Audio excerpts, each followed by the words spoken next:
just been quiet all map long. 1v3. If there ever was a time, Yekenda's gonna do it to them. 1,500 injected into Art's bank account. He'll be spending that wisely, I'm sure. Plus 600. Oh my god, he's actually denied it. Can he get away? Yes, he can. And Sphinx is there and dead too. Bomb down. Trying to fall across there, and he will finish it. An ace clutch. Twists. That's a double on his plate. Ready to shut this map out. There might be one man to do it. Twist.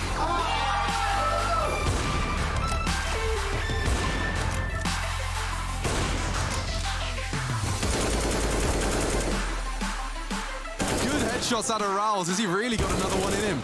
No crosshair coming. Rouse! 10 seconds left, you gotta beat them both. Zywoo's dropped the bomb. They need the kill, they need it now. He's so low, they've got to chase. Oh, Zywoo's done it. Brokey's off trying to deliver, and it's a third. A wolf in sheep's clothing, K-Serato. Oh my god! He just killed a rotate through the door, even doubles, and somehow won the round.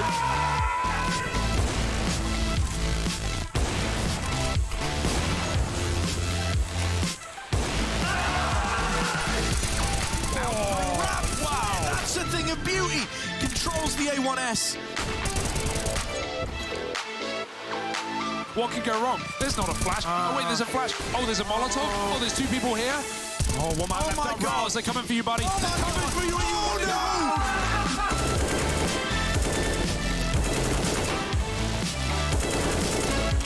Rouse commits to it. He's making it competitive. Rouse, thinking too much, gets around the corner just in time. Swings out for it, and he says play on.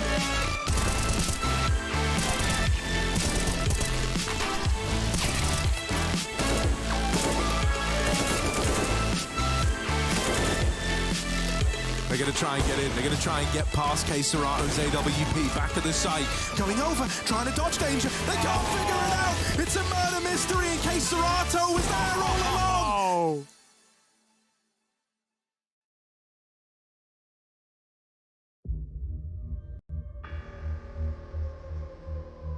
I think Liquid is still in a state of being quite unknown, so their chances in this group with like some Movistar Riders, you got Big here, you have Godsent with a stand-in of Henny. There are teams that are trying to prove themselves. Big want to show consistency. Godsend want to prove that they are still the second best team.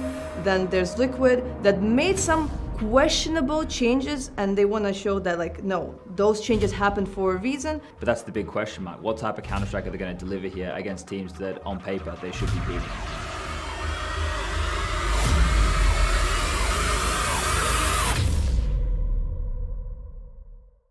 I think the state of Liquid right now is refining who they are and how they want to approach the game. We know their stars, we know what their potential can be from those individuals, but it's just how quick can Nitro as an individual get up to task of in-game leading in the modern meta. You know, he's been out for some time. That is one of the things he has to catch up on. Individually, I think he should have no issues slotting in as an aggressive rifler. And then over there with Shox, working out how he wants to approach an entirely new team. He's playing in English now, so more Counter-Strike, and then we can make a better diagnosis.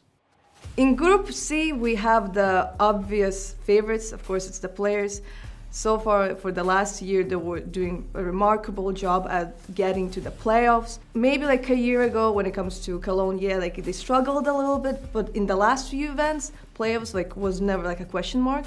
Right now, they are really eager to get that Tier 1 title on the LAN because they want to prove that they are not onliners. For a team like Movistar Riders, I feel like an event like Pro League is perfect for them. They get to play, 5 best of 3s, they get to show what they've got on the world stage, and this event can be very important for propelling them further in World Counter-Strike. They kind of surprised us at the ESL Pro League conference, so they're kind of the dark horse of this group. And you have Party Astronauts. They're going to fall into a similar bucket as what LFO did. It's going to be from a smaller region where they're not supported in a massive way. They have to come on over and show what they've got, right? Show that they can contend, even if it's just individually at this level, while learning, while trying to develop for the future. Because you don't just come to an event like EPL as an underdog team and win. Big in their previous roster had Kiro, but recently they decided to go through some changes. So right now, instead of him, we're gonna see Krimbo, who is an academy player. So there's a couple of names here which are anomalies. There's a lot of question marks, and I think in this group, one of the main things we're going to do is see who's got their act together quicker than others. That's going to be the big question for me.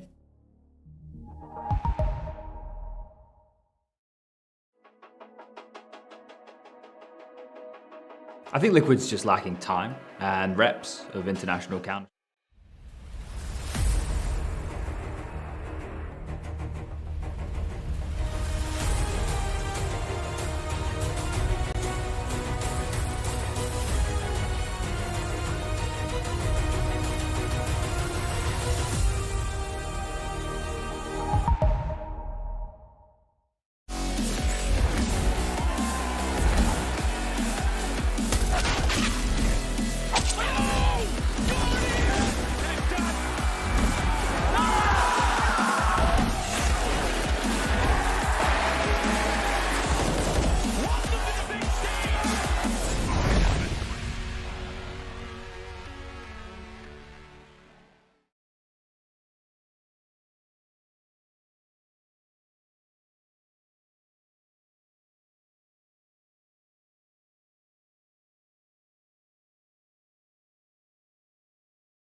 And also lastly itong ating, Ego 'no. So going back to our match, I think meron na ata tayong, map pick dito boss, Ben.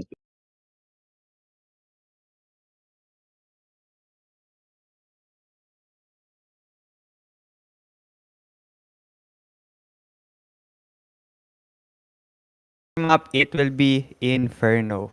Mukhang, barilan lang yung mangyayari dito 'no, para sa side ng, Navi. Alam mo naman yung Mirage talagang ano lang yan, more on, contact play, then onting smokes lang ta's, control mid, 'di ba, mga gano'n. Kumbaga kung sino yung makakontrol ng, mid dito ng, Mirage talagang, siya na yung makakakuha ng ano, eh, nung, map na yun, eh. And, for Dust 2, I think gano'n lang, same lang din 'no, more on, control muna yung gagawin dito ng, Navi doon sa A short or sa A lang mga gano'n, tsaka sila mag-e-execute ng mga ano dito, Yun ang mga plays nila. Pero let's see kung ano nga ba yung kayang gawin dito ng Ego against Navi. And dahil nga, as you can see, Ego binan yung overpass ni Navi Vertigo. And yung dalawa nating map picks, Dust to Mirage and Ban Nuke, Ban Asian. And this other map will be ating Inferno. So, common maps lang para sa akin, Boss Ventus. Mm. Tingnan Yep, natin kung and may mga bago papakita dito yung Navi. hindi masyado complicated, no, yung mga maps na pinili nila. So, comfort picks talaga. Kung saan nila nafe-feel na kayang-kaya nilang laruin, yun talaga yung pick nila this time around. And ayun, Dust to Mirage, Inferno, 3 most common maps na lalarin natin for tonight against this Navi and XCOM Ego. So, top 1 versus top 86. Tingnan natin kung paano nga ba tayo isa-surprise netong XCOM Ego. Pero ito, let's see mukhang start na ata tayo. No? For the side of Ego, meron silang 3 flash, 2 smokes. And na-control na nila agad yung ating A-long. While for the side of Navi, I think Simple will play solo dito sa ating A-shot. Very interesting setup coming from Navi since Electronic nag-push siya dito sa ating lower tunnels pero Ego hindi sila doon mag-co-commit ng ng control ng side dito para sa side ng I mean, yes, tama para sa side ng Ego. Pero yun nga, still 5v5 pa rin naman tayo dito and 1 minute into the clock. Ego just Yep. playing it slow, kahit na nakuha nila yung Elo. Pero ito na yung push for the side of Ego. Mukhang ata to, Boss Ventus. Possible for mid to A. Pero naku po. Dalawang player agad. Or apat na player agad yung na-fall down dito sa ating A side. So just like that, 1v4. Liman na lang natitira for the side of Ego. And ito na yung retake for the side of Navi. And there you have it, Electronic with the 2K. Grabe, ang ganda talaga ng setup na ginawa dun. So Electronic, nung nag-start na mag-push yung Ego dun sa ating mid, nag-move forward siya dun ng onti sa sa tunnels para at least hindi siya agad ma-trade kill. And dahil na nga na-off guard niya agad yung player na naglalaro dun sa ating lower tunnels. Yep, tama ka dyan. And here we can see Head Trick performing well, even though he just got out from the junior, from the academy.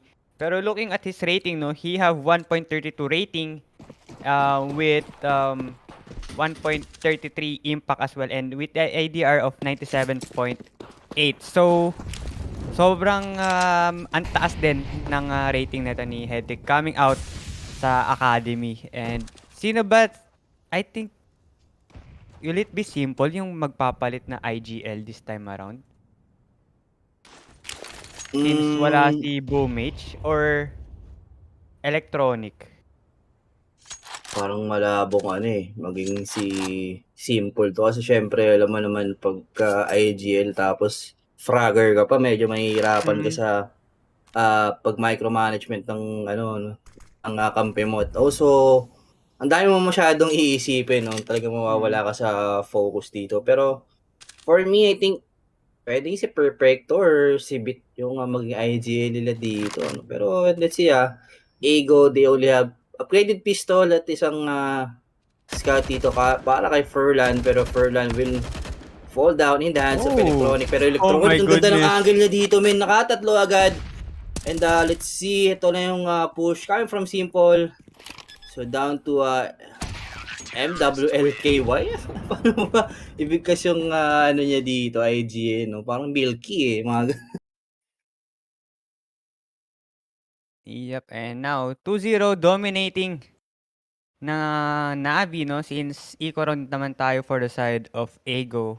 Although nakakuha naman sila ng plant last round, pero this time around hindi pa rin yun enough. I think, ayun. So meron lamang silang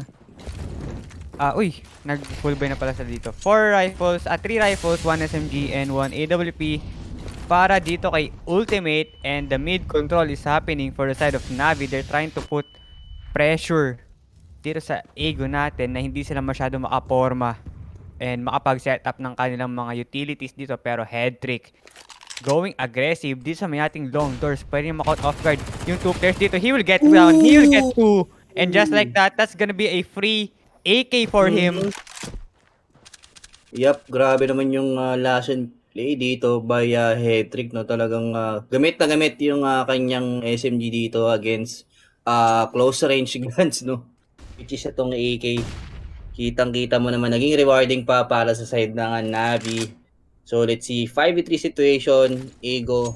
Paano nga ba nila i-capitalize itong round na to? Pero MWLKY will push itong ating mid to make some pressure while yung 2 players guys andito sa ating A-shirt, no? So possible na pumitas muna since medyo marami-rami pa naman yung oras dito or the side of Ego, pero kailangan nilang madaliin itong pag-commit dito sa ating A-shirt, no? Since 35 seconds into the clock na lang, and I think kung kailangan nilang i-save to, men. Mahirap na tong ganitong situation, tapos Electronic with this off angle dito. He will take down ultimate and that's gonna be the AWP. Pero Fico will take down Simple. And now 2v4 situation. 20 seconds on the clock remaining. Smoke will be out para this one at the A site. And now Head Trick gets taken down by ano? Paano banggitin yan? Molky? Molky? Ano rare yung IGN niya no? Pero Molky will get that 3K. And 1v1 situation tayo, pero just like that, Ego somehow managed to turn it around from a 3v5. And 2-1 will be our scoreline. Molky. Yup. Mulky daw Mulky. Mulky. Narinig ko din sa So, yun nga. Akala ako round na yun for the side of Navi, pero Ego, they managed to turn around yung ano na yun, yung scenario na yun, men. So, let's see, I think Navi, ito na naman yung push dito sa ating lower triangle. Pwedeng makaisa dito si Beat. Oh! Pero, uy! Yun lang, napatagal. Yung refrag dito ni Molky, no? So, 5v3 agad ulit sa Ventus, no? So, tingnan natin kung makakachamba pa ulit yung Ego dito against Navi. Pero Electronic hindi pa rin niya binibitawan yung A-long dito since alam niya na kung nasan yung dalawang player dito ng Ego Itong si Lemo lang talaga yung wala siyang info this round. Pero let's see, 1 minute into the clock and Ego, medyo nag-struggle sila dito ngayon kung saan magpupush since wala silang utilities na matitira dito. And alam mo naman, pag wala kang utilities, tas pumasok ka ng isang site, talagang lugi ka talaga. Kumbaga, free ano ka dyan Free kill ka dito And now, 40 seconds on the clock remaining. Electronic holding this pit towards this Elon. Pero he gets tagged to the head, down to 10 HP. And that's gonna be a 2v1 situation against Electronic. Pero the backup from his teammate and ultimate gets tagged down to 30 HP and 25 seconds on the clock remaining. And Headtrick will get first and Electronic will get that final kill. And hindi nakapasok ang Ego dito sa may ating A-long. With that 3-1 ang ating maging scoreline. And this is a good aggression coming in for Bit getting the 2K for Navi.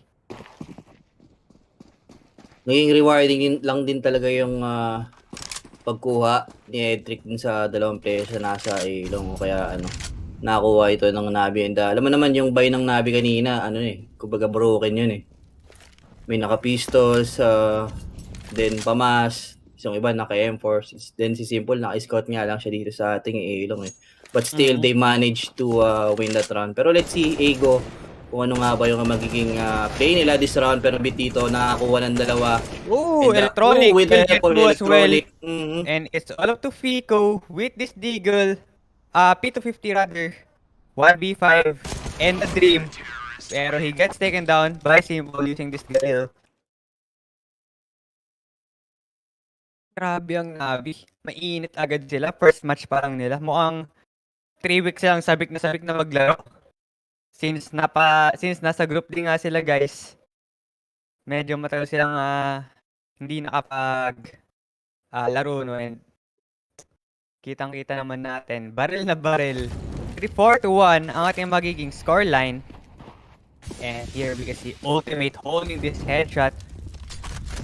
Pero utilities are being thrown towards this tunnels natin, and Bit will try to spam towards this mid, and Furlan slowly pushing up towards this lower mid, and Figo, that's gonna be a pop flash, and that's gonna be the smoke to cover up the vision from this B doors.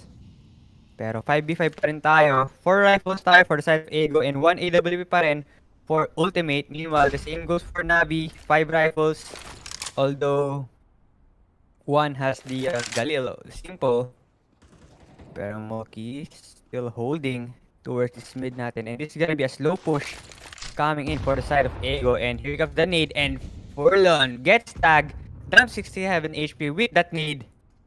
Pero Ultimate checking every corner he can towards this B side, and that's gonna be a good ball to delay the site here. Pero Simple will get one, and the trade for Furlan will take down Simple, and Perfecto with that swing here, he will take down Moki, pero Bit agad for the backup, and he will take down Furlan, and just like that, 2v4 situation tayo. 38 seconds of clock remaining, and Headtrick going aggressive towards this lower tunnel.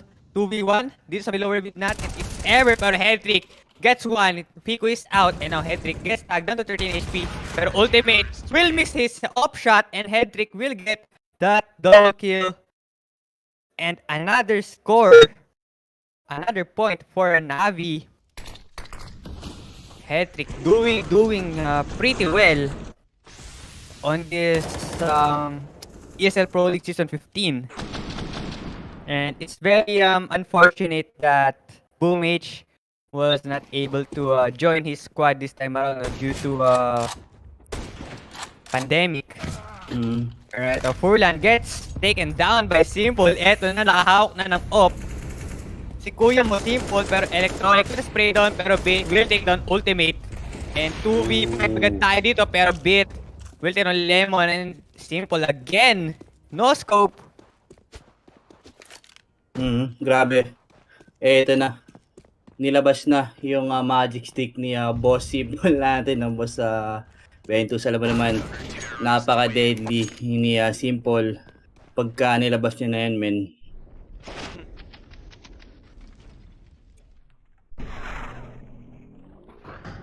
Lugi talaga pag tumalong ka dun sa headshot.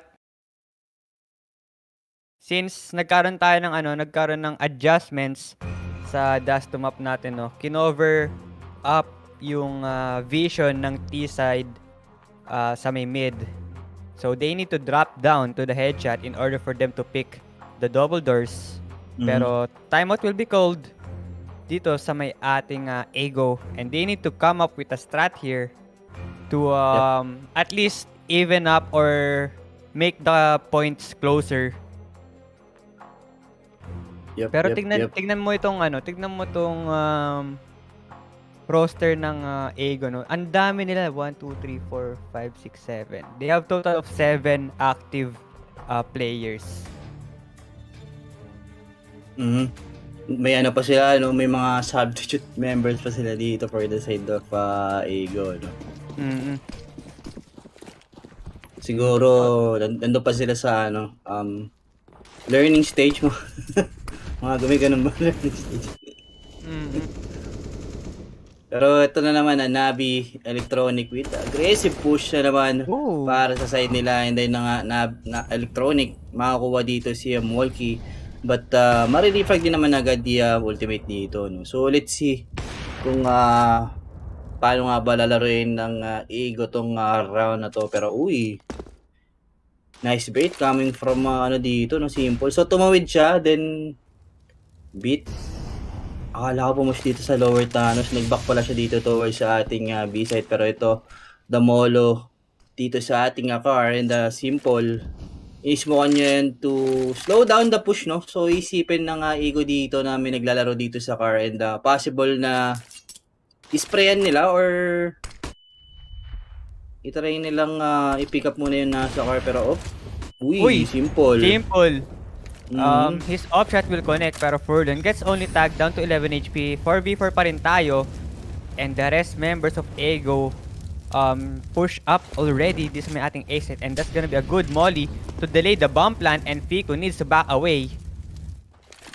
Pero interesting 2 members sa Ego natin newly added lang pala netong February and March and that's gonna be Ultimate and Molky. So we'll see. I think nasa adjustment stage pa rin yung Ego natin. Pero this is a good boost for Beat. He will take down Liman. And just like that, 3v4 situation. And that's gonna be the nade. Simple. Will take down Furlan. 2v4.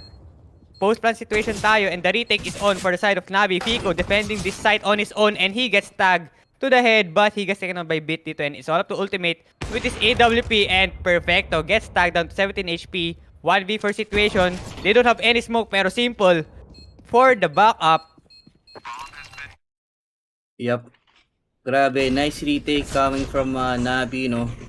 Kitang-kita mo naman, hindi nila in-expect yung boost, no? And also, ito yung isa sa maganda, no? Simple, na-tag down niya agad yung isang member ng Ego dito, kaya medyo naging madali rin yung pag-retake nila, no? Kasi, nakuha nga ng nade yung itong si Furlan na ata, So, just like that, 7-1 ang ating magiging scoreline in favor of Nabi.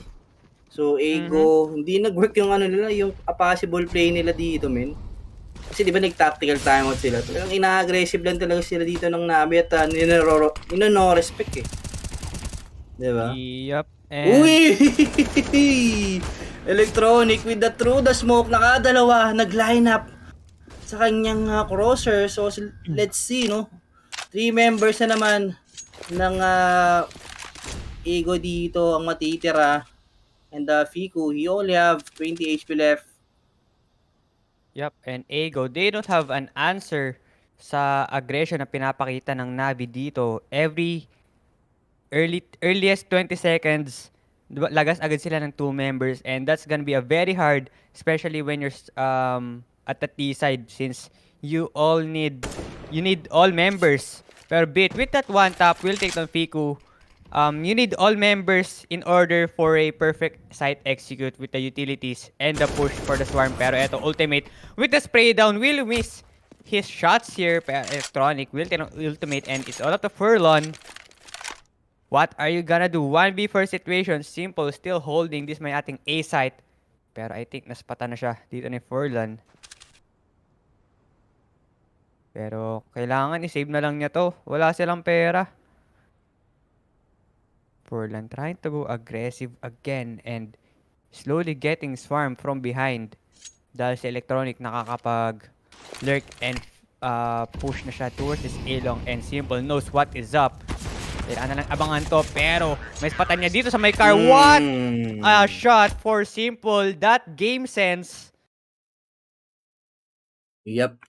Indeed, what a shot from Simple, no? Kahit na nag-mintes yung kanyang AWP dito, he still managed to take down yung last player ng Ego dito sa ating car with that deagle. So, let's see.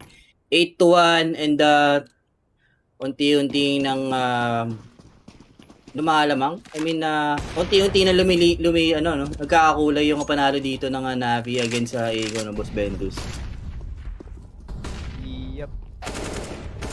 Uy, nako po. Bit again going aggressive towards his lower tuns. Grabe yung and he angle will na get yan. another 2 every round. Lagi sila nakapitas ng 2 members agad. Yun yung sinasabi ko kanina pa, Ego, they need to go for, I think, hold muna sila ng sama-sama, no, and wait for the opportunity, for the right timing in order for them to push. Pero Simple will not get blinded dito and he will take down Furlan. And 2v5 situation, they know that A-long is not open and not free for them to push here. Pero the timing from Simple, he will take down Learman. Pero Electronic will get that final kill. Yep.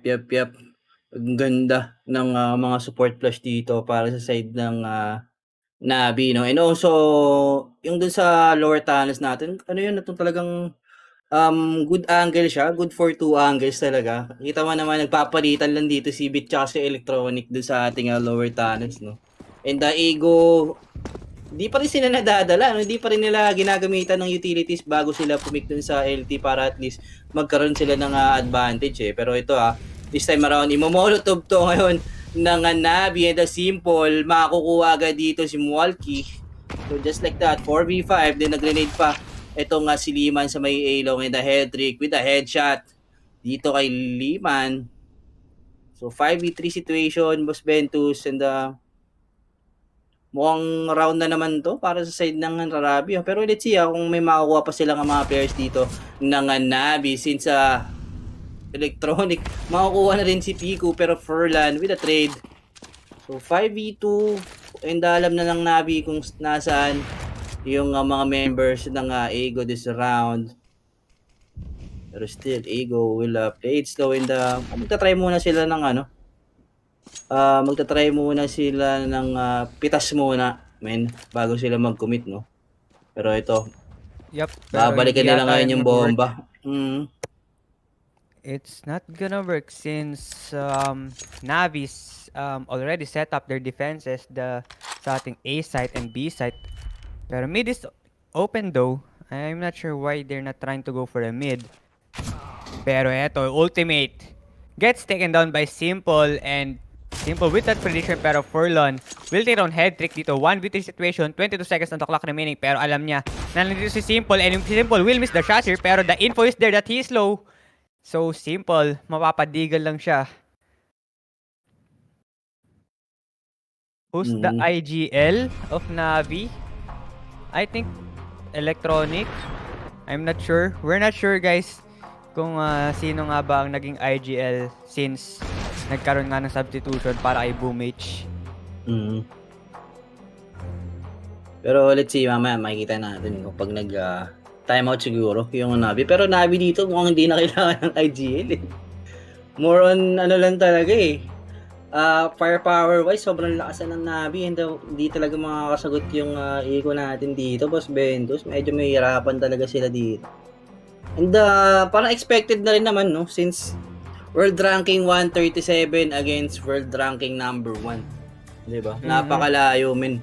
Experience-wise pa lang, grabe na agad. As a team, diba? And gaya nga na sabi mo, Ego dito, parang bagong addition pa lang yung dalawang players nila dito last month. So, may hirapan talaga sila dito sa chemistry. Pero let's see, I think Ego magkakaroon sila ng control dito ngayon sa ating Aeron. Pero Fico, hindi pa rin siya si swing or hindi pa rin siya kumukuha ng information dito sa Aeron. Kasi pwede pang nasa pwede pang nasa A-ramp ba? Yup, and ganoon tayo for Ego. 10-1 ang ating scoreline. Navi dominating every round ng ating map number 1. Pero Electronic ready up with this nade and that's gonna be a 3 tag for the side of Ego. 2 members is low on HP pero that another nade will take down head trick, Molky by head trick. Pero Electronic, this is a good position for him. He can get at least 2 kills for this off-guard position. And that's gonna be the re-smoke to over up the vision ng ating Ego. They know na there's at least 3 members here. Pero Furlan through the smoke and through the wall, that's gonna be a lucky shot here for him. Pero Simple will take one and Hedrick will take the 112. Pero ultimate, nabawian kagad si Simple dito. Pero Bit from behind, medyo napatagal yung kanilang pag-push up dito and Pico na lang ang titira, holding this car on his own. Pero Hedrick will get that final kill and with that 11-1 ating magiging scoreline. This is gonna be massacre for Navi. Indeed a massacre for Navi despite na napitasan agad sila dito sa ating A-shirt dahil dito kaya Furlan with that through the smoke. Ang bilis ng trades dito ng Navi. Kitang-kita mo naman Hedrick. Pagkatapos makakuha ni Electronic ng isa, talagang nakuha niya rin agad yung isang player din ng Ego sa ating A-short. Pero let's see, think mukhang mahihirapan yung Ego talaga dito, men. Kitang-kita mo naman, no. 11-1 is possible for 14-1 halftime. with that spray down, he gets two per electronic agad for the backup dito. Kaso nga lang, Fico will take down Bit per electronic agad for the trade. Bit and electronic holding this mid on their own, and in the soft of Furlan, 1v3 situation, he gets the electronic dito pero perfecto with that op shot. And walang magawa ang ego natin sa aggression na Boss pinapakita na. Ventus. Especially, neto ni Bit, no? Kanina pa, kumukulit si Bit. Di sa may ating lower tons, pushing and getting at least 2 kills bago siya ma-takedown. Hindi na dadala. Yep. Medyo iniba niya lang ng konti yung ano, no? Yung play niya dito sa ano, sa LT. Nag-ano ata siya.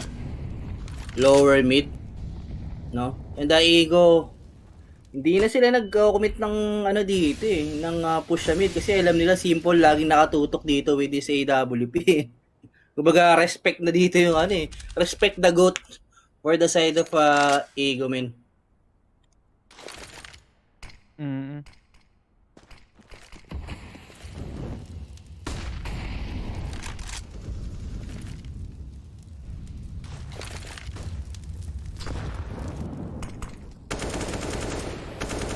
Pero eto, perfecto with the spray down.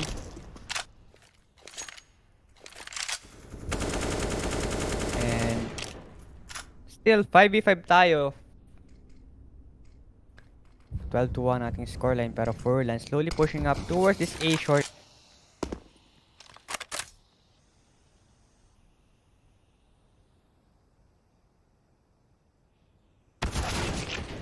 Pero, ultimate will take down electronic, and with that 4v5, this is looking the round they needed for the side of Ego. Pero Bit repositioning himself towards this round, pero Fico will take down head trick dito. Pero Bit with that swap gun, he needs to go for this kill here. Pero Liman will take down Bit, and just like that 2v4 situation, although Fico is low on HP, pero Molky matatag down siya dito na perfecto.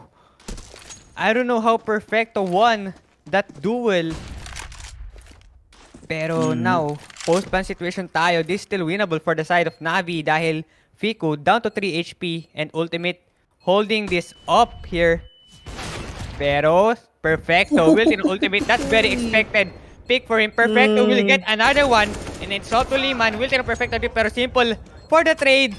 And what a retake for Navi. 2v3 situation.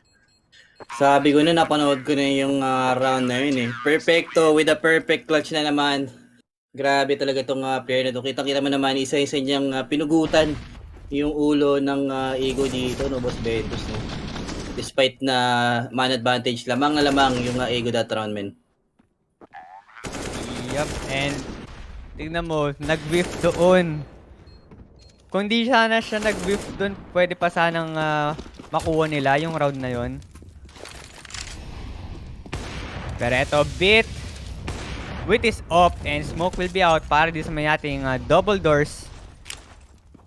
And all members of Ego trying to push up towards this A long. Double flash coming in pero head trick holding di sa may ating pit.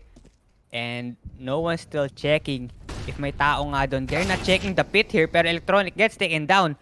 All members of Ego did not check the pit. This is a potential 3 kills or 5 kills for head trick. He will take 1, he will take 2. Pero Fico agad for the trade. And 2v3 situation. Both members ng Ego natin low on HP. Simple needs to back away. Pero all members of Ego now low on HP 5 HP both. And double offset up for the side of Navi pero Perfecto. From behind, he will take 1. And just like that, simple with that nade. And that's gonna be our first half. Navi 14-1.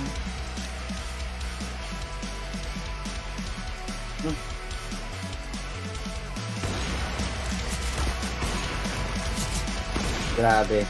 Navi with a 14-1 scoreline. Talagang di nila pinagbigyan itong ating Ego. And mukhang gusto na lang agad i-secure yung spot nila dito sa ating Group B quarterfinals. No?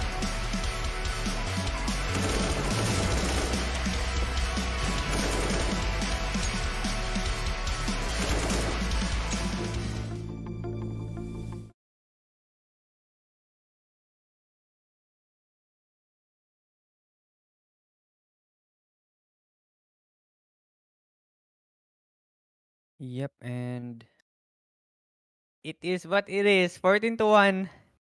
Navi only need to win the pistol round. And it's gonna be map point for them. Pero Ego, Mhm. I don't know what strat they need since Navi, they kept on pressuring Ego and getting off guard kills, especially coming for bit this may ating lower tons. Mhm. And, speaking of, ego 'no, mapick nila 'to 'no, so hindi ko expect na magiging ganito yung, performance nila against Navi. Siguro expect ko mga 10-5 half kaso Navi, gaya nga ng sabi mo parang ilang, taon silang 'di naglaro dito, gutom na gutom yung mga players sa Frags. And, kitang-kita mo naman lahat ng, lesson play dito ng Navi is, nag-work, eh, 'di ba? Yep, and ayun nga, mention ko lang, yung last tournament ng Navi, they got knocked out very unexpectedly, no? So, this time around, Mm. they came back very strong, dominating agad sa kanilang first series. Pero, Ego, what can they do? Parang ego dito tanggap na nila kasi number 1 to boss, eh, 'di ba? Mm-mm. Kumbaga ano na lang 'to, dagdag experience para sa ating, ego 'no. Pero siyempre ano pa rin 'yan, siyempre nakaka-upset pa rin kasi ganyan yung magiging scoreline niyo, eh, 'di ba? Puwede pang, maging 16-0 'no. So, I mean, 16-1.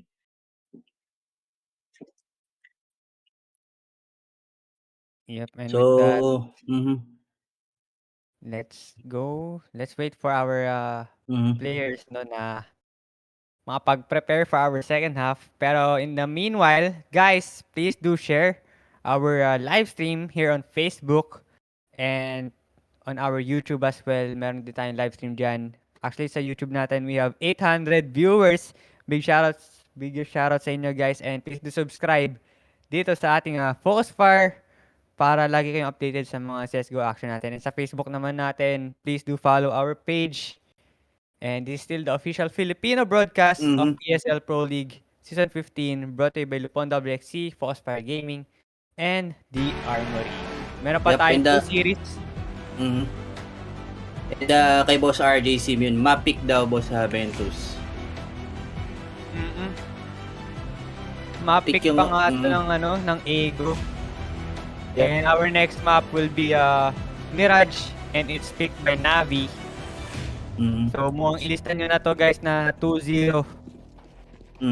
Kagaya nga ng sabi dito ni, Boss Ego ano, mukhang nga magiging casters friendly yung ating, first series dito. Mukhang Di na. mapapaga yung pang mamba-out natin mamaya. Mamba-out! Babay direct. Pero yun na, smoke will be out. Maaga na nga yung maaga na yung Oo. start, maaga pa yung Maaga tapos. pa yung series, maaga pa yung tapos indeed. Isang mabilisan lang 'to. Pero Ego dito, they will play 2-2-1, no? 1B setup. Si Muwalki lang ang magiging depensa dito sa ating B site nila. 2 mid, 1 A short at 1 A site. Mukhang bigay A if ever kuhain ng Navi yung Elo kasi hindi nila deserve na ma-farm na sa ating Elo. Pero Pico. dito, lalaban ng si Perfecto. Pero Perfecto, talagang on point din talaga dito si Perfecto di ba? Kita mo naman yung with mga perfect aim. Yep. And Pero now, smokes. 4 members of Navi natin, slowly pushing up sila dito. May ating long, pero Liman gets tagged down to 26 HP, and that's gonna be the headshot for ultimate, and Perfecto will take down Liman. 2v4 situation tayo. It's all up to Molky and Furlon. Simple, pushing up dito sa may ating A short, and they know na 2 members ng Ego natin manggagaling towards the mid, and Simple holding the angle here. He will take down Molky, and it's all up to Furlan dito sa may ating city spawn. Mukhang ilista mo na talaga. Ililista na to. Pero mga bagong mukha to sa Ego kasi alam ko nung era ko yung Ego dati ang lakas eh. Si Groovy, Snatchy, Toa, PHR, tsaka si Ezzy pero eh. Pero ito, mga bagong mukha to men. Siguro kung if ever makikilala ko lang dito si Furlan.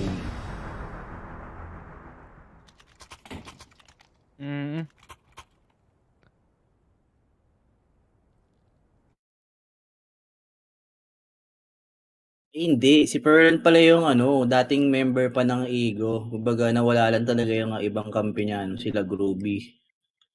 Pero solid na lineup yun, men. Lumalas yun ng tier 1 team yun. Pero let's see, I think Navi series point and this could be the the round for them, and also the last round at possible for map number 1 win. Mm-mm. And kagaya na sabi mo nga, Furlan, the sole survivor for Ego natin. Member since 2017 pa siya. So, siya na yung parang dad of Ego. Pero eto, Furlan, Pioneer. matatag down niya dito si Simple to 10 HP with his scout, and Simple mapapaback away na lang siya dito. And sasama sa kanyang teammates dahil they're trying to push up towards this A-long. And si Lemon lang ang nagbabantay sa may ating A site. Pero they're taking their time. They want to go for this win. And they're trying to force the rotation here, pero hindi nagpapatiyan ng ating Ego. Hindi sila umaalis sa kanilang mga position na binabantayan. And 3 members ng Navi slowly pushing up towards this upper tuns. Although Molky holding the SMG here, pero Fiku, he will take down Bits. Pero the chase is here. Fiku will miss the shots here. Electronic will take down Fiku. Pero Liman holding shot sa may ating A-shot, and he will take down Perfecto. Pero Furlan, 1v2 situation, and just like that, 2v3 tayo. Electronic will take down Molky dito, pero ultimate lang natitira. That's a good split push coming in for Navi, and that's gonna be the flash. And ultimate, walang magagawa. Ang kanyang scout dito, although he can't save this one since this is the last round. Save mo na pang Mirage. Para pistol round pala naka-scout ka na. Lugi. Pero let's see, 1v2 situation and a Simple down to 10 HP. Possible na makakuha siya dito niya ultimate, no? Pero Simple with that angle will take down itong last member ng Ego, and then just like that, 16-1 scoreline. Boss Ventus, grabe. Very, very one-sided match for our map number 1. That only took 30 minutes. And good game, well played for Ego. No? They're a new breed. Not really new breed, pero they have 2 new members. So, bagong Yes, roster but I'm sila. like trying to negotiate if it's going to be Fiku, is it going to be Milky, but Milky volunteered. Milky, you kind of had like a not easy map right now, 16-1. What do you think went wrong on the T side? Yeah, they just play really the good default. They play with knights so good, and yeah, they play really well. So that's the score. But I see that you're taking your preparations pretty serious because like almost every member of your team has a printout. Is like this like the plan for the game? Yeah, we have plan for the game, but not working for us. Maybe on the next map we'll show better CS. And you have like a good plan for Mirage. Yeah, I think yes. Awesome. Thank you very much. Thank you so much. And with that, Milky pala, Milky pa rin. Milky, no? And And then we have- Boss Ventus sabi dito ng host na meron silang tigi-isang papel, no?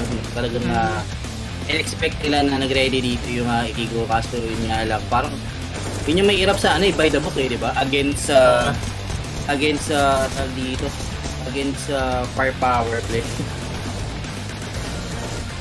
Kumbaga mahirap nga naman mag-by the book kasi syempre yun lang yung susundin mo, kumbaga wala ka ng free will gumalaw dito, di ba? Alam mo yun, parang expect ka na lagi din na may makuha lang na dalawang player dito sa side ng Ego, kumbaga sira agad yung pinlano nila di ba? And kumbaga, by the book versus game sense yun. Yung battle is sa ating map number 1. Pero, we'll see. Sabi niya, may prepared naman daw sila for the next map, which is gonna be Mirage. So, abangan na lang natin yun. Pero bago yun, ang lahat, share the stream, guys, sa ating Facebook, YouTube, and follow us, Focus for Gaming, and subscribe to our YouTube channel. And this is still the official Filipino broadcast of ESL Pro League Season 15, brought to you by Lupon WXC, Focus for Gaming, and the Armory. So, ano ba ba, so lang, mag-analyze ka ba for the side of Ego kung ano nga ba yung kailangan nila? Parang Or ano eh. i-ano lang natin to? Mm. Kasi wala ka na ring masasabi kasi yun nga ang ganda nga ng ano eh, ng ginagawa dito ng ano eh, Navi. Talagang na-counter strat agad nila at parang they just played kung ano yung alam lang nila, di ba? Mm. Kumbaga ano na lang basic CS:GO lang yung pinakita dito ng Navi against sa Ego. So, yeah, yun lang. Basta Ventus. Ayun na yun, 16-1, ating map number 1. Pero before we proceed to our map number 2, we'll be taking a very, very short break. And pagbalik natin, more CSGO action tayo between Navi and Ego. Focus for Gaming, we'll be right back. Don't go away.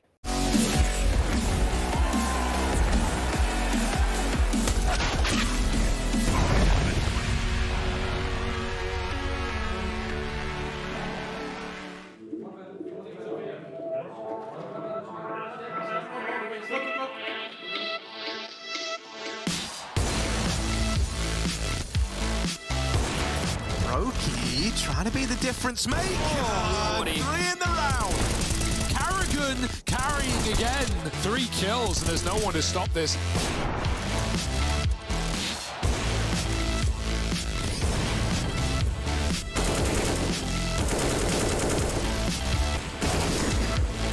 No, the concealed body runs in. Oh, double up, and Hades with 3.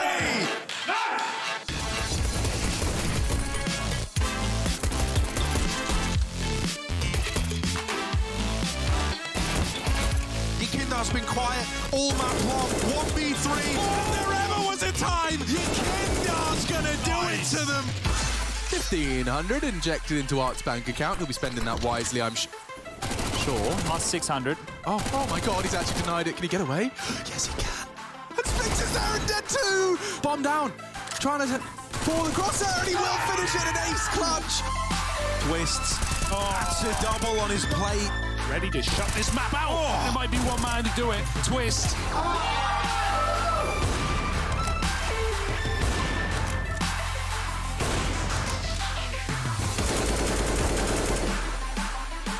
Good headshots out of Rouse. Has he really got another one in him? Your crosshair coming. 10 seconds left. You got to beat them both. Zywoo's dropped the bomb. They need the kill. They need it now. He's so low. They've got to chase. Zywoo's done it. Zork trying to deliver, and it's a third. A wolf in sheep's clothing, Serato. Oh my god! He has killed a rotate through the doors, even doubles, and somehow won the round.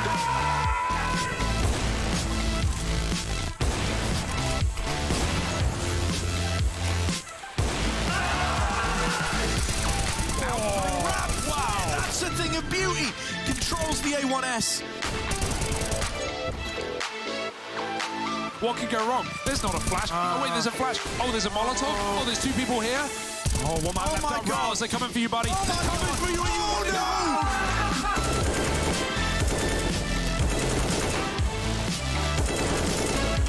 Rouse commits to it. He's making it competitive. Rouse, thinking too much, gets around the corner just in time. Swings out for it, and he says play on.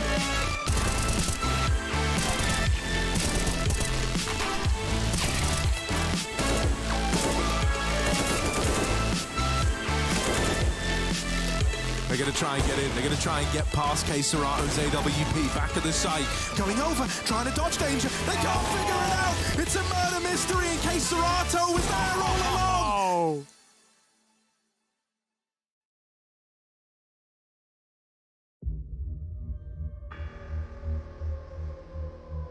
I think Liquid is still in a state of being quite unknown. So their chances in this group with like some Movistar Riders, you got Big here, you have Godsent with a stand-in of Henny. There are teams that are trying to prove themselves. Big want to show consistency. Godsend want to prove that they are still the second best team.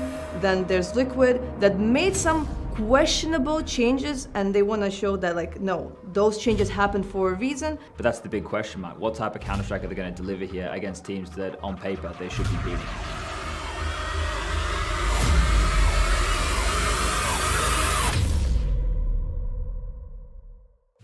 I think the state of Liquid right now is refining who they are and how they want to approach the game. We know their stars, we know what their potential can be from those individuals, but it's just how quick can Nitro as an individual get up to task of in-game leading in the modern meta. You know, he's been out for some time. That is one of the things he has to catch up on. Individually, I think he should have no issues slotting in as an aggressive rifler. And then over there with Shox, working out how he wants to approach an entirely new team. He's playing in English now, so more Counter-Strike, and then we can make a better diagnosis. In Group C, we have the obvious favorites. Of course, it's the players. So far, for the last year, they were doing a remarkable job at getting to the playoffs. Maybe like a year ago, when it comes to Cologne, yeah, like they struggled a little bit. But in the last few events, playoffs was never like a question mark. Right now, they are really eager to get that Tier 1 title on the LAN because they want to prove that they are not onliners. For a team like Movistar Riders, I feel like an event like Pro League is perfect for them. They get to play, 5 best of 3s, they get to show what they've got on the world stage, and this event can be very important for propelling them further in World Counter-Strike. They kind of surprised us at the ESL Pro League conference, so they're kind of the dark horse of this group. And you have Party Astronauts. They're going to fall into a similar bucket as what LFO did. It's going to be from a smaller region where they're not supported in a massive way. They have to come on over and show what they've got, right? Show that they can contend, even if it's just individually at this level, while learning, while trying to develop for the future, because you don't just come to an event like EPL as an underdog team and win.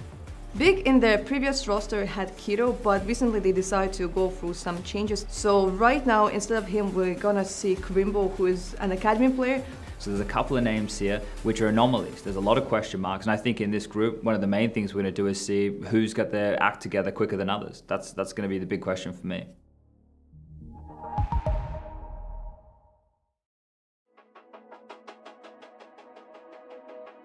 I think Liquid's just lacking time and reps of international Counter-Strike. At the moment, this is another odd mix, but Liquid always seemed to have an odd mix. When this team was at its prime, they didn't even have a star AWPer. They've always had some form of a European import, and this mix of players, you look at Lige, NAF, and OC as the star trio, and then Shox and Nitro to kind of refine their positions in the team. That's going to take time. So I think time and the reps of European Counter-Strike is what Liquid need to get the most. Shox going to Liquid and being like a little spy from behind enemy lines, I think he's definitely going to provide a wealth of experience. Experience is kind of an unquantifiable in terms of how you're able to communicate it. I believe what I can try to bring from the European side is something sometimes more structured about the game and trying to actually fit like individual talent into like a team system. This is what I'm trying, I would say, like to give as tips overall. I think it's definitely like the next step for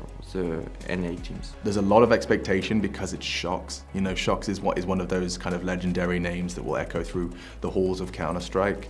And I think seeing him go not only to a new team, but go international, go overseas, cross continents, it's encouraging in terms of seeing how much he wants to continue to sacrifice and pursue this game for the highest level. And I think it's still undetermined as to how much he can contribute still in this competitive environment with all these new pieces. And I just think it's a question of, what can Shox do individually, but more importantly, how well versed is he at imparting all of his knowledge into the younger boys in the roster? I think my experience and just in general, I think North America kind of lacks in-game leaders across Valorant, Counter-Strike, whatever game. I feel like the experience I have from Valorant actually helps a little bit because just building a new team, because we had to build our team from scratch essentially. It was really hard, but we're finally feeling a lot of progress as a team, and we're feeling at the top of our game with this iteration of the lineup. Obviously, I've had multiple teammates that are not American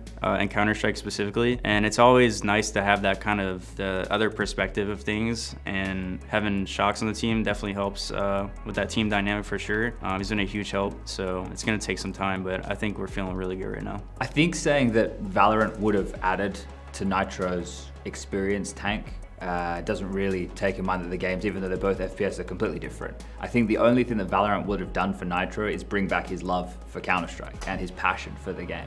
So that right there is the biggest positive and the biggest takeaway, that he has that hunger again to compete in CS, which is where he did his absolute best work. Our expectations for Liquid should be at least qualifying, if not first place. I think players are fair enough probably going to be, if in form, a threat to Liquid's first place and getting the bye to the quarters. But if they're not in the top 3, I think something's gone disastrously wrong. I think it's a curious question to ask what to expect from this team, because I've been looking at the social medias and they've all been getting in a day before the event, maybe 2. So for them, they're still going to be battling that whole jet lag situation. They're not going to be boot camping. They're not going to be prepped and ready for European Counter-Strike. Sure, the group on paper looks like it could be an easy one, but if you take a look at how some of these other groups that EPL have planned on out, nothing is simple here. So in terms of them being a favorite to go through, I'd say they're on the cusp. I'd say there's only one favorite for this group to go through, and that's players. Everybody else, their position is wide open.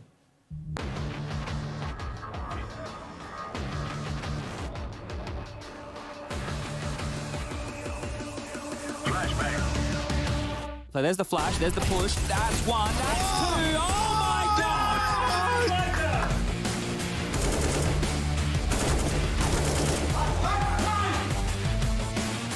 What is going on? That's a quad calling it quad kill at the end. Oh my God! That is a very good read. Looking for more. That's the quad kill. He's already feeling really good about it. There's the ace.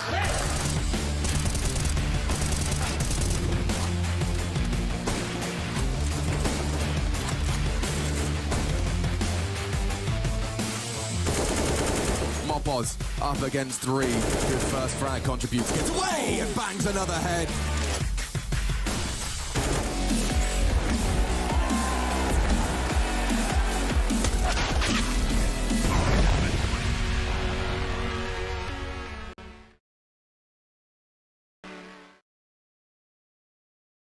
And we are back dito sa ating official Filipino broadcast ng ESL Pro League Season 15, and dahil na nga, Navi takes the map number 1 against Ego, and going to our map number 2, it's gonna be Mirage. So let's see kung ano nga ba yung papakita dito ng ating Ego. Pero looking at the stats ng Ego dito, they only have 33% for the past 3 months, 1 win, 2 losses. So hindi maganda para sa side ng Ego, sa Ventus. And para naman sa side ng ating Navi, 4 win, 3 losses, and 57.1% mukhang ilista mo na, Boss Ventus. Oo, mukhang ilista mo na nga dahil Navi going for that clean 2-0 sweep and advantage agad, higher chance for them to secure the quarterfinal slot para sa ating Group D pagdating sa ating playoffs, no. Pero for Ego naman, they said they're prepared. We'll see kung gaano nga ba sila ka-prepared against Navi dito sa ating Mirage map. And this is the map number 2. Navi only needs 1 more win to secure the series. Mm-hmm. And now let's wait for our players, no, na makapag-warm up kahit konti. Malay mo, warm up lang yung map number 1 nung Ego. Warm up game lang pala, no? For the side of Ego, no? Pero yun nga, no, Navi mukhang if ever man magkaroon ng tie-up match dito, yung Navi mukhang magkakaroon tayo ng advantage doon sa ating round difference, no? Since 16-1 nga, I mean, tama, 16-1 nga yung ating naging scoreline dun sa ating map number 1. Pero let's see, Ego, ayun, tig-isa na naman silang papel. Mukhang by the book na naman dito yung Ego, no? Pero let's see, Ego sila naman yung magi-start ng city side dito, no? Siguro makakapalag naman sila dito, men, if ever. Pero Navi, they only have 1 smoke, 1 flash to work with this round, and this could be a possible for a hit. And Lemon at ultimate lang yung magiging depensa dito for the side of Ego. Pero Lemon will not connect his shot. Pero ultimate will get down 2 members agad dito, and just like that, take down na nila finally etong si Lehman, and 2v4 tayo. Simple still landing his shots here, pero Simple gets tag ng 6 HP. Although Milky will take down Simple, and it's all up to Electronic. 1v4, can he clutch this one out with this Glock against 4 players ng Ego natin? And he gets spotted down dito, and the swing from ultimate, and Ego getting that pistol round against Navi. Despite na medyo nag-whiff doon si Liman sa ating under, no? Ultimate is there to save the day. Kitang-kita mo naman dalawa agad or 2 crispy headshot agad, no? Para sa side ng Ego, no? And ultimate with that 3K. So let's see Navi. I think they will only have upgraded pistols, 250 feet. 250 at 3 deagles. And wala silang utilities dito, no? So, possible na barilan lang ang mangyari dito. Pero yun nga, perfecto. Tag down to 63 HP. I mean, tag down dito sa ating apartments. And 63 HP left para sa kanya. And Pico, this could be a possible kill. Pero perfecto with that trade agad dito sa ating underpass, no? Uy, electronic 19 HP left agad. And ano nang to, basic na to, kasi wala silang armor no? Pero the good flash coming from ultimate will take down itong si Hedrick by Furlan. So let's see, 3v4 and the Furlan nakaisa ulit dito sa ating under. So simple. Ayun lang. Nabigyan. Electronic. Naka-cancel pa nga. Dito kay Furlan, pero 2v3 tayo, 40 seconds on the clock remaining, pero Simple gets taken down by Milky and leaves a minute on Electronic. And clean 2-0 for the side of Ego. Ito na ba ang bawi ng api? Pero this time around Navi, I think they're gonna have their buy round for round number 3.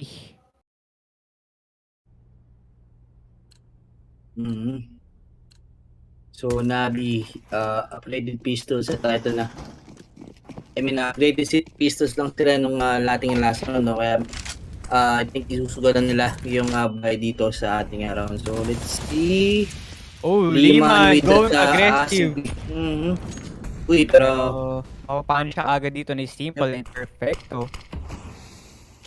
He got smoked out dito sa may ating Palace and slow play coming in for Navi. They're trying to go for play for picks. The bomb is dropped dito sa may ating spawn. Pero spawn and head, Simple and Hedrick lurking up dito sa may ating top mid, and Furlan gets spotted down dito and he will take down Simple. Furlan going aggressive dito pero Hedrick will take down Furlan. 3v3 tayo. 1 minute on the clock remaining. Marami pang oras ang Navi squad for a bomb plant. Pero the rest members of Ego holding their respective angles, no? Hindi sila nag-overcommit for the pusher. Pero Fiku, he will spot down Hedrick dito. And that's gonna be a good flash for him. Pero the info is there. Alam niya na 2 members nandito. Fiku will get another one and will get the third one. That's a good hold coming in for Fiku. Yup. Fiku, bigla-bigla siya nga nag-online dito para sa side ng Ego. And ito yung dapat pang kanina pang ginagawa ng Ego, yung kumukuha agad sila ng dito, ng init against sa Navi. So let's see, a clean 3-0 para sa side ng Ego, no? And Navi needs to step it up para medyo mapaaga. Mapaaga no? Pero para magkaroon naman ng dito, ng init yung mga Navi natin, di ba? Yep, pero Perfecto gets tagged down to 7 HP. They only have upgraded pistols and 1 smoke. Let's see kung paano nga ba nila i-capitalize yung kanilang eco round this time. Pero 1 minute and 14 seconds on the clock remaining. 3 members of Navi slowly pushing up dito sa may ating A-ramp and bit. That's gonna be a smoke for his teammate. Pero Simple still holding this sa may ating lower mid, holding this nest. And hindi sila nagbibigayan dito ng ng info kung saan nga ba sila nag-hold dito. Walang gustong magpapitas for the side of Ego. Pero here comes the smoke para sa connector. Pero Ultimate will take down Electronic dito and simple. Makikita niya yung players dito sa may ating B short. Pero Fico will take down 2 members dito and Liman will take down Hedrick and it's all to Perfecto. 7 HP and a Dream. Anong magagawa ng kanyang Deagle against full firepower ng Ego natin. And with that, Liman will take down Perfecto. And a clean 4-0 for the side of Ego. Nabi dito, mukhang kailangan nila ng tactical timeout para malinaw yung i-execute nilang play dito against sa Ego, no? Pero I think hindi. Siguro alam na nila or siguro nakapag-adjust na sila doon sa positioning ng ating city side, no? So let's see smokes dito sa ating nest to cover off the vision. If ever man may offer tayo doon. Pero simple. At Fico, nakakuha agad dito si Hedrick.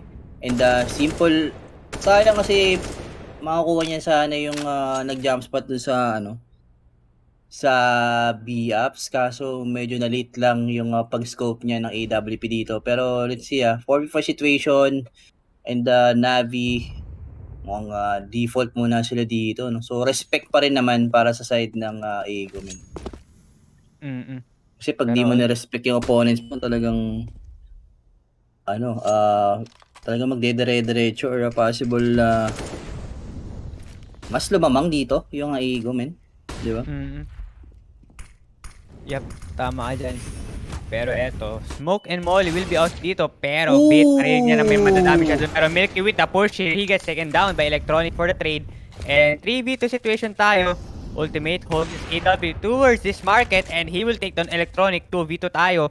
Ultimate repositioning himself. Will take down another one. Simple is out. And it's all up to Bit.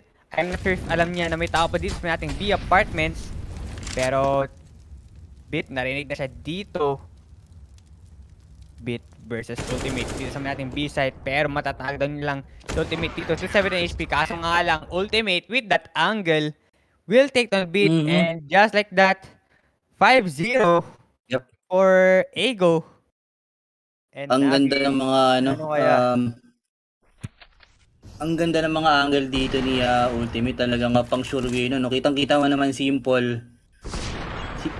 Mananalo ka ba dito sa sobrang nipis, di ba? Or i-expect mo na ba na andun nakapick yung AWP, no? And also, yung mga angle ni Ultimate talagang nagiging rewarding para sa side ng ating Ego. So let's see. Mukhang another reset na naman to para sa side ng Navi. They only have 5 Digas dito and the Liman with that aggressive push dito sa ating Amen will take down itong si Beat. So just like that, 4v5. Let's see kung paano nga ba i-capitalize ng Navi to. Pero slowly silang napapanik dito ng Ego, no? So Ego, mukhang ata to mga to, city-sided team. Possibly.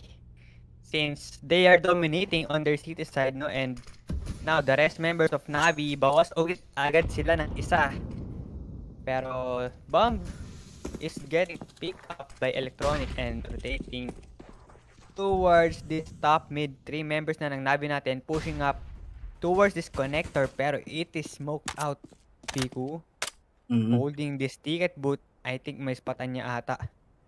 Yung magta-try na mag-push up dito sa ating connector dahil nawala ni Smoke dito and Fico gets taken down by Simple and with that 4v4 tayo pero Liman pa si Liman side of this A side pero Liman with the swing here will take down Perfecto pero Liman will take down 2 pero Furlan from behind will take the last member of Navi. Yup. And ito yung inaantay ko dito sa Ego diba? Individually, lahat talaga nag-i-step up sa side nila. And Navi, yun nga, medyo nahihirapan sila, no? Kung saan nga ba sila kukuha or mag-take ng bomb site dito, Boss Ventus. Pero this time around, Ego pa rin yung makakuha ng, magkakall ng tactical timeout natin, no? Despite na, win streak sila against Navi. Siguro, pag-uusapan nila yung ginagawa ng Navi dito during buy round. So, a possible counterplay para sa kanila.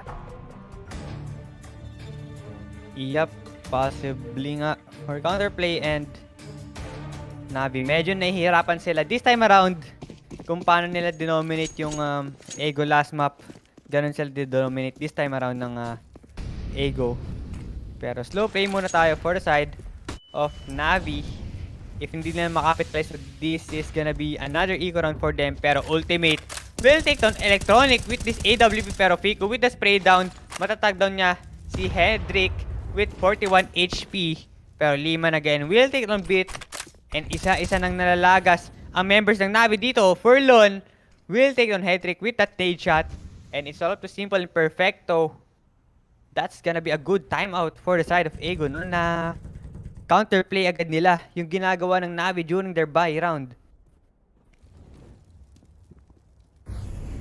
Piku going aggressive dito, and pwede niya makot off guard si Simple. Perfect and Simple slowly pushing up sila dito sa may ating A main, pero walang nakabantay sa flank nila dahil para sila nakatingin dito sa may ating A ramp, pero maririnig na ultimate dito with that flash, pero he will miss the shot here. Perfecto will throw some molly dito sa may ating hell natin, pero Fico again slowly lurking up from behind dito niya Simple, and narinig scope dito, pero Simple, what is that pick? Grabe. Isipin mo, ang haba ng ginapang ni Fico doon. Tapos ganun-ganun lang siya mati-take down nito ni Simple, pero eto, Liman dito sa may ating stairs, pero the timing dito, perfecto. Guess taken na by Liman, and wala na magagawa dito si Simple dahil Liman will get that double kill. Yup. Grabe. Ayun nga, no? Grabe yung game sense dun ni Simple, kasi yun nga lang, hindi nila na-close out yung round na yun. Ang bilis silang maubusan ng mga members dito di ba? Kumbaga, ginagawa ng Navi, gusto nilang ipanalo yung duels against Ego, parang nung ginawa nila sa Dust 2. Kaso yun nga lang, hindi nag-work ngayon, men. Kumbaga, laging napapanish yung mga Navi members natin Pero let's see, this time around mukhang another mid control na naman for the side of Navi. Kasi yun nga lang, Ego, talagang iniigo nila na hindi namin ibibigay itong mid. Amin to, umalis kayo dito. Doon kayo mag-execute sa A or B. Mga ganun. Pero Fico going aggressive dito, pero Bit, nakabang siya doon. He will take down Fico and punish that aggression. Na-delete agad dito si Fico, no? And 7 rounds straight ginagawa ng Ego, pressuring Navi early pa lang ng rounds natin. Pero ito, Liman will take down 1, pero Simple for the trade. And Electronic will take down Milky. And just like that, 2v4 tayo, pero Furlan will take down Bit dito. 3v2, post-plant situation tayo, pero the bomb is not yet planted di sa ating A site. Although, A site is open, pero Furlan slowly pushing up di sa ating CT. And that's gonna be the flash. And matatag down lamang si Ultimate. 287 HP, they know kung nasaan yung isang member ng Ego natin. Pero I don't think they know kung nasaan etong si Furlan. Medyo mag-overthink pa dito ng onti yung Navi, since Ego, they are playing it slow. Itong pag retake sa site, pero yun na nga alam na ng Navi kung nasaan. Alam na Navi, ito nakuha na dito si Furlan, no? So down to ultimate against 3 members ng Navi, and this could be a possible save na nga lang, since Navi, ang ganda na ng crossfire setup dito sa ating A site, and there you have it. Ultimate will just save his AWP, no? Boss Bento. So let's see kung ito na ba yung recovery for the side of Navi. Mukhang pinapasarap lang nila yung laro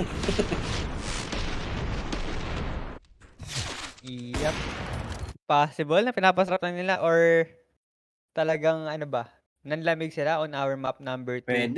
Pwedeng nanlamig din, no? Pero parang si Simple nga yung nagko-calls dito, no? Para sa side ng Navi, Boss Ben. Since, siyempre, offer ka naman di ba? Kumbaga, wala ka nang iisiping spray pattern dito, yung offshot naman lang. Pero ito, early kill or opening kill coming from the side of Navi. So 4v5 agad tayo dito. And 3 members ng Navi yung magko-control dito sa ating mid, while yung dalawa isan dito sa ating A ramp. So siguro maglalagay muna ng pressure yung Navi dito, then magre-regroup sila dito sa A site din na possible for execute ng smokes, no, dito sa ating A site. So let's see, 1 minute into the clock. And the re-smokes dito sa ating nest. And slowly nang nag-creep itong mga members ng Navi dito sa ating connector. And nakitang-kita naman Liman, nabulag agad. Mawawalan siya ng information dito, no? And magta-try siya. Pero yun lang, nag-whiff yung shot dito kay Simple, pero beat. And perfecto, doing the job dito sa ating A site. And down to Pico and Mulp na nga lang natitira. So 1v3 situation tayo dito. Mulky with that AWP, pero Simple will take down itong si Mulky. So just like that, 7-2 tayo dito, Boss Ventus. And I'm not really sure kung marireset ba yung economy ng Ego dito, pero parang nakita ko kanina may mga may mga tigti 10k pa yung mga members dito ng Ego eh. Yup, they can still drop dito. Si Forlan lang ata ang walang economy for the side of Ego. Pero after this round, if ever matalo pa ulit ang Ego dito, it's gonna be eco reset for them. And Ego, mapapatime out sila. Dahil 2 rounds straight na ang nakuha ng Navi against them. 2-7 nating maging scoreline. And this is a possible 9-6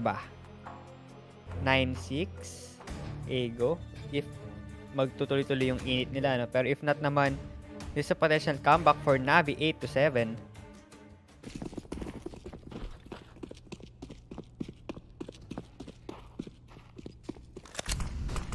And 4 rifles tayo for the side of Navi. Smoke is out dito sa may ating nest and nade is out para dito kay Perfecto. And Perfecto will take down ultimate, and just like that 4v5 kagad tayo, pero Liman mapapalish niya yung aggression dito ni Beat. Pero the trade for head trick Fico holding this mating stairs, and naririnig ata nila na may tao dito sa may connector natin, and Electronic going aggressive dito. Fico gets taken down. And Electronic, may spatan niya yung ulo dito ni Milky. And just like that, it's all up to Furlan. Uy, nakita ni Electronic kung nasaan si Furlan dito, and mapapatakbo na lang siya dito, and mukhang isasfarm nila yung ladder room natin. Pero Simple holding the angle. Kailangan nila nga i-take down tong si Furlan in order for them na maging confident na talagang mapapaiko yung ego natin sa round na to. I mean, next round. So, let's see. Head trick. Unti-unti nang nakakalapit dito. Kaya Furlan. Pero the Molotov. Anong gagawin mo, Furlan? 3v1. Ipit ka na dito. Kaso nga lang, Furlan will take on head trick dito. Pero Electronic, Simple, munti kang pa niyang ma-knife.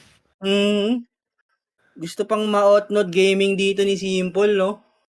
Kasi yun nga lang, hindi nag-connect yung kanyang knife kill against Furlan. So, just like that, Ego, they will have reset economy dito. And no? Good play coming from Electronic. Kitang-kita mo naman siya yung naging dahilan kaya na-open up agad itong ating A site. And also yung pagkuha niya dun sa player na nandun sa jungle, despite na lamang nasa angle dun yung member ng Ego. Pero beat at Liman. Kakaroon tayo ng 1-for-1 trade dito. Isang mabilisan.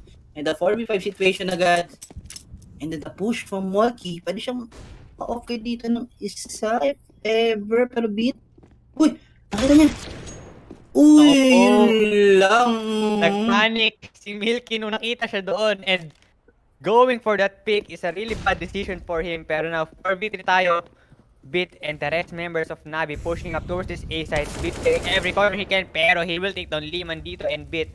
16 HP na natitira sa kanya dito. And 1 member na lang, si Fico, ang natitira ng bantay dito sa A side. Pero the backup for Furlan is now dito sa may ating city. Uy, Fico. With that trigger discipline, he will take down 1. Pero Beat will take down Fico dito. And it's also Furlan. The info is there. 1v3 situation. AK versus P250. Hindi man nanalo. Electronic will get that final kill.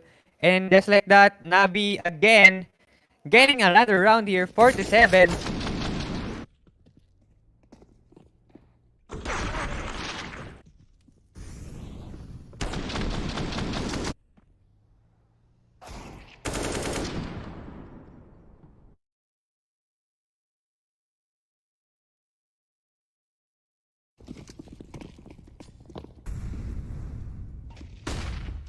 And now we are heading to round number 12.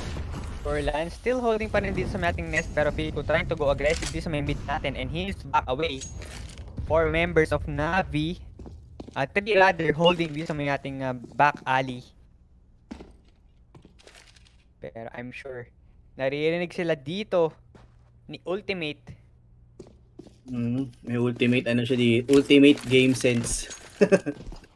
Pero let's see, I think possible for a B execute ang play ng Navi this round.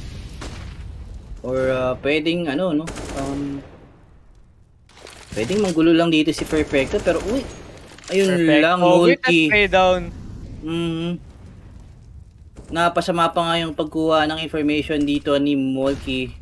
And down to 4v4 na nga lang tayo dito, Boss Bentos. And a possible push dito sa ating lead. Pero isa-isang nawala bigla yung mga member ng Navi dito. No? So ultimate na nga lang yung magiging depensa dito sa ating B-site. And there you have it. Ultimate will take down 2 players ng Navi. So just like that, 8-4 ang ating magiging scoreline. In favor pa rin naman ng ating Ego. So I think 4 rounds away para ma-close out itong ating first series, Boss Bentos. I mean, for second map.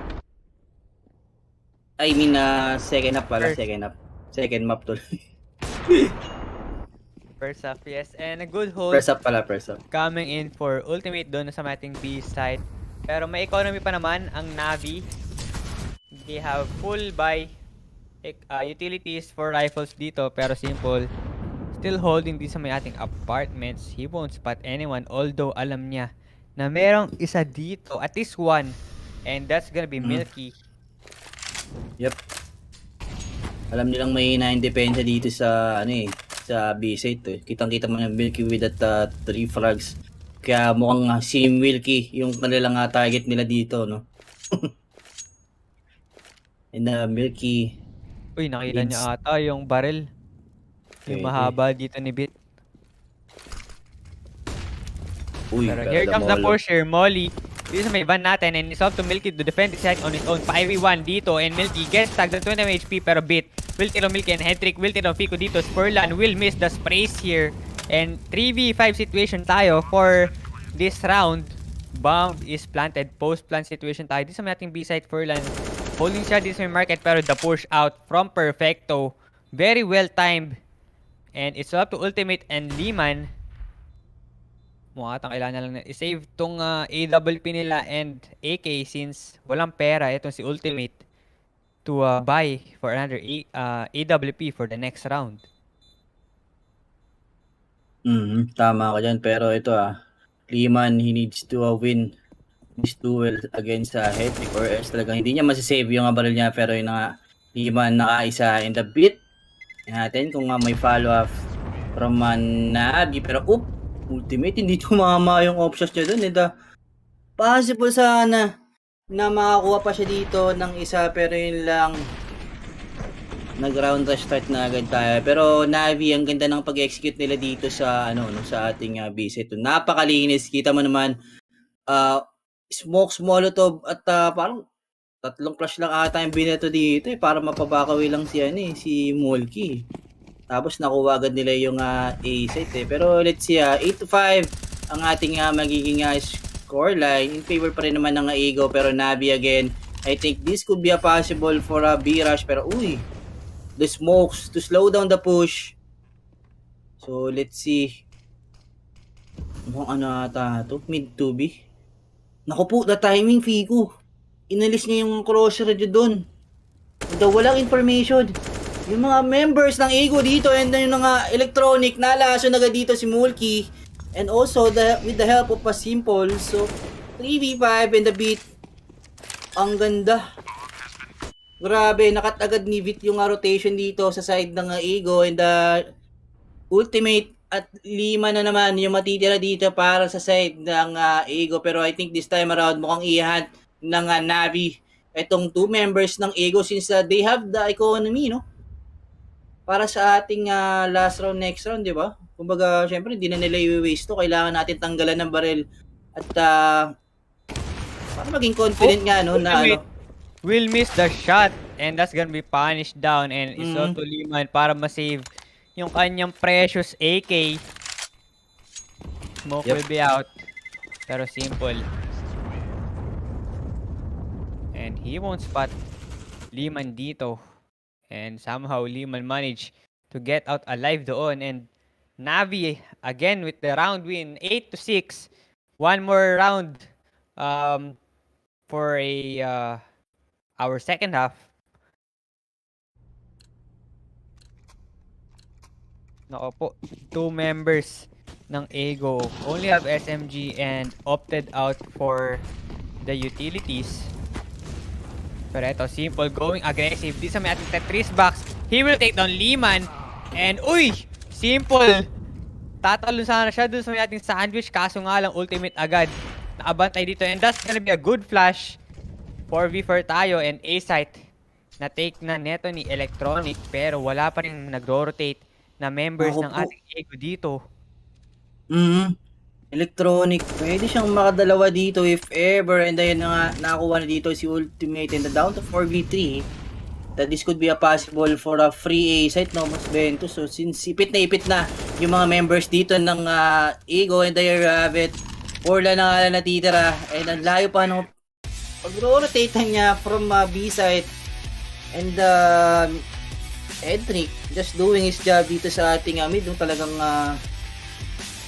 kinat niya yung rotation dito ng Ego at nakuha niya yung mga members dito. So ang ganda ng laban dito, no. So Ego, I think na ano ata sila dito, 7 points first eh. Oh. Madalas dito talaga biglang nag-i-start yung pag-pop up ng ng mga teams eh pag ganitong scoreline eh.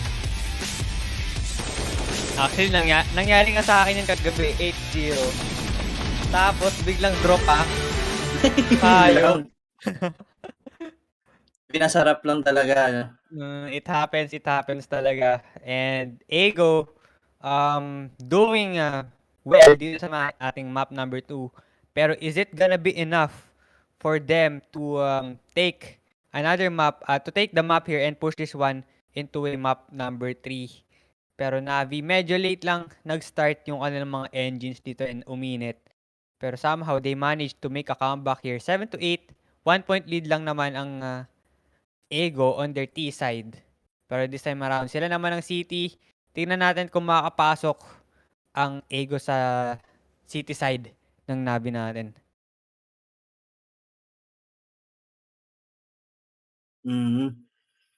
So, City side na ngayon yung Navi, no? So, expect natin na ito-dominate ulit na nila itong Ego. And Ego, let's see kung same pa rin ba yung init na ipakita nila dito since bigla silang nag-choke nung ating 7-point marks.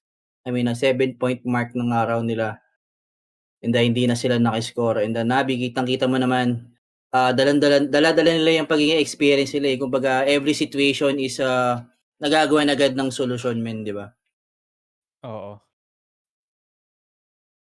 Tingnan natin. Kung makakuha man ng pistol round, etong Navi, possibly 3-0 straight agad for them. And Ego naman, tingnan natin kung meron pa silang momentum, no? Since medyo naudlot yung momentum nila na ginawa or kinuha nung straight 6 ba? 6-0?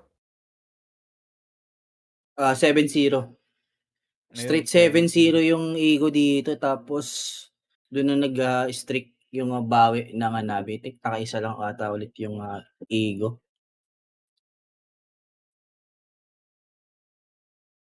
Yep, and meron dito. Who is the new member of Navi? It's gonna be Hendrix. He just came out from the academy. The substitute for Boomage since Boomage can't play due to the pandemic. Yep. And yun nga, boss, Kendrick Harder. Panalo po yung Navi sa ating game 1. Game 2 na tayo. Let's see, ito na. Start na. At yung ating pistol round ng ating second half. So, tingnan natin kung sino nga ba yung makakuha dito ng pistol round. Alam naman natin na once na makuha mo yung pistol round, possible na Yung 3-0 agad, di ba? Pag tuloy-tuloy yung momentum niya. Yep, and here's the smoke towards this nest. Pero all members of Ego, they're trying to set up for this A side push. They have one smoke, one molly, and one flash. Pero here comes the flash head trick holding this ticket boot natin, and all members of Ego nakapasok na sila dito, pero Simple will try to land some shots here, and Electronic will take down Milky, and Simple will take down Furlan dito, pero Simple gets taken down dito from the sandwich ultimate. 1v2 dito sa may ating site. Pero Fiku, holding pa rin siya dito sa may ating paras, and they need to back away pakonti-konti dahil konti-konti silang pinipressure ng Navi dito with this push. Electronic trying to land some shots here dito against ultimate, pero the swing from head trick, he will take down ultimate, and it's all up to Fiku. Down to 19 HP, 1v4 situation, the bomb is dropped. Dito sa may ating A main, anong iyong gagawin? They know na he's low on HP. Pero the swing from Fiku, per Electronic holding that angle pretty well. And Navi will get the pistol round, and with that 8-8 ang ating maging score. 8-8. And Navi, napakaganda ng kanilang defense dito against Ego. Kitang-kita mo naman, isa-isang nagpa-pop up yung mga ulo ng Ego dito, no? So, let's see. I think Ego will full eco round sila, no? So, I think possible for a Glock train, okay? Yung makikita natin dito. Pero Simple, pwede siyang makapag-farm ng economy dito sa ating lower mid, since the SMG, alam mo naman pag SMG kills talagang mas malaki yung bigay ng pera dito, no? Pero let's see the 5-man stack dito sa underpass, pero yun lang, inismokan lang ni Simple ng ganun lang, kaya makakancel yung play ng Ego dito. Pero Electronic with that M4A1 with the help of 2 members ng Navi, mga isa-isang mag-fall down at walang makukuha dito yung Ego, pero ultimate nakaisa lang dito, nakakuha dito si Electronic, no? So yeah, mga 9-8 yung ating magiging scoreline, no? Pero this time around, I think Ego magkakaroon na sila ng buy dito, pero kitang-kita nyo naman the Tondo moves from Simple. Harap-harapan pa. Oo. Pero ganun tayo for both teams, although 2 SMG lamang for the side of Navi and 5-man AK for the side of Ego. Simple going aggressive. This is my ating apartments with this AWP, and I'm not sure, alam niya may tao na dito, pero Furlan gets taken down, and just like that, bawas agad ng isa ang Ego natin. Pero ultimate pushing up towards this Tetris box, and Electronic with the timing. That's gonna be the smoke to cover up the palace dito, pero this is a good cover for Electronic since hindi nila alam na may tao dito. And Headtrick gets taken down by Milky dito, pero Electronic will get taken down by Lehman, and just like that, 4v3 situation tayo, pero Milky, mali ka na tinitignan doon. Beat will take down Milky, although Lehman gets tagged. 11 HP na tira sa kanya dito, and that's gonna be the nade, pero Perfecto will take down ultimate dito. 2v3 situation, postman tayo.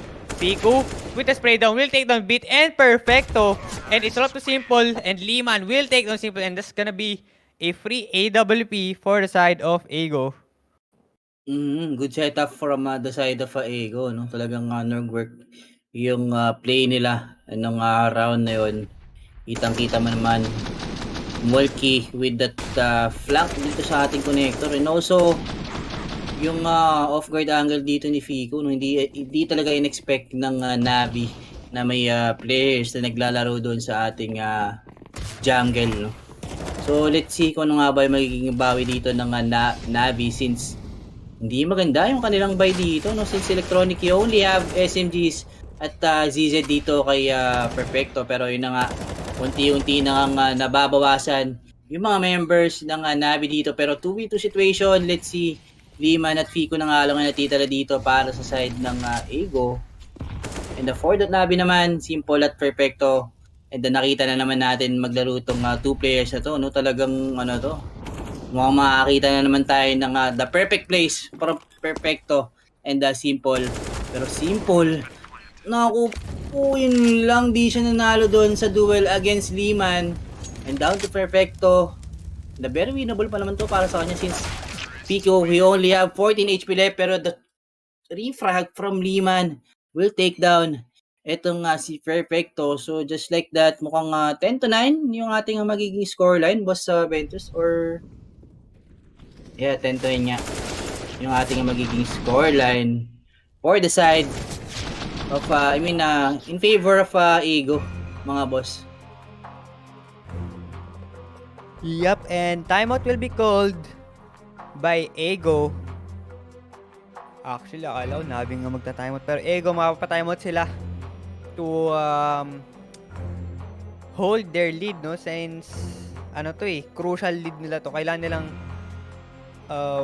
alagaan yung 1-point lead na to kasi Navi, alam naman natin kung gaano sila ka-dominance pagdating sa city side.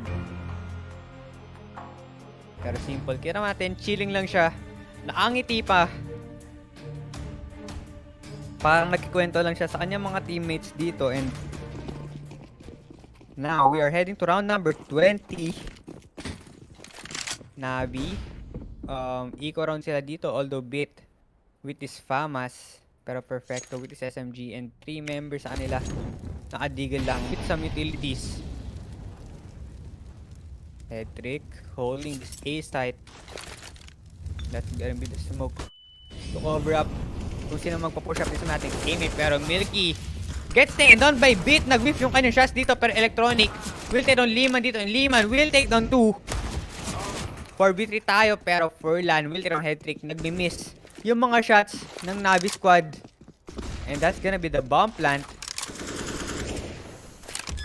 2 members ng Ego natin pushing up dito sa may ating city to cut the rotation if ever may pagtangkang pumunta doon. Pero mukhang mapapasave na lang ang Navi squad natin. Simple, not yet backing away.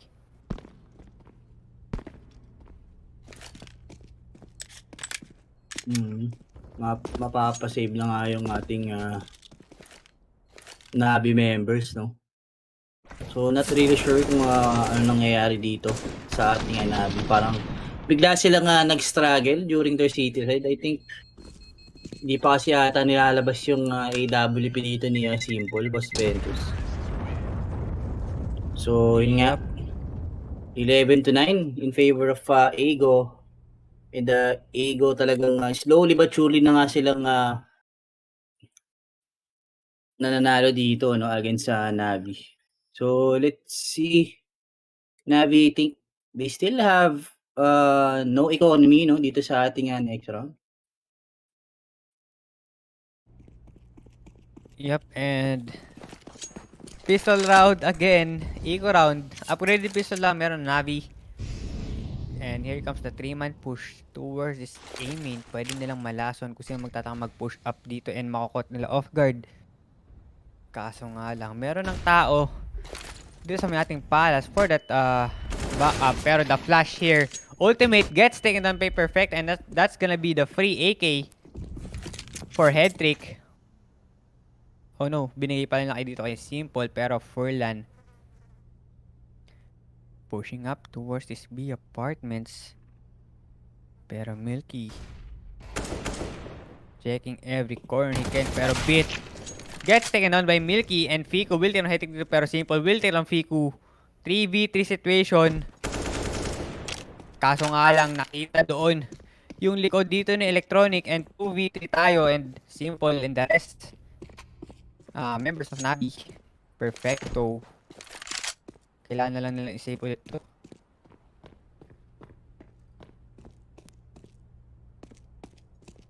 Although, wala pa namang bomb plant dito dahil ang layo pa ang pinanggalingan ng bomba.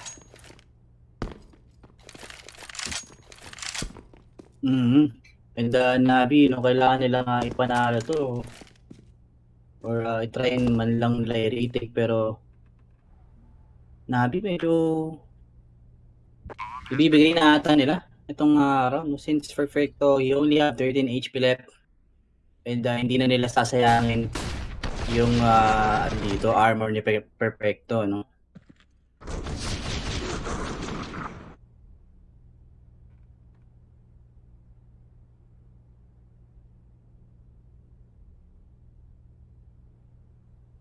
Yep, and hindi rin naman nila i-hunt yung Navi members dito since kailangan din nilang i-save tong mga baril nila for their teammates. And with that, 12-9 natin magiging scoreline. Ego getting another round. They're up by 3 rounds na. They only need 4 more rounds in order to push this series into a map number 3. And mapapa-timeout ang Navi.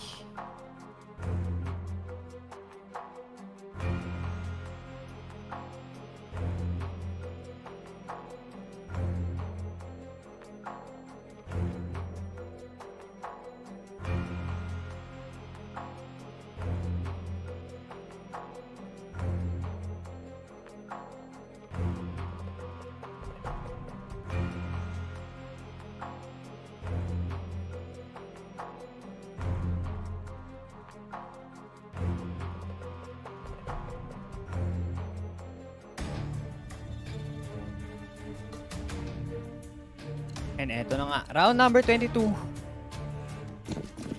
Ego versus Navi leading. The charge here para sa side ng Ego natin is Liman with 22 frags going online dito, and Piku with the molly. This may ating Van and Darash B-play for these two guys. Pero Liman and sino to? Bit will get that nade down, pero he gets tagged down 56 HP. And now they're slowly pushing up toward this connector.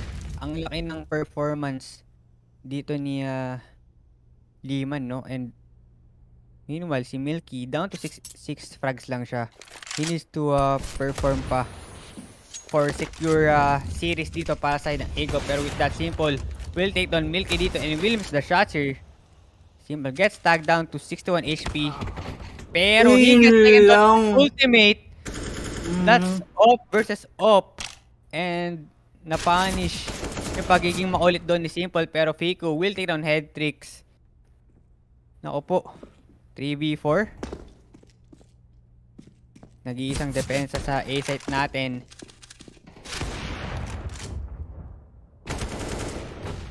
Orlan will take down beat dito, pero Perfecto will take down ultimate 2v2. 26 seconds on the clock remaining and the bomb is dropped dito sa gitna ng ating A-site, and Piku and Furlan na titira for the side of Ego. Pero this is the open plant. Perfecto with the swing here. He won't spot anyone. Good timing. Yep, good timing indeed. And may information na yung Navi na yung isang member dito ng Ego is naglalaro dito sa ating jungle. Pero yun lang, nakuha agad dito yung isang member ng Navi doon sa city, no? Kaya Perfecto mukhang he will just manage to save his Galil, no? Against Ego. So yun nga, Ego 3 rounds away para ma-close out itong ating map number 2. Mukhang tama yung sinabi ni Mulky na ready sila dito sa ating game number 2, no?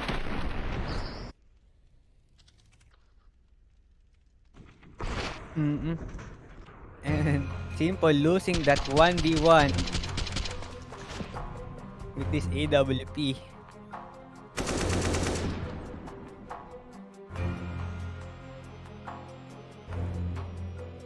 So, no boomage. There's a problem ata.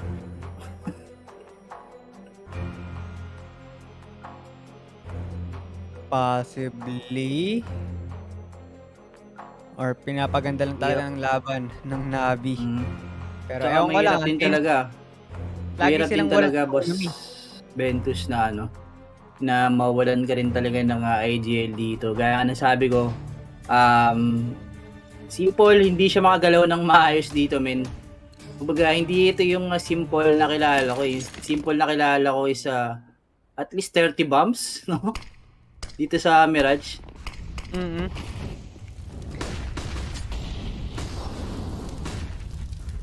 Pero this napakadaming utility yung binabato dito pero simple. Will take down Milky through the smoke pero electronic with the spray down. Matatagal lang yung Furlan dito. 72 HP. Pero somehow electronic and Furlan will take down electronic dito and perfecto. Will take down Furlan dito for the trade. And now 3v3 tayo. Napakainit ang laban dito sa may ating mid. Pero the bomb is planted dito sa may ating A site. They need to go for this retake. Ultimate will take down perfecto pero beat will take down Fiku. 1v2 situation. Beat na lang titira for the side of Navi. Oh, Ayun nga. Susugal na ata to. Alam niya ata na may AWP din. Eto si Ultimate. Pero wala na siyang kahit anong utility. He only have the nade. Pero he won't have any time here. He will go for an SK frag. Kaso nga lang, the timing. Indeed, the timing for Ultimate, no? Talagang hindi sila nagkakatagpo dito, men.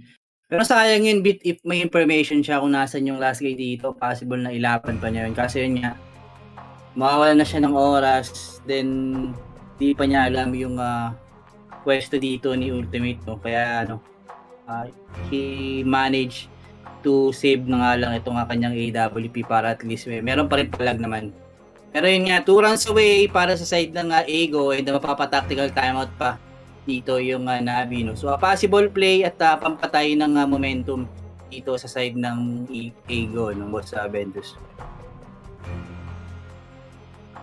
Yup, and Ultimate showing his off skills para kay Kuya mo simple. Seminar ka muna, sabi niya. Nanlalamig ka ngayon eh. Pero full gun round tayo for both teams. If Navi lose this round, it's a potential win for Ego and push this one up into map number 3. Pero Ultimate going aggressive dito. He gets tagged down to 80 HP. Pero 3 members ng Ego pushing up. Dito sa ating Palace. Headtrick. Parang wala ata si Headtrick dito sa sa LAN natin. Pero Headtrick will take 2. Will take down 3. And just like that, it's all up to Ultimate.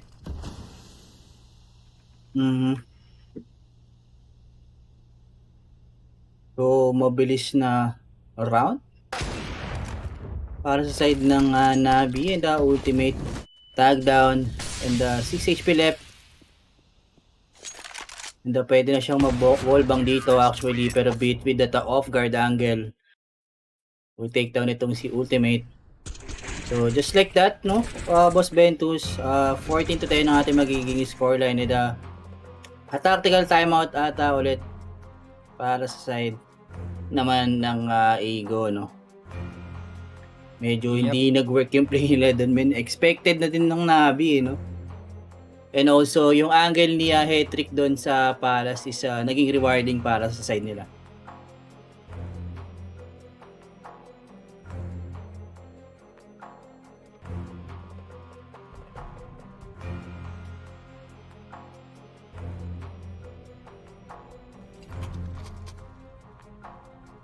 Yup, and no room for error for the side of Navi.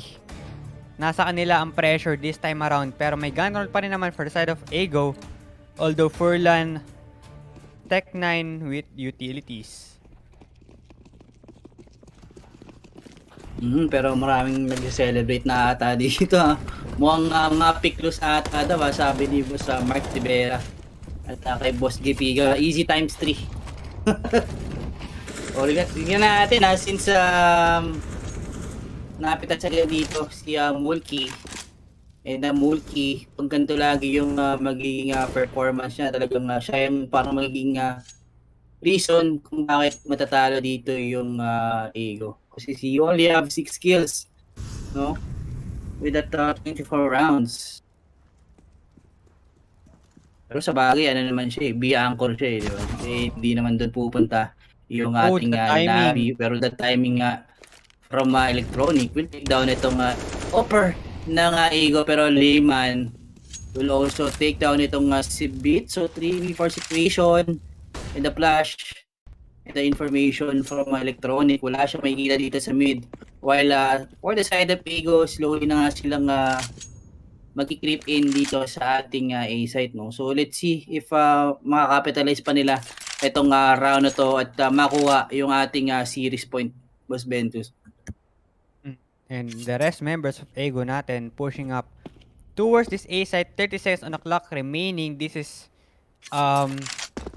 A site hit dahil wala na silang oras for a rotation, pero Headtrick jump picking dito sa may ticket booth, and he will spot 2 members and they know what is up, and nade is out, pero Fico gets tagged down dito by Electronic, pero Furlan Lima na natira for the side of Ego. Mukhang kailangan nilang i-save yung kanilang mga barrel dito, and with that 11-14 ang magiging scoreline natin. Navi staying alive, and they don't want to give this map number 2.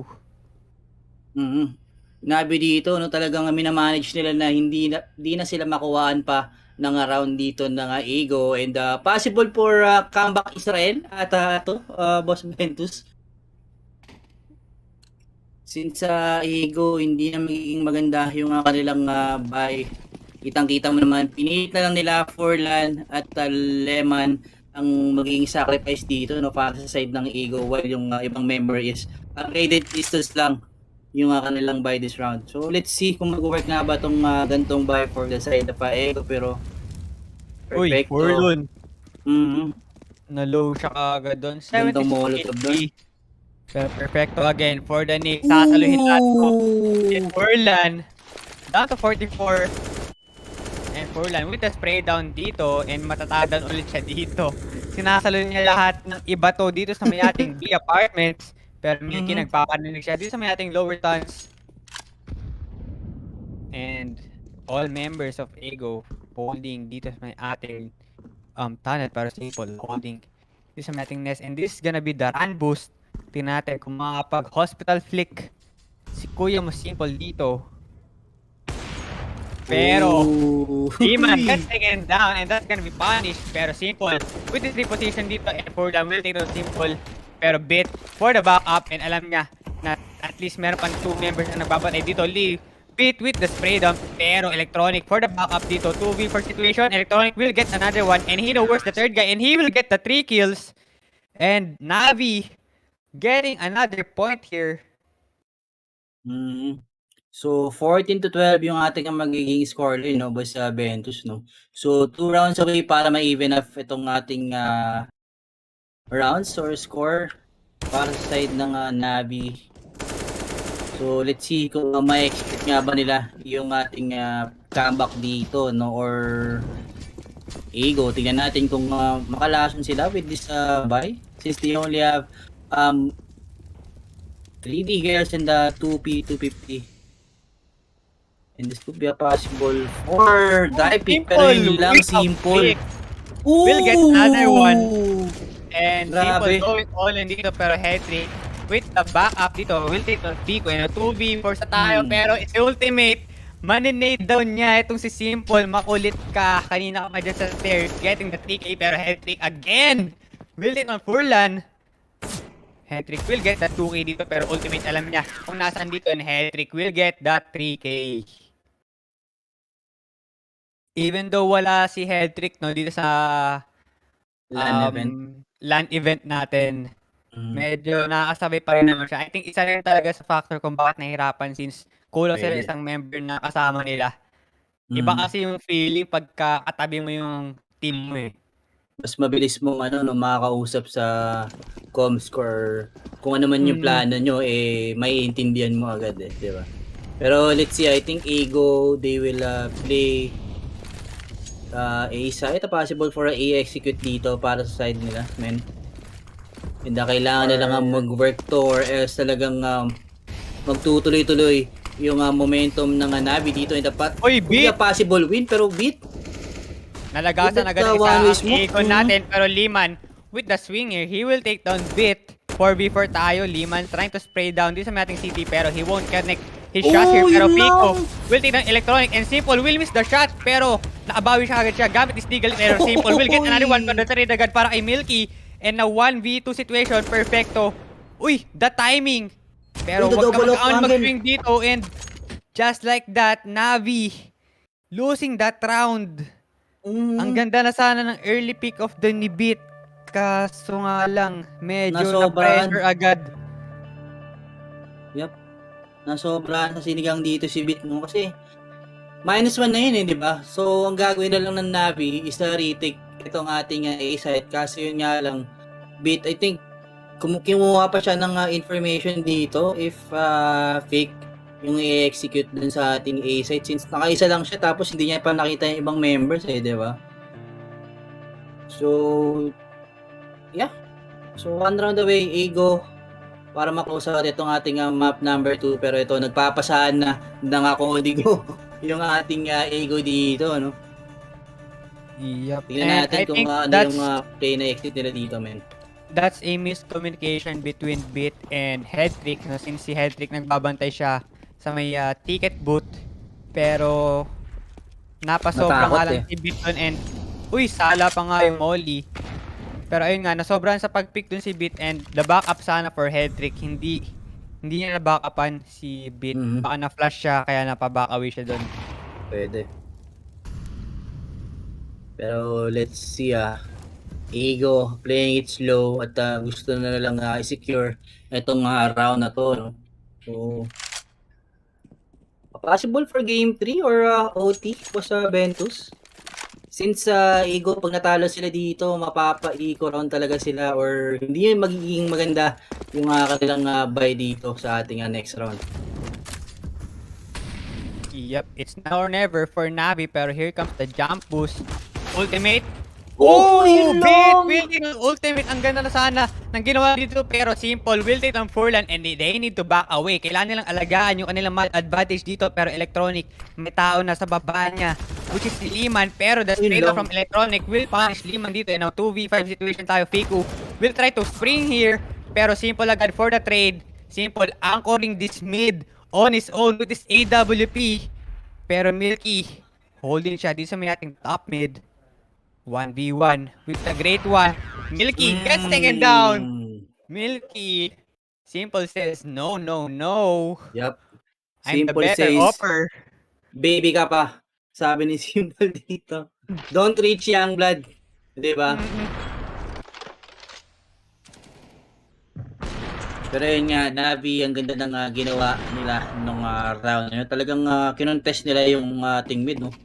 And ultimate, if yung AWP shot niya tumama, talagang should be a different story, no? Para sa side ng Ego. Pero ito, gaya ng sabi ko, boss sa Ventus, hindi magiging maganda yung buy ng Ego this round. This could be a possible for B execute or B commitment na ata dito, men. Yep, pero ito, here comes the flashes dito. Bit will take on one. Furlan is out. Refrag. Yep, and 3 members on nila holding na dismatic apartments pero Liman will innovate to perfecto. Will get ultimate. Will get the double kill. Will get the triple kill. And just like that, we are heading to overtime. Navi pushing the limits of Ego natin para sa ating map number 2.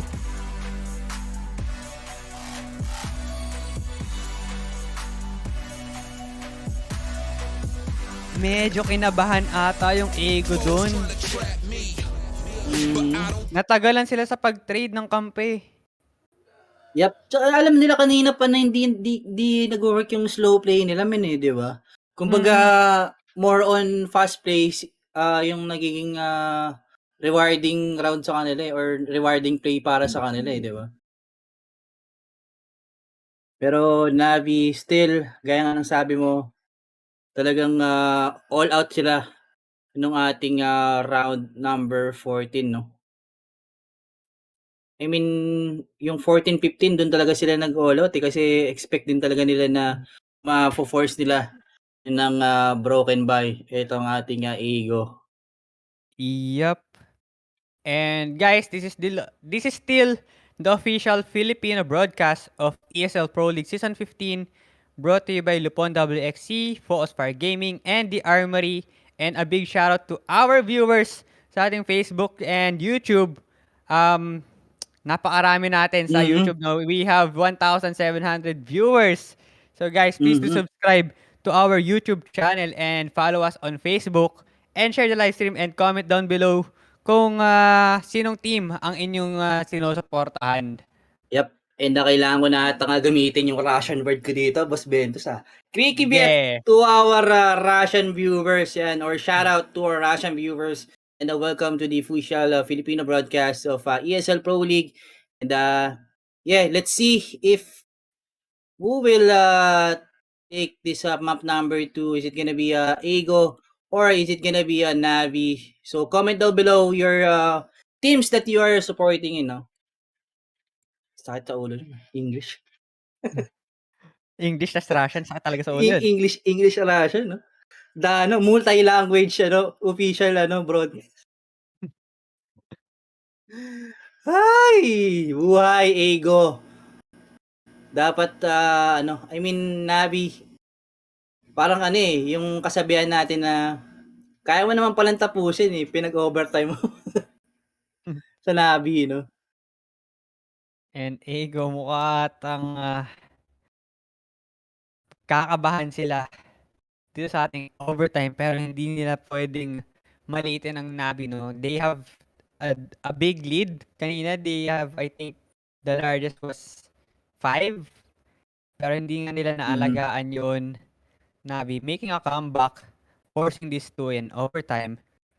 Let's see kung magkakaroon nga ba ng comeback Israel for Navi natin. Comeback or possible for a lason dito sa Ego, men. Kaso yun nga lang, OT tapos citizen pa mag-i-side from Navi. Nako po. Mukhang kukulangan na ng place itong Ego natin, no? Kasi Navi, basado na nila yung play na ginagawa ng Ego during their T-side, no? Sa Ventus. Yep, tama dyan. Pero now, we are heading to OT number 1. Ego will start T-side natin and Molly will be out para din sa ating top mid. Pero Bait with that aggressive play will take an ultimate, and just like that, lagas agad ng isa ang Ego natin. Electronic with the swinger, pero Milky will take on electronic dito, pero Bait again taking down Milky dito, pero Fico will take on head trick, and 3v3 situation tayo. Simple holding dito, pero Simple will take limit dito, pero na-trade agad para kay Fico. Tinangkin niya yung Molly dun just to trade out his teammate, and now Bait pushing up dito natin connected, and that's gonna be the flash. Pero Molly will be out, Smoke will be out dito, pero nagkakasalis si Bit. I'm not sure if alam niya na may tao sa likod niya. Pwede dahil malasin si Bit dito. Pero Fico, nalaso na nga si Bit dito, and it's not perfecto against Fico. Pero the bomb is dropped dito sa ating A main. I'm not sure if alam ba ni perfecto. Mind games to, Boss Bentos, no? So mind games over mind games yung mangyayari dito sa round na to, since perfecto hindi niya alam kung nasaan yung last guy ng Ego dito, and kailangan niya lang bantayan yung bomb natin dito, pero perfecto dito, no? Hindi talaga niya inahaya na ma-sandwich siya dito sa ating A-set, kaya mapapareposition na siya dito, and gaya nga sabi ko, mind games over mind games, and perfecto he have a good angle dito, no? So 20 seconds into the clock. Wala na siyang oras for a rotate. 15 seconds, and nagbigay na siya ng info dito. Napapatay ko siya. Angle perfecto will take down Fiku. 16 to 15. Navi taking 1 point advantage para sa ating OT number 1.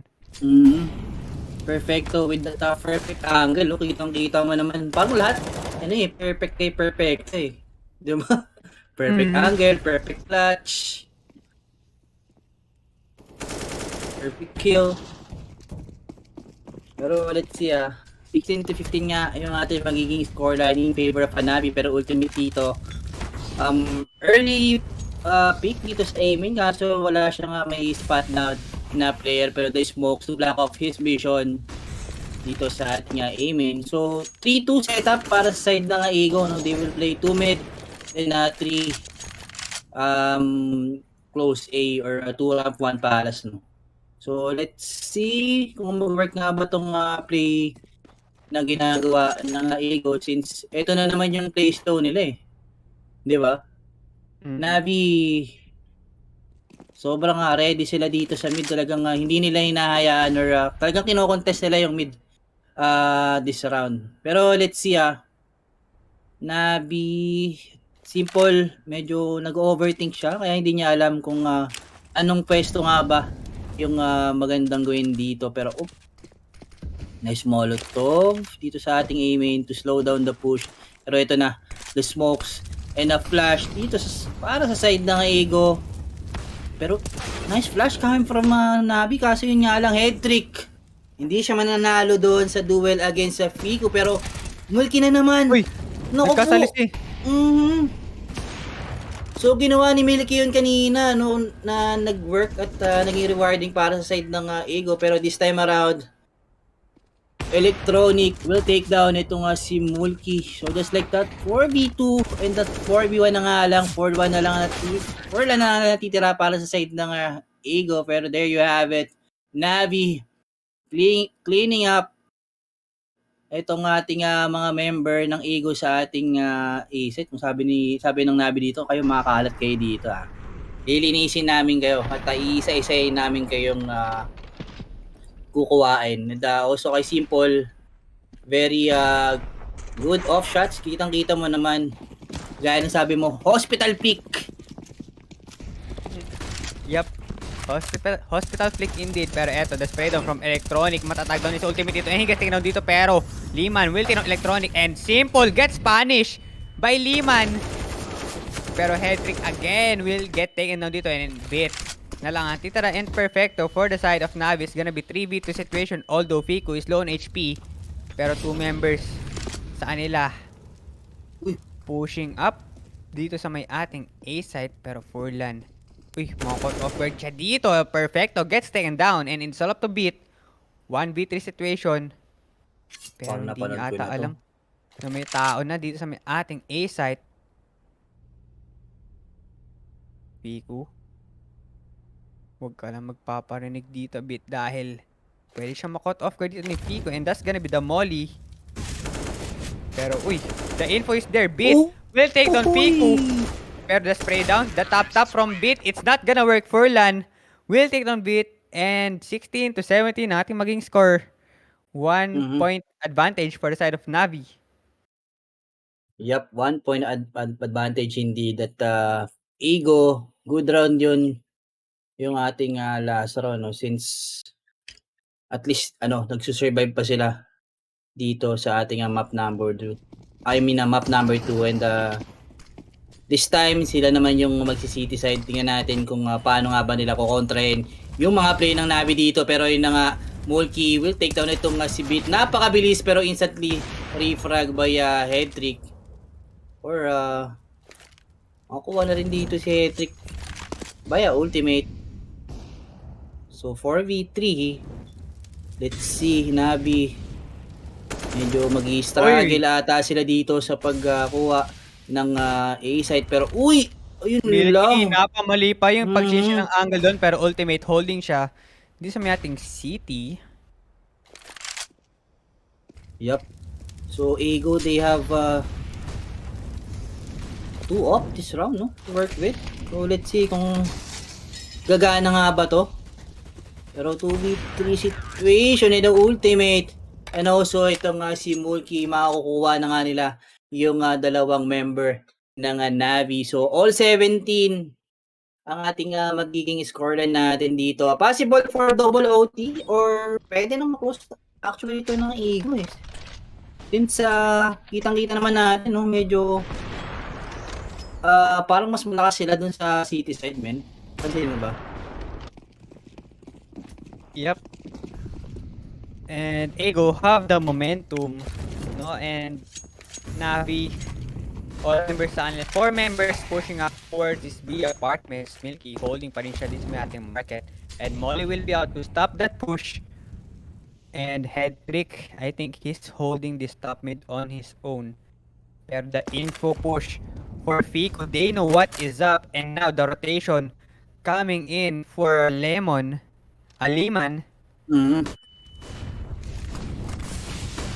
Wait, the rush play dito. Furlan holding this man on his own. Perfecto wilted on Furlan, pero Milky medyo mapapa-caught off guard siya dito, and the bomb is planted and it's off to Fico and ultimate dito, pero Fico will take on Head Trick and 2v3 tayo. They know na isang member manggagaling dito sa may ating mid and Flash will be out, pero Simple will miss his shot here.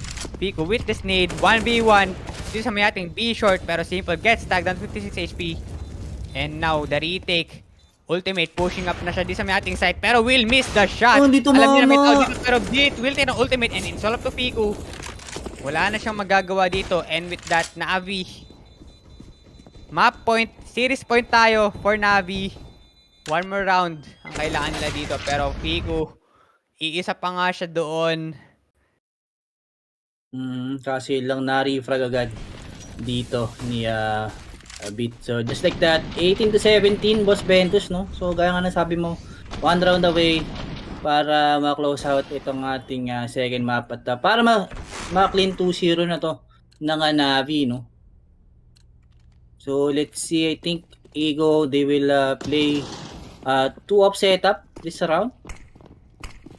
Natin ako mag-work to since pwedeng ma-off guard dito, pero Liman doing the job will take down 2 players agad ng Navi dito. Isang mabilisan, parang 10 seconds pa lang ata yun, Boss Ventus.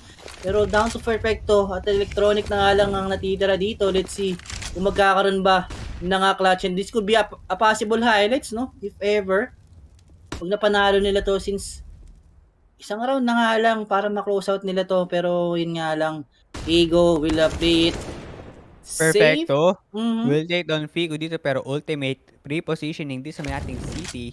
And that's gonna be the good molly dito para ma-flash out si ultimate. Pero alam nila na bomb is drop. Ayun lang, yung mali ng Navi. Pero yun na nga, Volky, makakukuha na dito si Electronic in the perfecto with that 22 HP left against 4 member ng Ego. What can he do in this round? Guro, ano na lang to? For the stats. Playing for KD na lang dito si Perfecto since di na winnable tong gantong situation, tapos bomb is drunk pa. Yup, 3 players ng Ego natin nagbabantay sa bomba. Tingnan natin. Kahit siguro makaklatch niya to, wala na rin siyang oras kung ito-try niya.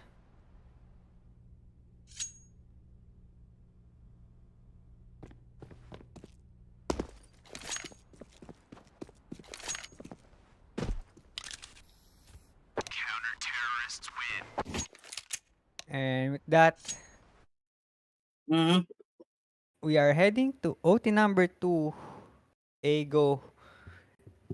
Lumalaban sila against Navi. Nakakasabay sila sa ating top number 1. Yep. Pero gandang ano nun jump.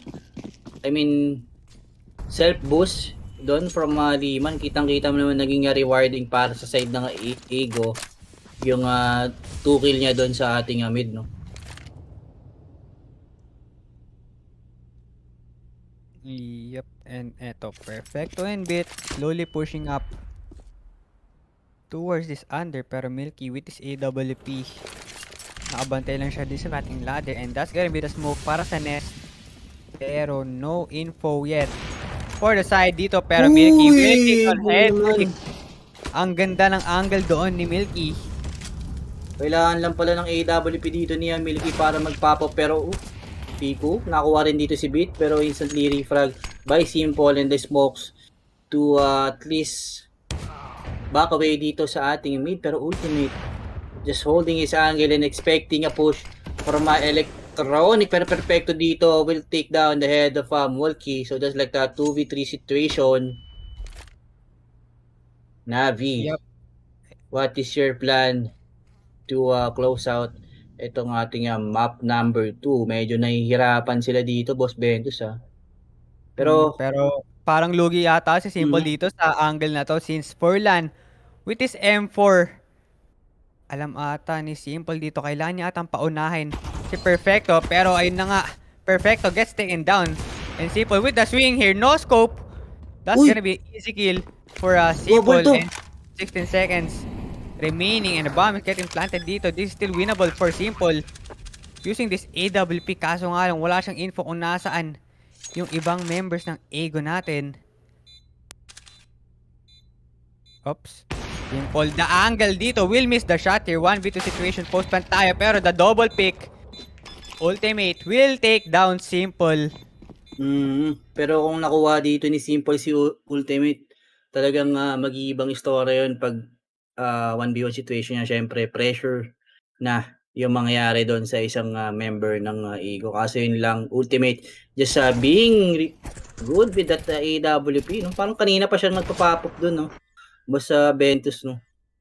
Kumbaga, siya yung key player dito para sa side ng Ego, eh.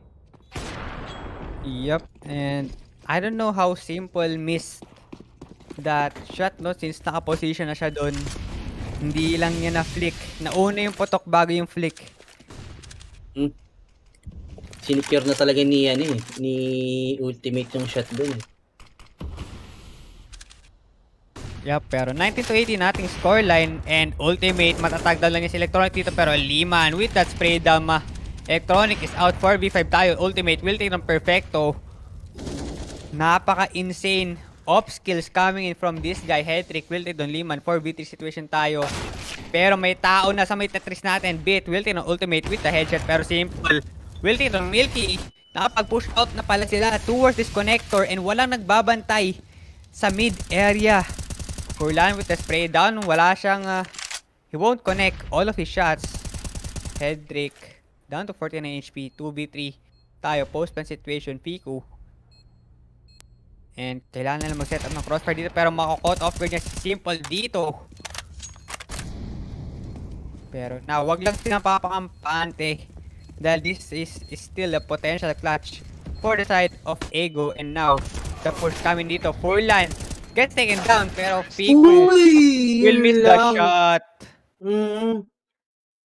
The body system from Navi members natin, kitang-kita mo naman, very on point.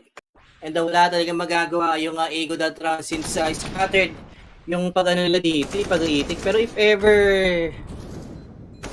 ito may possible win para sa side ng Ego since 2v3 situation yun, man, di ba?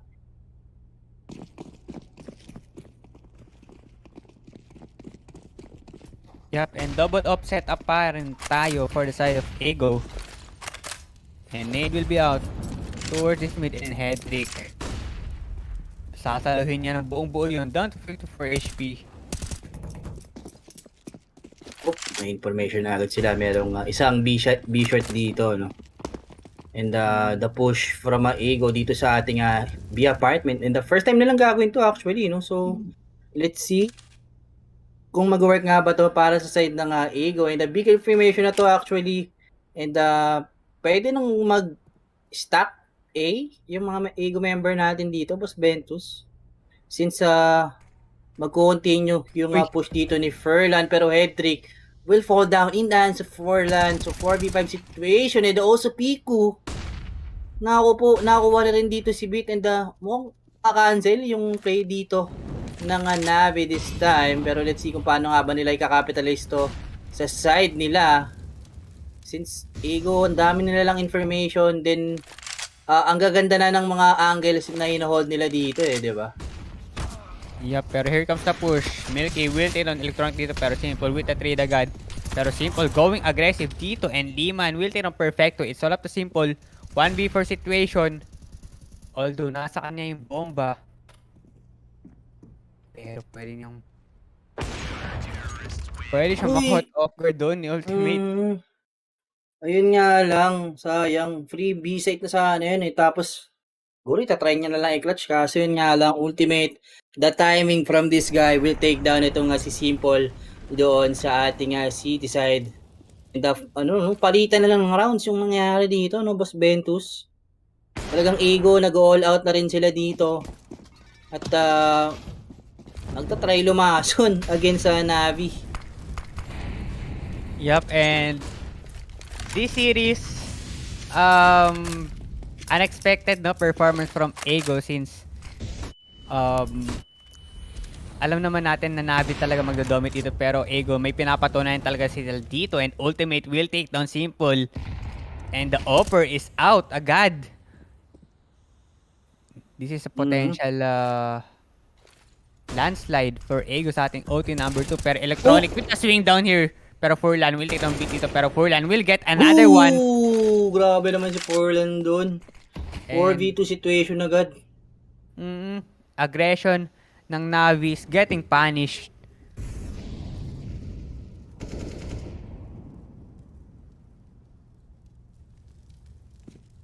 It's all up to Perfecto and Headtrick para kahit papano makahinga ng konti-konti ang Navi for the next round. Pero Headtrick dito, ang ganda ng pag-push niya dito sa ating A-main. And pwede siyang maka-caught off guard actually ng isang member ng Ego dito pero yung dalawang member ng Ego is andito sa ating BFs, no. So scatter yung attack dito or push dito ng Ego, no. Since Perfecto, possible na ma-off guard siya dito at ma-backstab ni Furlan. And then Furlan will take down itong si Perfecto. So 4v1. Headtrick na nga lang yung matitirang player dito for the side of Navi at makakuha pa dito ni Liman. Liman with that position dito sa jungle, no? Talagang nakat niya yung rotation dito ng Navi. So let's see Navi, ano nga ba yung magiging bawi nila since talagang snowball na yung natin dito Ego eh. 'Di ba? Feel na nila yung yung init ng tutok nila eh. Yep. And Piku, very very crucial play yung ginagawa dito, the lurk. Sobrang laking info agad ang nakuha ng Ego. Pero now, Navi simple pa rin with this AWP and the double offset up for Ego on their city side working very well against this top 1 team. Pero Ego trying to play it slow this time around. Navi needs 3 rounds to secure this map number 2. Meanwhile, Ego only need 1.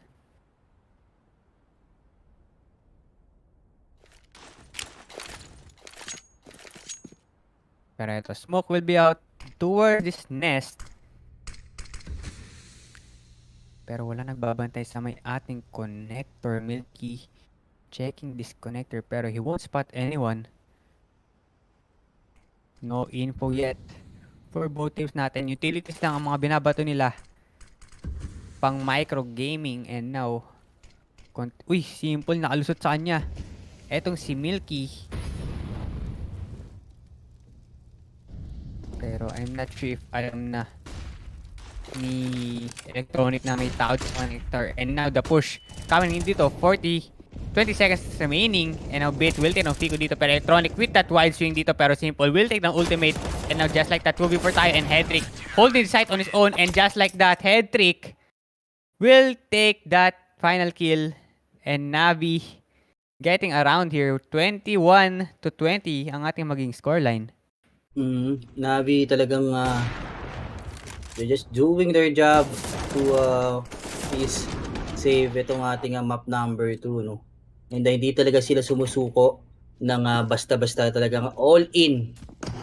Kumbaga, yung Navi dito, men. Uy, yun lang. Sabi dito ni Fiku, hindi kasi Liman para mag-self-boost sa ating mid, no. Kaya na-caught off guard agad dito si Electronic. So just like that, 4v5 pero Fiku dito hindi magiging maganda yung kanyang HP. You only have 16 HP left to work with. So, isang nade lang na ligaw dyan talagang matitake down ka agad. Pero let's see Ego mukhang will play it slow na ngayong round since yung pressure nasa Navi na no. So, Ego dito kailangan na lang mag-regroup at kailangan maging on point yung mga refrags nila dito men. Kung gusto nilang makuha itong ating map number 2. So, yun nga guys, sa mga hindi nakakaalam, Navi sila nakakuha ng ating map number 1 and itong ating map number 2 possible for Ego na to since an advantage lamang sila. Pero yun nga, epic nga lang yung matitira nga depensa dito sa ating A side and the retake is on for the side of Navi. Let's see. Uy, simple. Will it on Kiku. Pero through the smoke perfecto, will it on Liman dito yung 3v4 tayo. Pero Milky getting the pick here per bit will punish that pick. And just like that, it's a lot ultimate 4v1 and Navi staying alive on our map number 2. And we are heading to OT number 3. What a game from these guys, from these teams. Is this the grand finals? No, it's not. This is only the first game in the group stage of Group D.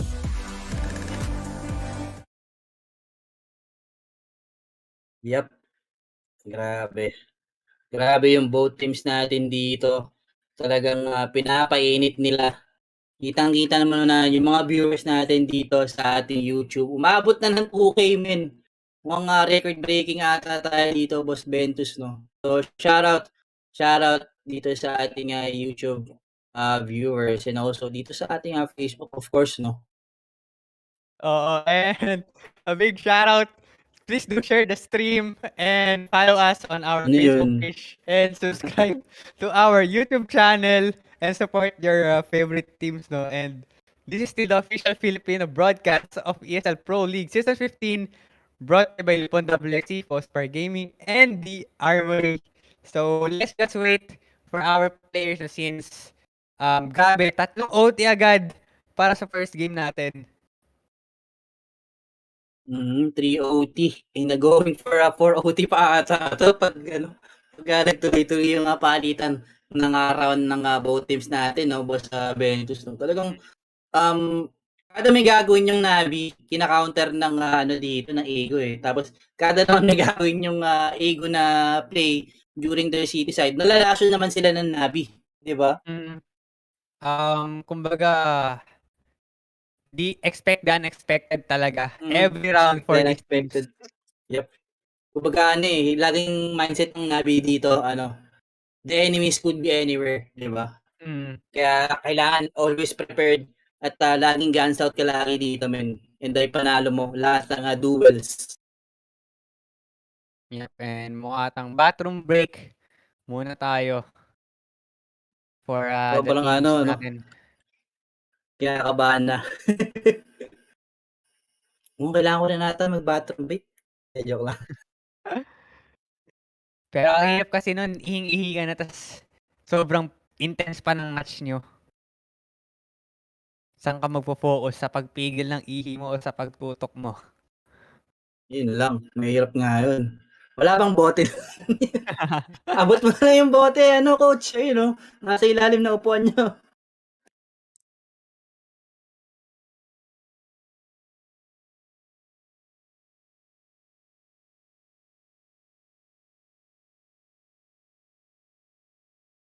Ego.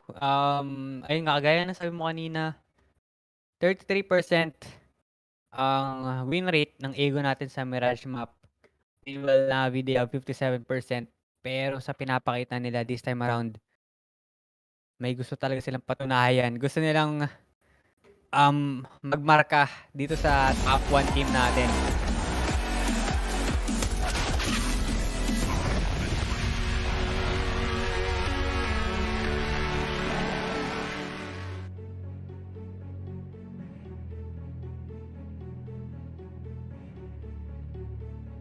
It all comes down to psychological battle for these teams, no? Dahil grabing pressure itong match na to pushing this to OT number 4 na ba? 4 na ba? Number 3 pa lang. Number 3. Yep. Going for number 4 na. Huwag ka mag-alala. Ni-request mo eh. And ninanostra mo na eh. Ano yan? Caster's curse yan. Caster's curse, no? Hindi pa na mangyayari. No? Pero let's see. OTP lang to. Nabi ulit yung mag-i-start ng city side, no? So, tingnan natin kung ano nga ba yung magiging resulta ng round na to. Pero Multi, meron na siyang control dito sa ating connector. Pero Electronic, ayun lang, hindi nag-work yung pag-push siya doon. Napapala siya dito ni Milky. So, down to 4v5 in the beat. Praying through the smoke. Naku po, napahamak pa siya doon, men. Pero Liman will take down head trick dito in a 2v4 situation. Post plan tayo for the side of Navi, pero simple. Medyo napabilis pa nga yung pag-take ng side ng Ego natin and hindi prepared yung Navi for that rush. Kaya nga, gaya ng sabi ko, expect the unexpected. And na Ego, talagang binasican lang nila yung mid dito. Late smoke dun sa ating window, then Mulky, tinakbo niya na agad yung connector. Mukhang nahanap na ng Ego kung nasan nga ba yung weak spot ng dito, no, ng Navi or weak defense. So connector is the problem para sa side ng Navi. Kailangan nilang gawan ng solusyon to para ma-stop yung push dito ng Ego. Parang yung kanina, lagi nilang kino-contest yung mid, pero this time around mukhang binigay ng Navi yung ating mid. Talaga importante talaga tong mid pag city side kasi dito talaga yung angle sa mapapabayaan Uy! Pero simple, will take down Navi Milky. Another rush for Ego dito, pero head trick will take down 1. Liman is out, pero the trade agad for Furlan will take down head trick and now 3v4 situation tayo. Simple, repositioning himself here, pero he will miss the off shot. Pero he gets punished down by ultimate dito, and just like that 3v3 tayo. The retake again for the side of Navi, pero the spray down from Electronic will deny that bomb plant. And it's all up to Furlan and ultimate. Hindi nila alam kung ilan nga ba ang members na nagbabantay dito sa ating connector, pero alam nila na may tao dito sa may stairs. Furlan with the spray down, tumunta sa crosshair si Electronic. That's a bad swing coming in, and now 2v2 pa rin tayo. 1 minute on the clock remaining, pero ultimate will take them perfecto. He gets kicked, pero that's gonna be a good nade coming for Bit and a 1v1 with the great one, Furlan versus Bit. And bomb is dropped. This is ating triple out box. in the open dito si Furlan. Pero good one-way smoke to Yup, that's gonna be good one-way smoke. Pero mayroon na siyang info kung nasaan yung last member. And that's gonna be the flick from Bit. Expecting that swing from Furlan since nanggaling nga siya doon sa may ating firebox. Yun lang. 3v2 situation. Then na turn around ng Ego ng 2v2 kasi yun nga lang the wall bang from Navi will be the reward para sa kanila since round din ng Ego kasi yun nga lang napamali pa sila dito ng pag-bomb plant dito sa ating triple so let's see Ego ano nga ba yung sagot nila dito since 1-for-1 trade na naman or exchanges lang ng round yung nangyayari dito sa ating boss, both team boss Ventus. Pero the flash... Yup, and the playbook of Ego is now out of the equation dahil hindi na yan mag-work this time around dito sa may ating overtime and simple holding the stairs, checking the palace and the A main, pero ultimate nabantay na siya dito. Huwag ka lang magkaamay ng pick dito. Simple, nakita niya dito and ako po, makakamali pa nga si Simple, umasim pa nga siya doon. Will take down by ultimate and now 4v5 tayo. 1 minute on the clock remaining, pero Electronic will take down Furlan. Pero Fico for the push here sa may ating jungle will take down Electronic 4v3 situation. This is another man advantage Alam nila. on the side of Ego. Alam ata nila na nag-push dito si Hedrick sa ating palace, pero dito being deadly with that AK-47 will take down itong si Mulky. So 3v3 situation and this could be a possible retake para sa side ng Navi. Since nakuha na Bit rin dito ni Bit si Fico. And just like that, 2v tayo, post plant. This is another turnaround for the side of Navi on their post plant, pero alam nila na may 2 members ang nagmamatay dito, and Perfecto versus Ultimate, Op versus M4, pero the spray down dito will miss the shot here. Ultimate gets taken down, and another clutch for the side of Navi members. Perfecto. The perfect shot from this guy will take down or will punish itong si Ultimate. And the Ultimate, sayang, no, talagang kinuha niya na yung information, kasi yun nga lang, hindi tumama yung off shots niya doon. Again, Perfecto. Talagang sinayawan din ni Perfecto yan. Si Ultimate, alam niyang naka-off dito si Ultimate, no? So just like that, 23-22 ang ating magiging score in favor of Navi, pero Fico dito magkakaroon ng push at a good information to actually para sa kanya, pero uy! Naku po! Mukhang miscomm sa ata yun! Yup, pero ito, Ultimate will take down Bit dito per Perfecto agad for the trade, and just like that, 3v3 tayo. Bomb, medyo hawak pa rin naman ni Perfecto kahit papaano. Di sa may ating Palace, pero B-site is open, and the info dito para kay Fico. Pwede makot off guard dito si Perfecto, and just like that, the bomb is dropped. Fico versus Headtrick. Di sa may ating Amin, and he will take down Headtrick dito, and it's all up to Electronic.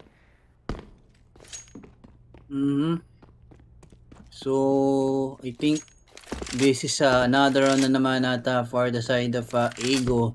Hindi nila in-expect yung pag-push doon ni Fico sa ating top mid, kaya naging rewarding itong round. Sa side na Ego, pero Electronic still trying to survive this round. He only have 30 seconds into the clock. Pero 2 members ng Ego dito is mag-push. A double swing indeed to take the round. So, all 23 was Ventus. And pwedeng mag-OT ulit to actually. Nako po.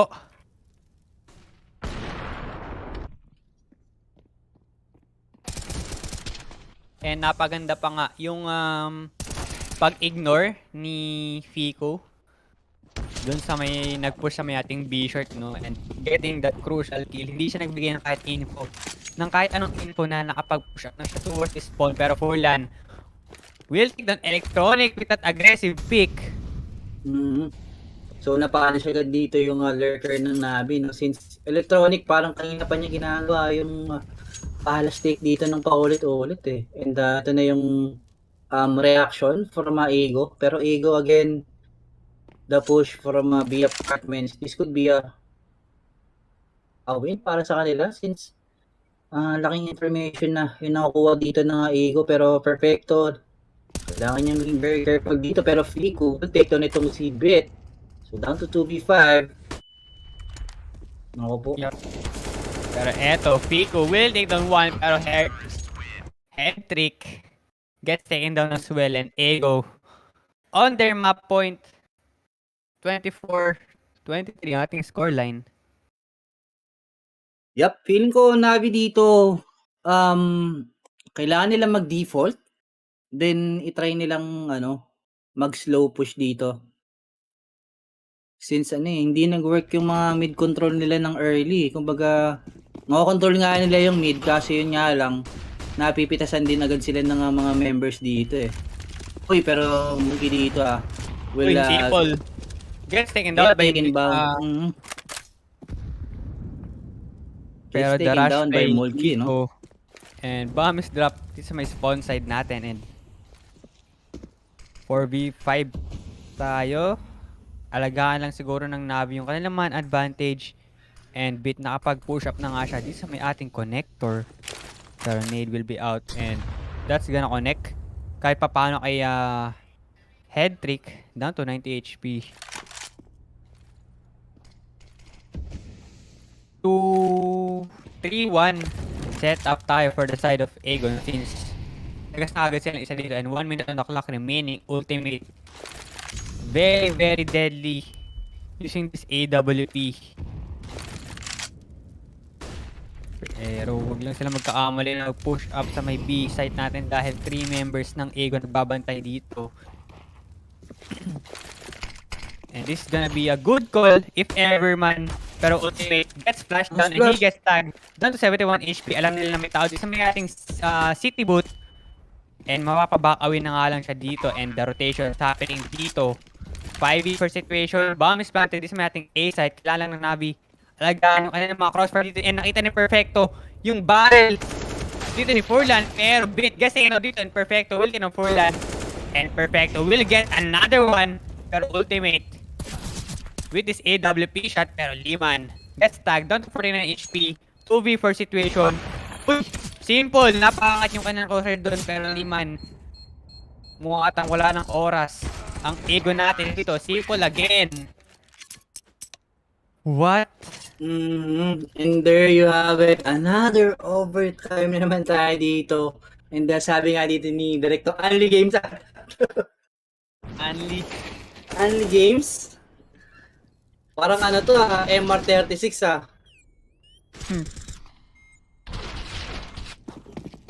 Mukhang gusto ng Nabi dito, mga max 60 rounds eh.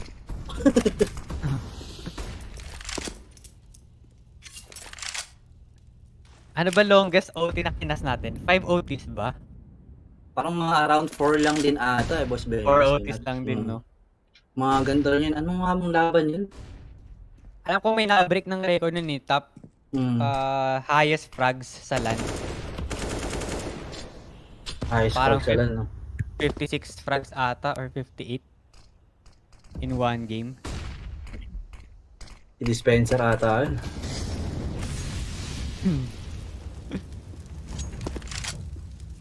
Alam ko may match kami ng ganun sa ESL eh. Pero yun nga.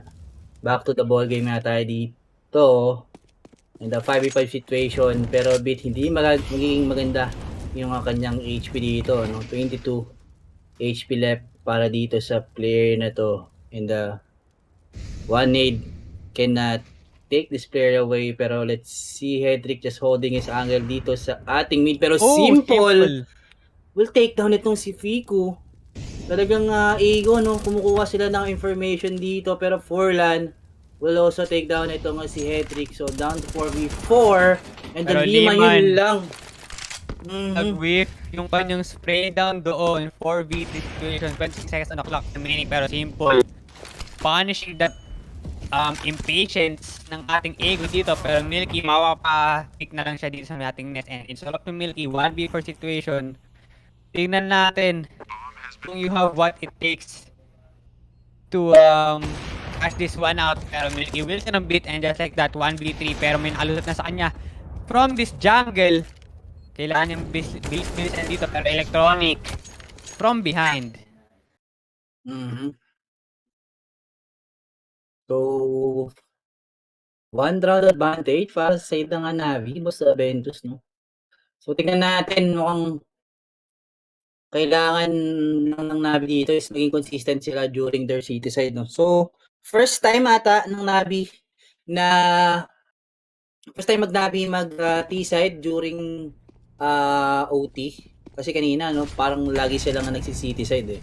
So let's see kung makakuha nga ba sila ng momentum dito against sa Ego. Since alam naman natin, Navi pag nagdire-diretso talaga yung kanilang init dito, and kailangan possible na makuha nila yung round. Kaso yun nga lang, ultimate nakakuha agad dito ng kill sa ating Amen, pero Liman, tama nga, ubos lang siya ng mga members ng Navi dito sa ating Palace, pero Furlan spot down itong si Electronic. So 25 to 25, and exchange of rounds lang yung nangyayari during our overtime, no? Mukhang walang katapusan. Walang hanggan. Pero at least Navi dito, nalalabas na nila yung mga play na hindi pa dapat nila ilabas eh, di ba? Iyap, kung gaano kadali para sa Navi yung map number 1, ganun kahirap itong map number 2 natin. Tinapos nila yung map 1 ng 16-1.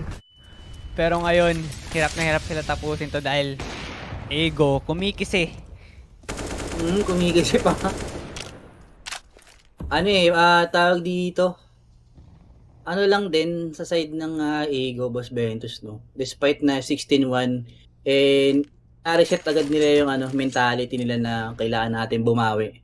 Kailangan natin na idikit to yung laban natin sa Navi at kailangan natin na mapatunayan na isa tayo sa top contenders dito sa ating Group D bracket, di ba? Yup, and Furlan spraying down dito sa ating B apartments. Nabasa nila na Navi trying to push up. Pero Bit slowly lurking up dito sa ating lower mid. He won't spot anyone, although Milky holding this AWP dito sa ating nest. And that's gonna be a good... Uy, smoke dito, pero napa-early nga lang yung pick niya. Pero here comes the B side push. Utilities are being thrown dito sa ating apartments to trying to stop the pusher. Pero Hedrick continues na nakapag-lurk. Pero Fico will get taken down by Hedrick dito. Pero Furlan will get 2. And just like the 3v4 tayo, Furlan gets taken down by Electronic. And now 3v3 situation tayo. Post-plant. B-site is open and the retake is on for the side of Ego. Ultimate using this AWP again. Pero Simple will take down Milky. Double up setup did not work this time around for the side of Ego. Pero Liman going for the flank from this B apartments. And I'm not sure if alam nila kung nasa isang member dito. And Ultimate nagparamdam na siya dito sa may ating market. Wala nagbabantay ng ating apartments Uy, perfecto! Uy. Kakasabi ko lang. And with that, 26-25 ating maging scoreline and change tayo. Muwatang feeling ko hirap yung Navi on their T side against Ego. Yep.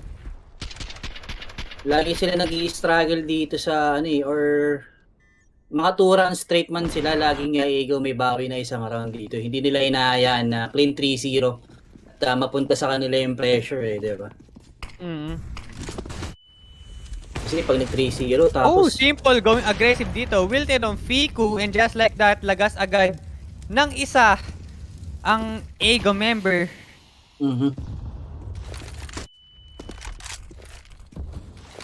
So kinaunter agad ng Navi yung ginagawang mid-take dito ng Ego. Kitang-kita naman Simple with that AWP at being aggressive para sa side ng Navi. Talagang maging rewarding yun para sa side nila. Pero ito, Hedrick will spot out ito si Mulky. Pero yun lang, hindi siya mananalo doon sa duel against sa Mulky. Pero Simple, alam niya alam na rin ni Simple na low on HP dito si Mulky. Kaya mapapabakawin na nga lang din dito si Simple. Mga Simple just playing it safe and possible for retake na lang yung i-execute dito ng Navi. Uy, pero dito And narinig na rin ni Perfecto na they're trying to push up towards this mid. Pero this is a potential bomb drop if ever. And Ultimate gets spotted dito sa main mid natin. Pero he will take on beat with his headshot. Pero Liman for the back up here. And Molly will be out. Pero may puti dito si Perfecto. Pero long Simple. And it's out to Perfecto. Tingnan natin kung maging perfect ba yung kanya timing dito. 14 seconds on the clock. Remaining. Kailangan na lang niya ubusin. Yung oras dito. Perfecto. Put the spray down dito. Pero the bomb has been planted sa default box natin. Pero the double swing from Ego. Yep. And also the support flash from Mulky, yung naging reason kaya nakukuha nila dito si Perfecto. And the Perfecto not being a perfect yung kanyang clutch doon, no? And the expected naman natin dapat Perfecto, the clutcheries para sa side ng Navi. Kasi yun nga lang, Ego, medyo ginamitan nila ng gulang, no? Ginamitan nila ng pinagbabawal na technique na pop flash dito. Pero sayang for the side of Navi, in sa 4v5, nakapitalize pa ng Ego yung round na yun. Ito, Fico, makakuha na rin dito si Hedrick. Pero Electronic is there to refrag itong si Hedrick, no? So let's see, 4v4, HP advantage, lamang na lamang yung ating Ego this round. Pero Ego, I think, they will try to execute dito sa ating A site. Not really sure. Binagsak daw nila yung smokes or nag-drop sila ng smoke dito para kay FIL, no? And this could be a possible for a fake para sa side ng Ego, fake execute.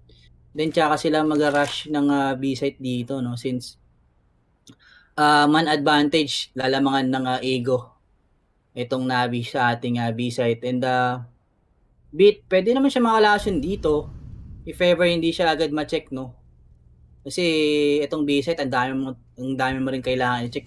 Check mo yung short, yung bench, then yung ban, di ba? Backside. Pero let's see Mulky. Magkakaroon siya ng Yup. And now, Electronic will take on 4 dito pero Bit will take on 1. Kaso nga lang, the trade agad dito para kay Milky and 2v2 situation tayo. Ayun lang. Pero Milky will get another one. Napasama pa nga yung pag-swing doon. And Electronic na lang titira. Down to 13 HP. Nakita niya. Wait, tamang tap lang siya dito pero ultimate. Down to 5 HP. Hindi pa siya natapos dito ni Electronic.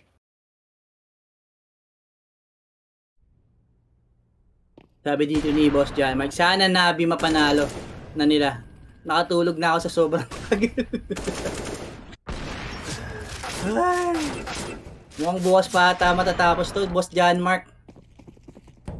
Oo. Kuha muna kayo ng mga dinner nyo dyan.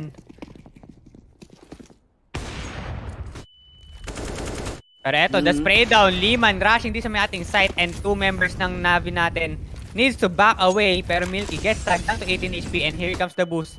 Hindi makaakyat si Simple. Kaso nga nang nasunog siya dito ni Portland. Anong ginagawa ninyo? It's all up to Hendrik with this AWP. That's gonna be the round, if ever.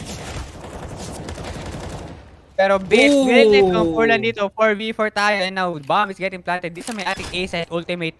Holding the angle. This is may ating CT. Yep. Postman tayo for Navi. Fiku. Pwede siyang makot off guard dito ni Headtrick. Kaso nga lang, ultimate. Will take down Headtrick. 4v3 situation. I'm not sure nagkakaroon ng miscommunication yung Navi natin. And now, the postman. Bit gets taken by Liman dito. Pero ultimate again. Will take down Electronic. Pero perfecto. Will take down Liman. And alam niya kung nasaan yung last member. Dito. And perfecto. Does he have enough time? You have. Pero yun nga, perfecto. Inulit na naman niya. Close. Yung angle doon against sa ultimate. And the 4 overtime?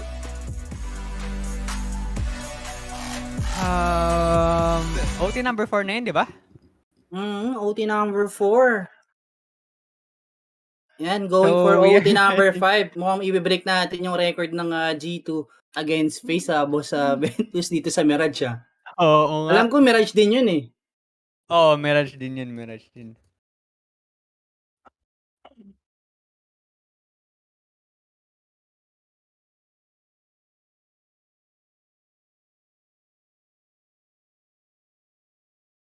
What a game. What a series. Ego, muatang sila ang underdog dito sa ating Group D. So sabi ng Ego dito, walang world ranking sa amin.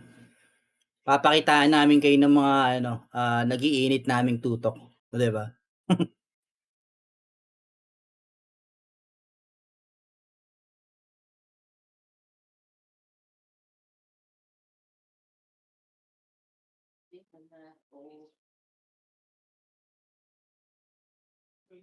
I think magbe-break or magkakaroon nata ng break yung mga players natin dito, no? Since very exhausting tong nangyayari sa matchup natin between Navi and Ego eh.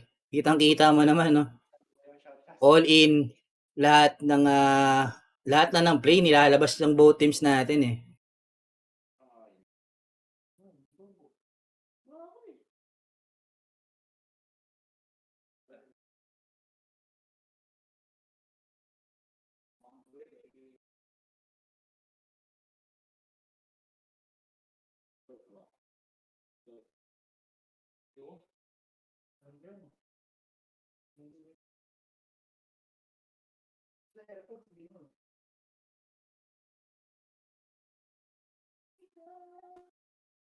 Pero let's see, 4 overtime. And tingnan natin kung sino nga ba yung makakuha na itong map number 2 and ego natin dito, they're proving na despite na sila yung underdogs dito sa matchup natin against Navi, pinapatunayan nila na walang imposible pagka nag-init yung mga tutok namin dito. Oh my goodness. Di ko na alam kung ano ang dapat na strat na ilabas ng both teams natin since they're performing very, very well.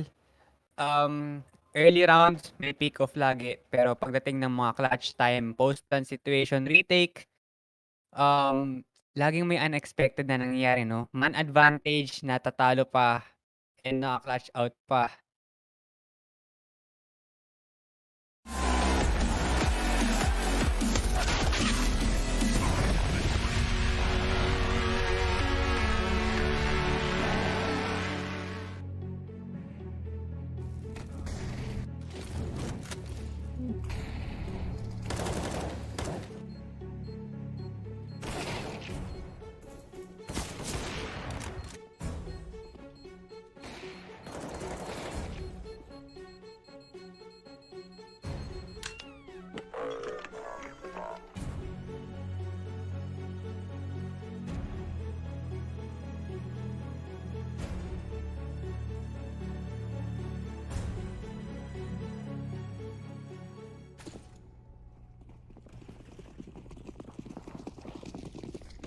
And we are heading to OT number 5. Navi will start sa city naman, pero Electronic will get punished down dito, pero Simple will take down 2. What a play! What are you doing, Simple, dito sa ating mid? Makakadalawa nga agad siya dito. And the Ego, 3v5 situation. Let's see kung ano nga ba yung magiging plano nila to capitalize this round, pero hindi magiging maganda since Fico, he only have 43 HP left. Pero Simple needs to expect dito si Fico sa ating nest, pero yun na nga, Simple getting the 3K. Uy! Mukhang ano pa tayo dun sabay pa tayo dun, may chemistry. Uy! Simple, possible for an ace. Pero alam na nila. Alam ni Hedrick na may dalawa na dito. Pero Simple will take down for this 4K. Pero Simple with that ace. Highlights na naman for our GOAT. Simple just showing in the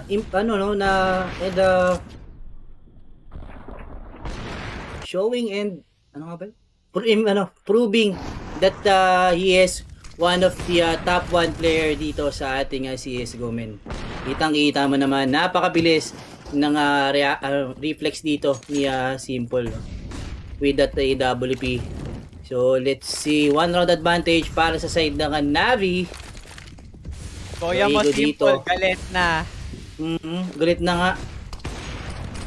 Simple again, will take ng 4 land. Simple going online dito, pero 3v5 situation tayo dito. Hedrick will take down Fiku. Galit na ang Navi squad.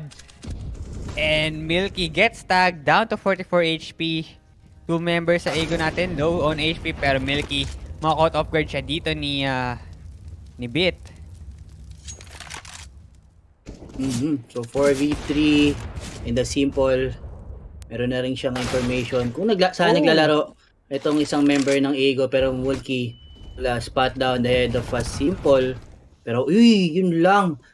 Liman with that wallbang dito kay Hedrick. So down to 3v2, pero Perfecto will take down ito si Mulky. So 2v2 situation. And mukhang retake to para sa side ng Navi, pero Liman magkakaroon siya ng angle dito sa ating stairs at makukuha niya dito si Electronic. And down to Perfecto. Pero yun lang, hindi nag-connect yung spray down dito ni Perfecto, pero the flash from Liman will take down itong si Perfecto. And also with the help of off shot dito ni Ultimate. O, kitang-kita mo naman the quick shot to take the round. And then Navi, sayang yun kasi round advantage sa kanila na yun eh.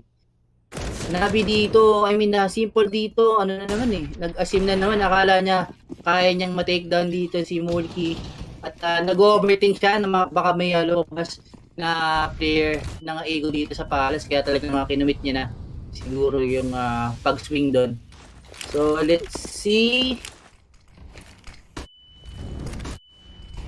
Eto, flash is coming in sa ating A-side and Hedrick holding this A-side default box pero now trying to push up towards this aiming and may info na si Hedrick kung saan nga ba talaga magpupush dahil umaatras na ang Ego members natin. Milky gets spotted down din sa may ating top mid pero smoke will be out to cover up the vision and matatag down lang siya by 6 HP.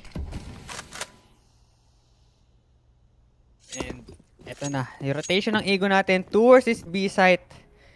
Medyo maingay yata yung footsteps na dito. Narinig na sila ni Perfecto. Double flash coming in. Perfecto holding the angle dito. Will take down one. Will he get the second one dito? Pero Simple. Perfecto will get the second one. And now Bit for the backup dito. Perfecto again. It's all up to Ultimate with his AWP. Will take down two. Pero Simple nakaabang na doon. Nangingitlog sa ating backside. Yep. So, exchange round na naman as always during our overtime. And this time around, let's see kung sino nga ba yung karapat-rapat dito sa ating map number 2. Pero record breaking to actually, ano. Kasi nung last IM mukhang 5 OT din pero ito going for a 6 OT na tayo and the Simple with that quick shot dito kay Ultimate pero Furlan nakuha na rin dito si Hedrick na possible na makadalawa pa pero Bit just being too good with that AK one tap headshot agad dito kay Furlan so Fico at Mulky na nga lang matitira and Ego needs to step it up in order for them to take more rounds at mapunta tayo sa ating 6 overtime pero Bit dito nakuha na rin dito si Ultimate. And alam niya na kung nasaan yung last member ng Ego this round. So I think Navi, they will just play for crossfire. Kaso nga lang Simple, nag-aasim na naman dito sa ating triple box. No? Talagang sinugal niya na yung pag-pick doon para makuha ito si Fico. So just like that, 2 rounds away para sa side ng Navi. At makuha nila itong ating map number 2. Yan natin kung mag-iiba nga ba yung play ng Navi dito. Pero Ego mapapanish down. Mapapanish agad dito si Bit through the smoke by your Furlan. And the Ultimate, makukuha na rin dito si Simple. So down to Hedrick. Na lang yung depensa dito sa ating mid. And the Perfecto and Electronic just making some pressure dito sa ating Palace. So I think naispatan na ni Ultimate itong si Electronic. So let's see the jump pick from Electronic. Yep, and it's up to 2 members ng Navi natin. May oras pa naman sila. They need to go for play for pick dito with a body system since lugi sila if try nilang i-push out 4 members. Lugi-lugi nga. Since long range advantage at mag-miss man dito si Mulky, mabilis niyang mare-recover or mabilis siyang take cover dito sa ating B-ups Pero let's see, wag lang siyang ma-Ferrari pick at bumagal yung reflex niya dito pero there you have it. Mulky will take down itong si Electronic and also etong si Hedrick. So just like that, I think 28-28 ang ating magiging scoreline. Hindi, ano na pala, 30-29. In favor pa rin naman ng Navi. Pero Ego, parang ginagawa lang din nila ano yung ginagawa ng Navi during the city side. Yep, early aggression tapos magbabakawi sila. Hindi mo na magpaparamdam Mhm. Pero kung ako sinabi dito, siguro execute na nila ng ano to, mid to B. 'Di ba? Isang mabilisan na ano, off-guard play lang naman. Kaso si Headtrick, lone HP na siya dito and Bit as well, pero Milky gets flash, although he will take down Bit and 3v5 situation tayo dito. Furlan will take down Electronic and Pico will take down Simple, pero with the spray from Pico, Yun lang. is it enough? Hindi na yung takedown. Nakulangan siya sa bala.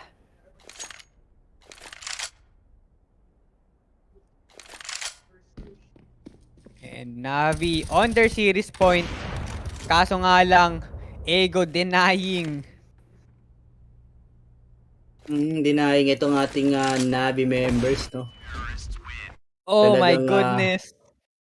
we are now going to our 5 overtime.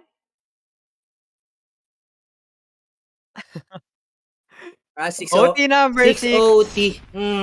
The record breaking. Overtime. Grabe. Buti di napapagod tong mga to, no? Talagang putok na baril.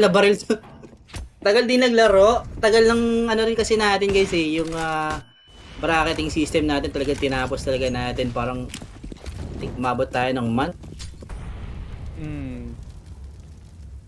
Partida pa to, hindi pa to playoffs Group stage pa lang to. Pero parang finals na. Pero the push from Ego will work. And they will take down itong si Edric. So 4v4 situation. Naiba na agad nila yung mad advantage dito. Uy, So, let's aggressive pick see. to for Milky. Pwede siya makakot off guard dito and Bit will punish that aggression. Naka-AW ka pa naman. Pero Furlan, what is that spray? Pwede pala. Oh my. Furlan. Showing some back play dito sa ating underpass, no?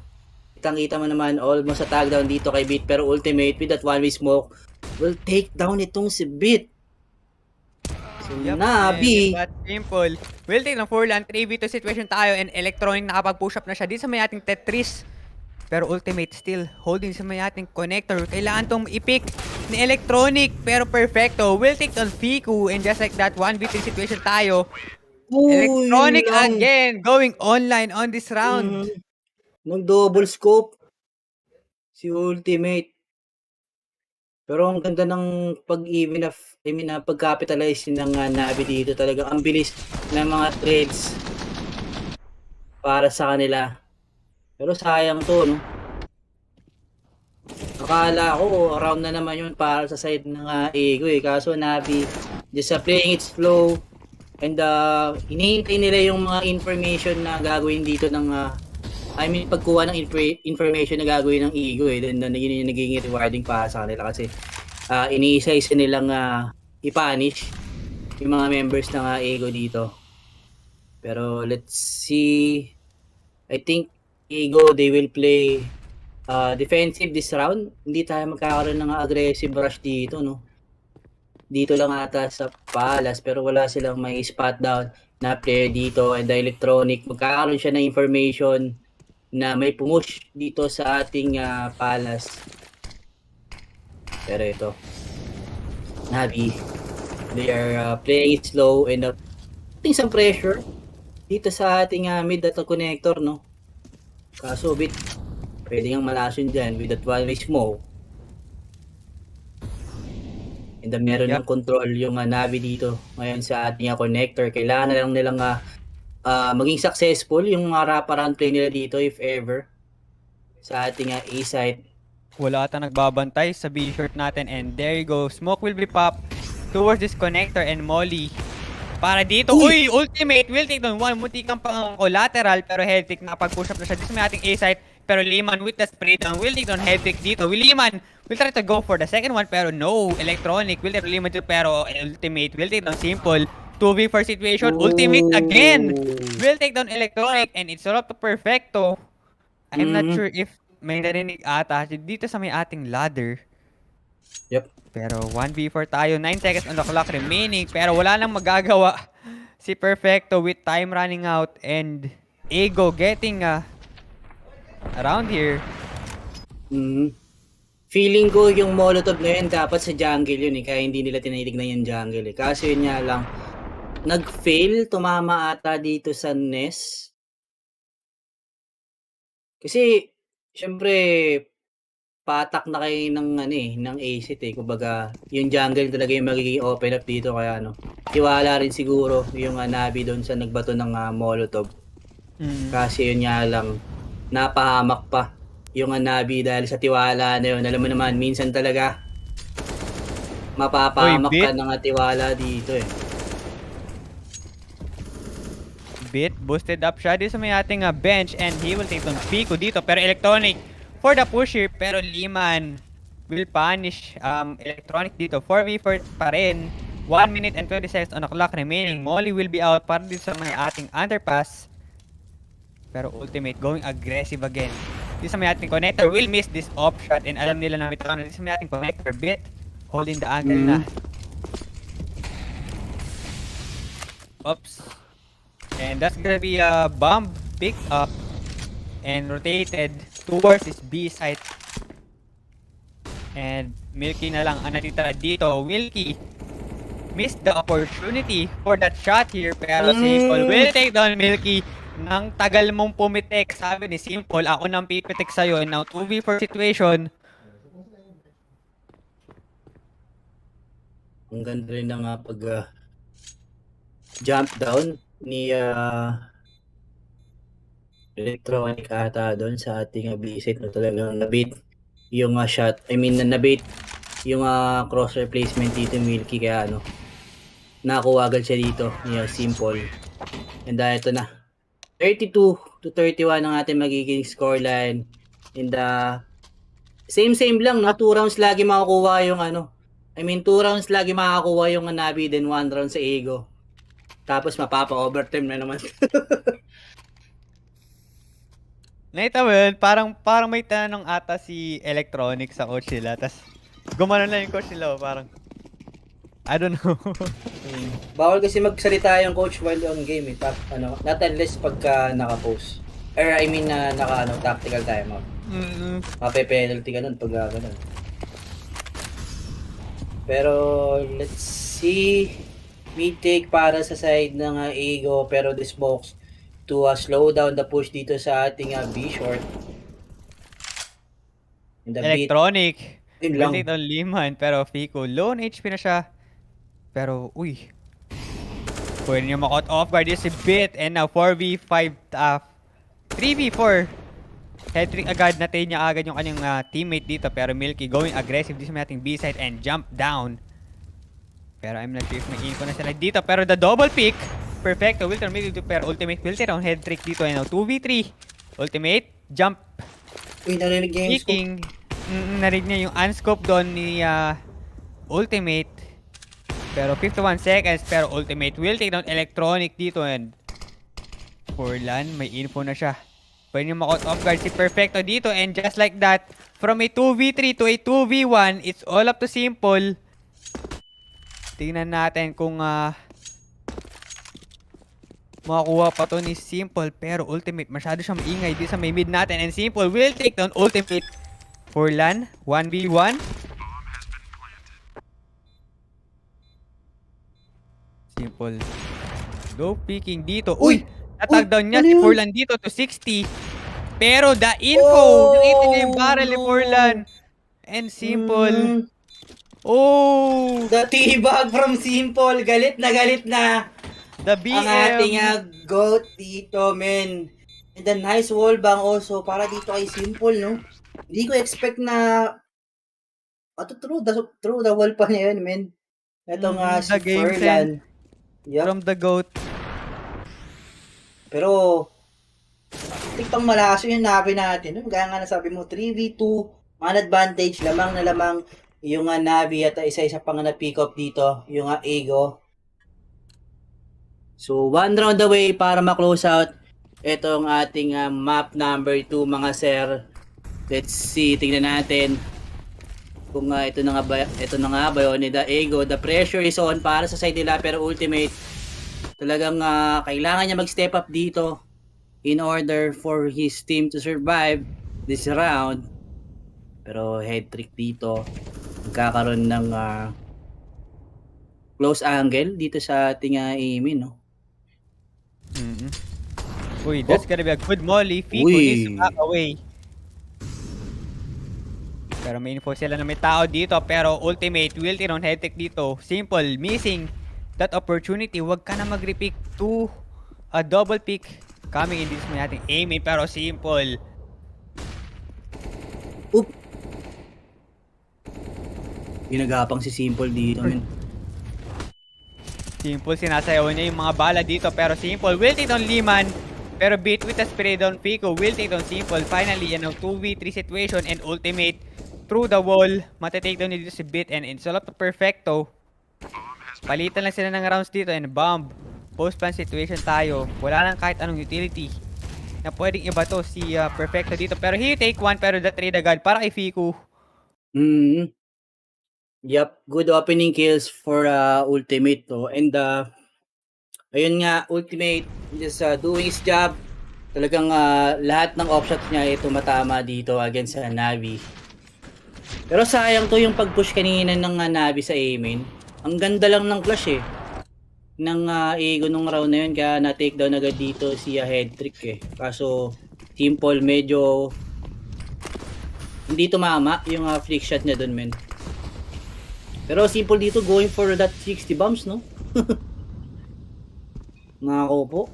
7 OT ata to, Boss Ventus. Kitang-kita mo naman, Furlan will take down agad dito si Hendrik, pero Uy, simple ito mga isa doon. Sinilip pa. Will get that double kill dito and assault to Perfecto. Tangkihin mo na yung molly, pero Liman will get that kill. And we are heading to overtime number 7. Oh my goodness. What a game. Oh my goodness indeed. Talagang hindi pa bumibitaw yung both teams natin dito, no?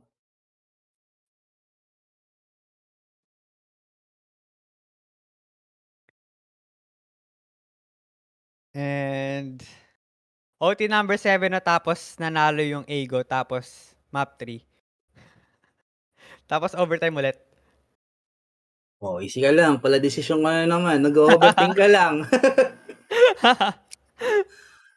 Pero grabe yung Ego dito, no? Talagang palag-palag talaga sila Kumbaga, ano ata ito MP curse. Sabi The sa'yo, MP curse. warm up game lang nila yung map 1 Yung pagka-interview kanina sa kanya, dun sa isang member ng Ego, parang hindi pa sila sure na papalagan nila yung Navi sa Mirage 'di ba? Kumbaga parang di namin alam oo na lang gano'n. 'Di Oo, ba? parang ganun nga yung pagkaka-interview. Kay ano ata yun? Kay Milky. kay Milky. Kasi si Milky yung ano dun bottom fragger sa ating Dust 2. Pero at least Ego, parang hindi sila by the book ngayon gumalaw. Kumbaga may free will dito si si Ultimate Kumbaga nagagawa niya lahat ng gusto niya ditong play or asim play para sa side ng Ego.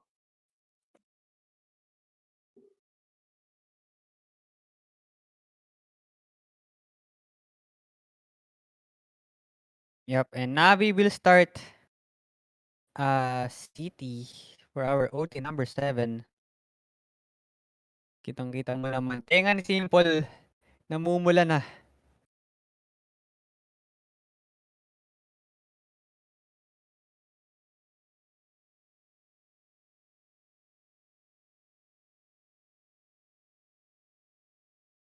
Parang sarap ng kape mo Easy ka lang, na-predict ko nga agad buti naka-order agad Na-predict ko agad na map number 3 ata to. Pero ito, Uy, kalma. I think Navi magi-start ulit sila ng city side during our overtime. So tingnan natin kung ano nga ba yung magiging depensa nila dito. Can Simple do his aggressive play again, or Navi will they play passive this round and wait for the execute for the side of Eagle?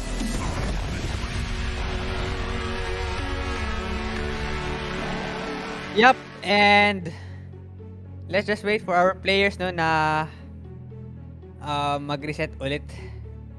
And this is still the official Filipino broadcast of ESL Pro League Season 15, brought to you by Lupon XC, Falsefire Gaming, and The Armory. And so follow nyo kami sa ating Facebook page and subscribe on our YouTube channel. And please do share the stream. Yep. Para sa mga updated lagi kayo sa ating CSGO action. And this is the OT number 7, Navi versus Ego. 33 all ang ating scoreline. First to 37. And now Simple with head trick going aggressive. This may ating aiming pero they won't spot anyone. For lang with pop flash pero smoke will be out para sa ating B apartments. Bomb is drop pa rin. This may ating back alley. Pero Ego, they're trying to go for the slow this time pero head trick will take down Vico, although he's get dink to 27 HP. And for our both teams, no, talagang play safe yung kanilang setup dito. Ego will not go for an early mid control. Talagang ini-slow down nila itong pag-take dito sa ating mid. And for the side of Navi, just kaya nang sabi ko, just playing it passively at hinihintay lang nila yung push dito for the side of Ego. And tsaka nila i-retake. Pero for nandito, naghahanap pa rin ng kill sa ating B apartments. Pero head-trick will take down ito si Liman. So Molky, maiinpuan na rin siya dito. Napakaingay ng iyong footstep dito. Naku, yun lang head-trick. Na-take down dito ng lead ni Electronic. Kita-kita mo. Natawa na lang si Electronic eh. Pero ayun na nga. Ang ganda sana ng ginagawang play dito. They're trying to go for the play for picks. Kaso nga lang, mas nauunaan sila na magkaroon ng pick off na itong Navi. Uy, Electronic going aggressive dito sa ating mid. Pero Molly will be out para sa ating top mid and walang tao doon. For the side of Ego.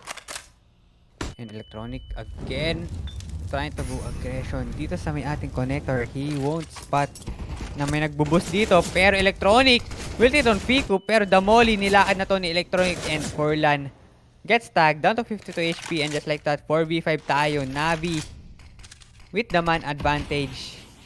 Mukha atang napapagod ang Ego. Simple with this AWP.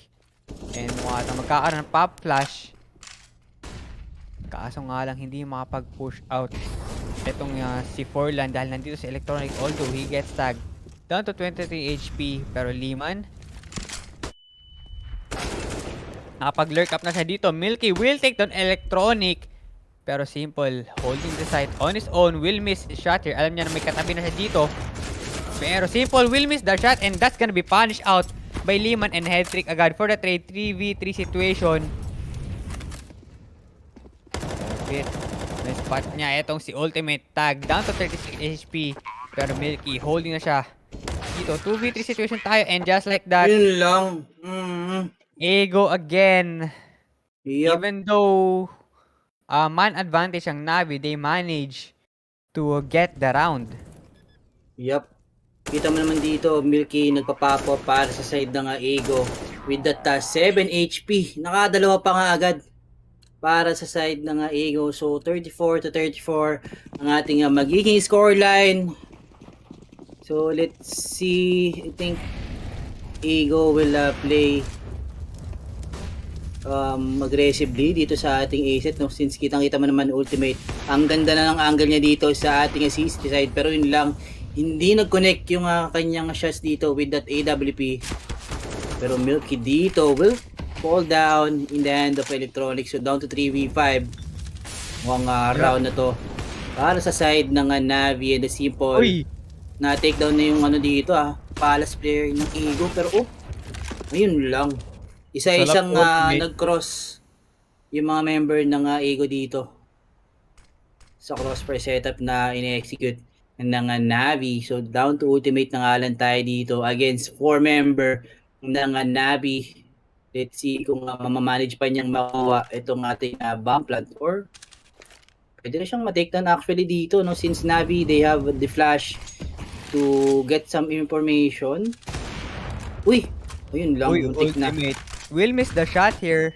And 45 seconds on the clock remaining. Flashes will be out dito. Pero Ultimate again will miss his shot. Mukha atang eto na ang trade kills dito. Pero Ultimate switching to Tech 9. Kaso nga lang bit with the trade of his teammate. And with that, Navi again 35 to 34 ating scoreline. And a big shout out to our 4,400 viewers sa ating YouTube. Grabe naman yun.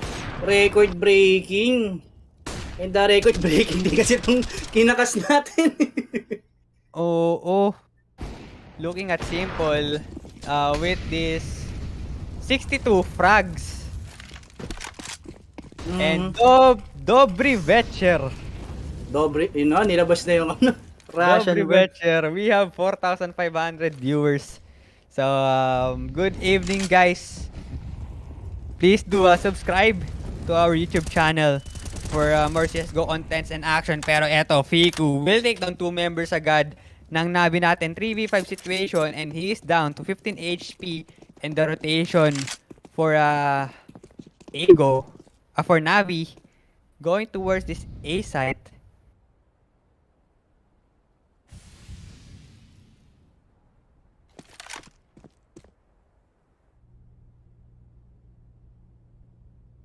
And slow push, 1 minute, marami pang oras ang Navi natin to go for the picks here. Kaso nga lang, Ultimate will have to smoke out this Palace natin. Kaso he gets caught off guard dito. Pero Liman, nandito siya sa may hell natin. Pero Liman gets taken down by Headtrick. And now 2v3 situation. Naubusan na ng bala si Ultimate dito. He's out and it's all up to Milky with his AWP for this retake. Kailangan nilang mag-set up ng magandang crossfire and Headtrick. Pwede siyang mag-rotate towards this. What? He's rotating towards the mid here. Mukhang ano to. The get right play from Headtrick. Kaso yun nga lang, Fico, I think, he is expecting a mid push para sa side ng B. And the Headtrick could this be a possible. Headtrick with his pop flash pero naubusan na ng oras. They are defused dito pero Simple with that deny defuse. And Simple again will deny the defuse of Ego. And that's a good wrap around coming in for Headtrick. Ng Ego that round na si Headtrick nandito sa ating A main. Kasi yun nga lang Fico, binitawan niya kasi yung angle dun sayang. And si Ultimate nun, na-caught off guard siya while throwing his utilities sa may jungle and that's a crucial kill coming in for Navi dahil alam naman natin kung gaano ka-deadly si Ultimate with his AWP. And isa rin talaga siya sa nagpapahirap sa Navi squad. Indeed. Pero ano to Headtrick at least nakakasabay siya dun sa sa play na ginagawa ng Navi. Kumbaga nakapag-blend in agad siya dito. Yep, pero now series point tayo for the side of Navi, 36 to 34. Pero now this time around they try to go for a slow push and bombs drop para ipasa dito kay Headtrick. Ultimate holding the angle towards this market.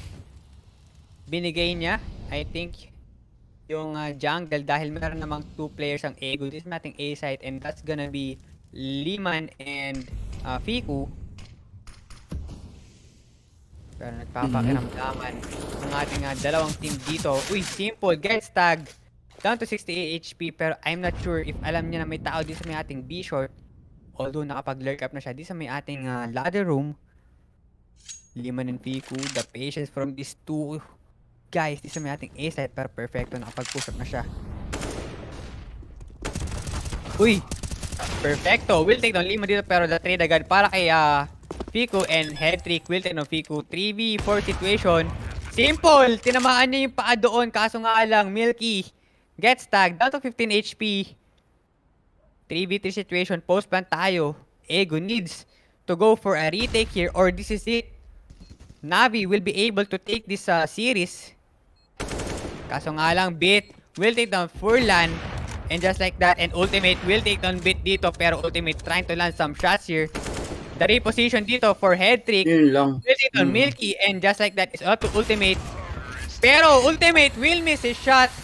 And Navi finally winning our map number 2. A clean 2-0 for this series. GG well played for Ego.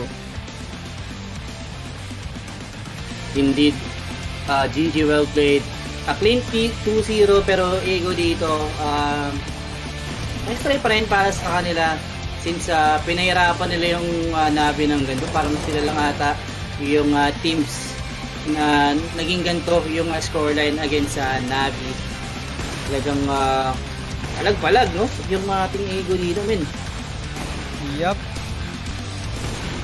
And Ego making a statement here na hindi sila pwedeng maliitin. Hindi sila pwedeng maliitin at yung ibang teams natin dito sa Group D kailangan maging ready sila kasi para sa akin Ego, one of the teams to look out for, di ba?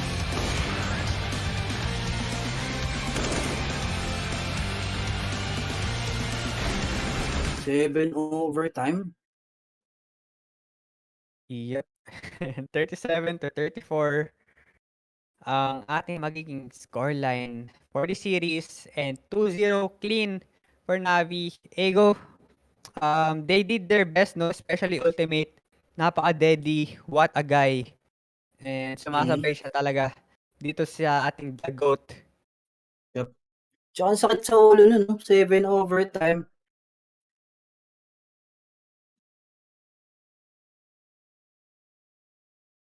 Yep, and looking at the stats here, Electronics, 60 frags, Beat 66, Simple with 71 frags. Oh my goodness. I think si Hedrick din around 40 frags din siya dito, 40 bombs eh. Kasi yun niya lang for the side of Ego, maganda naman yung distribution ng kanilang kills. Si Mulky lang talaga medyo hindi naging maganda yung performance niya dito nung early rounds. I think nagkaroon ata siya ng mga around 614 or 620, mga ganun. Buti na lang nakabawi pa rin naman siya, di ba? Kundi talagang sipa ka talaga. Yep, Pero yun nga, I think 7 overtime, no? Basta Ventus. Ano ba yung first up natin? 8-7, no? From 8-7. From 6-0. 6-0. From 6-0 to 8-7. Tapos diretso na overtime. Task 14, I think 15-13. 15-13. Ayun, overtime. Yep. So, ano ba ang take mo dito, Boss Holorank? Ayun nga, yung naging choke point lang dito ng early rounds ng Ego is yung nakuha sila ng 7 points during their city side. Kaso nga lang, Navi, alam na nila yung positioning ng Ego dito kaya kinounter nila yon at nagtuloy-tuloy yung momentum nila kasi nireset yung economy ng Ego kaya naging 8-7 yung first half namin. Then going to our second half, yun nga, yung choke point dito ng Ego is yung 15-13 nila, no? So 1 round away na nga lang, kaso yun lang, napanalo ng Navi yung pang 14th nila na points, tapos na-reset ulit nila yung economy ng Ego, kaya madali nilang nakuha yung round na yun since alam mo naman, pag mas maraming utilities, mas mabilis mong makukuha yung isang site di ba? Or advantage mo na yun pag bulag yung kalaban mo or mamamolotov mo sila. And going to our overtime, talagang exchanges lang ng rounds yung pinakita natin. I mean, pinakita ng both teams natin dito. Parang laging Navi makakuha sila ng 2 early rounds, then babawi yung ego ng isa. Tapos ayun nga, nasi-secure na ng ego yung yung overtime. Tas ayun, same lang, paulit-ulit lang nangyayari. Navi takes 2 rounds, then Ego plus 1 round, then pag nag-switch, i-OT ng Ego. Hanggang sa napunta na tayo dito sa pang-ating 7th overtime. Navi, hindi na talaga nila pinagbigyan yung Ego. No? And late nila na-realize yung mga mistake na ginagawa nila dito sa mid. Kaya nung huli, doon na nila na-solusyonan di ba? Kumbaga, yung solution lang talaga doon is play slow or play passive, tapos hintayin nyo lang mag-cross yung mga member ng Ego dun sa crosshair nyo. At mabait sila dun sa crossfire setup na ini-execute nyo, di ba? And yun na nga, Navi, ang ganda, the napakainit na performance coming from Simple. And also for Ego naman, nice try pa din for doing their job. So yeah, yun na. Yup, so I think that is it for us. And this is the official Filipino broadcast of ESL Pro League Season 15 brought to you by Lupon WXC, Falsefire Gaming, and the Armory. And kami, ang inyong nakasama for that legendary series. Ako nga pala si Ventus, and I'm with Boss Solo Rank. Meron pa tayong 2 series for tonight. So, don't go away guys kasi Falsefire Gaming will be right back. Pero for me, yes, good night na muna. Bye-bye. Cheers, Mark.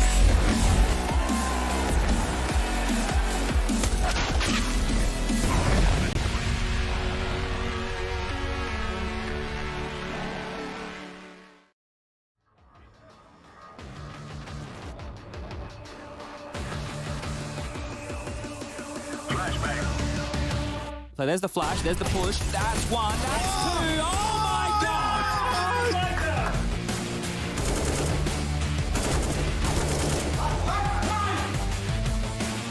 What is going on? It's a quad calling it quad kill at the end. Oh my god! That is a very good read. Looking for more. That's the quad kill. He's already feeling really good about it. There's the ace.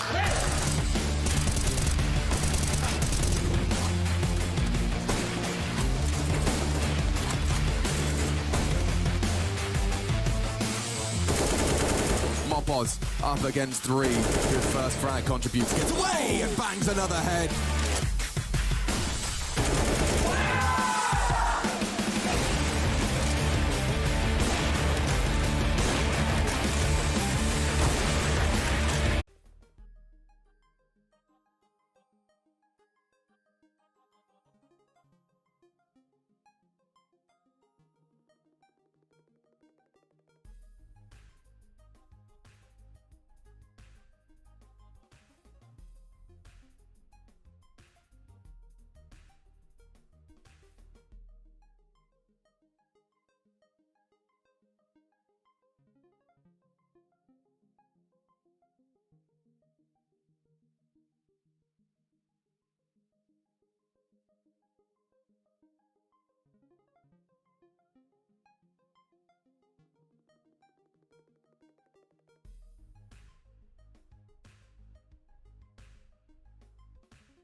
So there's the flash, there's the push.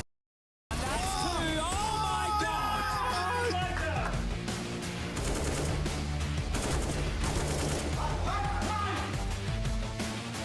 What is going on? That's a quad calling it quad kill at the end. Oh my god! That is a very good read. Looking for more. That's the quad kill. He's already feeling really good about it. There's the ace.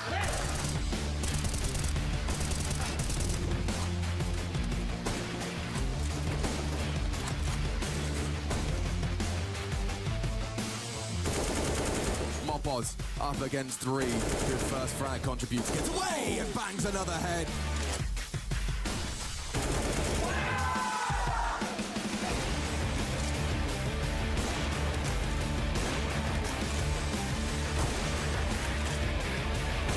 I don't remember him getting flashed so often. He's a couple just shy of... Oh, what about that?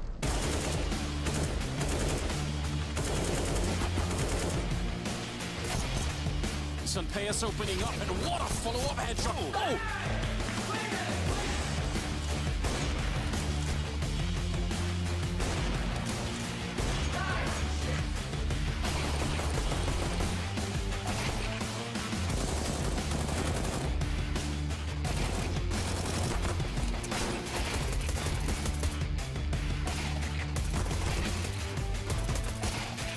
Flashes might make this difficult on him. In fact, he gets 2 from it, and he wants to hold his ground. 3 from Taco, and he goes for 4. Shiro's fragging too, 2 on the site. Tapped ahead, opponent alone. Now DJ, a lot on his plate, and he continues to deliver. He started this round, he might finish it as well. Shiro, oh dear! Oh dear!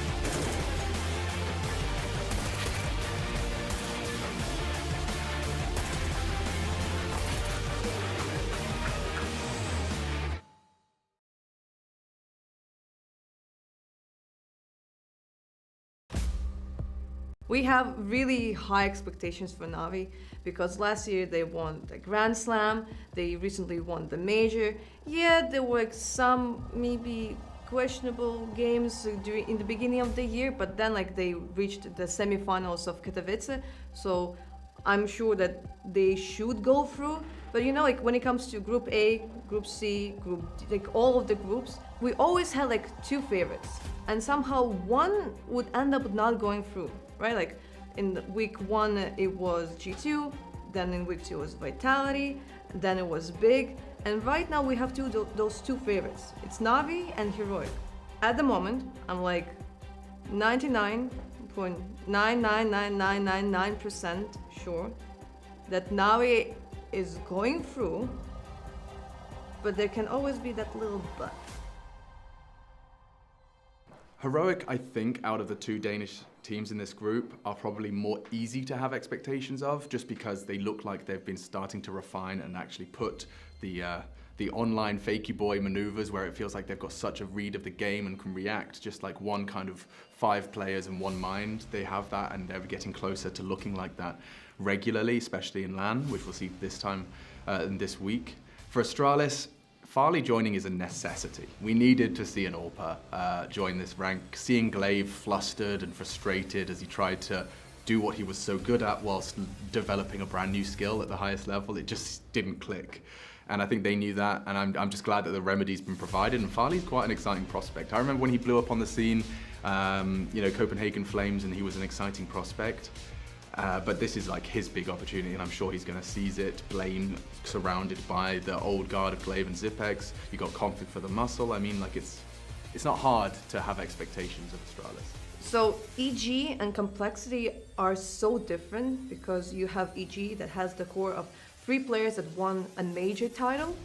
On the other side, we have Complexity that have 3 players from Extrasol that have been just farming tournaments in North America like for like a year or maybe even more.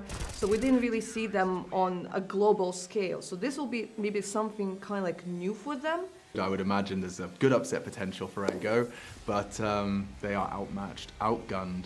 The only way they can do this is hope that they've been under-researched, under-investigated due to people underestimating them. So like everything points towards Ego having a rough week. I think this group definitely has the potential to be some really high-quality Counter-Strike. Some of the head-to-heads are going to be really fun. It is the big dogs, and then it's North America's question marks. EG and the boys from Complexity. I think both of those have new mixes of players and talent that is promising and exciting. I think everyone's excited to see Evil Geniuses back in the server, some real household names in that team. So like this is going to be a really good opportunity to see what North America's been cooking up into the new year.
And Ayun, hello and welcome back sa official Filipino Broadcasting ESL Pro League Season 15. Ako nga pala si Sneak Frog, kasama ko si Echo.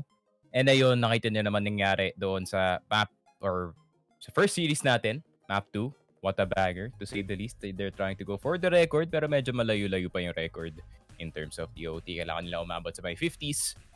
Pero yun na nga, good attempt galing dito sa side ng AGO. Pero I digress, pupunta na tayo sa ating second series which is gonna be Complexity, the revamped Complexity versus Heroic. So ikaw, Eko, ano yung, what's your take dito sa ating laban yan? Medyo para sa akin, parang one-sided yung magiging matchup natin dito, pare. Knowing Heroic, I mean, ano na ba rank na Heroic ngayon? I mean, last time I casted them, ano sila top 2 or top 3 yata sila. Mm-hmm. Diba? Mm-hmm. And against Complexity, nakaka-revamp lang and kakabuo lang. Well, syempre, nagre-roster nga sila, diba? The last roster galing dito is yung kina-config, si Config Blame, JKS, 'di ba? Sila Mm. tapos yun nga si Colzera din. And full revamp. Hindi ko actually alam or I have no idea kung ano yung capabilities nitong bagong roster na to. Yung tatlo lang yung kilala ko rito, si Floppy, si Grim, and si Junior. Si Fang and JT, I don't actually know kung saan sila galing or yung previous team sila. For sure, it's like tier 2 siguro. Mhm. Mga tier 2 team siguro, pero yung tatlo kilala ko for sure. Si Floppy, Grim, and Junior. Especially si Grim. Marami siyang XP no na napulot nung in his time dun sa Team Liquid natin. So, well, kung i-compare natin sa Heroic, di ba? Stam, KD, TSS, Refresh, Juice, alam naman natin kung gaano naka-seasoned and kung gaano nakatagal yung roster na to. Subok na ng panahon and sa ilang beses na nakapagsuntukan to sa mga bigatin na teams, di ba? Even Navi and FaZe. Yeah, pati yung G2, yung newly formed G2 natin na malakas ngayon. Well, they were the number 2. They were the number 2. Di ba? So, ayun, feeling ko parang on paper or ano ba? Based on facts or based on stats, it's actually gonna be a one-sided series. Pero who knows, di ba? Baka mamaya, may tinatawag tayong may tinatawag tayong beginner's luck. Oh. Di ba? May tinatawag tayong beginner's luck and we don't know, baka mamaya Complexity could actually surprise us, no? Or baka magulat din itong Heroic kung anong meron pala talaga itong Complexity natin. Pero mapix. Yeah, Ancient first map. Pero yun nga no. Kagaya nga ng sinabi mo, I think the only experience with the 3 players dito sa ating roster of playing with each other is probably yung 3 players nga, with the exception of Junior at kay Grim. I think si Floppy, Fang at si JT naglaro sila dun sa Extra Salt. So, very... Parang nag-C9 siya, men, no? Tama ba? Oo, parang nag-C9 siya one time and then, C9 no longer believed in NA. Alam mo naman yung nangyari doon. Pero yun ang Complexity. They seem to have their... How would you say this? Paano ba masasabi to? Yung heart of NA back? Kasi... yun nga, the only South African na nandito sa roster, which is gonna be JT. Usually, wala naman masyadong trouble yung pag in terms of the adjusting. Wala. Medyo may onting accent lang siguro pagdating sa South Africa. But other than that, wala talagang problema. The biggest mystery para sa akin dito sa side ng Complexity is probably gonna be itong si Fang, actually. Kasi he is the only one na hindi pa natin nakikitang naglalaro talaga dito sa scene itself. Like, I think medyo beginner pa siya in terms of the tournaments played. I think other than yung mga odd ESL Challenger tournament, wala pa naman silang nilalaro na, kasing level ng ating mga EU tournament. So, tignan natin. Malay mo Complexity can pull the NA surprise dito sa Heroic and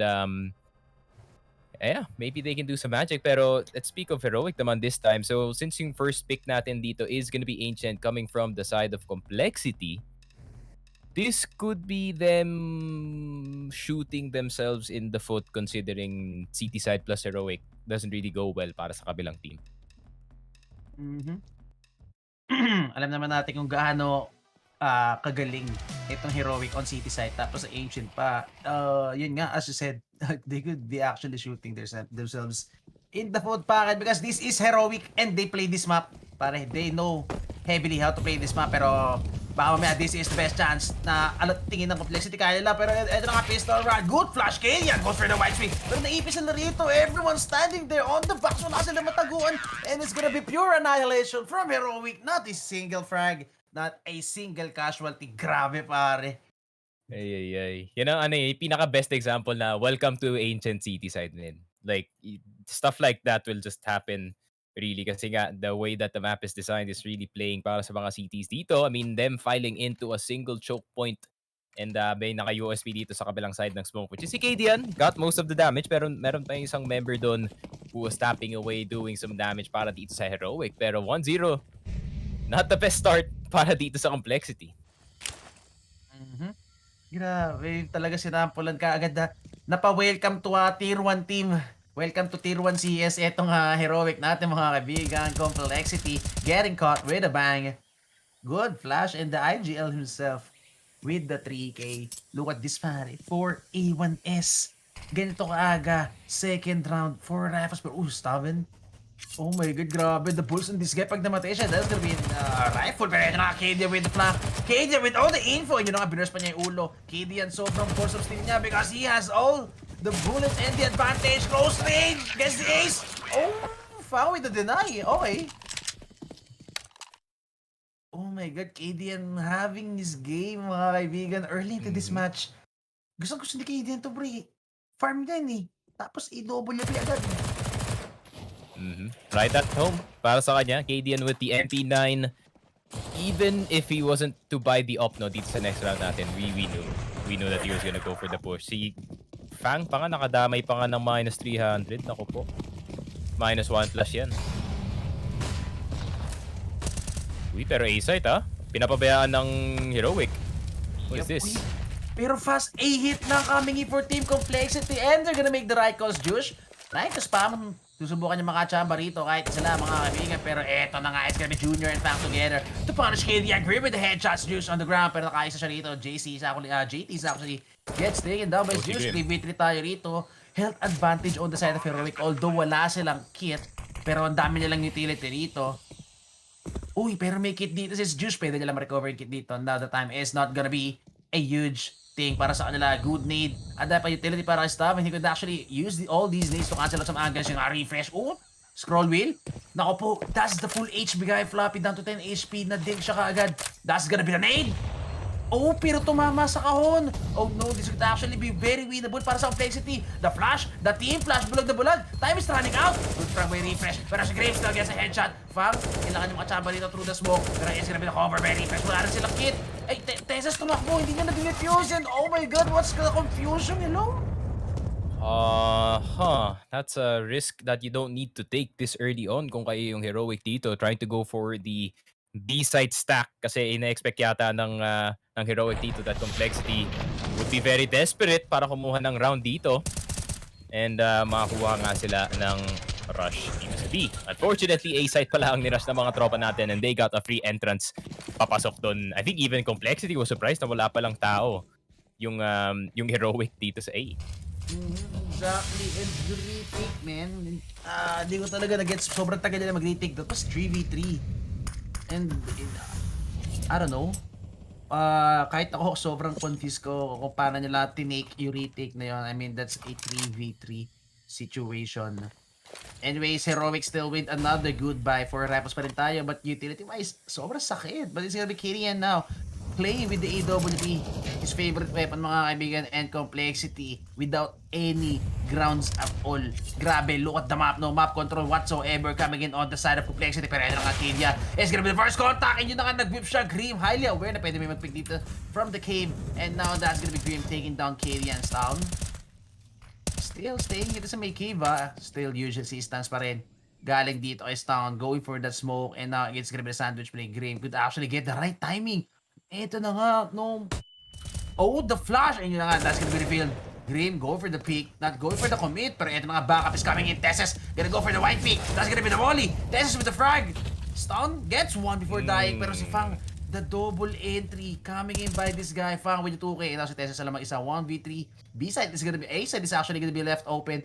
Tesses needs to kill the mid guy para makapag-A siya. And to actually try and win this round, or else it's gonna be execution. Coming in pa rin pa kay Fang. 5 HP si Fang. Di niya napatay. Pero still, hawak na pa rin yung angle dito. Now, Tesses brought down very low. The headshot of JT. Pwede niya patay si Fang. Fang. Oh! Headshots by Fang. Sick headshots by Fang. Siguro si Fang, nung nag-pick siya dito sa mid, nag-duck din siya sa totoong buhay. Kasi grabe yung angle na yun. I mean, him just barely dodging the bullet. Could have been a 1v3 para dito kay Tesses. Pero Fang, bumawi na yung tropa natin, the Canadian entry para dito sa side ng Complexity.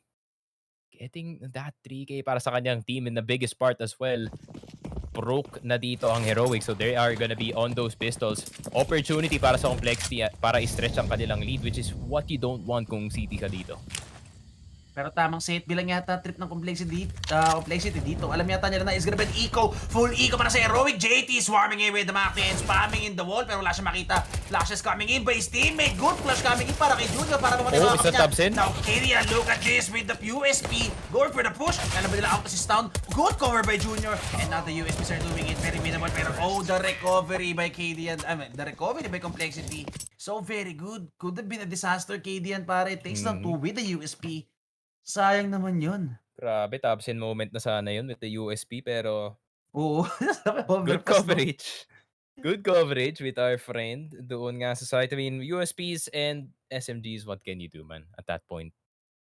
Pero kailangan talaga isipin ng Heroic dito kung paano nila i-break yung buy dito ng complexity as early as possible. Kasi nga, pag nakaipon na ng economy dito, that's gonna be gun round after gun round. And you really don't want that dito sa Ancient kasi it will keep you thinking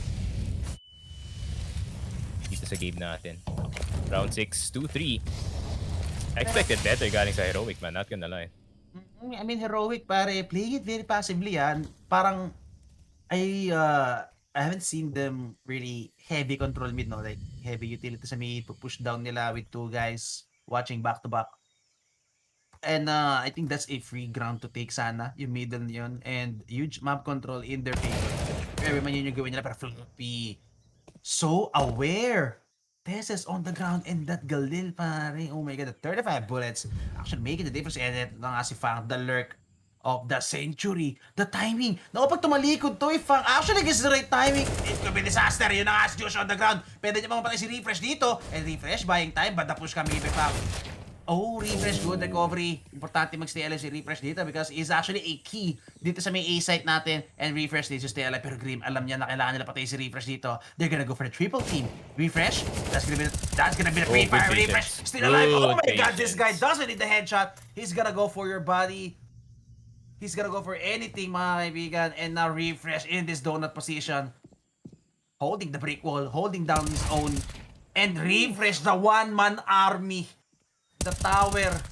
Oh, pero si Junior, pwede ba to? 20 seconds remaining on the clock. Si Sobrang low na ni Refresh, but Stamen needs to help Refresh right now. And Junior can actually go for the plant. Neto nga, he's not planting behind the bomb. Kailangan nila magmadali dito. Refresh actually going for the sprint. And Junior playing this very carefully. Junior with the headshot. Junior with the clutch. And Junior with the 1v3. Oh my god. And complexity. The NA dream. Is it really easy? Grabe naman yun. Sayang yung 4K dito ni Refresh. He played that as best as he can dito sa may donut na area. Pero I have no idea kung ano yung ginagawa ng isang player dun sa site. I think he was worried about na may manggagaling na T dito sa mid. However, parang nakalimutan na yata na pwede sila manggaling dito sa A main. But what a shot galing dito kay Junior, man. Grabe yun. Taking his time as well. I mean, inuna niya yung donut player and then si Refresh after that. Good priority galing sa kanya. Grabe, what is happening, mga kaibigan? Diyos ko po, I mean, is this the day of the underdogs? Ikaw na naman tayo for the start of Heroic and they're gonna be sitting on full bonus. Max bonus na sila rito, 3-4. It's gonna be the next money para sa ating Heroic and Complexity 2-4. So pagkatapos maka 2-0 ng Heroic dito na napakalinis, no, it's gonna be Complexity with 4 straight rounds. Hinintay lang talaga nila magkabaril sa Tesis with the Gigo P gonna get taken down to half HP. 57 na lang siya rito, but actually mag-isa lang siya. Tesis alone in the B side. Mukha siya masusubukan dito, mga kaibigan, but Complexity is actually playing this very slow. Junior bringing out the AWP. Is this the right time to bring out an AWP?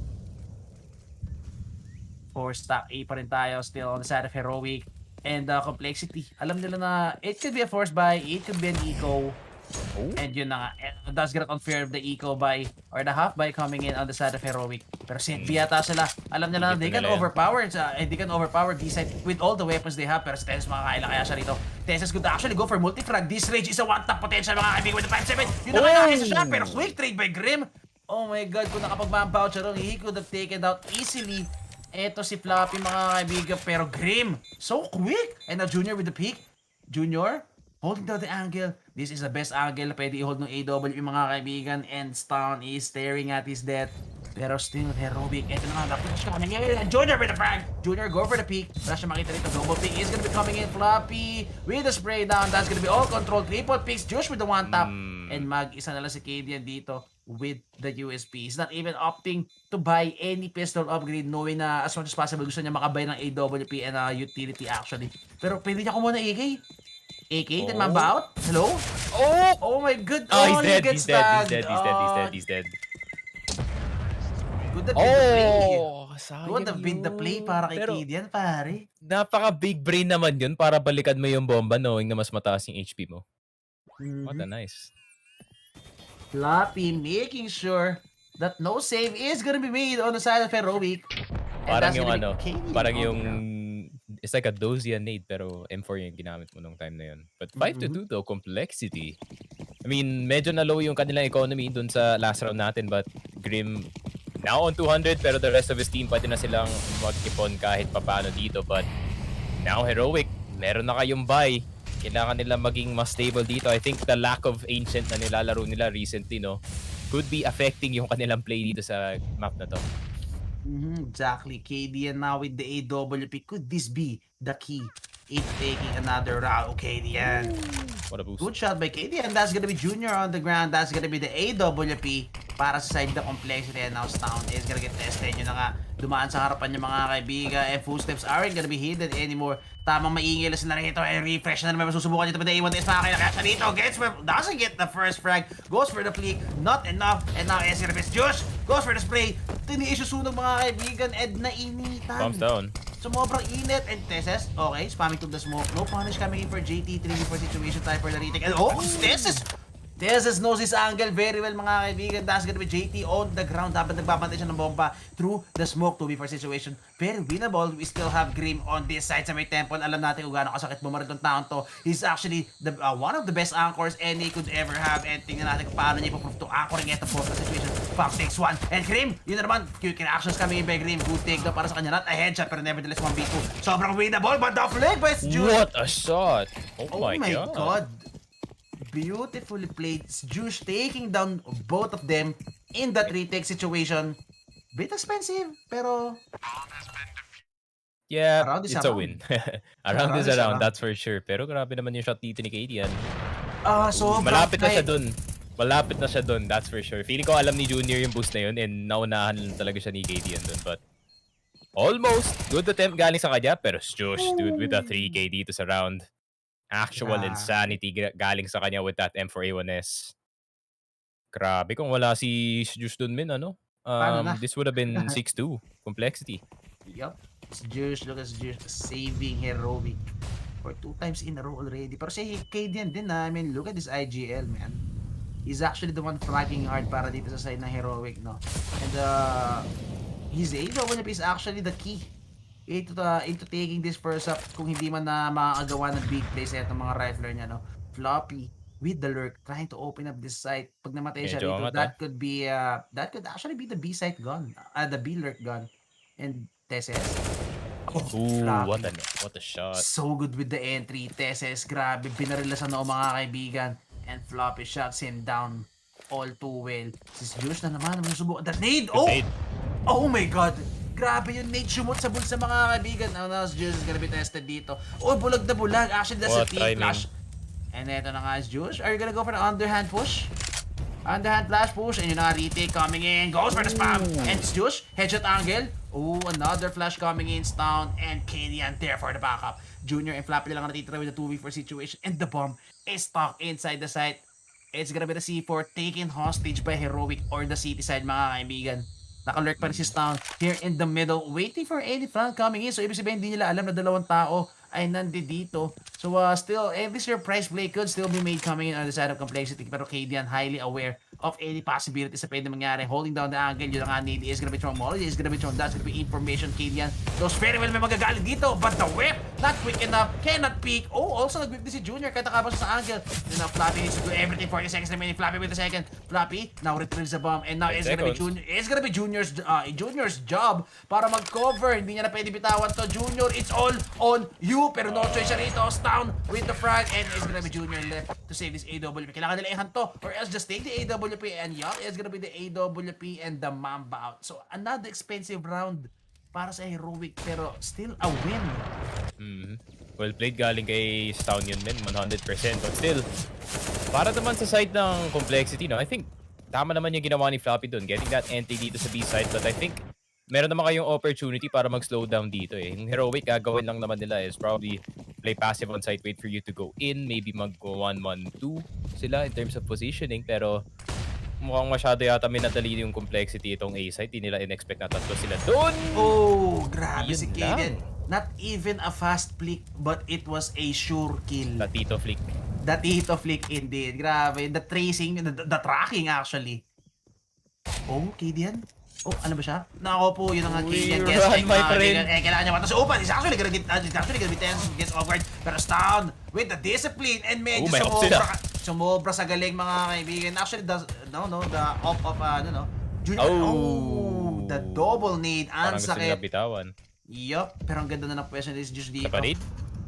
Kailangan niya nalang mag-lurk dito and actually hold any rotations, no?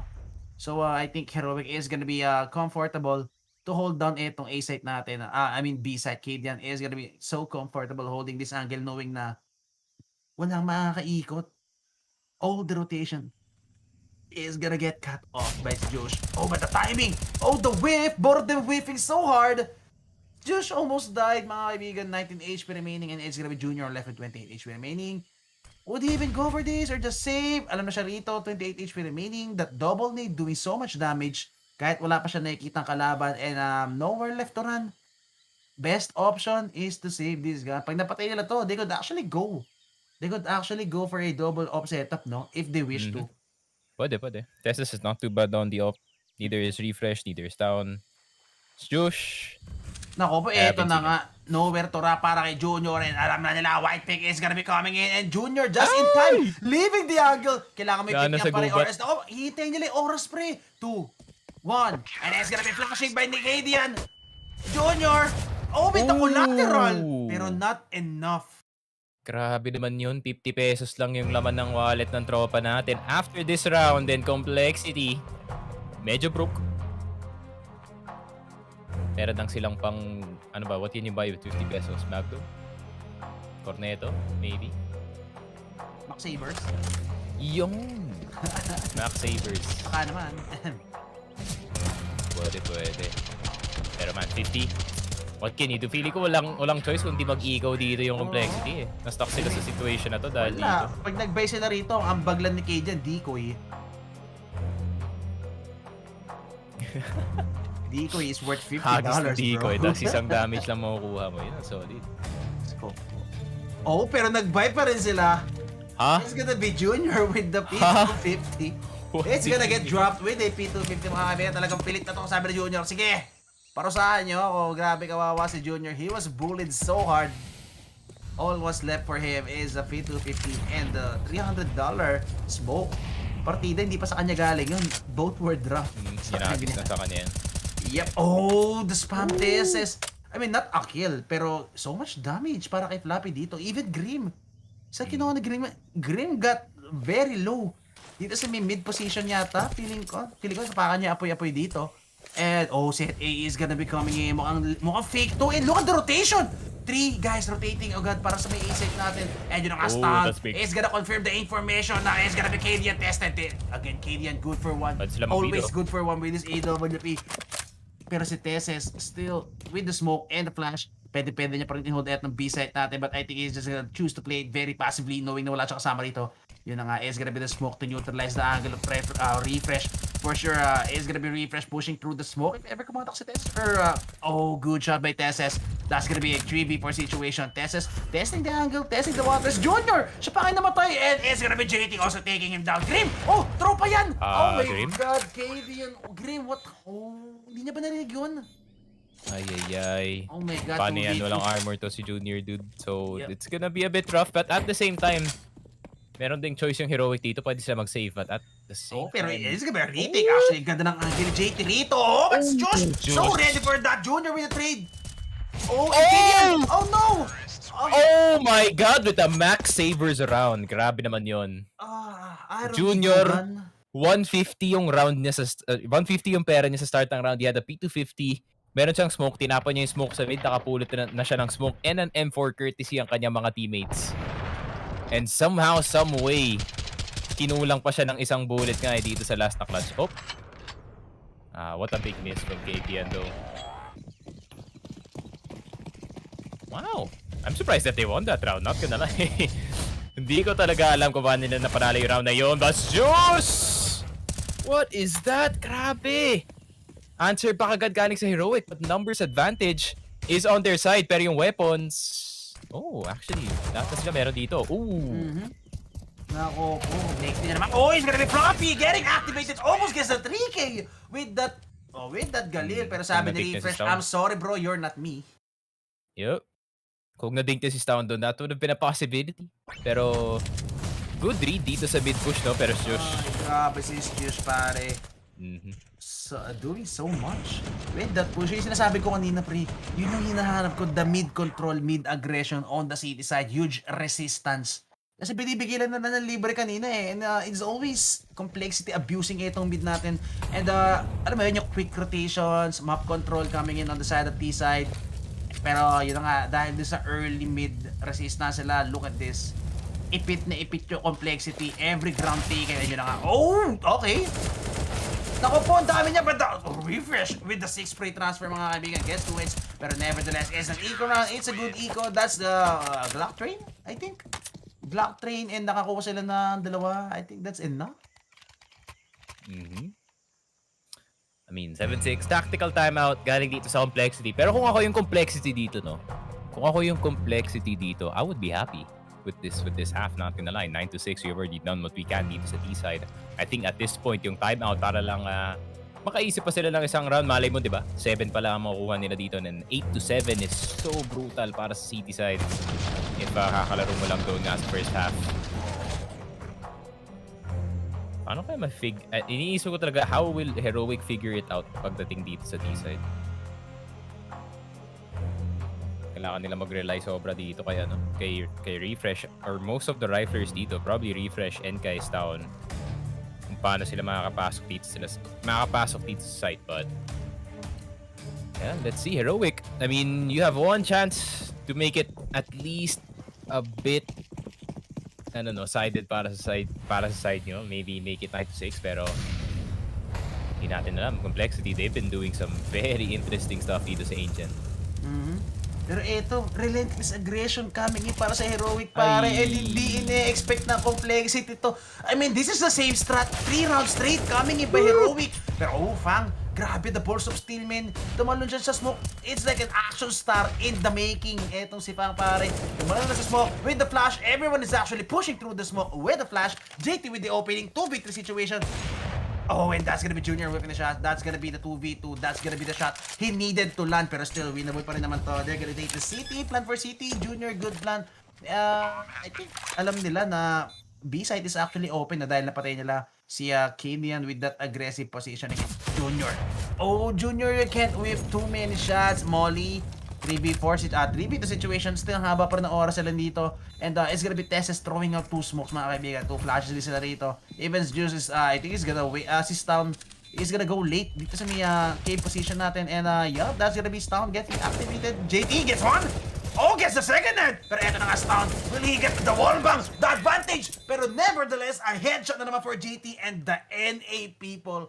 Multi-fragging, 1v3, 1vx clutching every round. Grabe yung complexity, hello?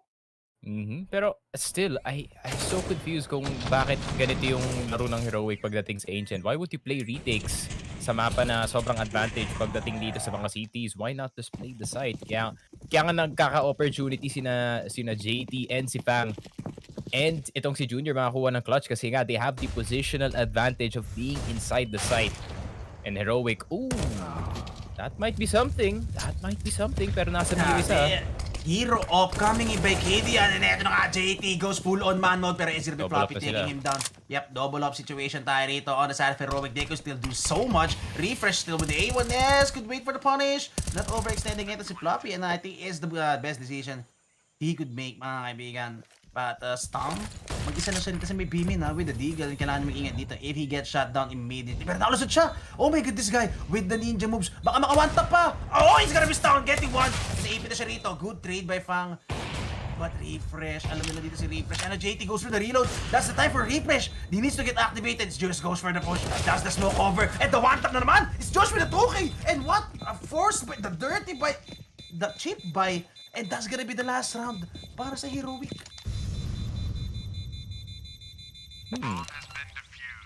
What's happening? Sobrang chaotic na rounds pero nevertheless, it's the good half, it's the best half coming in para dito sa side ng Complexity because 8-7 pare on T side. 8-7 on T side, man. This is so rough para sa Heroic para dito sa next round because now they have to figure out so much rounds para lang makabalik dito sa ating game. Unless they really start off with a pistol round win nga dito, no? Which is pretty hard pagdating dito sa mga CTs. Kita mo naman yung nangyari kanina doon sa A. So, look at all the clips, pare. All the highlights are on the side of Complexity. It was individual prowess. Parang feeling ko it could have ended 9-6 or 10-5 at least on the side of Heroic. Pero Complexity, grabe. Junior, JT, everyone stepping up their game. Clutching the rounds, 1vx, 1v3, 1v2. And, I don't know, misplay ba yun? Could it have been a misplay lang on the side of Heroic na malayo yung spacing, walang trades and whatsoever? I mean, is this the Heroic? We know, like, makalat yung retake, makalat yung take nila ng grounds on city side. And actually, I don't know, minsan pa ulit-ulit na ginagawa nila relentlessly. Kaya, I think, nagkakaroon ng read etong Complexity on how to punish and how to clutch these rounds. No? Yeah. And I think yung biggest thing din para dito sa Heroic is probably yun nga, kagaya na sinabi ko kanina, it's the lack of them playing Ancient in general. I don't think naglaro sila ng Ancient recently other than yung one loss up against Movie Star way back when pa nga. Pero other than that, wala naman masyadong Ancient games nilalaro itong Heroic. So I think medyo na-shock yung system nila nung nag-pick nga dito yung Complexity. I think wala nga sa kanilang research paper na kasi nga pag if you had the complete research para dito sa Complexity, you would have banned Ancient kasi yun nga, that could possibly be their best map. Pero maybe an oversight galing dito sa side ng Heroic. But other than that, Complexity though, outperforming expectations dito sa ating first half. I mean, I really did think na making complete stump lang to para sa side ng Heroic. Pero yung mga players like Junior, Fang, and si JT really stepping up para sa kanilang team. And we haven't seen si Grim yet. So, hindi pa to 100% Complexity nakukuha natin. Even Floppy, pare. Floppy hitting some 6 shots. Kahit Galil lang yung gamit niya. I mean, grabe. These guys are so good with the Galil. Kahit hindi AK yung investment nila. So, I think Complexity can actually make things happen at such a little investment sa mga barrel, no? Well, we can say the same din naman for Heroic, pero kasi Heroic holds a higher caliber di ba? So, parang alam na mag-e-expect ka talaga sa Heroic, pero seeing Complexity this early into the tournament, stepping up their game, I mean, who knows para if they actually get their 100%. Yun nga sabi mo nga, kung gumising pa si Grim, or actually feeling ko kaya naman hindi natin nakikita si Grim gumising ngayon is because actually, he's not being given a chance kasi nag-i-step up talaga yung mga kasama niya. Diba? Okay, if we follow yung pattern na nakita natin for the past 3 groups, either Heroic or sino ba pwede? Heroic or isa pang tier 1 team ang magsi-0-5 dito. So maybe the Curse. It's not Navi, that's for sure. Masyado sila malakas para sa Curse kasi they're already 1-0. I mean, goddamn, yung game nga kanina mo sa really hard fought. Pero other than that, ayun na nga, City side ang Complexity dito and they're gonna go for a mid push actually. Grabe the aggression. Nakalimutan yata nilang City side na sila rito mga kaibigan. And pure aggression. Pero eto na nga, Heroic is there to punish. Good setup. Yup, and now, Floppy actually gets one, and ito lang ang Floppy gets two. Si JT pa ngayon namatay with the backup, and now Fang going for the backup. Oh, whipping all those shots, kailangan niya mag-backup. Manages to get out, no punish down. Oh, whipping shot, the drive by Grim. That's gonna be him on the ground. KDN needs to go for the cover. Kailangan niya makapagplat dito. That's gonna be $800 in the pocket, Floppy. And the sandwich play coming in by Complexity. Grabe, the heroic again. Coming in by Floppy. Grabe, I think natawa rin sila dun sa parang Ferrari movement ni Grim dun. Just literally walking by, getting the headshot. Pero Floppy, ganda ng delay na ginawa na dito, no? Dancing around the pillar lang kahit namatay siya. After that one, it was still Complexity having full control dito sa site. Medyo nga nag-oversight sila na mid, hindi sila nag-push doon. But I think that's a good thing as well para sa side nila. They can play the back of the site and it is easier para sa side nila. And Heroic, ayun lang, natalo sa pistol. And I think this could actually be the sign or the opportunity, I mean, para sa Complexity to extend their lead and take advantage nito pagiging city side ng mga kasano. Pero ito na nga, JT gonna go for the flash. Double flash is coming in. JT pushing in. Mukhang pa-farming yata ni JT to with the MP9. Gets one. Almost gets two. Pero ito na nga, Floppy with the backup. Goes for a flick. Second frag coming in. Marang sa kanya. Pero collateral and it's 4K. Coming in by Floppy. Sobrang hot. Just like that. Ayun na nga, that's the problem kung 8-7 yung score mo and City na. Pistol round pa nakuha dito ng Complexity. In a snap of a finger, wala na yung lead dito ng ng Heroic. 8-9 na kanilang score and I'm not sure, mukhang full eco yata yung Heroic dito, so bibili sila ng next round. Pero Complexity, after this round, kung ma-break pa nila yung Heroic dito, this could be them just cruising papunta sa match point. Good molly. Oh! Grabe naman, that good shot by Katie and through the slope to 16 from this guy is gonna be working out. Pero JT goes for the spray, that's gonna be the punish. Oh, pero Katie actually gets one, pero Floppy, good trade. And ito nga trade all over the board. But it will go in favor of Heroic. Grabe, duguan sa mid mga kaibigan. Tapos pinawars sa Stam. Oh, still good for one mga kaibigan. 2 kills na already for Stam, pero ang ganda ng pwesto ni Grim dito. He could actually shut this down, pero Refresh, so aware. I think narinig niya, may tumama yung smoke dun sa... Tinamaan niya ta sa alak-alakan si Grim nung Diet Coke, mga kaibigan. Eto, look at this frag by KD, man. He was expecting this movement. And Complexity, you really don't have to play this aggressive sa mid, knowing na meron ng baril yung mga kalaban dito. You just have to do your standard smoke, molly, tapos si JT magpupush doon sa may short. But I think that's a bit much galing sa side nila. I think, feeling yata ng gusto yata gawin ng Complexity is like, catch off guard itong Heroic, no? And show them or site dominance na they can actually go toe-to-toe with them. Pero, yun nga, I mean, that was the punish. That's the statement by Heroic na no. Even on gun round, hindi nyo kaya makapagsuntukan sa amin sa mid. And that's KDN, the IGL, getting those 2 frags in the middle. So, eto, B call, B setup coming in for Heroic. Mukhang full execute and wala silang makikita. They're actually gonna find an empty B site except nandito sa loob ng cave si Fang and si Junior. But Staven with the lurk. Staven, yan dito lang siya sa may mid. Waiting for any footsteps for sure. Narinig niya ng eto si Grim. So sooner or later, he's gonna get activated. Yup. And eto na nga. It's gonna be pure spray down. It's gonna be pure annihilation on the side of Heroic. Not a single point of damage. And are they gonna keep it that way? Or baka makaisa pa si JT rito. At least make some economical damage. One tap. Okay, no one tap, and that's gonna be Kadian with the entry, with the 2K, and grabe, tingnan mo naman Kadian carrying itong Heroic with 24 frags, 11 deaths. Literal na in-game leader, pare. Grabe naman yan. 24 and 11.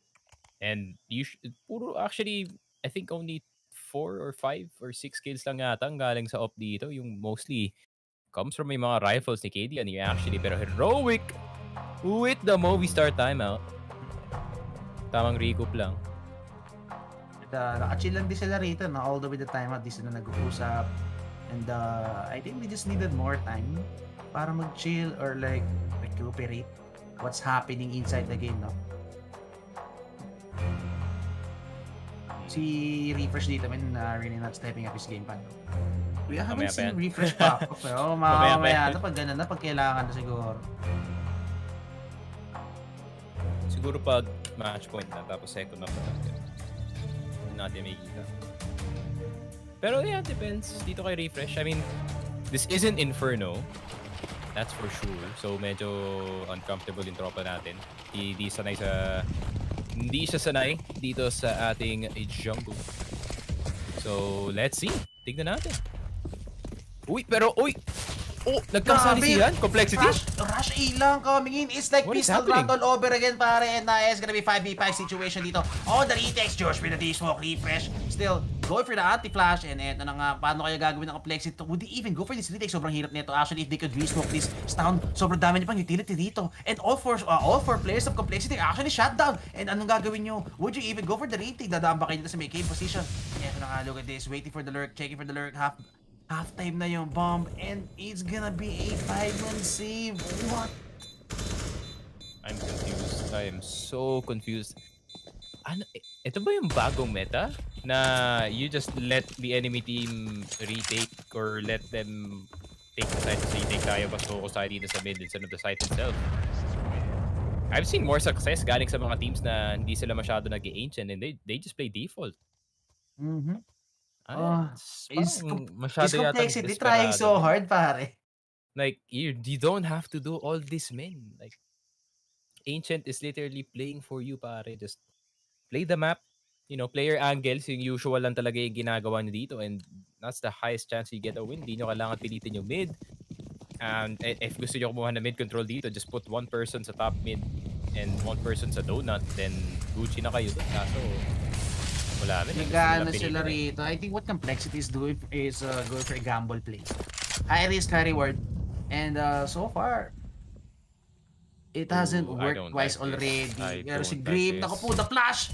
Oh my god, Grim gets one with the headshot. Pwede pa yata siya makaisa rito, pero sobrang tagal ng flashes down. Long enough for the punish para kay Refresh. Still going for the swarm. And Heroic, alam nilang mahilig mag-stack up ang complexity dito. That's where they're going for the 5-man push every damn time. Pero this time, it's gonna be stopped. And actually, double need. Lumpas lang kay Pang. He's gonna be taken down to 71. Just a scratch of the double nade. Pero si Josh naman with the third nade. Pero again, a scratch indeed. Fang and Junior, sobrang ganda ng pwesto nila rito. Nagkakapalitan ng putok mga kaibigan. Actually, nades are being thrown everywhere, diba? Good. Flash dash gonna buy more time, Fang. Tumahagis na lang yata. Mukhang bomber man ang galawan na rito. Pero would they expect Refresh in this area? Refresh with the poisonous play of the game. At Fang with the white pick. That's gonna be Refresh on the ground. Sayang. Just in time kung nag-wide pick si Refresh doon. And stop with the spray down. Only gets 2. Is it enough? KDN spam? KDN has the lineup. Oh my god, that's a 2v4 clutch and Heroic. It's over. Ginulang na, pare. It's over, man. That's a tilter play. Galing dito sa side ng complexity. And once again, you don't have to stack at one side of the map kung nasa Ancient kayo. Just literally play default. Nagkagalit na ako. Nagiging angry from now. Pero what's the point? Like, what's the point? Alam kong, I think complexity, no, nasa isip nila na, okay, top 5 team, itong Heroic, sige, let's play really, really weird. Pero, nandito na kayo sa city side ng Ancient, you really don't have to play weird. You don't have to play the 1-4. You can play 2-1-2 standard, yung donut, you can defend mid and A at the same time. Pero complexity, ayaw nila ilaro yung advantages nila dito, eh. So,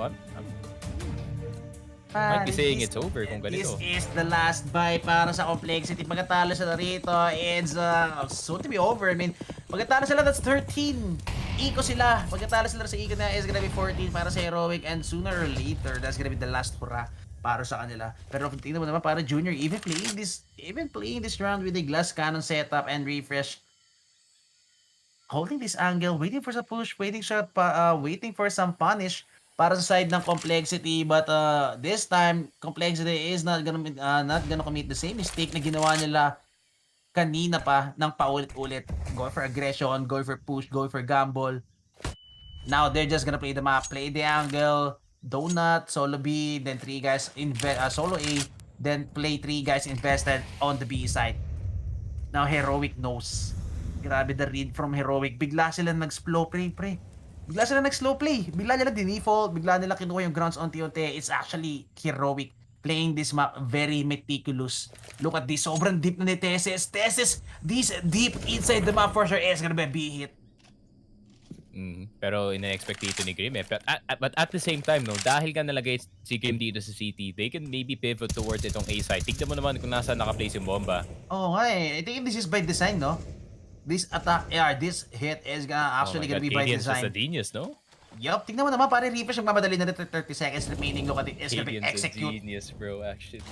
Heavy presence being given dito sa may B-side. Magro-rotate kaya si Grim. Look at Grim. Moving already. On the city side. Kailangan makapatay pa na stun. Punta pa na siya S-Grim. So, okay, yun na nakakaisa pa siya. Stun. Now, going to sell this B-side, mga kaibigan. Look at this one. Guy Tessis gets activated. Now, is gonna hold the line. Soldier Boy here on the city position. Now, Tessis is gonna cement himself in the city spot. Pang mag-isa. Oh, he needs to hold the ground on his own, but not enough. It's gonna be heroic with the fake, and that's the call from Cadian to win this round.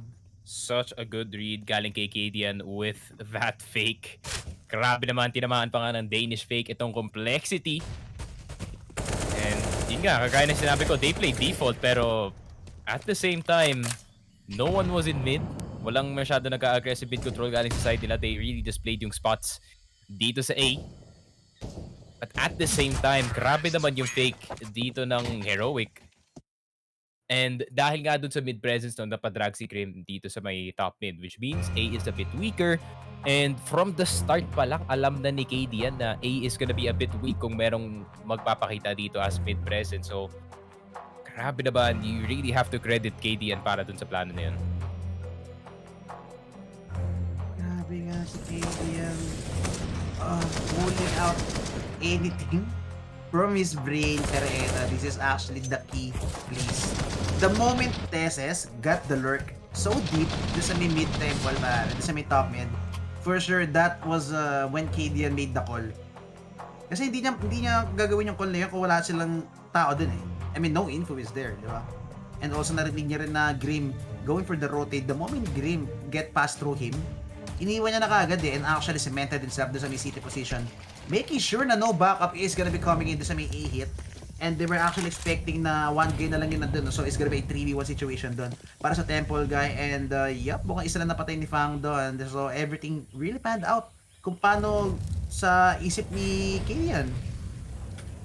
Pero I like what Complexity is doing. No? Complexity is actually playing two guys here on the A main, knowing na pistols are stronger in Donut. So iisipin ng mga heroic players natin na actually stuck sila sa Donut. But for real, it's gonna be JT gets taken down. Oh my god, pero Grim with the one tap. Beautifully done. Nas Juice needs to play this very carefully. Pag namatay siya, this is actually 2 rifles in the hands of Team Complexity. But, TSS with the flank. Yun na nga nakakuha pa ng rifles. Grim doesn't get ahead. Refresh with the frag. Kevia with the cover.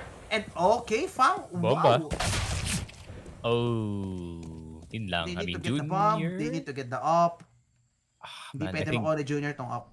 Oh, I think Junior's looking for this op kaya nagsistay sila sa mid medyo. Yep, for sure. Oh, what a shot! Oh my god. You can't risk this, pare. This is 1v2. This is very winnable. Kung tinamaan, yep, for sure they're gonna know. Oof, imagine kung nag-cross lang dun si Refresh. That would have been easy 2K para sa kanya. But good attempt. Galing kay Junior. He does have the op. Dito sa ating round, it's still Complexity on 9 for the past few rounds. And wala din eh. Parang na-mind control na yata ng Heroic itong Complexity after those first 2 rounds, after that pistol, and after that bonus. Pero Heroic, at the same time, mag-creative nila pagdating dito sa T-side sa Agent, man. Grabe. Well, for sure, it's Cadian's experience, pare, coming out in this play. Pero tingnan mo naman, the aggression, sobrang bilis na, and Grim actually holding the second AWP. Okay. Cadian holds the line. Alam niya ngayon na Grim is just staying here, getting pinned down on his left side, no? So, it's either Grim or Cadian who's actually gonna go for the way. Pero nga magtatakbo sila. Tesses, the right timing. Floppy, naku po, hindi yata magpupush to. It's gonna be the double angle for sure. Coming in para dito sa side ng Complexity. Floppy and Junior play the angles very carefully. Pero Floppy with the skeeter timing, with the whip. It's gonna be Tesses with the recovery. Junior recovers one, pero Tesses na naman gets him off guard, mga kaibigan. Wrong target. Yup, that's gonna be B-side open up, pero still buying more time. 1 minute remaining on the clock and still not pulling anything etong Heroic. They're gonna make Complexity think. They're gonna make Complexity... They're actually gonna make Complexity... Go for the fake? Hello? JT? Could have been transfer para kay Fang, pero I like what Complexity did. Ginambol nila yon, hindi na sila naghiwalay. Pag nag A side sila, we go for the save. Pag nag B side sila, let's kill them all. Pero JT, feeling ko balak ni JT yata kunin pa yung cave para makalasan, pero parang sobrang long shot na nun after all the time that has elapsed. This is rough para dito sa Complexity, but Wala silang buy. if you want a prime example on how not to play Ancient City side, eto na yun. That is for sure. Pero Grim though. Pero Grim going big, going anchor, going But the ham, mga nades. kaibigan. Pero yun na nga, the utility are playing it. But Tesses is gonna get the 2 for sure. That's gonna be the B-side open. And look at the bomb. Nagkamadali dito si KDN. Going for the B-side. And now Tesses is gonna go for the advanced position for sure. Tesses still go for the check. Goes for the smoke. Expecting someone to be this close. Pero yun na nga, it's gonna be under lockdown, under lock and key. Para dito kay Tesses. KDN still sitting on 7 HP. So kailangan mag-ingat Tesses dito. Or as pag namatay si Tesses, it could be easily a round para sa Complexity. This is now or never. I mean, Complexity still has a chance of winning this, mga kaibigan. Wala silang kit, so they need to be quick on the retake. Now, KDN is gonna need to go for a one-shot kill shot, mga kaibigan. Pag nag-whip siya dito, miss and die. Pero hindi. It's gonna be KDN taking one daw. Pero alam niya kaya, nadalawa sila din si Junior. Oh my God, that's gonna be Junior with the headshot. Wala siyang kit dito. He needs to go for the defuse now. Good plus para kay Junior. That's gonna be KDN. Gary shoved off the angle. Kailangan niya na mag-stick dito. Hindi ka na pwede mag-fake, bro. You don't have a kit, bro. And What a read! KDN waiting for the white pick. Not even a flick shot. Di pa siya nag-spam sa smoke to na. Actually, he just waited and waited and waited, knowing that this kid is gonna go for that fake diffuse, man. Grabe naman, bineterano. Minatanda, mga kaibigan. 100%. Minatanders. I mean, look at these highlights, pare. It could have been a chance para sa Complexity, but Heroic pulling all the mind games. KDN, the main guy for this game, with the good calls, with the mind games. Mali yata yung mindset nila pagdating sa mapa na to. They're like, okay, 8-7 tayo sa city. Okay, bawi tayo T-side. Huh? That's not how it works dito sa Ancient, pare.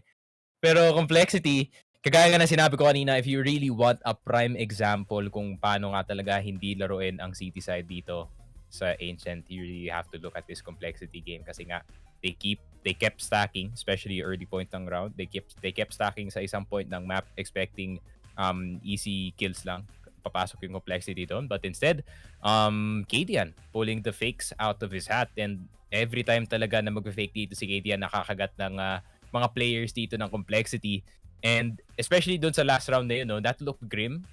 Yun nga, si Grim with the op. Pero that looked grim from the start para sa side ng Heroic. Pero nung nakita natin si Tesses with that mid presence, I mean, yun na nga, it was just game over from then. Grabe naman yun. Heroic, bringing it back dito sa T-side the most unexpected way on the Ancient. So, first map, which was yung pick ng Complexity, unfortunately, is gonna go nga sa side nila. I mean, second map is gonna be Overpass. Brutal para sa side ng Complexity, pero Heroic, it's like another day para sa side nila. So, Heroic map, pare. Heroic map indeed. I mean, I could see KDN dancing with that AWP on city side. Alam niya yung, he knows every lineup dito sa map. Probably, you know, lahat ng nades ma-maximize talaga dito ng Heroic. So, tignan natin. Map number 2 is gonna be Overpass. Map 1 goes to Heroic. So guys, mag-break lang. Una kami na onti dito. More about Map 2 after the break. So when we come back, more CSGO action coming at ya. Don't go anywhere.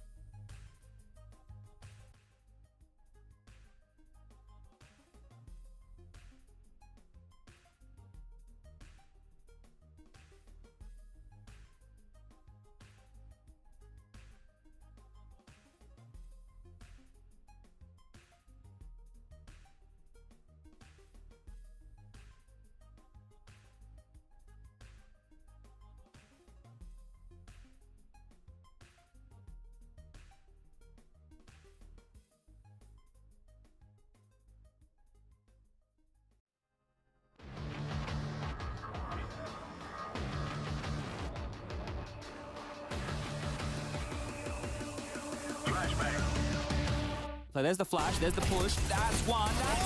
Oh my God!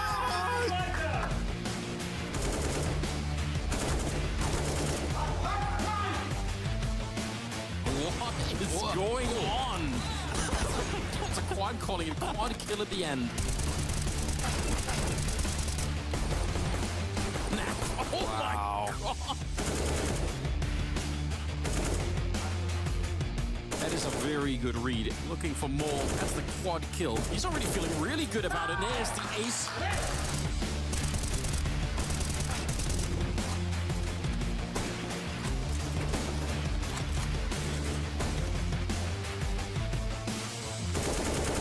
Mopos up against 3. Good first frag contributes. Gets away and bangs another head.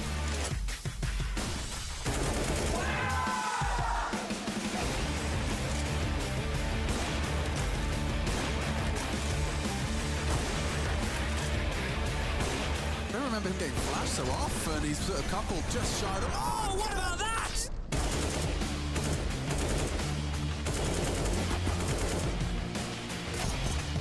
Sunpeus opening up, and what a follow-up headshot. Oh!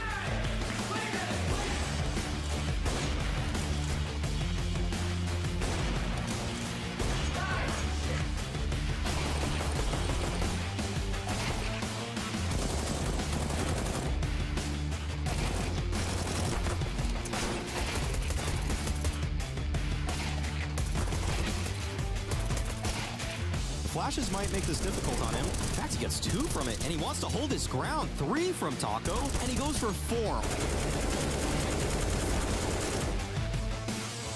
Shiro's fragging too. 2 on the site. Tapped ahead, opponent alone. Now DJ, a lot on his plate, and he continues to deliver. He started this round. He might finish it as well. Shiro! Oh, dear! Oh,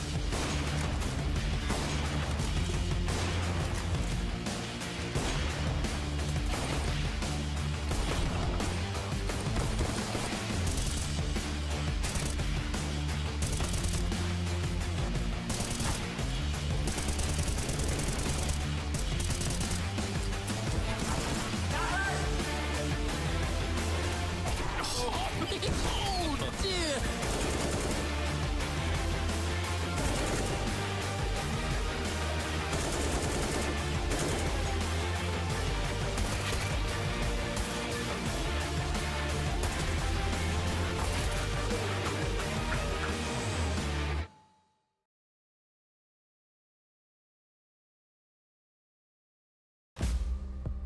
We have really high expectations for Navi because last year they won the Grand Slam, they recently won the Major. Yeah, there were some maybe questionable games in the beginning of the year, but then they reached the semifinals of Katowice, so I'm sure that they should go through. But when it comes to Group A, Group C, Group D, all of the groups, we always had 2 favorites, and somehow one would end up not going through, right?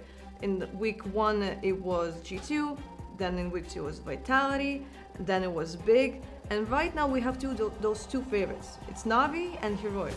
At the moment, I'm 99.999999% sure that Navi is going through, but there can always be that little but.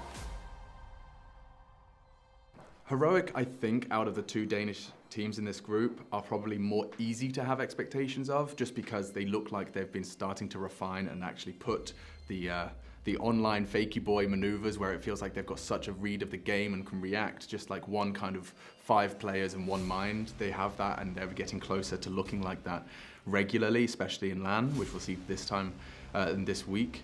For Astralis, Farley joining is a necessity. We needed to see an AWPer join this rank. Seeing Glaive flustered and frustrated as he tried to do what he was so good at whilst developing a brand new skill at the highest level, it just didn't click. And I think they knew that, and I'm just glad that the remedy's been provided, and Farley's quite an exciting prospect. I remember when he blew up on the scene, Copenhagen Flames, and he was an exciting prospect. But this is his big opportunity, and I'm sure he's going to seize it. Blaine surrounded by the old guard of Glaive and Zipex. You got Config for the muscle. I mean, it's it's not hard to have expectations of Astralis. So EG and Complexity are so different because you have EG that has the core of 3 players that won a major title. On the other side, we have Complexity that have 3 players from ExtraSol that have been just farming tournaments in North America like for like a year or maybe even more. So we didn't really see them on a global scale. So this will be maybe something kind of like new for them. I would imagine there's a good upset potential for Ego, but they are outmatched, outgunned. The only way they can do this is hope that they've been under-researched, under-investigated due to people underestimating them. So like everything points towards Ego having a rough week. I think this group definitely has the potential to be some really high-quality Counter-Strike. Some of the head-to-heads are going to be really fun. It is the big dogs, and then it's North America's question marks. EG and the boys from Complexity. I think both of those have new mixes of players and talent that is promising and exciting. I think everyone's excited to see Evil Geniuses back in the server, some real household names in that team. So like this is going to be a really good opportunity to see what North America's been cooking up into the new year.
And ayun, welcome back sa official Filipino broadcast ng ESL Pro League Season 15. Ako nga pala si Sneaky Frog, kasama ko si Echo. Game 2 na po tayo sa ating best of 3. Complexity versus Heroic. Nakita doon sa Ancient map. Heroic, after yung first half actually doing the reverse Uno card, nag-dominate sa kanilang T-side sa Ancient. Don't see that happen often, but at the same time, Complexity kind of played the CT side, excuse my lingo, like shit. Pero yun na nga. I mean, game 2 could be a bit better para sa side ng Complexity, but at the same time, this is like a bread and butter map para sa Heroic, man. Pare, I mean, I actually don't know what Complexity has for us, no? I mean, parang kanina sa Ancient, hindi natin alam kung ano meron yung Complexity para sa atin. We actually got surprised sa may T-side nila, no? Pero feeling ko mas na-surprise tayo on how they actually take yung CT side. So, I'm not actually sure what they have for us dito sa Overpass. I mean, NA doesn't really play bad at this map, no? So, feeling ko if they play it normally, like NA stuff, I mean, Cloud9, the old Cloud9 was sick in this map, di ba? And ayun nga lang, kahit kasi even if they're good at this map, you can't take away the fact that this is Heroic, diba? And you can't take away the fact that this is their bread and butter. Just like when Astralis and Nuke, diba? Just like when you say Nuke, it's Astralis, diba? This time, Overpass, actually it's Overpass and Cadian. Cadian alone at any team has so much history in this map na he could actually make things happen. Call. Favorite ni Cadian to eh. Tingnan mo naman pare, eto na nga, look at this Cadian. Go for the fake na naman. Go for the fake A. And Complexity, same approach. Go big or go home. 3 guys here in the connector area. Feeling ko sobrang confident nila to go for the retake, and that's gonna be Grim with the information. This is gonna be the heaven smoke for sure, and it's gonna be the connector swarm para sa side na Complexity. So sigurado tayo, it's gonna be a short swarm kapag kumontak na yung Heroic dito. And ito na, Tessus getting ready for the execute. That's gonna be the smoke. One flash para kay Tessus, and Grim is gonna play it very passively. Pag hindi nila napatay si Grim kaga dito, he's gonna be a linchpin inside the side. And yun na nga, goes for the flick. Pero no! Some 6 shots. That's gonna be 2 heads para kay Grim, and is gonna be planted para sa Heaven. Look at them, taking control of the Heaven position, taking hostage. Tessus gets one, makakaisa pa siya rito, no armor, and that's gonna be Fang taking him down. Good body shots coming in para sa kanya, taking advantage of the fact na walang armor, but Cadian with the peak, double peak punish, and now it's gonna be refresh. Go for the backstab. Junior nakakaisa pa rito, pero he doesn't know na bilang na yung oras siya rito. And yup, refresh with the respec, and no knife for you. Pero grabe naman, the fast B push galing dito sa side ng Heroic. I really thought that Grim would do so much more galing nga dito sa may graffiti side, pero wala amin eh. Nung nag-pick na siya doon, 4 na yung nakaharap sa kanya dito. The speed of the Heroic push. Mahirap talaga pigilan pag ganyan yan. And nako po, Mac 10 para dito kay Josh. Rest AK, so maybe another fast one, pero para naman kay Josh this time, maghahanap siya ng mga kills dito with that Mac 10. Maybe try to farm for that AWP. Pero Complexity, forced by sila dito with the Deagles. This is actually a good decision para Complexity. Well, of course, if they can make it work, diba? For sure, it's the best decision they could ever make. Pero still, this is Heroic. You know how meticulous they take every damn round dito sa may T-side natin. Lalo na coming in from the Ancient, no? Cadian knows very well the possibilities din, no? And the risk na pwede mag-force by ang Complexity. That's why, look at this. He's actually taking point, no? Even with this rifle, he's the one going for the first check. He's the one going for the entries. I think he's highly confident for the one-top potential. This is AK-47, pero brief shadow advantage! But Tessus, nevertheless, sick entry. Crouch pick coming in. And nga, Fang makakain na siya rito. Doesn't even get one. Yup, Swarm is there. Tessus with the second. And mukhang is gonna get checked. Floppy is gonna get checked on the backside, pero look at this backstab coming in. Oh, good check. Good shot down by Refresh on the flank. And the force by isa lang yung napatay nila. Akala ko pre, I thought that's gonna be good para sa Complexity, knowing that there were 5 people on A. Apparently hindi. That is for sure. Pero yun na nga. As you do see, exist.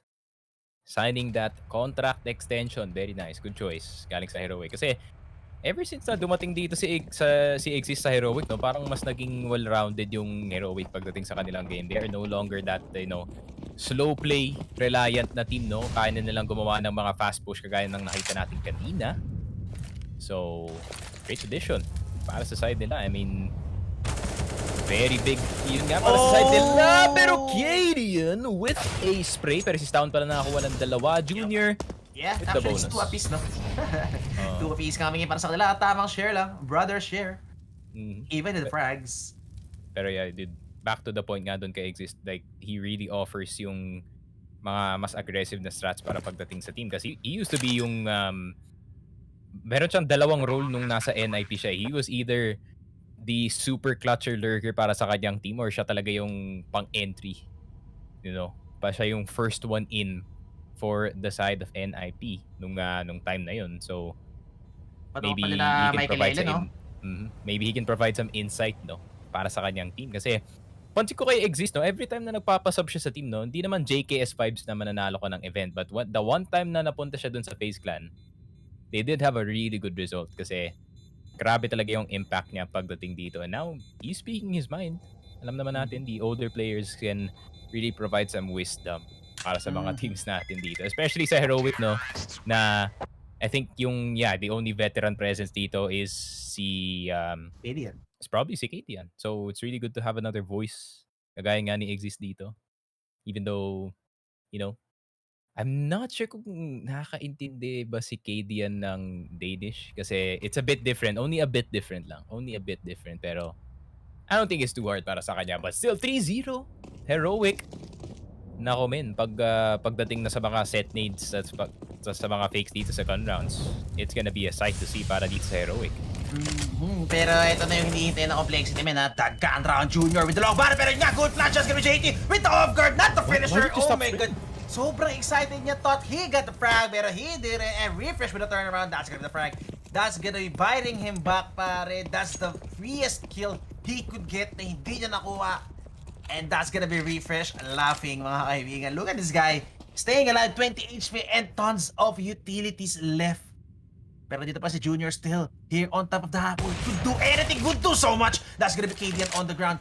Gets the AK-47. Eto si Tesses. No collateral, unfortunately, para kay Junior. Pero still, a frag is a frag. Man advantage gone para sa side ng Heroic. And now is gonna be 4 people from Heroic. Every single one of them here on the A long push. Complexity. Look at this with the read. Stacking, 3 people committing here on the A side. Double play tayo dito sa may short area. And it's gonna be Junior alone holding down yung long position. And now Fang, they actually have a Heroic sandwiched in dito sa may long position.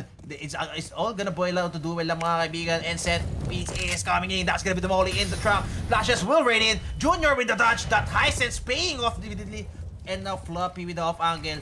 Nako, sobrang hirap nito. Floppy and Grimace, actually the best angle they could hold. Stown, going for the plant. Kailangan nila i-cover to. Refresh. Goes for the frag. 2v3 situation. Very recoverable. Kailangan nila mag-aggro dito or else sooner or later, they're gonna get sandwiched. Stown, going for the white pick. Pero hindi pa rin nagpipick si Junior open dito. si Stown, man. Yes, sir. Stown needs to go for any duel possible. Yun na nga, nakahit siya. Not one, but refresh. Imagine if he got the headshot. Pero yun lang. Good shots galing dito kay Junior with the AWP as well as Fang. Yung mga tao na nakita natin dito sa last game really popped off. Stepping up dito sa round na to, pero I think pati si Refresh was confused that hindi siya napatay ni JT doon. But overall, good recovery. Galing dito sa side ng Complexity, no? Minaximize nila yung AWP dito ni Junior with that one. And nice. Akala ko 2v1 na nila yung CT, sayang. I mean, if it was planted there, di ba? If it was planted on the backside or reverse default, they could have just battled it out or take the bank. The dumpster. And actually play for the post plant. Pero, hindi ko alam. Medyo nag-choke si Refresh doon and nag-choke si Refresh and si Stown, in my opinion. Nagpaipit lang sila on one side where everyone from Complexity could actually swarm together from the dumpster, bank, and the short position. So very bad post plant position, but nevertheless good plant pa rin on that 2v4 situation, keeping their economy a little bit up, di ba? So Complexity still with another buy and grenades na naman, man. Nako po. Oh, could actually be a set B, pero ang ganda ng pwesto rito ni Floppy and Fang ha. Floppy and Fang could actually go for the shutdown kapag hindi sila na bigyan agad ng resistance. Dito pero na nga information by Floppy. He's gonna confirm na every one of them is here on the B-long position. And yun na nga, smokes, flashes, pero still no hit is coming in. Mukhang nag-doorbell lang ang Heroic dito saying na hello, magsiset kami ng B. And even Poising, getting the B short. Oh my god, this is gonna be actually scary para sa Complexity. Getting the long and short at the same time, going for the play. That's a good Would dash. Ay, magbuboost pa yata. Would they? Nako, yun na nga. That's gonna be Tesses. Para si Floppy. And now, even stunned and every single one of them is on the ground. Wala man lang silang chance makabaril. And now, JT. Oh, eh? Gets one? Gets one? Oh, gets two! Almost gets three! Kung nakuha niyo yun, that would have been very winnable para kay Junior. Pero Junior, I think would still go for a pick siguro. Kung wala siya makukompete dito. Yup, it's gonna be a C. Pero sayang. grabe naman yun. Tingnan mo naman kahit may nades na lumilipad dito sa B-side, no, hindi pa rin nagro-rotate yung Complexity dito kasi at the back of their minds, sinasabi nila, okay, this could be a fake. So, parang mina-mind control lang Heroic itong Complexity, no, na hindi sila magro-rotate papunta dito sa B. So, that's just Heroic playing the mind games doon sa first map natin and it's really spilling over dito sa second kasi yun nga, Complexity expecting another fake dito sa B side but instead it's actually a full-on push galing sa side ng Heroic and Heroic displaying why they are one of the best overpass teams dito sa ating tournament.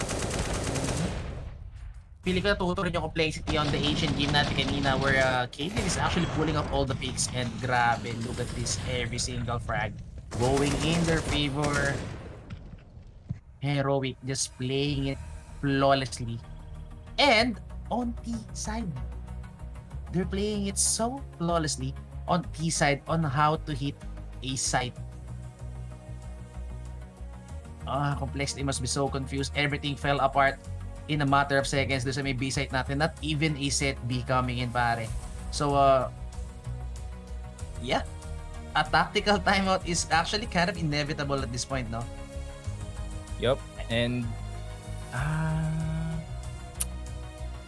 I'm thinking, anong pwedeng gawin dito ng Complexity so they can get back into the game. Pero I can't really think of anything, no? Kasi nga, every time na gustong gumawa ng Complexity ng isang plano dito, like for example, if they do a 1-4, syempre gagawin ng Heroic, okay, tetestingin namin kung ano yung reaction yung with our nades, and pag nag-react sila, or the lack of reaction na pwede nilang makuha dun sa nades, could be a telltale sign kung ilan yung tao dito sa site. So, yeah. I mean, wala kami Heroic, master of nades sila as of the moment. I mean, kung nanonood si Carrigan ngayon, he would be proud. Exactly. I mean, after all, it's the Danish blood in them. Pero, para sa akin, the answer para mabigyan nila ng resistance itong hero is actually early resistance. Take some grounds, get the fountain, get the balloon, get connector control, or at least get B short control. They need to get something before makapag-hit. Before pa makapag-hit ng site itong Heroic.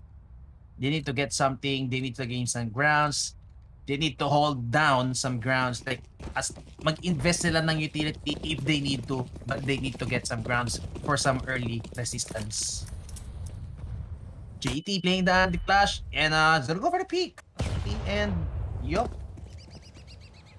Timing is there for JT. Man, the nades. It's the nades. Testing talaga. The utility usage coming in para sa Heroic is on point, mga kaibig. And stun! Oh! Grabe naman si stun. Bro, the mind game, hindi siya tatakbo na ganito kung alam niya may taps, may A-long and intense time. Pero tingnan mo naman, sobrang advance dito. Good actually now, go for the punish. Mo-off ganyan pa si Floppy, pero Floppy just in time, go for the backup. And would he go for the one-tap? Is down, pero stun na nga. That's gonna be the spray down para kay Stun. And Stun, no, 7 ko nasa si Floppy. Waiting for the Floppy will fall, and Floppy will fall. To Stun and King to the cover. Grabe, everyone getting checked. Not a single frag para sa Complexity. And it's gonna be Junior alone with the AW. B-Tex down, man. Full checks every corner. Hindi yung nag-half check at tapos i-check mo tapos yung pala may tao doon. But, sabi naman yun, tinakbo niya lang yung long win. Parang, parang nagja-jogging lang siya sa umaga nung time na yun. What a nice. 5-1, Heroic. I mean, I've seen teams dominate dito sa T-side. Last time na nakita ko to was actually coming from Navi. Nung T13 to nila yata yung isang team coming from T-side, tapos sila yung nag-city after. So, maybe Heroic can do the same thing. Medyo weak yun yung complexity despite na nakakatama yung mga ibang players dito. Oh, they're actually on the hunt, pare. Oh, the Flash Junior! Alam na siya! And the Free Fire-based Juice, they could actually afford to go for that hunt. Pero nevertheless, flawless hunt pa rin tayo para dito. Para dito sa side ng Heroic. Pero eto the play by Star. The balls go rushing down on the A-long. Coming into fruition. Taking 2 down. Taking the time. Oh, by Lonesome. Beautifully played. Para dito kay Stown. Easy lang para sa kanya, men. Yun, may pinost pala si Focus Fire. Mirage between Natus Vince and XCOM AGO was the 4th longest map in CSGO history. The first one was 46 and 42 by Zenex versus Excel, which is a UK org from what I remember. Alam ko kasi naglalaro sila dun sa league tournament dun sa Europe. Pero 46-42, medyo malapit na rin yun. I mean, not bad. Not bad. Pwede na. I really want to think yung bagong player pa ng Navi dun had to play that one. A nightmare of a game para sa kanya. It was actually the first series he played, pare. Tapos ganun pa yun. What a disaster. Pero good win. Takot-takot na palo galing kay coach. Si Boomich, baka tamaan ka pa ng Oh, COVID good slap. spot! What? Grabe. Tessus with the jump spot. Spots 2. Grabe, the 2-in-1+1 jump coming by Tessus. That's gonna be big information. Tingnan naman call is being made by Heroic. And oh, the next level play. Imbis na iwasan nila, they're actually gonna push for them. Alam nila na dahil naispatan ng complexity, they're sure the complexity is gonna leave the spot and actually go on the other side. And now they're gonna force etong they're actually gonna force itong battle position. Junior with the advanced position here in the Guardian sa may divider natin, holding this AWP. Tessus still waiting for any punish for re-aggression or kung sino mang i-info dito on the side of complexity. Pero tingnan mo naman pare, 50 seconds remaining and yun na nga, is gonna be Tessus on the ground. Welcome his stay mga kaibigan. That's gonna be Junior taking him down. 4v5 still very winnable. Kadian I think knows very well na the risk of Tessus dying because of that lurk is highly possible. So eto na nga, mukhang fakes are coming in na naman. Smokes X Josh. Nako po, tingnan mo naman pare, double fake ba ito? Look at the bump, para kay Kadian. Yup, Refresh is gonna go for the entry. Refresh na malikot, waiting for the flash. And no flash is gonna be coming in. That's it. Okay, that frag is highly necessary to sell the fake. And now, kailangan nila magtago ni Kadian dito. Juice now getting activated. And Stown dies without a single frag. Ooh. And yun na, that's gonna fall off. That defense is gonna fall apart. And ito na nga, mukhang makaka-jump spot. And yup, that's gonna be information para stop it. Frag! Plant! Oh, no plant. Could have been the plant para kay Kadian. And mukhang damage yung sa Kadian dito. And Kadian, still up for what? Grabe. I mean, good delay galing sa side ng complexity. That first shot galing dito kay Junior really set them back dito sa ating push. But okay. Timeout agad. The blade frags were necessary for that strat para mag-work. The fact na hindi sila naka-isang kill sa may A site is already a crucial one. Yung frag na nagawa ni Refresh sa B site was actually a necessary frag to pull off the fake. Then yung contact play nila sa mid short, they also need to take down one to commit a full rotation and actually leave Kadian to clutch it 1v2 situation. Nag-base content niya galing sa side ng Heroic kasi nag-aantay ng flash dito si Refresh but there wasn't anything coming galing sa side ng Heroic. So, dinry pick na lang yun. He got the kill. However, free info din yan para sa side ng complexity. Can just play around exactly that. And medyo naging disaster in terms of the aim dito sa round natin. Yeah, ito na nga, because of that risky call, it's actually a high risk, high reward, thus getting punished by complexity. So still very well paid pa rin coming on the side of complexity. Gun round pa rin para sa kanila pero sobrang hirap nila. Pero Junior with the aggressive take dito sa may party position. Tessus still going for the jump pick mga kaibigan. Getting some information. Umuro lang ng OT si Junior dito and he could actually go for the flick para dito kay Tessus if he's quick enough. Pero Tessus still playing the third position. Waiting for any push to come in. And mukhang magmumuli na siya sa may party rito. And information is gonna be handed out. on the side of complexity, knowing na may tao pa nakalurk dito. Still slowly and surely taking from dito sa may connector area. We're gonna go for the spray, pero good trade by Stout. That trade is necessary. KD with the cover doon sa may B-shirt position in case na gusto i-trade si Tesses. Grim. And yeah, that's gonna be Tesses na naman. Get shut down. 3v3 pa rin tayo. Still connector control up para sa Heroic. And now X gonna be Floppy alone in the B-side. Kailangan swarm to bago pa dumating backup. But Floppy, does he have what it takes to go for a one-man hold? Stay here in the pillar position. Yun nga, Molly is gonna be taken down. The Molly are gonna be thrown. And good trade by KD. That's gonna be 2v2 situation. And JT just in time gets into safety. That's a crucial try para kay Stout. Pero Stone goes for the wall, goes for a tight angle. Sobrang luna ni JT rito. Pero hindi makapag-plan si KD. KD has no cover whatsoever coming in dito sa may B-site natin. And alam din ni JT, actually Stone is going for the frag. Stone is going for the kill. Is the instinct coming from this guy? And he's gonna go for it. 2v1 situation. Junior now holding the short position. He's baiting itong si Junior actually, I Yup, think. he could actually go for the frag. Pero alam yata ni Kian. But Junior, the timing from this guy. But the quick God. flick. Kailangan niya recover bomba. And now he needs to commit the plan. Down, goes for the white pick. But Junior with the discipline. Goes for the quick flick. Goes for the quick scope. And that's gonna be the 1v2 clutch. Yep, I think yun nga, itong si KD trying to bait to cross into the site itong si Junior, pero sound bit too antsy dito sa connector area. Hindi na natulungan ng kanyang tropa dito sa site. The miss from why not just KDN plant was so KDN, bro? crucial, pare. Just plant it, man. Medyo risky yung ginagawa nyo, but you can't blame them, no? Gusto talaga nila mawala yung op dito sa kamay ni Junior, and you can clearly see why. Junior is so quick on the off-even scope, pare. He actually managed to take down KDN and Grim! The lineup from this guy. Grabe, taking down KDN, the big guy, on the side of Heroic. And yun na nga, sinasabi ko, this is the resistance they need. Refresh could actually get fragged down easily. Yup! Easiest frag of their life. And Refresh, no respect whatsoever do sa smoke, does getting punished. Stone just in time nakalusot siya sa one-way ni JT.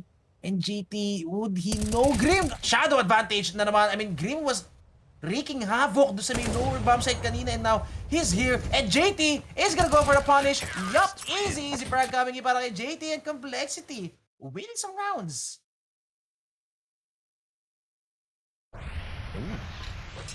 Look at Ayun na this nga. wall bang pare. Sakong-sako.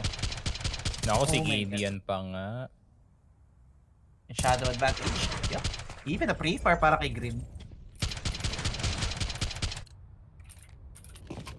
Is this Grim's map, bro? Maybe? Grim map? I mean, malakas siya nung nandun siya sa Lakewood dito sa overpass every time na nakikita ko siya, but maybe it is activating once again para sa kanya. That could be huge. Ooh! The discipline by Junior not pulling the trigger while blinded. Actually have blinded, and ito na nga si JT, man. JT and Fang holding down this connector position. This is the key. Na sinasabi ko kanina, they need to gain some grounds. They need control. They need connector. They need B-short. They need fountain. And they pick one. Kanina they pick B-short. Ngayon they pick connector. And I think it's gonna come into fruition. JT go for the pick. Yup, yun lang. Nag-overpick kayo. Hindi ko kailangan i-pick yun, mga kaibigan. And that's gonna be 2 AKs on the ground. You have connector control. Hindi nyo kailangan mag-pick down or whatsoever.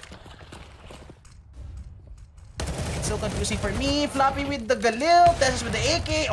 Junior so quick on the scope, but not precise enough. And that's gonna be Tessus for the punish.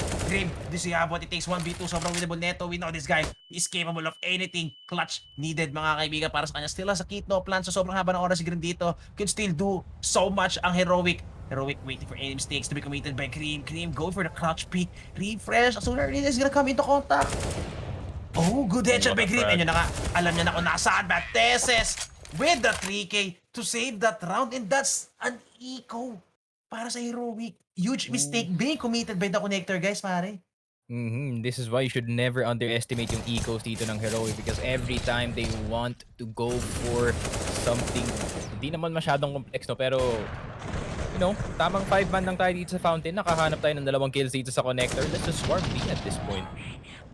And big mistakes galing dito sa complexity, not even trying to test out kung buy lang ba ang nakuha nila dito, or might be a bit too cheeky galing sa side nila, knowing na naka-eco pala yung kabila dito. But you can't sleep on the P250s, man.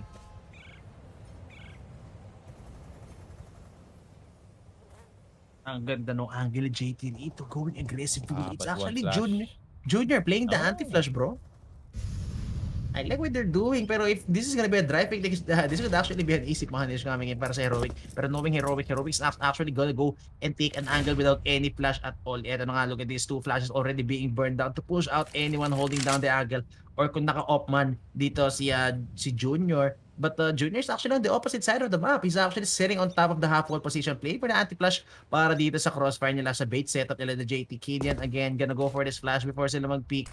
And yup, look at this flash double peek. Very meticulous for Heroic as I was saying. Si Grim na naman nakalakas on this guy. Still with the FAMAS could do so much damage. Kailangan nila ma-shutdown agad si Grim dito. Heavy presence being given by Heroic. And yun na nga, Junior with the first flag.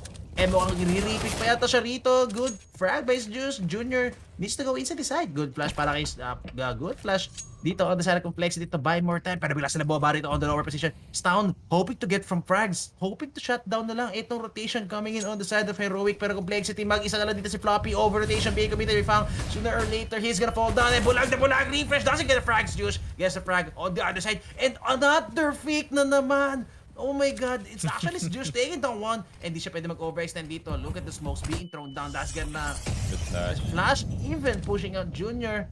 And wala na siyang angle dito. Grabe, Heroic with the mid-round calls. What's happening? Stown, calm down, man. Grabe si Calm Stown. down. Calm down. Oh my god, going Mainit all masyado. out action star FPJ mga kaibigan. Walang kit dito ang Complexity. All they need to do is buy some time. And oh my god, everyone is falling down. Kadian with the flick. Pero Kadian gets sandwiched. And oh no, could have been the round. Pero what happened, gonna feel that. Heroic? Stown's gonna feel that. He's gonna feel that round loss in his stomach. Grabe, he didn't really have to go for the aggressive take. Could have just doubled up dito sa may WC, but Stown can't really blame him to go for that. Pero 9 times out of 10, wala ka talaga makikita na frag dito. Pag nakita ka ni Floppy, siya pa yung may advantage sa first shot doon. Weird. Feeling ko kinakabahan yung Heroic dito. Like, no one is watching the flank yata. So, they kind of worried if mapaflank na sila because all three of them was committed inside the site. So, I feel like Heroic felt the need to gain some grounds up front. Pero little do they know, walang flank actually na nangyari. Every single one of Complexity is playing it, retake, galing doon sa may ilalim. So, again, another time out being called dito on the side of Heroic, no?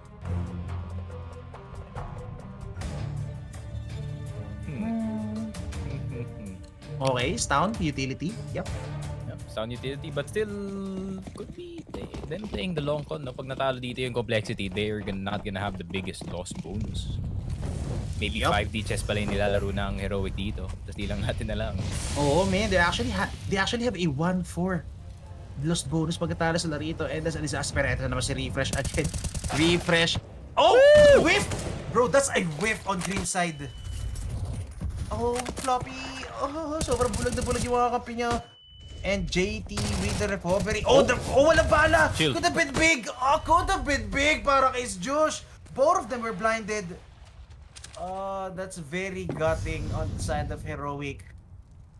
Pero eto na, still very recoverable boy pa si Stown with that Galil in hand. We all know how handy he is with the Galil. Kadian still naka-AWP pa rin naman siya rito. Could pull off a clutch at any moment with this AWP. Waiting sila mag-commit na mistake ang Complexity rito to make to gather any information, pero Complexity not committing any mistake. Going for some crossfires na sila, waiting for some contact play, go for the wide pick. Complexity playing this very perfectly. And kailangan makakuha ng sick entries ng Heroic dito. If they even wish to take this round, they need to hit some sick headshots. Instant headshots para kay Stown and some backup cover coming in para Kadian. It's actually Kadian going for the first pick.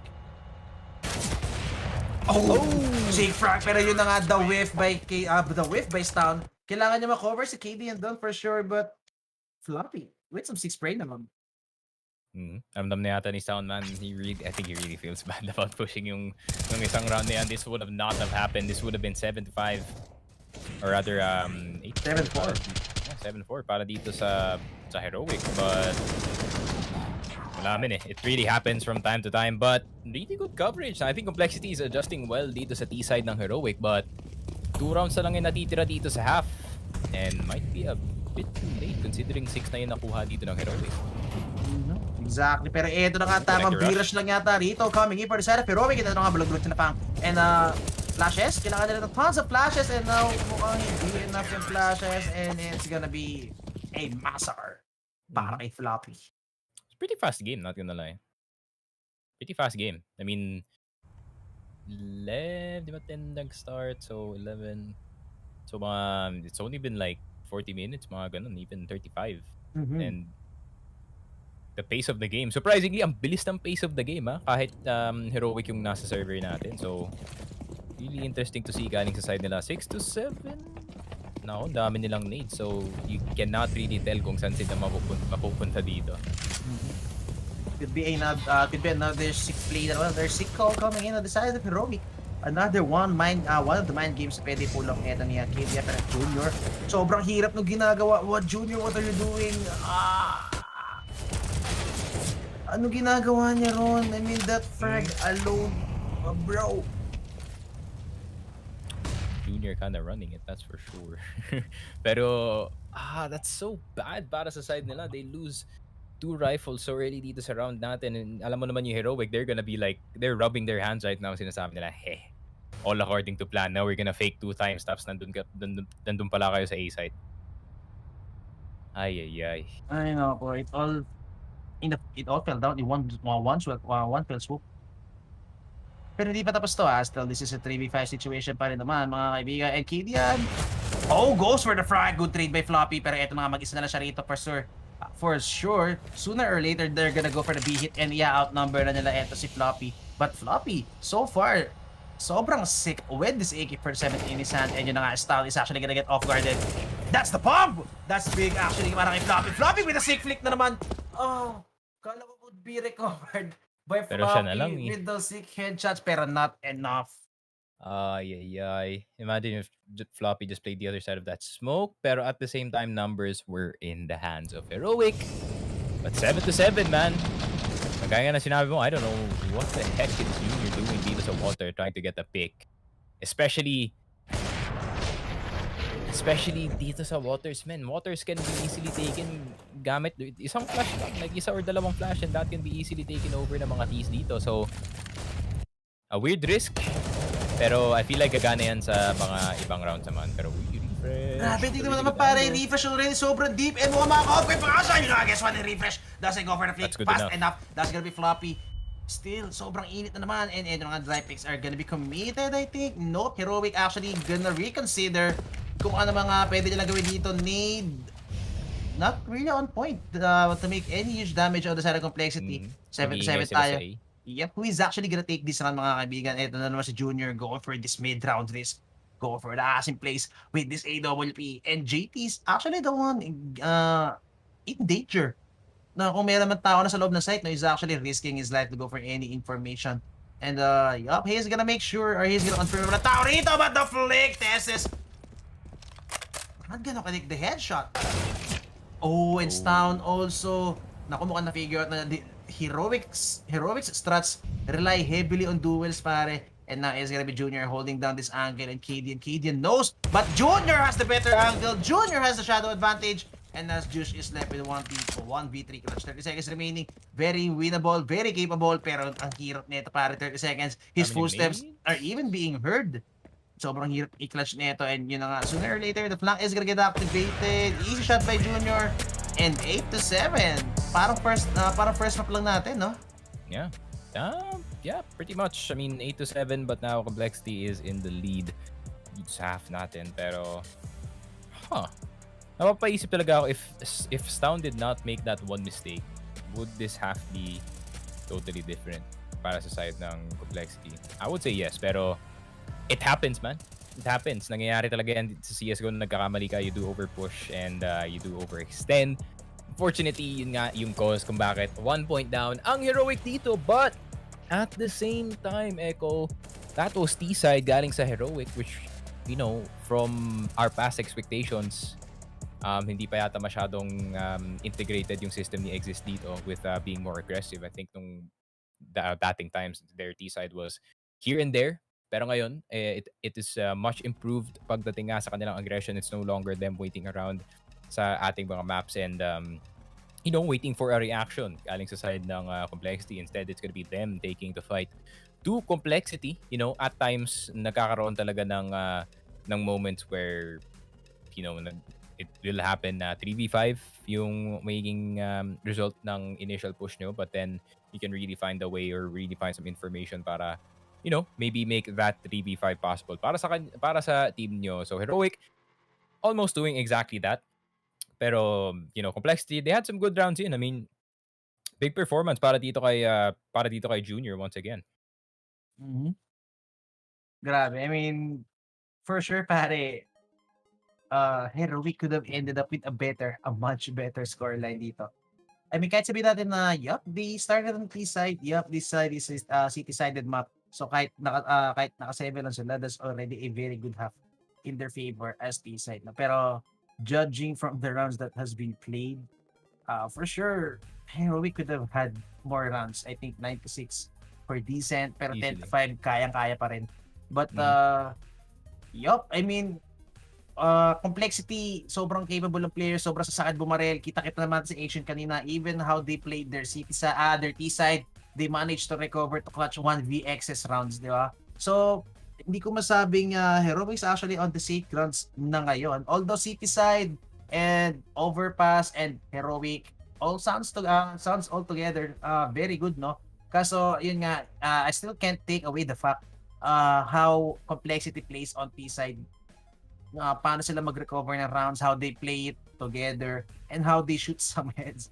It really hurts, especially kanina nakita natin sa mga late rounds nang hindi na nanalo yung Complexity sa duel, di ba? Again, sabi ko nga nung napansin nyo rin kanina yung strats na kinocall ni KDN on the side of Heroic sa may T-side natin is actually reliant heavily on frags.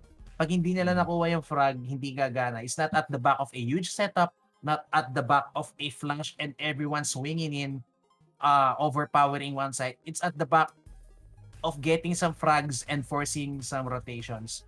And lately, dahil ganun yung ginagawa nila and ng mga late rounds na natin, it's actually Complexity coming out on top with the duels. Nag-feel yung ganong klaseng strat ni KDN. So, I don't know if on T-side, dahil masakit ngayon and even Floppy, it's actually Floppy making it work on the side of making it work on the side of Complexity. So kung si Floppy, if Floppy actually could open up sites or kung si Floppy yung gagawin niya lang trade fragger, I don't know, it's still a possibility para sa Complexity. It's gonna be probably Floppy Fang combo kung paano sila papasok ng site. So kung yun nga, if Floppy and Fang can definitely activate dito sa ating second half, then big para dito sa side ng Complexity. They get to play the game against dito sa Heroic, but at the same time, it is Heroic City side that we are talking about where they're gonna pull out some very weird strats. So, kita naman natin, first round pa lang, it is gonna be a 1-4, pero quick rotations probably. Pero, okay. Risky play ha. It's actually KDN handling this battling all by himself, mga kaibigan. And yun na nga, information is gonna be gathered, refresh, making sure na wala na tao sa BN. Ito na nga, KDN also calling for backup. KDN needs to get some prime. Hindi siya nakakuha rito. It's gonna be Grim taking him down. Juice mo rin na bulang. Mukhang wala siya mapatay rito. And that's gonna be everyone. The Glocks, the numbers game para sa Complexity. Ito yung sinasabi ko, how you play on T-side. The flash, the execute, the swarm, the numbers advantage, and the Glock, mga kaibigan. Even Junior with the flick. That's refresh on the ground. And okay, stop. 1v5. Let's go. Nakabawi ka man kanina? Nope. 9-7. Complexity getting itong pistol round. So that's a good start para sa kanilang T-side. They're gonna have the first buy. Heroic probably gonna force. Wala eh. Ganyan talaga. That's how the cookie crumbles para dito sa side ng Heroic. That's what happens when you take those types of fights, no? Pag naka-clock yung kalaban dito, you really don't want to go for CQC. Instead, you wanna go for a bit of range. Pero yun na nga, misread galing dito sa side ng Heroic instead of going for a 4-1 dito sa A side. B pa ang stinak nila dito ng 4. Instead, they're gonna go for a 5-man push dito sa connector. Oh.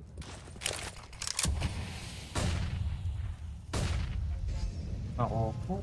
This is actually scary para kay Grim ha. Kung pipilit niya to, they could actually get etong Galil and make something happen with it. Or pwede nila i-save to go for some utilities. And then Grim gonna open and close door. Grabe, ninja na ko mga kaibigan. Ang tunay na to. Saan it's gonna be a firing range para sa side ng Complexity. And look at this, crash all over. Pero 2 damage dito.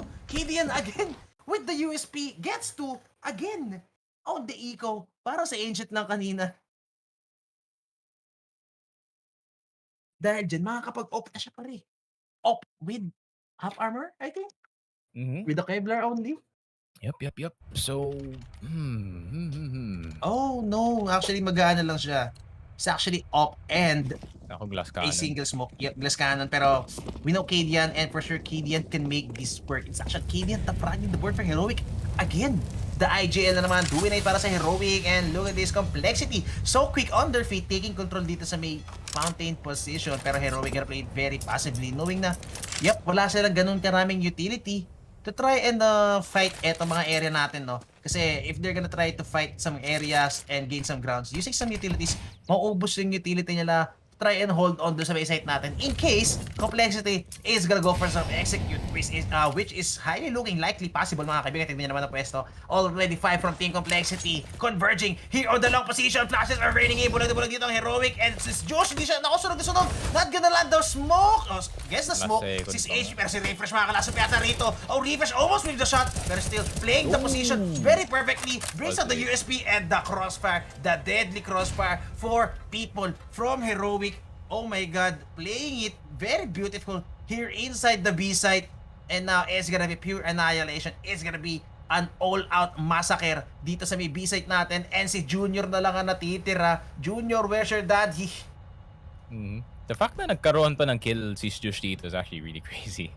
Not gonna lie, tagal niya na nagtitake doon sa may Molotov, pero ayun na nga, info kay Junior. Ooh, ako dinig pa nga. Rico Vez, and he's gonna get wallbanged. Grabe, he's running for his life. Waiting for some jumping to happen, no, hoping to punish dito si Junior Carrison. Pero that's gonna be refreshed with the bonus of steel to go for that white pick in the long. Lawless round, man. Own gun round. And this is not complexity in the spot, no, na kaya pa nila bumili ng multiple rounds dito. This is actually full buy once again galing sa side nila, but still the kills na nakuha ni Cadian definitely can come into effect in terms of yung economy dito ng complexity. And now, yun na nga, napa-eco sila dun. Isang gun round and there already back out the eco. 1.9k for both teams. So, kaantay pa ng onti dito yung complexity. Meron silang onting leeway. That's the caveat at least dito sa ating...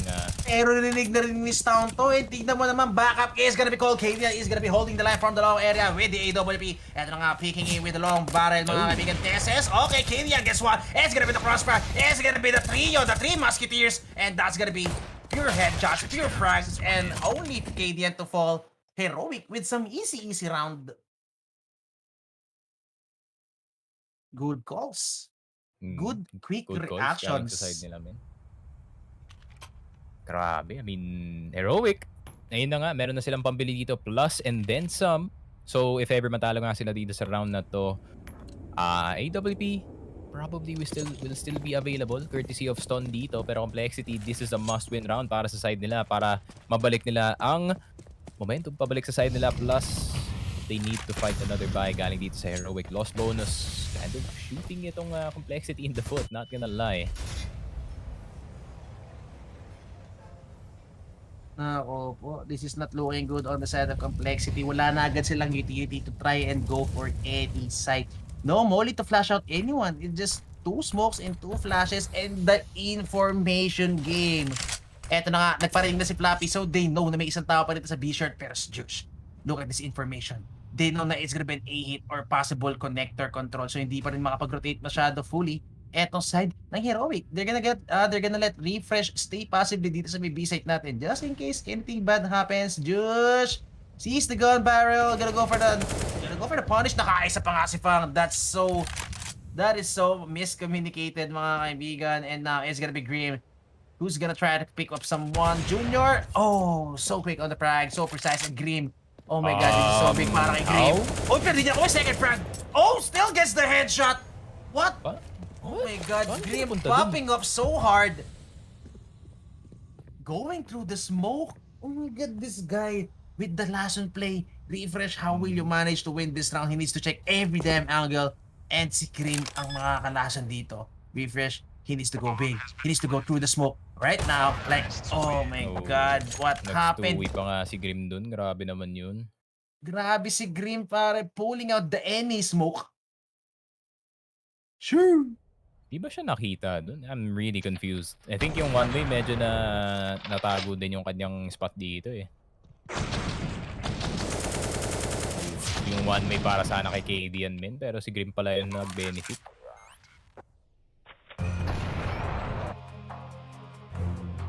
Grabe din yung frag ni Junior dun sa may fountain. That's actually a key frag, no? Kung nakuha ni Juice yung frag na yan, if he actually takes down etong si Junior, that's gonna be the bomb in his possession. So those two sick frags that came in para kay Grim is really not gonna be a factor anymore dahil hawak ni Juice yung bomb. Di sa may Lobo. Pero as Juice, Junior and Grim taking back the round with 2 sick frags apiece coming in para sa kanila. So 9 to 11 tayo rito. I mean, last buy. Last buy tayo on the side of Heroic Complexity. Up at 2, mga kaibigan. Still wala sila money, no? So magkabila ko po nandito. Lost bonus, not really that good. And money, so bad. So, this is actually a crucial run for both of them. Ang ganda ng pwesa ni Tessus dito. He could actually go for the kill. Pero, Killian watches his back. Pero yun na nga, umaatras. Oh, rinig to! Hindi ba rinig ni Stown yun? Oh, Stown. Kung lumakad na siya ng Ontido ng Mabante, he could have heard the quick rotation coming in on the side of Complexity. Pero ito na nga, sooner or later, Tessus is gonna confirm. And yun na nga, as Josh is on the ground, kailangan makapatay dito na refresh. Refresh, how many would you get? Refresh gets 1! Makakaila ka pa rito. Oh my God, just in time, gets away in the smoke. And umakit na nga siya. Goes on top of the sandbag. What is going on? Is still alive. Tessus with the cover. Fang still looking for refresh. Fang with the flick. Now, Fang taking down to half HP. JT needs to go for the frags. Pero is Fang with the headshot naman. But he's getting checked, mga kaibigan. Alam ko naasas siya. Pero Tessus with the op, he's actually holding down the line. Pero alam kaya ni Fang na may tao sa water. And he's gonna get lasted, mga kaibigan. Down. Grabe, refresh doing so much at the back of those wall of smokes. Grabe naman yun. Refresh with the ultra lason play dito sa may pillar natin. Getting so many kills and creating so much delay para dito sa Heroic na makaka-rotate na sila dito. And ito yung nakita natin kanina actually. Echo, we were waiting for Tessus na mag-push galing dito sa may fountain na area and finally he did it. Pero grabe naman yun. That was such a close round. Galing dito sa Complexity. Si Frank nakakuha na ng 2 pero the numbers weren't adding up para dito sa Complexity, men. Para sa akin, that was actually a refresh round, pare. The time he bought, nakadalawa pa siya, refresh did everything in his power hanggang makarating yung the rest of Heroic squad. Doon siya may B-site natin and does everything collapsing para sa Complexity. Pero si Grim is the Tech 9 power for you. Kadian, he needs to hold on this angle. He actually needs to be so quick na hindi na makaka-react si Grim dito because if Grim gets the best of him, it's gonna be Tessus falling easily on the ground. Playing here in the divider position si Tessus now. Holding down very close dito sa may divider, which is actually risky with this upgraded pistols, no? At this range, one tap lang siya mga pistol. Oh, man, it's gonna be Kadian wearing the shots. Now, Tessus. Oh, not gonna get anything. It's actually Fang with the Hero AK. Yun na nga, secondary ko para kay Stown. And Junior with the angle. That's gonna be the punish. That's gonna be overcommitment. And that's gonna be Heroic and Shambles. Oh, pero wala smoke. Fang actually has a chance. Pwede mapatay na refresh to. 2v per situation. Would he even go for this? Nakaabang na nga sa flank. Eto si Floppy. And yep, same is gonna be called. Jush, managing to take this AWP. And that's actually the double op setup, pare. That's a very huge investment on the side of Heroic. Nako po, this is not looking good on the side of Heroic. 10 to 12 na tayo. And wala silang pera. All the while, it's Heroic. It's actually Complexity. Making it work at the back of a force buy. Galil para kay Floppy. Pistol para kay Grim. Pistol para kay JT. And a single AK-47 for Fang. And Fang just opening up the site with those 2 sick headshots. Punishing Kadian. I mean, kala ko pa naman si Kadian na yung may off angle doon. But nevertheless, look at this frag. Look at this frag. Pumutok ba yan? Ain't no way that's a miss, bro. Yup. It's actually on his head. So I think it could have been very tilting coming in para dito kay Kadian. He had the superior angle. He had the off angle. The crosser was on the guy. Pero nevertheless. Knowing si Kadian, he's like 50,000 or 30,000 hours in the game already. So nangyari niyan probably like a few times. So he's like, oh, I just had to get CSGO in a really important round dito sa Heroic. Pero, man, it's Pero Fang once again, dude. Si Grabe Tesis talaga. din pare, Tesis was like the backup plan there, no? Kahit mamatay si Kadian, I mean, yeah, Kadian was going to be the first contact anyway. So that frag, kung paano, that death is actually kind of necessary para doon sa bait setup nila. Pero Tesis, hindi man lang siya nakakuha kahit isa. And those the A site falling down quickly. Kadian still gonna get handed etong AWP natin. Oh! Just if he pulled the trigger, that's gonna be the frag. Pero eto na nga, Floppy is gonna get fragged down by Refresh. Mapagmabot pa si Refresh. That's gonna be the first of the same rifles. Deses, mukhang makakuha siya na isa, but Fang with the lurk. And nako po, mukhang magkakatimingan pa sila rito. Tesis and Fang! Ay! Oh, just in time. Gets the head of Tesis. KD no, as Fang. Ready ka na magkakapit. Hindi pa siya nag-out. And Fang, dire-diretso pa rin. KD, what? Was that a miscoms? Pili ko miscoms yun. Dapat tumakbo na si Kadian as soon as Fang was alerted dito sa may party na area. Pero Refresh, meron pa siyang M4 dito. So maybe. Ako po, Junior with the quick flick. Not gonna hit the shot. Effort pa rin para kay Refresh. And Josh with the 5-7. I mean, nakita naman natin what 5-7 can do at this range. Deagles din para kay Stun. Stun could hit some sick shots with this headshot. With this Deagle in hand. So, we can't never count out etong Heroic now. And yep, nakita naman natin the heroics of Refresh kanina. Could it be replicated this round? Mukhang nalasan yata siya rito sa may tabla, mga kaibigan. On the castle position. And now it's gonna be Fang lurking. Heavily stacking sila dito sa may B side. 35 seconds. Yep, I think it's gonna be pure commitment on the side of Heroic, on the side of Complexity. Pero nakarinig sila ng rotation. It's actually a bait. Uy! The boost! The bomb! Oh! That could have been big! That could have been the C4 on the ground, pare. Oh my god, and now the A site is under hostage. Magsasave na lang sila dito. But that could have been something, bro. Sayang yun ang laay na mga teammates. Kaso si JT with the blade mail sa high armor. JT with the Vanguard, mga kaibigan. Yan ang Vanguard. Grabe naman. Staying alive. Oh my god. No way he's alive. Could have been something big, pare.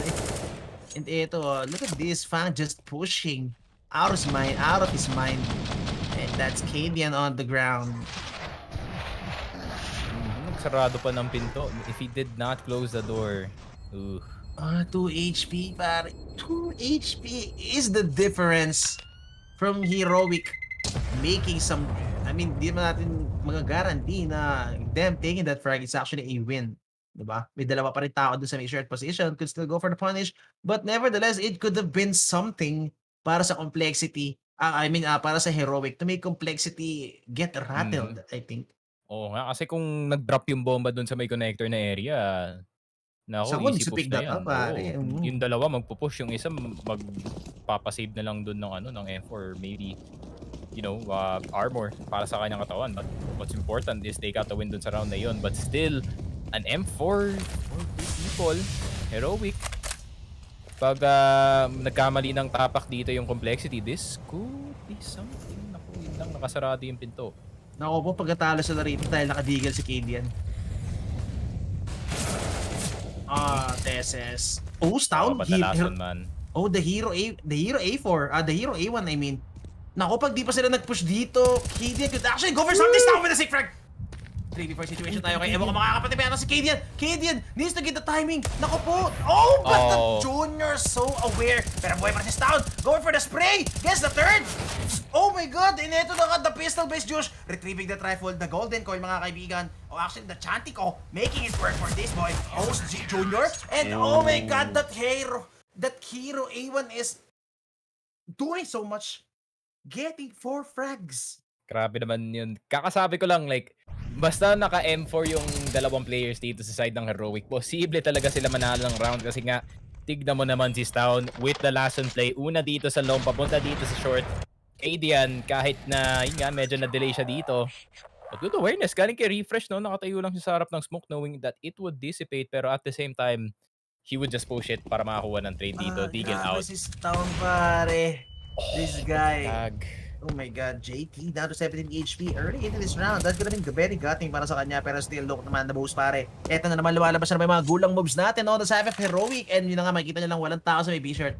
So, A-shirt controller, the upper bomb site is actually could actually be over under fire. Eto na nga, run boost pa rin tayo on the side of long. Just in case na may nakahold dito to go for the punish, pero mukhang wala sila makukuha rito. It's gonna be Floppy with the deagle just lurking here for any information. Good clash, parang stun, buying some time dito sa may short area natin.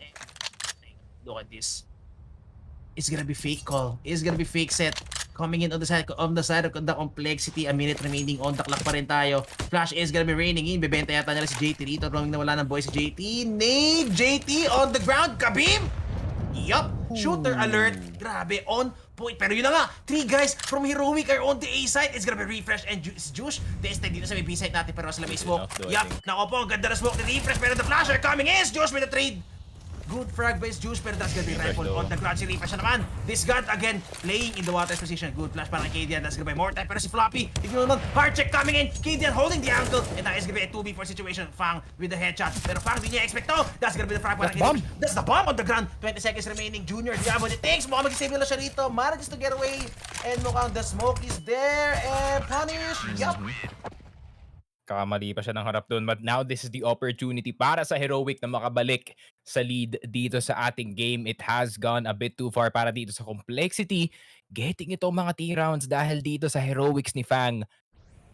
Pero ngayon, Heroic meron na silang opportunity na mag-build ng points dito. Maybe going for that 14-13. Pero grabe. Heroic once again proving why Refresh is one of the best anchors dito sa side despite being such an aggressive player pagdating sa kabilang side. And complexity. Ikaw na naman sila dito. Nakadigil lang. Nothing else. Okay, then you can manage to hit some shots, pero eto kasi Tesis, kailangan nyo nga mag-mamba dito or else that's gonna be the rifle on the ground. Pero good nade, that's gonna be the cover. Pero Refresh going wild with the spray, with the 3K! And eto na nga, that's the backup they needed. Yun yung wala sa kanina, and now is gonna be Fang left with 1v5 clutch with this Deagle. Ilang kaya yung makukuha niya damage dito?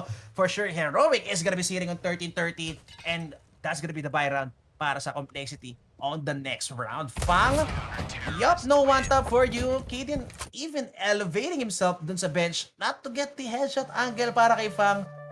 And a flawless round. Refresh with some sick backup coming into sa may connector area. Just when they were getting overrun dito sa may A-shirt position, pare. Refresh to the rescue. Look at this. Ooh. This guy's online. Grabe. Definitely online dito sa ating game. Refresh.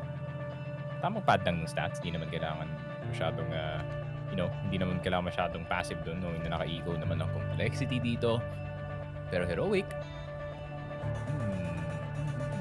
Okay, pwede. I mean, they can just play standard. Once again, baka nga mag-1-4 sila dito. Maybe putting si Kadian on the up, pero he's probably gonna play connector afterwards.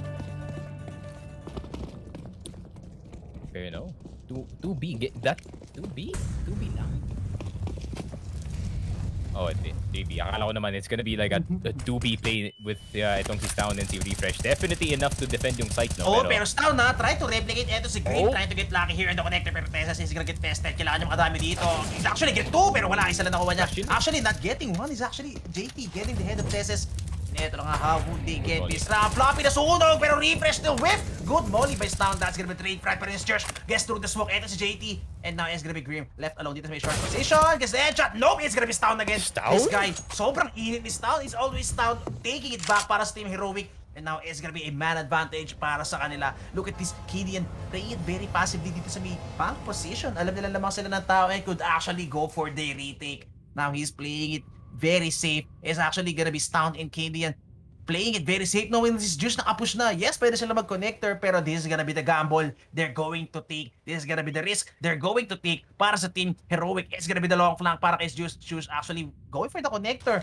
Getting some timing kung meron mga off-grid dito na rotation coming in on the side of complexity, pero no rotation. It's gonna be full commit. It's down with the off-angle. Headshot para kay Fang. And that's gonna be Fang with the frag. Kadian needs to step up his game. Fang with the angle. Don't overpick, bro. And now the Kadian with the timing, but Fang na naman with the headshot. Josh with the flank. Oh, but just in naka-flank time. pa nga. Plus the bomb could have been big para kay Juice. Pero si Fang already with 2 heads. Will he get his third? Or is it gonna be Juice with the third? Meron pa siya smoke dito. He could actually use the smoke to go for the cross. Pero he has no idea whatsoever kung nasan si Fang. I mean, Fang could be anywhere. And ito na nga, not even pulling the smoke. Making Fang think. And now gonna go for the peek. He needs to go for the peek. He needs to go for the frag. And it's Juice with the wrong read. That's gonna be 14 para sa complexity. And Kadian, a bit too slow. I mean, Jesus Christ, Fang. Grabe naman. I guess this guy really wants to win para sa kanyang team, pero I did not expect him to hit all 3 shots dito. Especially yung first one, Sound was behind the truck. Gamit yung angle na yun, that was an easy headshot para sa kanya. But Fang winning this 50-50 as well. Grabe naman yan. Oh, nade? Oh, that nade by Teses, so big, heroic now, 13-14. Ito yung sinasabi ko, Complexity is a strong T-side player. Kadian, yun na nga, sabi ni Kadian, not quick enough indeed, and the punish was there. Ito na nga, 2 guys playing in the bathroom position. Mukhang i-hold na nila tong gas area and no duel is actually gonna be committed. Junior, ma-off-guard data siya rito. Needs to go for the peak. Pero si Junior, so quick, he's gonna get the frag. Pero di ilalaman dito si Stound. Refresh gets 1. It's gonna be Stound with the punish. Refresh again, holding down the site. Anchoring himself, mga kaibigan. It's gonna be Junior left with 11 HP and 14-14 tayo. Back and forth round tayo on the side. Heroic. Grabe, pulling out everything. The double pats, the double rifle, the double lason, putting Kadian on the Katwa, on the B-shirt position, and playing it 3A with Refresh anchoring the site. 14-14 man, grabe. Somehow Heroic pull a stop. Grabe. I mean, yung totoong problema lang naman talaga ng Heroic dito si Fang eh. Yung grabe lang talaga yung entry ng tropa natin with that one. Nade is gonna come in, not gonna hurt anyone, but still Fang has the AK-47, so posible pa rin to galing sa side ng Complexity. Knowing that this guy has the AK, pero once na nawala na sa kamay niya, ay! TSS, you need to fall back, brother. Good timing. TSS still has a flash to hold on dito sa push na to. Oh, nasa ba si Kadian? Is that, Kadian's play for the long. Or the long take. Delikado si Teses dito. Teses actually has no utility whatsoever to hold down this side. He's gonna get overrun for sure. No utility on the side of Complexity. So, well, that's the upside siguro coming in para kay Teses. Para dito sa hit na to. Ito na nga, information is gonna be made para sa long line na nga. Rotation. Kadian and the rest of the squad going up, mga kaibigan. Just in time, nakita na niya Teses. Teses gonna play it very passively. Ito na, playing the crossfire setup. Good volley. That's gonna force out. Ito mga langgam natin. Fang, go for the entry. Stound and Kadian playing together. Kadian needs to hide, mga kaibigan. Pero ito na, Fang gets activated. That's the AK for you. Fang again with the headshot. Fang opening up the B side and the A side na naman. With the headshot, 14 HP remaining. And Junior wala siyang armor but has the rifle, full HP. 2v2 situation, Fang. Even with this HP, alam natin he can do so much damage. Smokes para sa kanila. 2 smokes, that's gonna be the entry. Refresh making sa space. Juice, walang kit dito. Pero eto na nga, dalawa sila rito. Juice and Refresh going out in the smoke. Junior playing it very carefully. Playing the last one play. Pero si Refresh, sobrang aware. Goes for the spam. Mag-isa nila si Fang dito. They need to go for the smoke. Pero yun na nga, the win by Fang. That's huge. And that's gonna be the map point para sa Heroic. Map point. Series point. And on the verge of taking the sweep. Paano ba yan? Sinabi ko kanina, I told you, si Refresh mag-activate at the very last moment talaga kung saan kailangan na talaga siya doon. And Refresh, grabe. Good awareness galing sa kanya, but overall galing sa Heroic, really well played galing sa side nila, just clearing the site immediately. Pero Refresh with a good defense dito, despite na nauna pa dito yung isa, no? Oh, 6 spray. Pahulog pa. Grabe. Pero look at this, pare. Complexity is highly equipped to get this round. We could actually go into an OT. Pero tingnan naman, full gun round tayo. Both sides dito. Magkabilang ko po na full rifled rounds. Josh going for the ballsy peak. Wala siya makikita rito. That's gonna be information. Re-smoke on the long position. Pili ko, they could actually go for the flash play and get some information dito sa may long con. I think dahil nga dun sa push nila dito sa long, that's gonna cause Teses to rotate papuntang A and as well as down. This is not good news para sa Complexity kung itutuloy nila to. This could actually be a very bad contact play coming in para sa kanila. 3-man is enough setup para dito. Pero sobrang lalim ni Teses and walang backup coming in for Stown. Stown needs to go for the contact play para hindi nila expect si Teses dito or even Kavian. Kavian needs to be aware. Pero hindi niya alam na walang tao sa long. And yun na nga, Kavian's barrel is gonna be seen! Now the crossfire! Kavian with one, Teses with another, Teses with a headshot! And eto na nga, 2v4 situation. They need this round. Oh, and refresh every last one possible. Mag-isa nila si Junior dito. Junior! Oh, sweep! That's gonna be the flawless round they need. And it's gonna be the sweep. It's gonna be the 2-0. We've gone the distance 30 rounds. Pero nevertheless, it has been a banger para sa Complexity. Showing us they could go toe-to-toe with this number 5 team in the world. But still, like, props dito sa Complexity, no? I mean, napahirapan nila yung Heroic dito.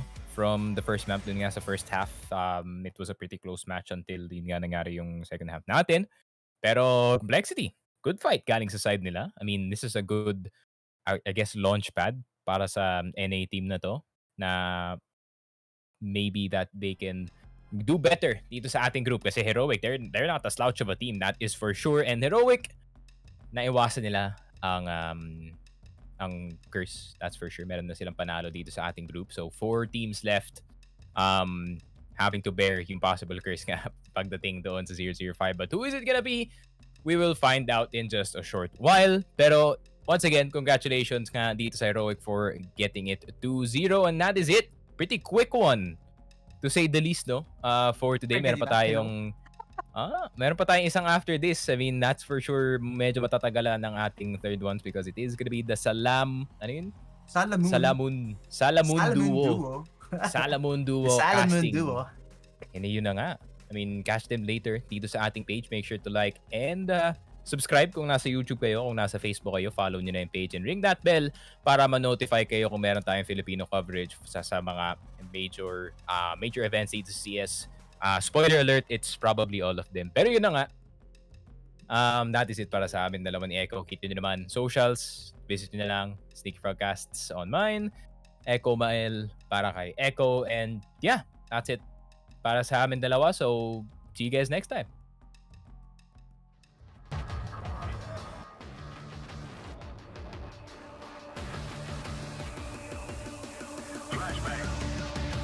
So there's the flash, there's the push. That's one, that's two. Oh my god!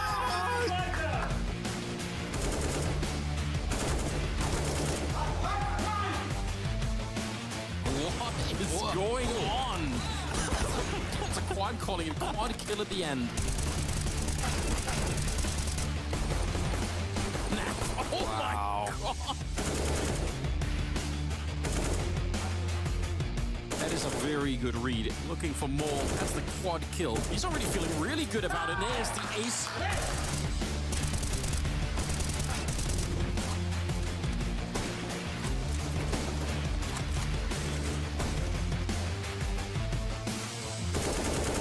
Mopos up against 3. Good first frag contributes. Gets away and bangs another head.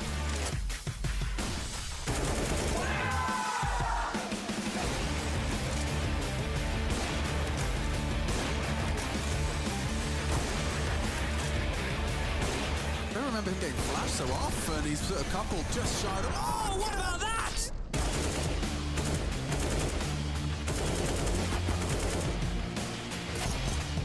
Sunpayas opening up, and what a follow-up headshot. Oh!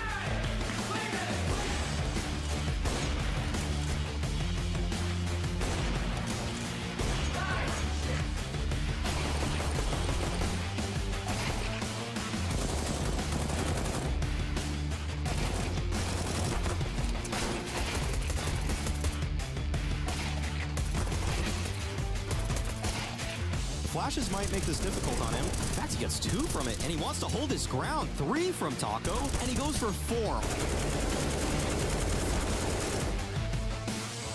Shiro's fragging too. 2 on the site. Tapped ahead, opponent alone. Now DJ, a lot on his plate, and he continues to deliver. He started this round. He might finish it as well. Shiro! Oh, dear!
We saw you guys play right now Overpass, and we know that your team is extremely good on this map. When it comes to complexity, we don't really usually see them on this map. Were you surprised by how close this map was?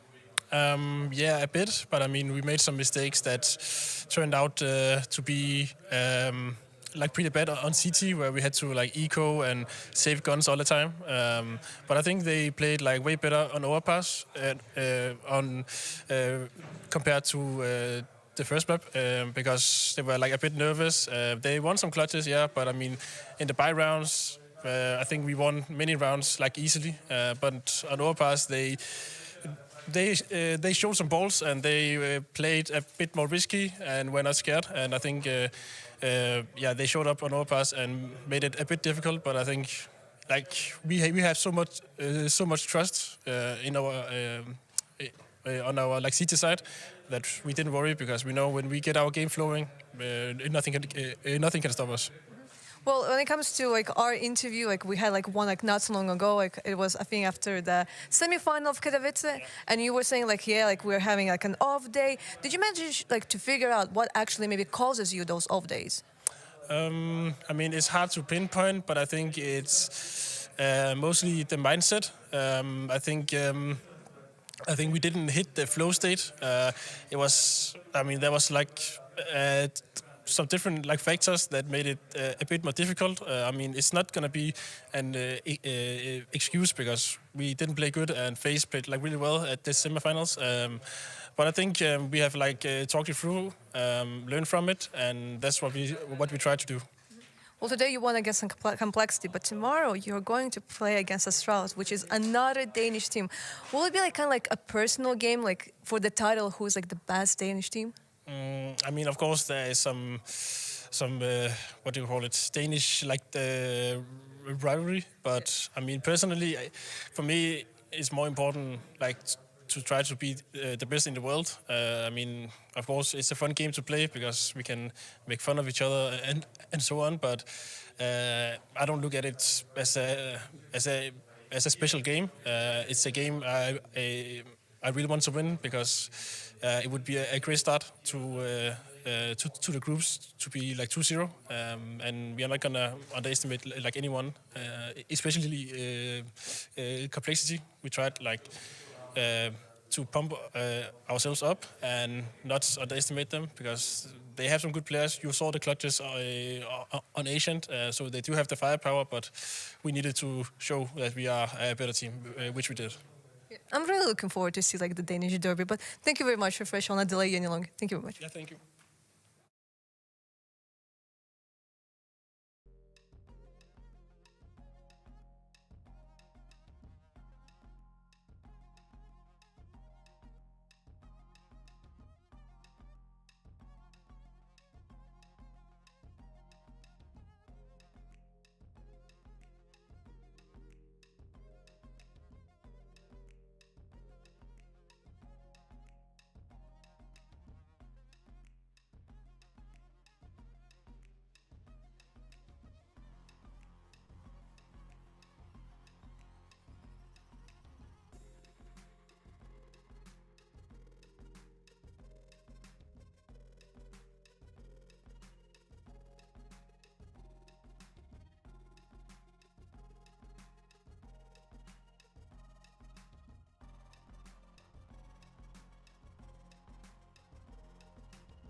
So there's the flash, there's the push. That's one, that's two.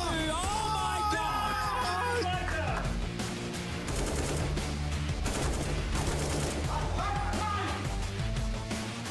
What is going on? It's a quad calling it quad kill at the end. Oh my god! That is a very good read. Looking for more. That's the quad kill. He's already feeling really good about it. There's the ace.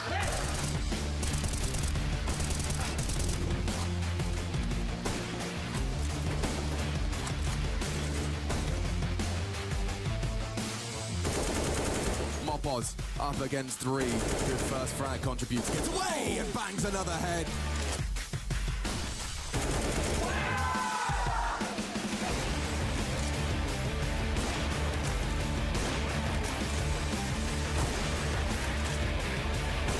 I don't remember him getting flashed so often. He's a couple just shy of... Oh, what about that?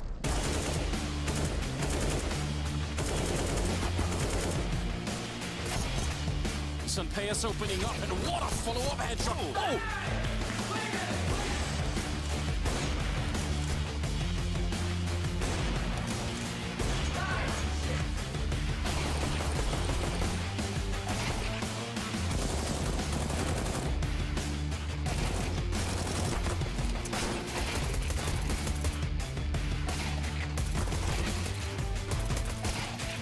Flashes might make this difficult on him. In fact, he gets 2 from it, and he wants to hold his ground. 3 from Taco, and he goes for 4. Shiro's fragging too, 2 on the site. Tapped ahead, opponent alone. Now DJ, a lot on his plate, and he continues to deliver. He started this round, he might finish it as well. Shiro, oh dear! Oh, dear!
We have really high expectations for Navi because last year they won the Grand Slam, they recently won the Major. Yeah, there were some maybe questionable games in the beginning of the year, but then they reached the semifinals of Katowice, so I'm sure that they should go through. But when it comes to Group A, Group C, Group D, all of the groups, we always had 2 favorites, and somehow one would end up not going through, right?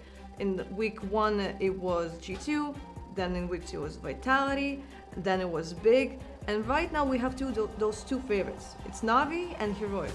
At the moment, I'm 99.999999% sure that Navi is going through, but there can always be that little but. Heroic, I think, out of the two Danish teams in this group, are probably more easy to have expectations of, just because they look like they've been starting to refine and actually put the online fakey boy maneuvers where it feels like they've got such a read of the game and can react just like one kind of 5 players and one mind. They have that, and they're getting closer to looking like that regularly, especially in LAN, which we'll see this time in this week. For Astralis, Farley joining is a necessity. We needed to see an AWPer join this rank. Seeing Glaive flustered and frustrated as he tried to do what he was so good at whilst developing a brand new skill at the highest level, it just didn't click. And I think they knew that, and I'm just glad that the remedy's been provided, and Farley's quite an exciting prospect. I remember when he blew up on the scene, Copenhagen Flames, and he was an exciting prospect. But this is like his big opportunity, and I'm sure he's going to seize it. Blame surrounded by the old guard of Glaive and Zipex. You got conflict for the muscle. I mean, like it's not hard to have expectations of Astralis. So EG and Complexity are so different because you have EG that has the core of 3 players that won a major title. On the other side, we have Complexity that have 3 players from Extrasol that have been just farming tournaments in North America like for like a year or maybe even more. So we didn't really see them on a global scale. So this will be maybe something kind of like new for them. I would imagine there's a good upset potential for Ego, but they are outmatched, outgunned. The only way they can do this is hope that they've been under-researched, under-investigated due to people underestimating them. So like everything points towards Ego having a rough week. I think this group definitely has the potential to be some really high-quality Counter-Strike. Some of the head-to-heads are going to be really fun. It is the big dogs, and then it's North America's question marks. EG and the boys from Complexity. I think both of those have new mixes of players and talent that is promising and exciting. I think everyone's excited to see Evil Geniuses back in the server, some real household names in that team. So like this is going to be a really good opportunity to see what North America's been cooking up into the new year.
Hey, good morning guys. Welcome to official Filipino broadcast ng ESL Pro League Season 15 dito lang sa Phosphor Gaming and our last series for today dito sa ating last game ng ating Group D stage. It will be Astralis versus EG. So the Danish team against NA team to ha. Samahan nyo kami at customer for this day. This is Kenoit. And this is Nafu. Yan, sa mga bago rating pa lang at kanina pa nandyan, don't forget to like and share the stream. And sa mga di pa naka-follow sa Facebook and also sa YouTube namin, Phosphor Gaming. Ayan, naka-live tayo dyan na both platforms natin. No? So, ayun nga, Astralis versus EG. Maganda to. Ano mga sasabi mo dito? Medyo ngayon lang ulit tayo makakita ng parang mga veterans pa rin naman to eh. Pero, di ba, dami nangyari, roster changes sa dalawang teams. And hindi natin alam kung anong baon na itong dalawang to. So ito na nga, ang bago ngayon dito is sa Astralis naman, which is si Fire League. Pinalitan niya na ito si Lucky. Pero tingnan natin hindi pa natin nakikita si Fire League masyado. Siguro ito yung first exposure niya dito sa Astralis team. Tingnan natin bago yung offer. Tingnan natin kung mag-iinit siya. And tingnan natin kung si Glaive, kung tatama pa rin ba since medyo matanda na yan si Kuya. Pero pansin mo naman yung mga matatanda natin ngayon, pumapalag sa mga group stages ngayon. And sa EG naman, parang nostalgic to no? Sino ba yung mga lineup niyan? Si Rush, si Automatic, si Stewie, nakakamiss yung mga ganyan. Parang, ayun yung dating core ng Liquid. Kung hindi ako nagkakamali, which is si Stewie, si Automatic, and Rush. And ito gusto ko lang i-note tong mga players na to. Number 1 sa EG, si Rush. Kita natin yan matagal na magaling talaga siya magbigay ng space and ang ganda ng pating niya pag umi-entry siya. And sa kabilang side naman si Config, the entry player din. May pinanood akong video niyan sa YouTube. Nakita ko kung paano in-analyze nung analyst nga yung pating ni Config and yung mga timings niya. Tingnan natin kung gagana dito both sides yung entries and feel ko naman pagdating sa mga calls, feel ko pantay-pantay lang dito and magkakatalo dito sa entries. Yun ang ramdam ko ngayon. And huwag natin kakalimutan si Circa, yung offer nila. Pre, batang-bata to, mainit-init. Tingnan natin kung papalag ba to. It's Fire League versus Circa sa open dito. Pero yun nga, gusto ko lang i-point out yung Astralis need to find the stable offer talaga dito kanilang team, no? Kasi pansin ko nung nawala si Divide, wala nang parang tumangke nung role na yun sa side ng Astralis, di ba? May pa nangyari na si Glaive dahil siya pa yung naging offer doon nung hindi magana si Lucky. Pero this time siguro ito na yung new prospect nila na si Fire League. So feel ko may ambag na to dito sa ating sa Astralis kasi sa mga nag-roster change, di ba? Hindi natin alam na sa una sobrang hype, knowing Config, di ba? And Blame F dun sa Nuke. Alam ko yun yung pinaka-first map nila and first map play nila dito sa side ng Astralis. And itong magiging consistent ba yung dalawang duo dito, Blame F and Config, and knowing na meron naman silang dalawang veterano sa side ng Astralis, di ba? Si Vix and Glaive. So we will see kung mauutakan ba sila itong EG and also EG. Nakita kong match nila against the Party Astronaut, 'di ba? Natalo pa sila pero it's the best of one lang naman. And hindi yun na malaking sa kanila, no? Parang anong tawag dito? Kaya pa rin naman ng EG to 'di ba? So here comes the map pool. So pick ng Astralis Vertigo, okay? And EG overpass, then our last map will be Nuke. Tingin mo, Vertigo, makakuha ba ito ng Astralis? Kasi EG, medyo rin to individually, di ba? Sa Vertigo, mas palag sila. Si Stewie, nandun pa sa Liquid, and then sila Automatic, di ba? Feel mo ba, naka-adjust na tong na to? Ibang players nila? Posible, masyadong matagal yung kumbaga yung vacant nila para makapag-practice and ayusin yung mga mistakes nila. Although sabihin natin ibang roster, magkaibang roster tong dalawang kopodan na to, andun pa rin naman yung alam mo yung connection. Kasi core players pa rin yung mga natira, then may mga bagong salang lang na mga veterano na rin, 'di ba? So Tingnan natin, Vertigo. Let's go, Vincent Gayote. Pinoy Pride. Tingnan natin kung gagana siya dito. So, start na natin pistol round. T-side dito ang EG while Astralis mag-start sa city side. And let's see Dave with the early info. Napanish agad ni Vincent doon sa may ramp down to 4v5 situation. So, blame F. And kita mo naman na rush. Still lang dito lang sa may T-base. Grabe no, info lang sana si Glaive. Biglang nakita niya yung mga gandon pero blame F with the spam tagging Stu with 2K dito sa ramp hindi sila makaangat and mukhang tutulungan ng dalawang players dito si blame F. Expected ba to ng EG? They will go for the set. Let's see, config, whiffing his shot. Oh, the USP, hindi tumatama pero yun nga, Firelig with the punish, down to 4v4 situation, the ace or mid split. Ang mangyayari config, na-expect ba? Naku, hindi talaga siya tumatama, pre. And also, Cirque, getting the head of Civics, down to 3v4 situation, pasok na sila dito sa may B-side. And grabe yung rotation nangyayari dito sa Astralis, hindi nila alam si 2K with the Glock. Kaso low HP siya dito and nasa kanila yung bomba, no? Automatic with the plant. Okay, down to 3v4 situation. Shot coming in from Stu with 2K traded by config. At last, tumama na rin. Also si automatic. Config na nga lang matitira down to 15 HP. Siya yung hindi tumatama kanina pero ngayon, merong kit sa harap niya and this very doable pa to. No? Dalawa yung low side ng EG and si automatic na nga lang high HP dito pero will he try to save this round for Astralis? Let us see kung tatimingan niya lang mag-defuse. Oh no, the flash. Dalawa na yung nagbamba out and the ninja defuse. Ito na nga guys, walang nag-watch. And abot pa! Astralis snatches the round against EG. Grabe naman yung timing nun. And what? Hindi nakita yung kit doon sa may site? Oh my God, Astralis and config. Okay lang na hindi siya tumatama ng shots niya dun sa ramp. And grabe naman yung ginawa niya dito, no? Sobrang patient niya dun. Grabe, sobrang daming fakes na nangyari doon. Double fake yata yung nangyari. Late take A-ram, tamang contact lang. Then, parang gapang mid yung nangyari. Parang fake B yata yung gagawin nila eh. But then, config. Mautak. May mas mautak dito. Tinan mo si Stewie na pangiti na lang doon ba? Naisan ako doon ha. At ayun, naisan nga siya. So, disorado po sa kanila. And so, Stewie got tagged by config down to 11 HP. Ano to hero or forced by round for the side of EG to. And nakuha ng Astralis sa itong ramp. So, we will see mo yung pa-info play lang muna yung ginagawa dito ng EG. Marami silang utilities to meet the site. And kita mo naman yung ginagawa na anchor play ni Glaive, no?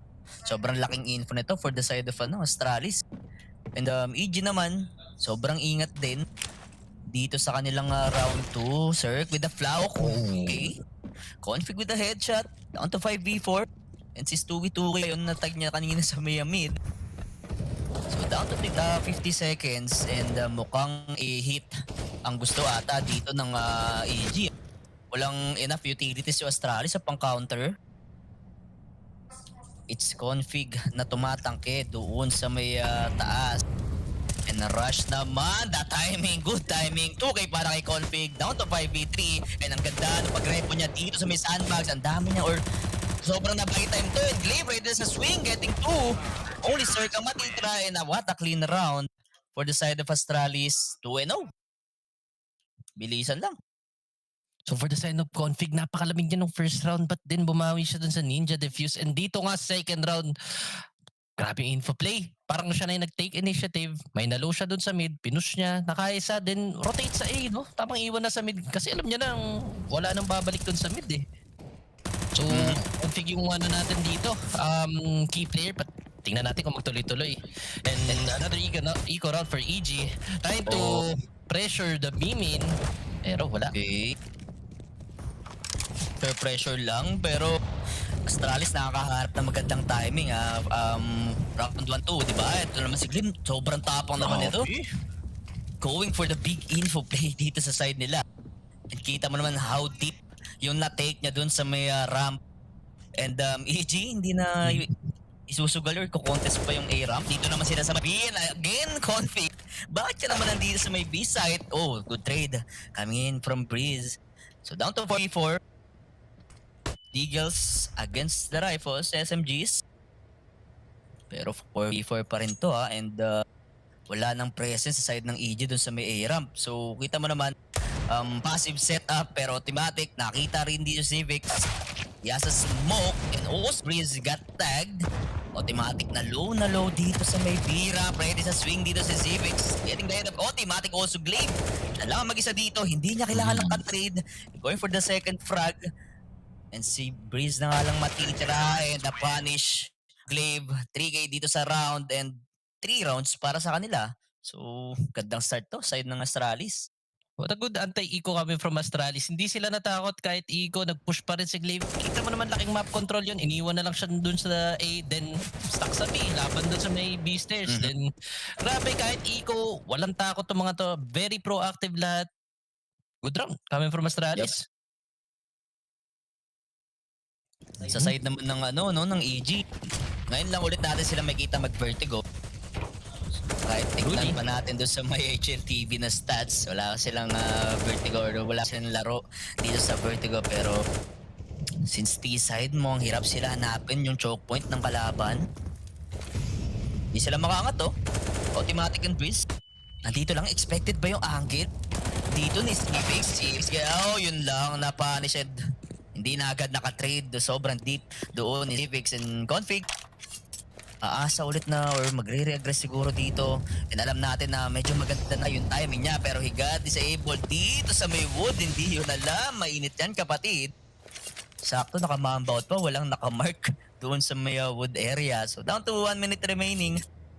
And lamang sa tao dito yung EG. Pero hindi sapat yung map control na dito sa round nila. So automatic and still low HP, no? And Breeze naman, magagaling din sa may B-ramp mong siya lang yung makat ng rotation dyan for the side of EG. Here comes the Molly, Glaive. Hindi siya sunog, dito sa likod. And nga, get one. Taking down Cirque and going for the second frag. No P, hindi talaga siya umaalis pre. Grabe naman si Papa Glaive with the 3K. Mainit na mainit. Hinold dito yung A-Ram. So, it's gonna be OT. And Breeze ang matitira na naman for the side of EG. The off-guard play. Automatic. Nakaharap ng time. To take down Config. Down to 3v2. And mukhang yung oras naghihingalo na dito sa EG. 10 seconds remaining. Pero, good first call. Sa save na lang to. So again, Glaive na naman ang maggagawa ng sobrang hirap na play dito side ng EG, no? Basag yung play nila eh. So Astralis not giving any space dun nga sa early round and grabe, Glaive taking fights dun sa may A-ramp. Di talaga niya binibitawan and knowing na namoli pa siya, napigin pa yata ng one way dun sa may ramp, no? Then wala, too late na tong lurk ni automatic just to get a player pero kulang pa rin. So broken by coming from EG. Tingnan natin yung gagawin nila but Farlig with the off night. Yan na, makakabaril kaya pero wait lang, sabog dito si Automatic down to 50 HP. Wala pa siya nakikitang kalaban and again, early aggression para sa side ng Astralis dito sa may A-ramp. Low manggagaling sa mid ng EG pero di sa Tech 9 and AK. So going for lead lang dito si Automatic and Civics playing this angle para makita yung B-ramp. Here comes the boost. Config, Civics, got one doon sa may B-ramp. Kaso nga lang, ito na naman yung off-guard ni Config. So Farlig, naku, bumaril lang ito Tech 9. Will do it dito sa side ng EG. Rush with the 2K doon sa kanyang Tech 9. Mas pangbahalan dyan pero mas magaling mag-spam dito sa Civics. And only left for the side of EG and 5-0. Grabe, ang ganda ng timing pero okay, baka malamig pa yung off dito ni Farlig. Kailangan niya pa magpainit kahit pa paano. So si Papa Glaive lang muna yung gagalaw sa side nila. So malinis na 5 rounds mapupunta dito sa Astralis. The timings are really in favor para dito sa Astralis. Kung saan sila pumupush or kung saan sila pumipik, laging parang off guard and Farlig with a miss doon. Medyo siguro nagpapalamig pa, di natin alam. Tingnan natin, viral to coming from EG. Hindi ko kailangan nila Brown. Oo, bet no, tetry ata nila Kaso, Si Farlig yung maglalaro dito sa may A-ramp. And kita mo naman yung ginagawa ng Astralis. So, sobrang, parang alternate lang yung plays nila, yung pag-hold ng site. Ngayon, naman sila Asim. Si Farlig yung maglalaro doon sa spot ni Glaive kanina, sa good nade. Okay, tagging the offer down to 67. Pero Stewie 2K da, smoke criminal. Makakahanap kayo ng magandang time. Ngayon na nga, getting died of Glaive. 4v5 situation, here comes the trade. Pero automatic, nakaisa na rin doon kay Farlig. 3v4 situation, lamang sa tao ang EG. Blame F naman. Siya lang yung mag-isa dito sa may A site and EG hindi susugal yun kahit na marami silang napitas sa may A, no? So Briz, he has the info dito sa may B-ramp. Pero the anchor play kay si Fixo kailangan maging maganda. Bulag na bulag yung tato, trying to delay the omit dito sa side ng EG. Si Fix naman, grabe, ang ganda ng cha-cha na yun. Sakto na molly lang ni Cirque. So down to 2v1. That's the tricky for Civics and Cirque. Ang matitira, wala siyang utility. The duo, Config and Blame F ang matitira. So 30 seconds. Sabay. Bubulaga dito yung tao doon sa may smoke. It's gonna be Config. Will take down Cirque. 6-0 ang ating scoreline. Grabe, hindi mahanapan ng butas dito yung Astralis. Ganda na sana nasimula nung EG. So ito kay taking advantage of the smoke doon sa may A-ramp. Tamang gapang lang, ayun nga, gets Glaive pero bilis ng 3v4 but then again, the timing. Ito sa flash sa may B. And grabe talaga mag-anchor si Kuya Sifix. No, Sifix yun. Yung swing niya eh. Kumbaga, kung gaano kahirap yung A-set, ganun din dun sa kabila. So, sobrang balance lang dito yung city ng Astralis. And EG, hirap pa hanapan talaga ng butas. Also, Stewie, nakaisa man lang dun sa may ramp. Pero, medyo bilis din ng trade ng Astralis eh. So, mahirap talaga to para sa T-side ng EG, no? So, 6-0 guys, round 7 dito sa ating first half. And still, EG, hindi enough para makapag-buy sila dito ng AK. So, Farlig, twice na siya nag-off dito pero hindi pa siya nakakaharap ng pitas. So, let us see. Lamang pa rin naman sila sa round. And tinan mo, grabe yung kay... Angle ni Config pre, sobrang gulang. Di alam na nandun sa mid pero Glaive na naman ang tatao dito sa may rack. Tamang pabak lang muna doon sa mga players ng EG. And Config going for the 8-4. Takedown na yung Tech 9 ni Rush. So 5v4 situation and tingin ko lang sa Stras talagang iniipit nila yung EG, no? Hindi nila binibigyan ng space dito sa mga rounds natin.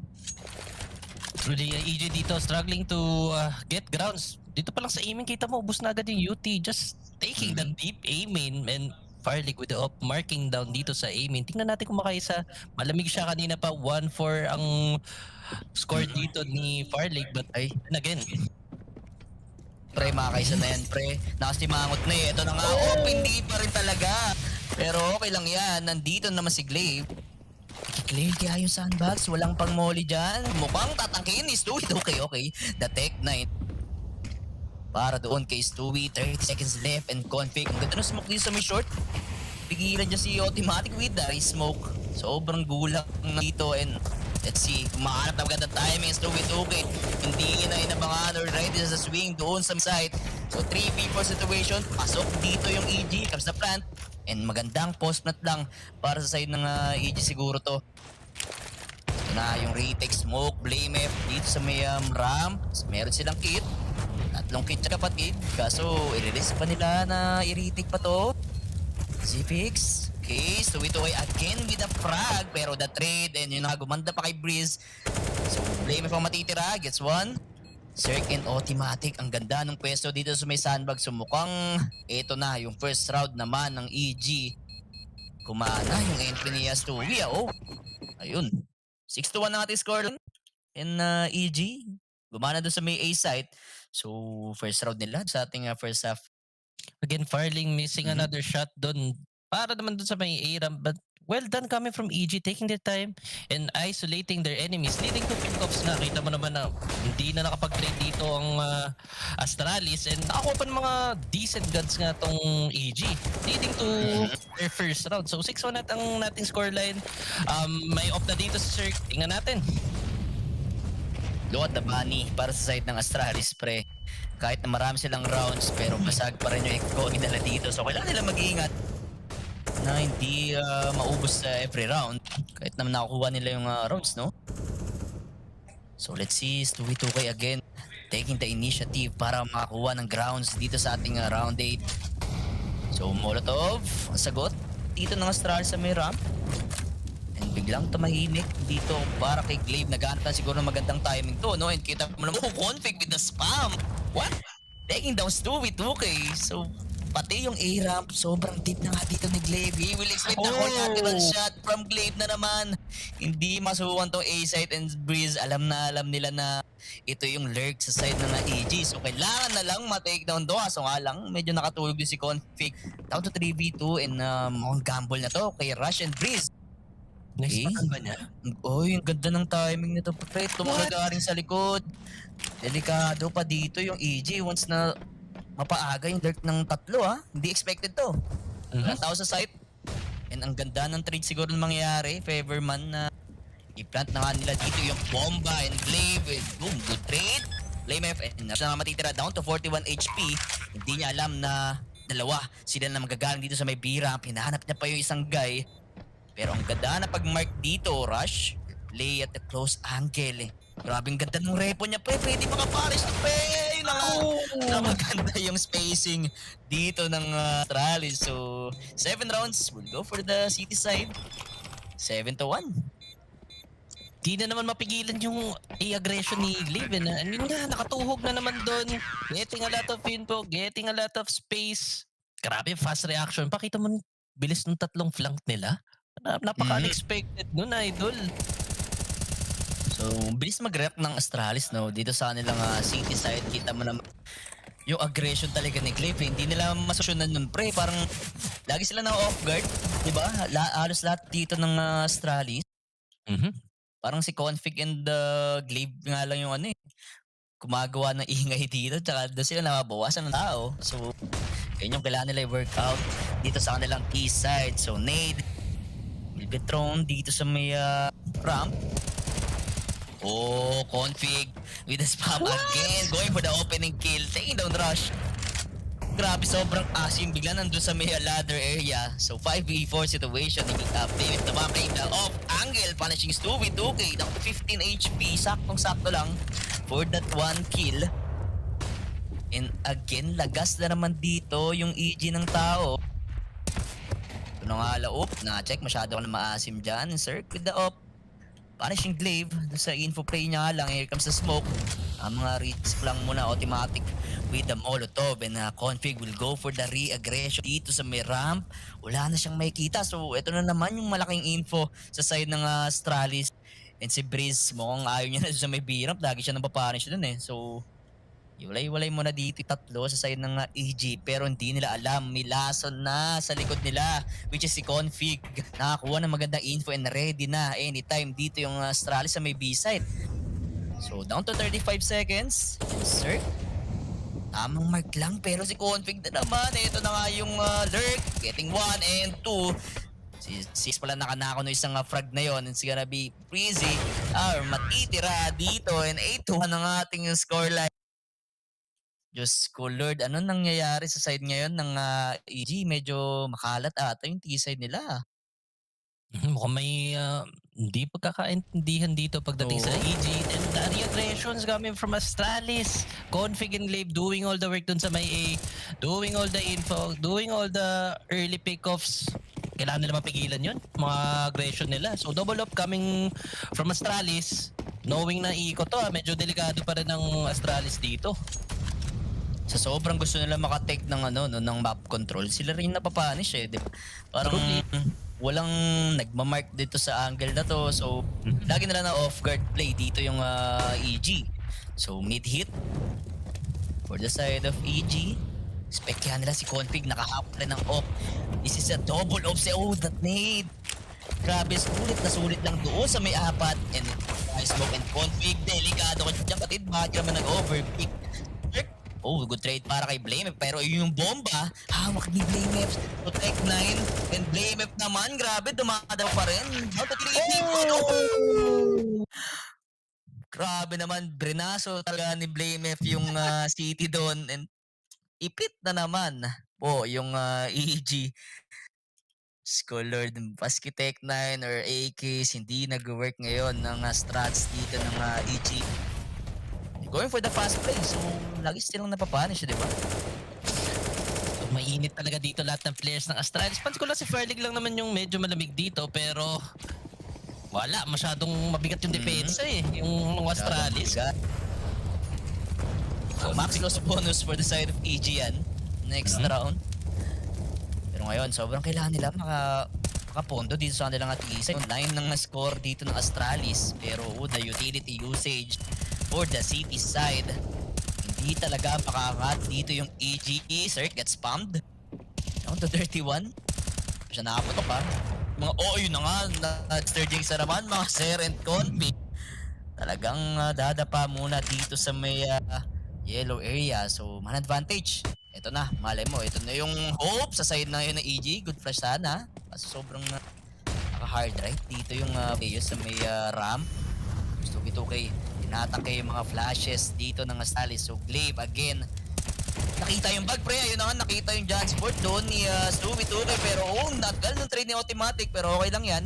It's the head of Glaive. 3v4 situation pa rin.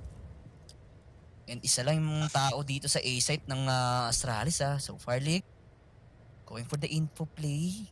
Kaso nakamark din dyan yung offer. So sino ay mas mabilis may kita ata dito. And ganda nung timing and rush. Mapapanish din sa may yellow. Siguro nagtaka yun Ba't di nabigla nakamark siya. So, down to 3v3 guys. 24 seconds. And still EG A-site pa rin yung kanilang pinupunteriya dito sa round 11. 17 seconds remaining. And Cirque, alam nandito si FIL sa may headshot area. Down to 10. And here comes the plant. FIL na mapit na spam and a good nade para matag dito si Breeze. And grabe, buhay na buhay pa rin kahit na sinalo lahat ng utility and bala dito ng Astralis, no? So, pwedeng i-retake to ng City.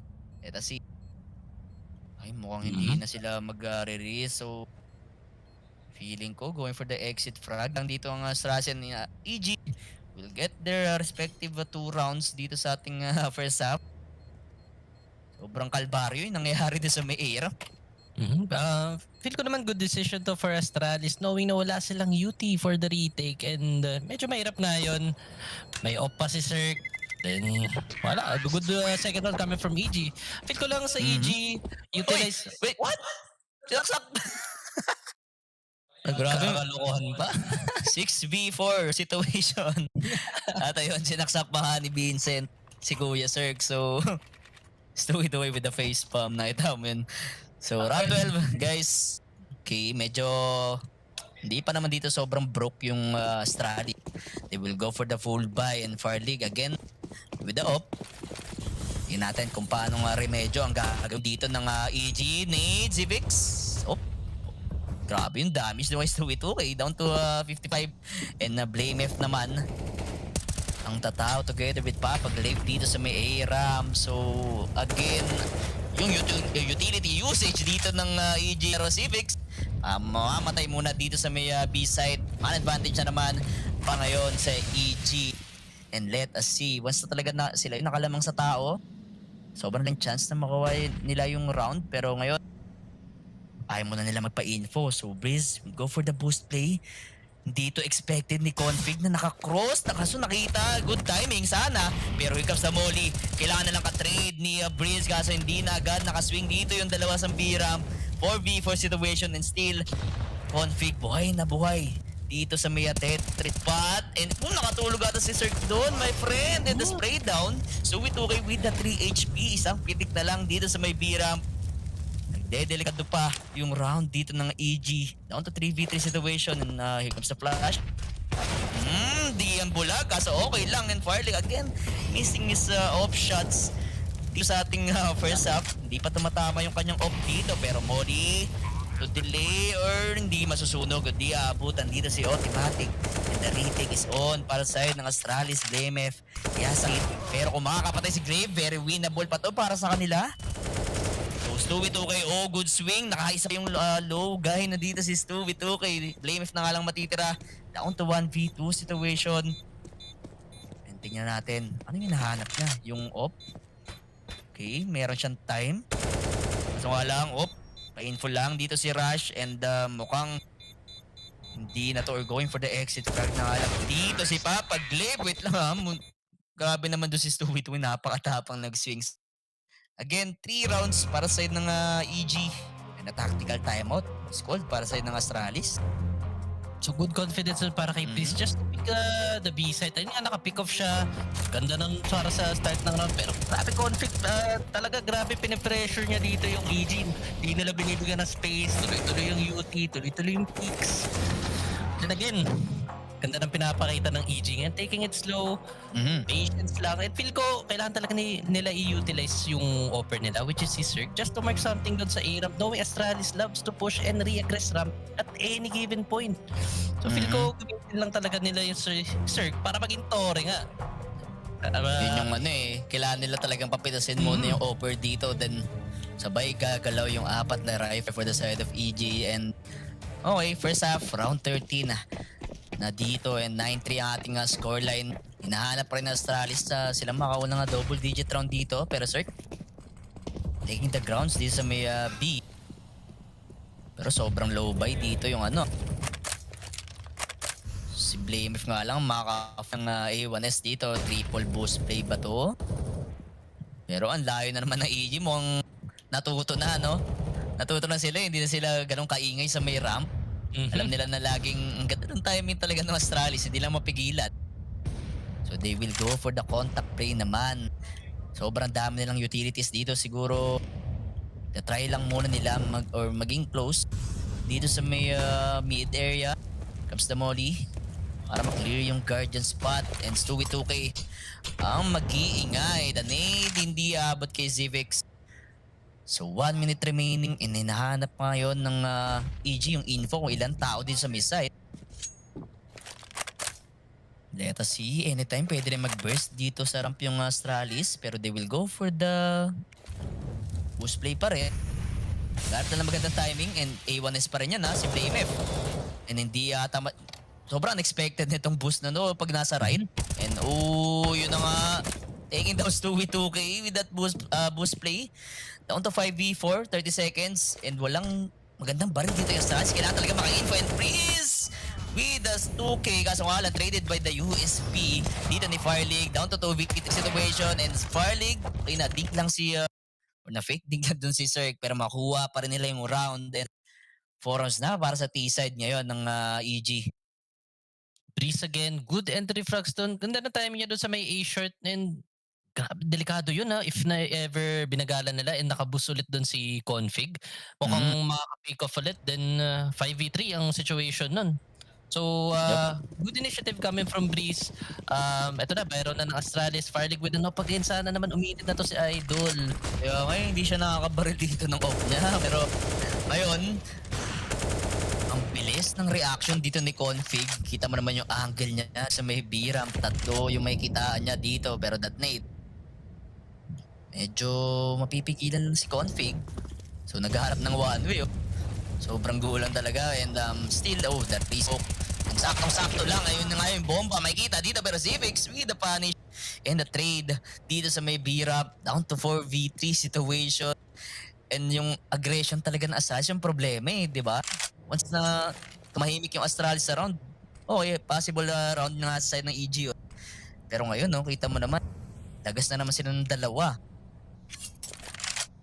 Let us see. 1 minute remaining pa rin naman. Marami pang time. Knowing na isa lang yung tao din sa may B-site. Ready nga lang dyan pang trade si BlameF sa may guardian area. Good round pa to para sa ng EG. Hindi pa rin sila makaangat. And look at Glaive. So kung mukhang lang to, bait setup. Ito si Stubby 2K, hawak niya na nga rin yung... Oh, pero hindi tama yung Glaive na reveal na rin yung pwesto niya dito, pero good trade yan. Kay Farlig, down to 3v2, and medyo ubos na yung time dito ng EG. They will go for the B. And let us see kung magandang spacing ba dito yung dalawa. Stubby 2K and Rush, bulag na bulag. Si Zivix wala nakita, pero Blame F, okay, good for trade. Tingin down na Rush. Expected ba yung off angle niya dito sa may taas? And Stubby 2K, makakapag-plan, kaso sunog na sunog, and that Molotov will punish 2v2K. Double digit round ngayon para sa side ng Astralis. Another early pick-off na naman coming from the side of Astralis. Ang bilis ng 5v4 situation dun. And feel ko naman parang ang bagal pumik na itong EG. Masyadong, alam mo, maingat.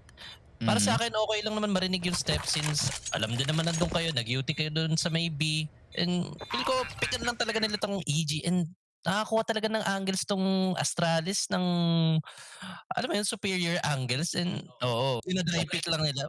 Very hard yun coming from EG, ah. Saka yung trade dito kay config ni Zivix, no? Doon pa siya nanggaling sa may wood spot. So, the trades are good ngayon para sa city side. They will go for the double flop setup knowing na si Farlig medyo malamigan pa yung kanyang first half dito sa ating map 1. Pero ito na, last round dito sa ating first half. So, let's see kung EG makukuha na to. They have Galil and Mach 10. Medyo pilay yung nila dito, last round nila, no? So, Farlig, kailangan niya nalang magpainit dito, going for the early picks dito sa may ramp. Ang ganda rin naman ng support niya, dyan naman si Glaive, di ba? So anytime pwede rin siyang maging aggressive. Or at least pumitas dito sa may ramp. So Molotov para sa presence doon sa may B ramp. And ito, sobrang laki ng kita ni Farlig, ha. Tingnan natin kung tatama na ba siya dito sa may ramp. Mga ready flash lang din dyan. Tatlo yung sasagupa, pero ang ganda na swing. Good for one. In the trade, nataglan dito si Zerg. Pero dyan si Glaive to trade the Farlig down to 4v2 situation. Rush and Breeze na nga lang matitira ngayon sa side ng EG. Nagas na agad sila ng tatlo. And wala, good bait setup lang ng ginagawa dito na Astralis. Hindi naman ganun kasobrang passive or aggressive dito sa kanilang round. So again, with the man advantage, in play lang si Glaive. Oops, the need, tagging Rush. May mga utility dito yung dalawa. Kasi yung mahanap ng weather timing, pero yun nga yung bomba nakita ni Blame F. That's the info para dito kay Breeze. 3 seconds remaining and ma-ready swing na rin si Glaive. So 11-4 ang ating scoreline. Daming rounds dito ng Astralis, hindi napigilan netong EG. So early round talaga nagkakatalo eh. Pansin ko, EG sobrang nahihirapan ng kumuha ng map control. And sa pagkuha pa lang nila ng map control, lakas agad, partner. Ano ba naman yun? So, hindi sila maka-exec, wala silang contact play, hirap din. So, di talaga nila nasolusyonan eh, no? Yep. Parang lahat ng rounds walang A-sec or A-execution na nangyari, no? Parang isang round nga lang kay Stewie 2K yung ina-entry nyo sa may A-site. So, siguro hindi pa mahanap ng EG na sino ba talaga i-entry sa atin or sino ba talaga yung kukuha ng space ngayon dito sa kanilang T-side. Sobrang hirap na hirap sila makakuha ng yun nga, di sila makangat once na Glaive and config nakaharap ng magandang timing. And doon siguro nahirapan yung no, dahil sa dalawang players, then yung mga trades pa dito ng Astralis medyo pumapalo dito sa kanilang first half. And immediate solution na naman coming from Astralis. So, ginawa nila, hindi na sila masyado naging aggressive nga doon sa may A and mid. So, sacrificing their aggression for a brighter mid-round setups. So, doon nadadali yung EG. Nahirapan sa map control and feel ko masyado nagiging maingat dito yung EG, idol eh. Parang, alam mo yun, silang takot sila magparinig, takot mag-white peak, alam mo yun. Okay lang naman mabigyan ng info yung kalaban since nag-UT naman na kayo doon. Swingan nyo na lang. So, ayun lang siguro, feel ko onting momentum pa. Konting tapang pa. Yung EG dun sa T-side. So, it's too late. Tingnan mo naman, 4 lang yung naipondo nila dun sa may T-side nila. Pero ngayon, feeling mo ba, Farlig, mag-o-off pa rin dito sa kanilang T-side? Medyo hindi siya tumatamin. Alam na natin yan pag vertigo, once na nag-off pa dito, hirap talaga makakuha ng ng picks di ba? Ito natin. Kung Papainit na ba dito? Malay mo, si Fireleague, T-sided offer pala yan. So, may ganun kasi guys na minsan malakas mag-city pero pag T-side na, hindi talaga makapatay. Pero yung iba pag T-side, sobrang halimaw eh. Lalo pag alam natin, may mga offer ng Cajun, di ba? Sa Heroic. Pag nag-off dito sa Mia T-side, talagang early picks, naka-call pa. So, yun yung nagli-lead sa nila na mapanalo yung mga rounds. Pero ngayon, talagang mag-expect pa tayo na mas malaki dito kay FIL, no? Kasi kahit na solusyonan ng Astralis yung rounds na di mo nag-double up setup din sila eh. So doon sila naipit, pero since ang dami nga ng rounds dito ni Glaive and Config, sila yung nakauna na parang kailangan dagain yung EG para hindi makakuha ng confidence. This is 2v2 ay naglabas-labas sa smoke eh. Di ba? Isang round na yung ginawa niya na yun. And napanish pa ng Astralis, pero we will see sa side naman ng EG. Medyo yun nga, di sila makaharap ng timing. Yan yung tempo ng play nila, no? Medyo parang random pa. They will go for the fast play and then next round biglang slow pace. So yun, di natin alam sa side ng EG kung ano pang baon nila dito.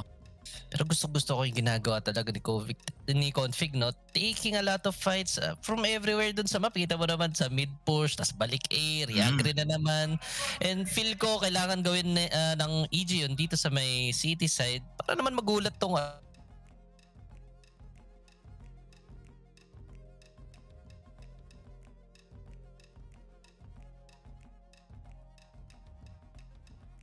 Low. Nare. Okay. Sige. Win nga. Sa'yo pag-live.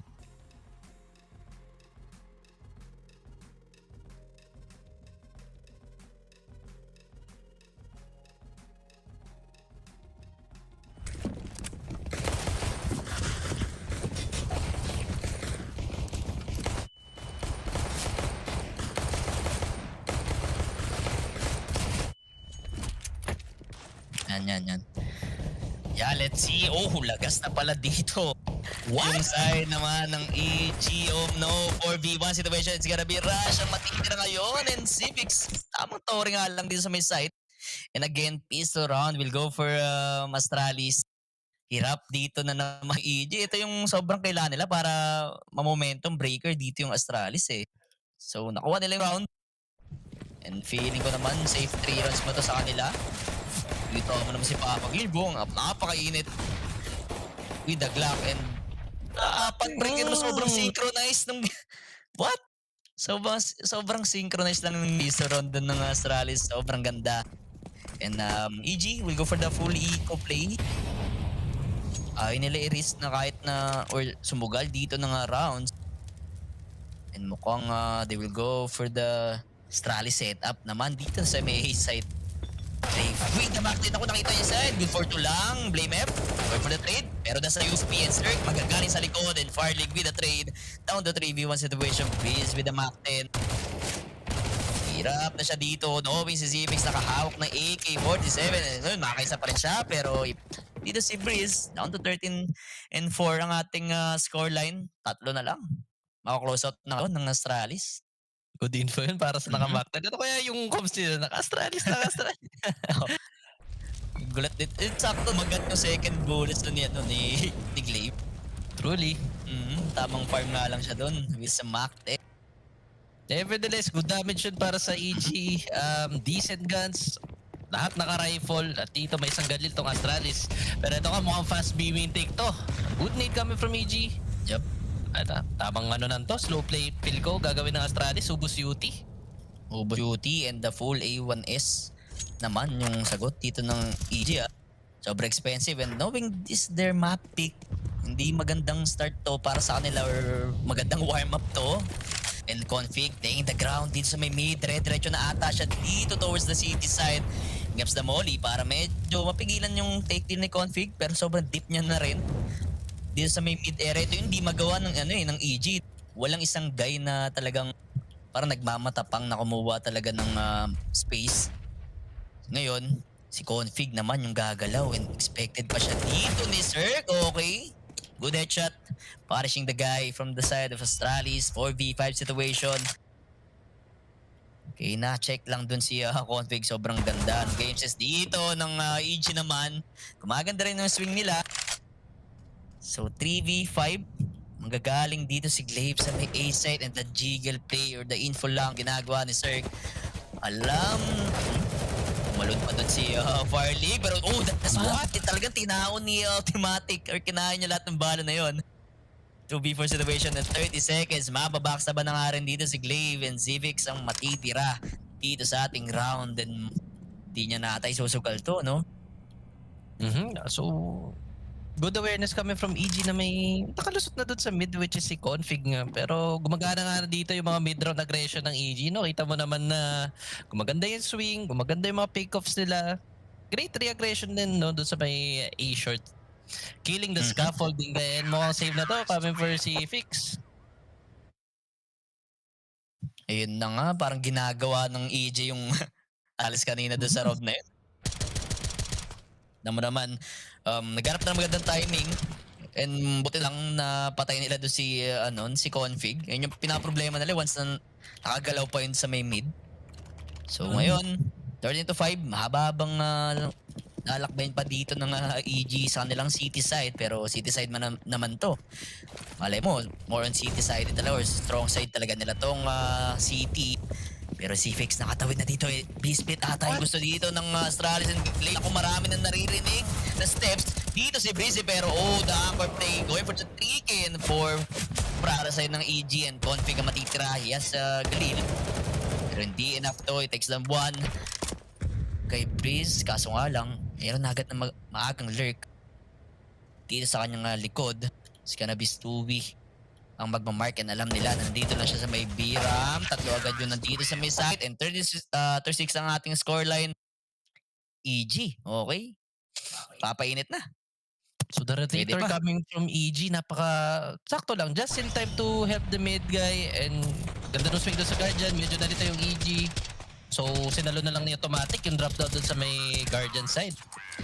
Good anti-eco coming from EG. 13-6 ang scoreline. Config medyo frustrated yata dun sa nangyari na yun. Feeling niya yata makakailan siya dun eh. But then again, another eco for Astralis. All rifles naman dito sa EG.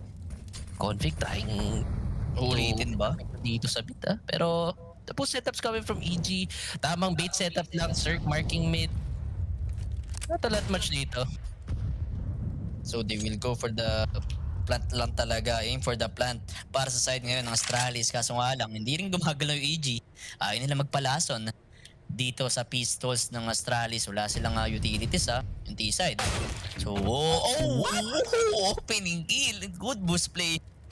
And kita mo naman yung innovation dito ng Astralis. Okay, punishing Cirque doon sa may Guardian just in time. Ang ganda ng timing talaga ni Config dito sa ating map 1.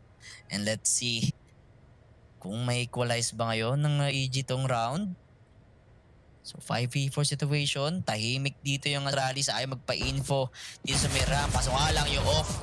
Angle play dito is 2v2. Good for 1. Ready na rin sa swing. And mukhang lilinisin na nga lang din dito yung Astralis. And that's the 7 rounds para ngayon sa side ng EG. Yeah, ang ganda na linis na naman dito sa EG. And buti na lang di sila nag-passive dito sa may A-ramp. Tamang tore-tore lang and di sila umatras. Alam nila kaya nila sa barilan. Alam nilang naka-deagles and tech-9s lang. Good decision coming from EG. Pero grabe, nakita mo naman yung entry ni Config, no? Oo, nakakatakot pa rin yun, pre. Deagle against sa rifles. Pero ito maganda. Kahit na ang layo ng habol dito ng EG, kita mo naman si Stowitoy, nakangiti pa rin, di ba? Unlike dun sa last team niya, di ba? Kasi sa Liquid, medyo stressful lagi kapag di sila nakakalamang. So ngayon, malay mo naman na naghahanap lang dito ng moral boost ngayon ng EG. And tinatawanan din nila itong ramp. Kanina pang ginagawa ng Astralis dito or nagagawa sila ng ingay dito. So let's see, rush. Okay, good punish doon kay Papa Glaive. 4v5 situation. Dalawa yung nakaupo. Kaso nga lang, mas mauna dyan si Farlig. Down to 2 HP. Nakaisa pa nga lang. Dito si Farlig. So, marami pang time yung Astralis. Saan ngayon sila pupunta? Knowing na si Config yung assign lurk nila dito sa round na to, siguro gagalaw yung mapa dito once na si Config nakaharap ng magandang info dito sa may mid. Fire League just in time to get the equalizer dun. And 4v4 situation, Fire League down to 2 HP. Wala masyadong UT dito ang Astralis. Tamang parinig dito si Config sa mid. But then again, may idea pa sila na naagapang na to si Cifix sa may A-shirt. Sir? Oh, okay. Masyadong manipis. And he gets tagged down to 60 HP. And Config naman. Uy, naku, naharangan na smoke. Eh, nakita siya dito. And just in time, yun na yung pinaka-punish. And Stewie 2K going for that 2K dito sa may A side. Down to 2v3 situation. Zivix. Grabe yung angkin. Sobrang lakas. No angkin niya display. Down for 2 dito. Kaso nga lang, ready swing na rin yung si Blame. 14 rounds ngayon para sa Astralis. Grabe, no? Yung kay Config, Bre. Nakita mo yun? Parang pumasok sa impyerno bigla. Wala siya nakita eh. Pero feel ko naspatan yung baril niya doon. Good idea sana coming from Config. Pero better reaction doon coming from EG. And Cifix does, spray control. Getting 2, what? The composure coming from this guy. Veteranong talaga. Kahit na lamang sa tao, kaso nga lang expected ni Fire League. Andito na si Breeze sa may ba ng B and then go for the B split. Grabe yung map control dito ng sa spray. Naka-walkout lang din sa may city. 30 seconds pa lang ng round. Eto pa yung punish kay Breeze. And hindi pa expected dito. And Fire League will take down 1 dito kay Automatic. So down to 4v3. And naghahanap lang na muna na magre-react ngayon sa side ng EG. Conf with a headshot. And Stewie 2 with the re-aggression. Naku, medyo nabingi ata dun si BlameF. 3v2. Very winnable pa to. Kaso nga lang, Civix with the plant. And Config with the timing. Taking down rush. Hindi agad nakatrade dito si Stewie 2. And mukhang i-fit dito yung EG. And the map point will go for the side of Astralis. 15-7. What a call. Para kay Papaglave yun. So feel ko may protocol yun no sa coming from Cifix and na-info niya nga ay from Fire League. Na-info ni Fire League dun na may heavy B-RAM, I mean Cifix pala. May heavy B-RAM control tong EG so kumbaga yung protocol nila pag may heavy B-RAM takbo tayo sa mid. Parang ganun yung nangyari no. And good lang nga kami from Astralis, walang tao sa mid. Getting a lot of space then post plant pa, dami pang UT dun idol. Sobrang ito na nga. From EG's 2v2K lanes, 2v2K pushing the smoke. Makakalasan kaya sa idol dito. Expected na yan, pre. Lalo na, kilalang smoke criminal to si 2 eh. Tingnan natin kung paano nila i-clear out itong ramp and Glaive. Magkaharapan lang sila dito ni Stewie 2. Wala hindi natiis ni Stewie 2 na magpaback. Dito sa may ramp, wala na siyang trade and rush. Okay, down to 3 HP. Nahabol pa yung bala na yun. So Config again with the info play dito sa mid. Taking down na Automatic. Down to 4v3 situation and please wala siya makita. Tamang spam lang sa may smoke. Mapapatay niya rin si Config. Sobrang bilis na itong round na to compared do sa mga naunang rounds. Pero tamang kapaan lang din dito yung Astralis sa may A-ramp. Tatlo sila na magagaling dito while EG naman hiwalay. So round 23. May press na nangyayari dito sa may A side. Kaso Cirque, makakailan kaya siya dito sa may... Mas pinili niya mag-reload. Grabe, nakapasok na agad dito si Zivix. 2v3 situation at natag pa nga dito si BlameF. Here comes the plant. Ganda, kailangan malinis na retake knowing na walang kit. No, the collateral, ang ganda. The X-ray pattern doon kay Cirque. So 15-8 ating scoreline. Grabe, talagang lalabanan talaga yung ramp di ba? Kumanda na rin yung trade ni Rush. So, trades are really working now dito for EG and good timing sana doon kay Glaive, no? Just to pick up Stewie 2 which is yun nga, nagiging Stewie 2 doon sa may smoke. Sino talaga yung smoke criminal doon? Mukhang sa meta ngayon, kahit si Ino na pwede maging smoke criminal, no? Pag dun sa may ramp, no? So, still, map point pa rin dito yung Astralis and EG. Nahanap pa yung setup nila or talagang sobrang ganda setup dito sa city side. And makaka-recover naman sila ng ilang rounds kapag maganda lang yung timing ng aggression nila dito sa may A-ramp, no? So, okay, they will go the gamble play dito sa may B side. Breeze naman, playing the off angle. Expected kaya to ng Astralis or pwedeng may flash pa maganap dito kaso okay, nakapana siya ng isa. And ang ganda ng smoke niya doon sa sarili niya. Sobrang mababay time niya to dito sa may B-side. And okay, good for 2 pero traded by Automatic. Pero ang bilis ni Blamef, pre. And kita mo naman also yung flank dito ni Stewie 2K. Kailangan magmadali dito ni Config and Blamef. Magandang or post-plant lang siguro. And hindi nila expected na ganito kaaga si Stewie 2K sa likod nila. And also Stewie 2K pa nag-aalangan rin siya na uminfo, no? Knowing na masyado pang maaga, marami pang time. He comes the plant and lead almost. And Stewie 2K will get one, taking down the Config in 1v3 situation. And Stewie 2K ang gagana doon sa round na yon. So that's the 9 rounds for the side of EG. 10 to 9, pwede pa ito ang maka-double digit ang EG or at least mahabol nila to close out the map. Bilog pa ang bola and good aggression coming from Breeze. Kahit mag-isa siya dito sa B, ka-agree position pa siya. Good delay pa dun sa may exec ng Astralis but yun lang. Talagang ang bilis ng trades, no? Both sides talagang palitan lang eh. Alam din ni Stewie na, di ba, parang utility prices lang yung yung Astralis sa may ramp. Then kita mo naman may rotation or yung flank dito ni Stewie 2K talagang pinalagan. And ngayon mukhang fast play ba to for the side of Astralis. Also rush. Oh! Naku, nag-gift siya. And the Tech 9 will do dito sa round. And Cirque will need Blamef. 4v3 situation. And Cirque got tagged down to 9 HP pre. Sobrang kate. And walang kaya mo dyan si Firelig Yasa na AK, pero yung swing dito, ultra wide swing para to kay Blamef, going for the 2K. Ito na ba yung round ngayon, Astralis, para makuha nila tong mapa na to. It's gonna be Breeze, Vincent Cayonte ang matitira dito sa ating round. Yasan AK, kaso 4 yung kailangan niyang pitasin dito. So, step pa siya, and the triple swing. Ito na nga, check out pa nga siya dito sa may A-Rap. Ismo niya yung sarili niya, and that's it. First map will go for the side of Astralis, 16 to 9. Ang ating scoreline. Very one-sided.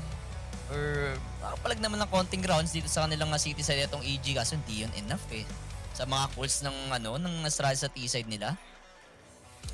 Parang better protocols coming from Astralis and tama ka dun kanina, sabi mo na parang mas maganda yung comms ng Astralis no? Doon pa lang sa pistol round kita natin synchronize sila I have Config here with me. Config, we actually heard what EG were talking about during that Ninja Diffuse.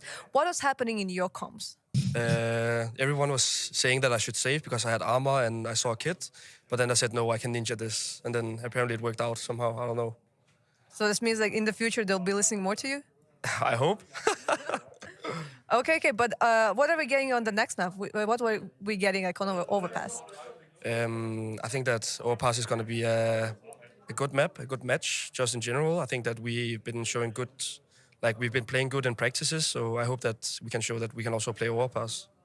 Did you prepare anything special for EG? Not at all. Not at all? Okay, then I'm looking forward to see it. Thank you very much. Thank you. Parang sobrang confident na dito ni ni Config. Ganda ng mga time nila nag-glaive dun sa sa city side pa lang nila di ba? Alam natin na ay nagpapainit na tong yung Astralis knowing glaive the IGL. Talagang gumagana na rin dito sa nilang city side and kita mo naman yung mga calls din sa T-side talagang nag-work sa side ng ng Astralis.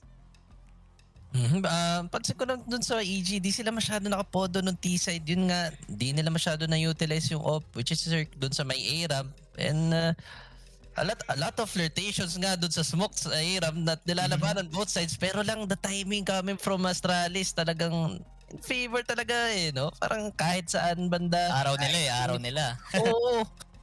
Siguro nga, masyadong mainit yung start ng Astralis. Di na talaga nila binigyan ng space. Talaga lumalaban lang, Parang feel na feel nila and ganda pa nung eco dun sa may last round. First time ginawa na Astralis yung rush. Di expected ng EG. Sinagasahan lang, pinaghahampas lang ng netline Grabe naman yung tatlong mid pre, walang utility sa binato talagang tinakbo lang yung mid ng ng Astralis. So kita mo naman sobrang feel ng Astralis na maglaro talaga ngayon while EG medyo parang nakakatulog pa kahit papaano. So siguro kung mag-step up pa dito si Firelig, sobrang lakas ngayon ng Astralis kasi siya yung offer, kailangan niya makakuha ng mga early picks pero yun yung pinagkaiba ng mga offers dito, Cirque and Firelig. Medyo stiff medyo stiff sila dito sa ating map 1 pero map 2 will be overpass. Map pick po ngayon ng Astralis.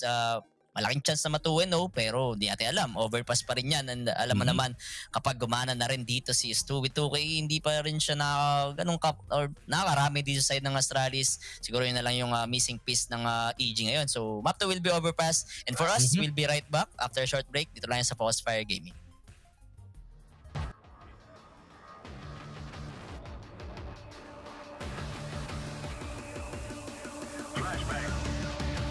So there's the flash, there's the push. That's one, that's two. Oh my god!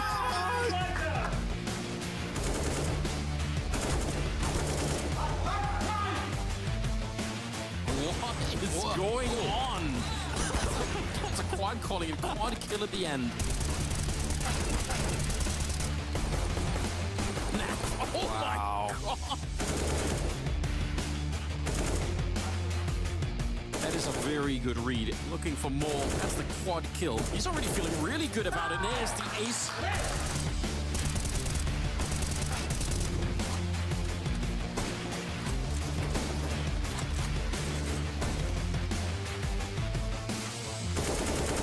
Mopos up against 3. Good first frag contributes. Gets away and bangs another head.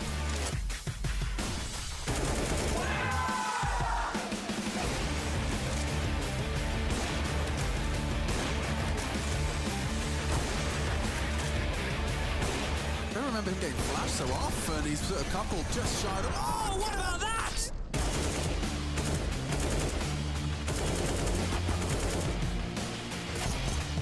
Sunpayas opening up, and what a follow-up headshot. Oh!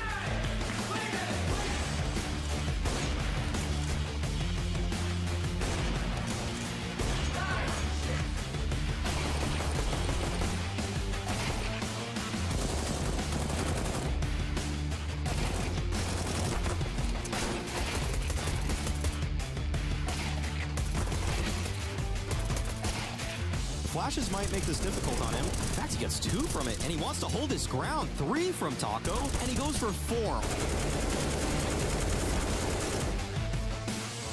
Shiro's fragging too. 2 on the site. Tapped ahead, opponent alone. Now DJ, a lot on his plate, and he continues to deliver. He started this round. He might finish it as well. Shiro! Oh, dear!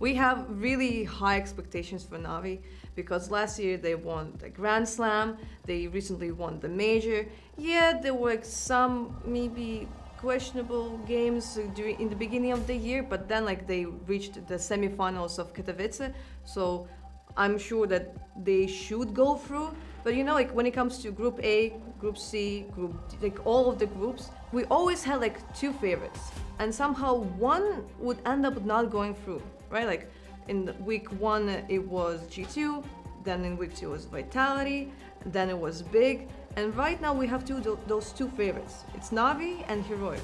At the moment, I'm 99.999999% sure that Navi is going through, but there can always be that little but.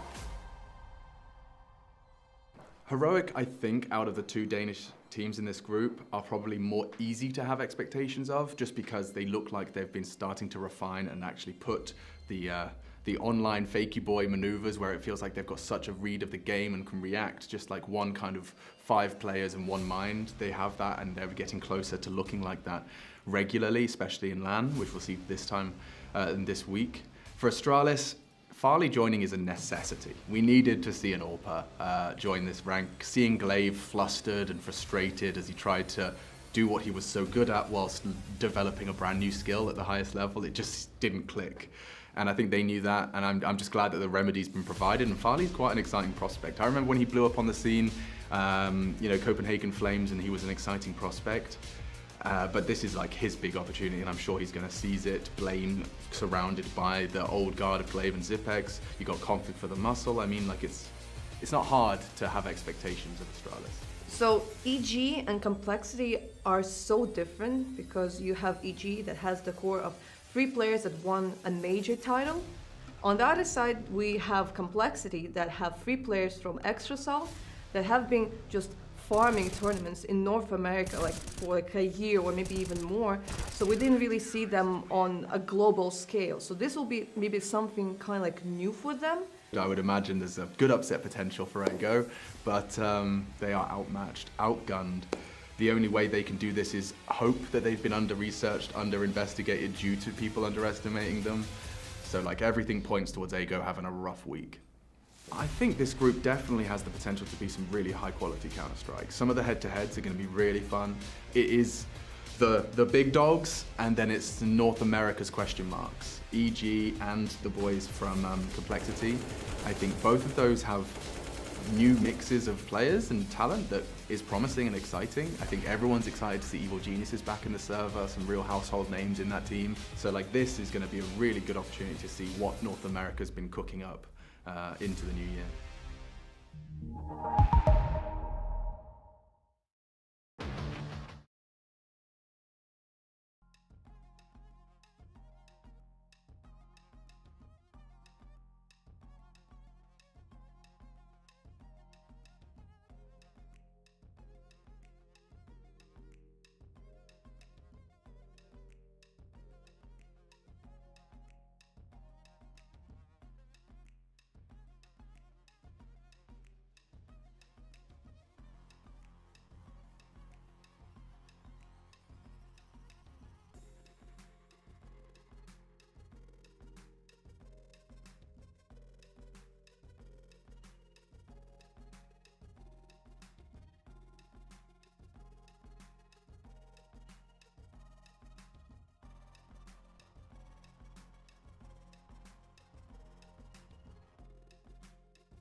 Yep, we are back dito sa official Filipino broadcast ng ESL Pro League since 15. Doon sa Focus Fire Gaming. And again, Astralis versus EG pa rin. Map 1, nakuha ngayon ng Astralis. Map yun ng EG. No? So, dito na magkakalaman talaga sa overpass. Parang, ano ba, lalaban pa rin ba yung EG na medyo shaky yung mga rounds sila kanina doon sa map 1. Pero we'll see kung nakaharap na sila ng magandang reset or talagang reset lang talaga ang kailangan nila dito sa map 2. And again, kami pa rin yung may gaster nyo this map, this Kenoid. And this is Nafu. Yep, again, don't forget to like and share the stream or reshare nyo na yung stream ulit natin para marami makanood dito sa Bakbang Astralis vs EG. Sa mga di pa na-follow and na-subscribe sa mga socials namin, Facebook and sa YouTube, search nyo lang Focus Fire Gaming and live tayo dyan sa dalawang platform. So again, map to ang ating kwento overpass. Sa tingin mo pre, anong basa mo dito sa EG? Mayiging ano pa rin ba? Hindi nila mahanap yung magandang timing dun sa Vertigo. Mas talaga nag-favor dun sa side ng Astralis If timing naman ang usapan at kung nabawi naman neto ng EG yung momentum, feel ko posible. Dikit Feel ko kung pumasok yung mga entry and tama yung mga timings ng EG, feel ko maka 16-14 sila dito sa overpass against Astralis. And EG masyadong stiff na naman doon sa first game nila, not taking enough fights and lagas nga sila lagi sa early round. Feel ko yun ang iwasan nila pag T-side sila. And again dito sa Astralis, pag feel ko gumana si Farlig dito, wala na. Tapos na to. Tapos na ang laban. Lalo na pag nag-double up setup pa. Kanina medyo try talaga na mag-double up setup pa. So wala walang tumatama. Also sa kabila, di ba? Sa EG, si Zerk nakuha naman ng mga smoke kill na from his op. Pero di yun enough dun sa Vertigo map. Parang curse ata yung offer dun sa mapa na yun. Ngayon, overpass, medyo masabi natin offers map to. Knowing na si Farlig, hindi pa natin nakikita maglaro dito sa ating, or paano ba siya dito sa nilang T-side, no? Knowing na mag-start sila sa may terrorist. Well, EG naman din sa city side. Pero laking basa ko dito, Astralis, kaya na nila ituwin o ito kasi looking at the stats, mas marami sila dito. 43% win rate compared din sa EG. Wala pa silang laro for the past 3 months dito sa overpass map. And let's see, bilog pa rin naman ng bola or hindi pa rin naman tapos itong series na to for EG. Kung makahanap na sila ng magandang tempos dito sa nilang play or strats nila, talagang laking advantage for the side of EG. And I believe in si Config dito naging belligerent pa rin. Naging aggressive pa rin siya dito. Feel ko pag guminit kasi si Config, ang hirap pigilan no? Parang kahit saan siya mag-push, kahit saan siya tumiming or pumik, tumatama siya, idol Hindi talaga nagmimintis So, di nila napigilan si Config dito, wala. GG tong EG, idol. So, let's see. Kailangan din ng magandang support siguro ni Cirque dito sa city side nila. No? Cirque, hindi pa siya nakakabaril din with his op. Siguro naman ngayon siya yung mag-step up dito sa mapa na to. Pero we will see in a bit. Mag-start na ating map 2. And EG, parang no? Okay lang din naman na kanina lamang na lamang yung Astralis. Hindi naman sila sobrang parang tilted lahat. Di ba? Nakakuha pa ni Stewie Tuwin ng mimiti. Kahit na ayun yan, naghihingalo yung rounds sila doon. Pero ngayon, we will see. Piece round siguro for EG para at least mga confident booster sila dito sa ating map 2. I hope that we'll see a good start dito coming from EG. Lalo na kanina medyo kulang sila sa confidence. Lalo na nung early round, not taking initiatives. Although calculated naman yung mga risk nila, pero ganda talaga ng timing ng Astralis, wala akong masabi. And the comms, kita mo naman, synchronized lahat ng pick, synchronized lahat ng pag-take ng area. Walang sinasayang na galaw dito ang Astralis. Lalo na kapag T-side, no? So, start na natin ang piso round dito sa ating map 2. T-side ng Astralis, EG will play at their city side. So we'll see sino makakuha nitong piso round. EG will invest flashes, smoke, and nade para mapigilan, pero ang ganda rin setup sa may ilong. Expected ba to ng Astralis? Mukhang mapapana siya ata si Config. If ever man 2v2k, nice pa to na siya dito sa may ilong. Kaso nga lang 2v2k, nakaupo lang, hindi niya napatay. Zerk, tap, sobrang clean para dito sa A side. Taking the equalizer for the side of EG and automatic with the man advantage ngayon ng City. 3v4 situation, Glaive, makapag-plant dito si Farley. What a need, grabe naman yun. Kaso wala, that timing, and Glaive will get one, pero traded by Breeze. So Zivix, the clutch meister. We will see kung makukuha niyo pa itong round na to, and that's it. Piece round naman, napupunta ngayon sa EG. May kit pang kasama yan. So 1-0 ating scoreline. EG, nakaharap na ng butas dito sa kanilang piece round, ha. So ito kayo, nakatulog pa doon may ilong. So, grabe nga yung ginawa ni Config. Early pick up dito. Ganda ng pag-check sa angle dun sa 3, but disgusting shots coming from Cirque and automatic. Nung kay Cirque, Parang, magugulat ka na lang. Magugulat na lang, biglang dumapa. Doon yung sanggay ng Astralis. So, okay. 1-0 ating scoreline, EG. Makuha yung piso round. Pero since napag-plant naman ng Astralis, ma-invest sila dito ng dalawang AK. 2 digas lang dito si Glaive and Civix. Talagang pinapahit nila yung duo, no? Sila yung nagiging support talaga dito sa T-side. Oh, that's a good nade. Farlig. Down to 71 HP and sakto lang. Hindi ngayon nakakata ng EG.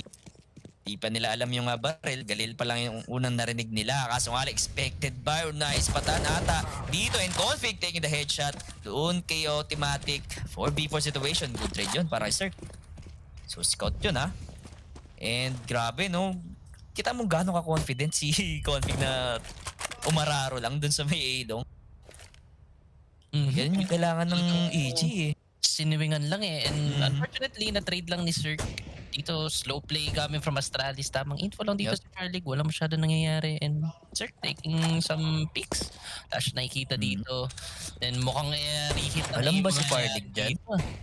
Parang di ata alam siya, no? Ganito na magandang time din si Farlig. And nice pa siya ng taon doon sa may bank. And oh no, okay na sana yung info niya. Kaso nga lang. So the smoke cross dito sa may A-long. Aware si 2v2k. Tagging Glaive. Down to 16 HP. Here comes the flash. Bulag na bulagi. Entry dito si Blame. Kaso hindi niya may class is 2v2k. Ganda ng swing niya dito, pero Civix, think lang, hindi yun na. Pero Farlig, naka-isa yung team K or team kill dun kay Rush. Down to 1v2 situation, gave expected siya dito ni Rush. He has a kit. Kaso nga lang, yung rotator dito, yun nga lang, maganda yung hold ng EG. Talagang nakahanap na ng magandang timing sa mga trades yung city side natin. Mukhang nagpapainit dito ang EG and firepower talaga lumalabas na and nag-excel na dito. Ganda ng mga saluhan ng EG that round. Mid-round setups are working, trades are going and are really working for EG. So good start to coming from EG. Talagang hindi pa nababasag yung confidence ng ng Astralis. Kita mo naman few seconds pa lang ang nakalipas doon sa round na yun. Ang layo na or laki na agad ng map control nila, pero with that molotov kinain lahat ni Cirque or ni Glaive yung molly dito ni Cirque. So making it 3v5 situation. Cirque standing still dito sa mid WC area. Blame naman with the headshot. Sobrang linis doon kay Automatic. Bilang nag-back si Cirque, natakot eh. Anawin na si Blame nakahawak din ng Deagle doon. Alam natin yung Deagle powers dito ni Config and also Blame. So, Cirque, makakita isang AK. And we will see kung makuha pa ito ng Astralis. Meron silang nailong control dito si Config. Kaso nga lang the passive setup naman ng bibigay dito ng EG. Also, meron din silang B-short control. Nandyan si Vincent sa may B-short. Pero 1 minute remaining. Di alam ng EG na mag-aabang lang din sa pushes itong Astralis. So Blame try to spot player here dito sa A side and Config trying to make a player creeping dito sa A long. Mukhang di makikita ng timing. Naku. Hindi na agad. Naka-trade dito si Cirque. Ready sa swing. They get down one. Pero traded by Civix with his MP9. Long range MP9. No problem. And 2v2k. The Blame with the headshot. Ang ganda lang din ng timing ni Breeze. So 3 ang ating scoreline. EG. Medyo nag-uusap si 2v2 ng Cirque. Grabe na timingan sila ni Config. Siguro kung tumama rin din si Config dun. Easy take yun isang site. So good shots coming from Astralis. Ang ganda ng pickups, good damage. Ganda ng timing ni Confit but not enough para dito sa depensa ng EG. Ganda pa ng timing ni Kuya Bristol. So first gun round coming from Astralis and Famas dito sa EG. Di nag-up si Farlig Parang kailangan muna ng rifler ngayon ng mga Astralis. Dito sa nilang T-side. Siguro sa City pa siya maghaharap ng pitas na mid-off, no? Ngayon, short control. Makuha din ni Civics. Here comes the flash. Pero walang rating na magaganap dyan sa side ng EG. Talagang nag-aabang lang din yung Astralis na mapapunish nila sa info play na gagawin ngayon ng EG. So, may smoke sa may WC. Clear nga lang muna dito ng cons din si Blame F. May map control na sila. Sobrang aga. Down to 1 meter meaning. And also yung A long kuwang-kuwa rin dito ni Config. Talagang papa-infoin muna nila dito si Config sa may A site. And early rotation naman para kay Stugi-Tuki. So 1 minute remaining. Di rin gumagalaw dito yung Astralis. And si Config lang muna yung papanapin nila ng butas. Expected kaya nila si OT doon. Grabe yung pagpasa ng flash. 100 IQ. Sakto-sakto lang. Kailangan i-claim ng smoke. A lot of dito sa may A side. Coming from Astralis, but will they expect this A-long aggression coming from Automatic? Masyadong maaga to. And grabe, sobrang passive naman ng EG, no? And kailangan siguro mapitas ni OT to si Config. Kaso nga lang, bulag na bulag. Dito yung Astralis. And Cirque, naglalaro pa rin sa may smoke. Going for the one-way smoke dito sa may bank. Kaso mapapanis dito si OT. Matik na una pa mamatay. Down to 4v4 situation. And Cirque, sobrang close na. That's a good flash. Kaso nga lang, hindi enough. Yung AK doon and Blame it. What a good trade. Down to 4 seconds. Enough lang yung time para ma-plant yung bomba. And also Blame it naman. Kumukuha ng ulo dito sa side ng Astralis. And Breeze ang matitira. Yasakit. Kaso dalawa yung tao din sa mid-dice area. And grabe yung push plant ngayon ng Astralis. Talaga sinesecure na yung round. And ayun na nga. First round ng Astralis A-site. Yung talagang parang madali doon sa kanila, no? Tinis nila yung mga angles dito. And kita mo naman, Cirque with the one-way smoke, hindi siya nakakita doon ng pitas. Na-punish pa si Automatic sa may A-long. Feel ko ang pinaka-key frag doon is coming from Config. If hindi niya napatay si Automatic, medyo masasandwich doon yung Astralis eh. Ang ganda na ng read, 3A setup na from EG. But Config, grabe, the awareness coming from this guy. And a boost play dito. Sa part ng EG, eco round lang. Not enough para kay Clutchmeister Civics. And a good need pa. Expected talaga ni Civics yung mga boost play doon or yung mga possible angle nung mga triple boost dito sa ating ABC area. So, man advantage. We'll go for the side of Astralis. And again, Config. Grabe, magandang comp siguro ginagawa dito. No? Ready swing na nga dito si Config para maipit si Cirque. 5v3 situation. And again, mapaparotate ngayon si Breeze towards A side. And siya lang tatao din sa may A. And he got stacked down to 42 HP. And sobrang libre na nung side. Kaso mukhang may re-aggression na gagawin si Rush para at least mapigilan. Ang ganda nung repo niya. Expected ba siya dito sa mid trap? Whoop, mauna si Breeze doon. 50 seconds remaining. And Config, may clear lang that double swing. Napakatapang Glock lang para doon mapatay si Rush. So, Automatic ang matitira with this Deagle. 5 yung kalaban niya dito sa may A site. And easy round for Astralis. So, Span, kaso the wall bang. And Config, 3K dito sa round na to. Grabe.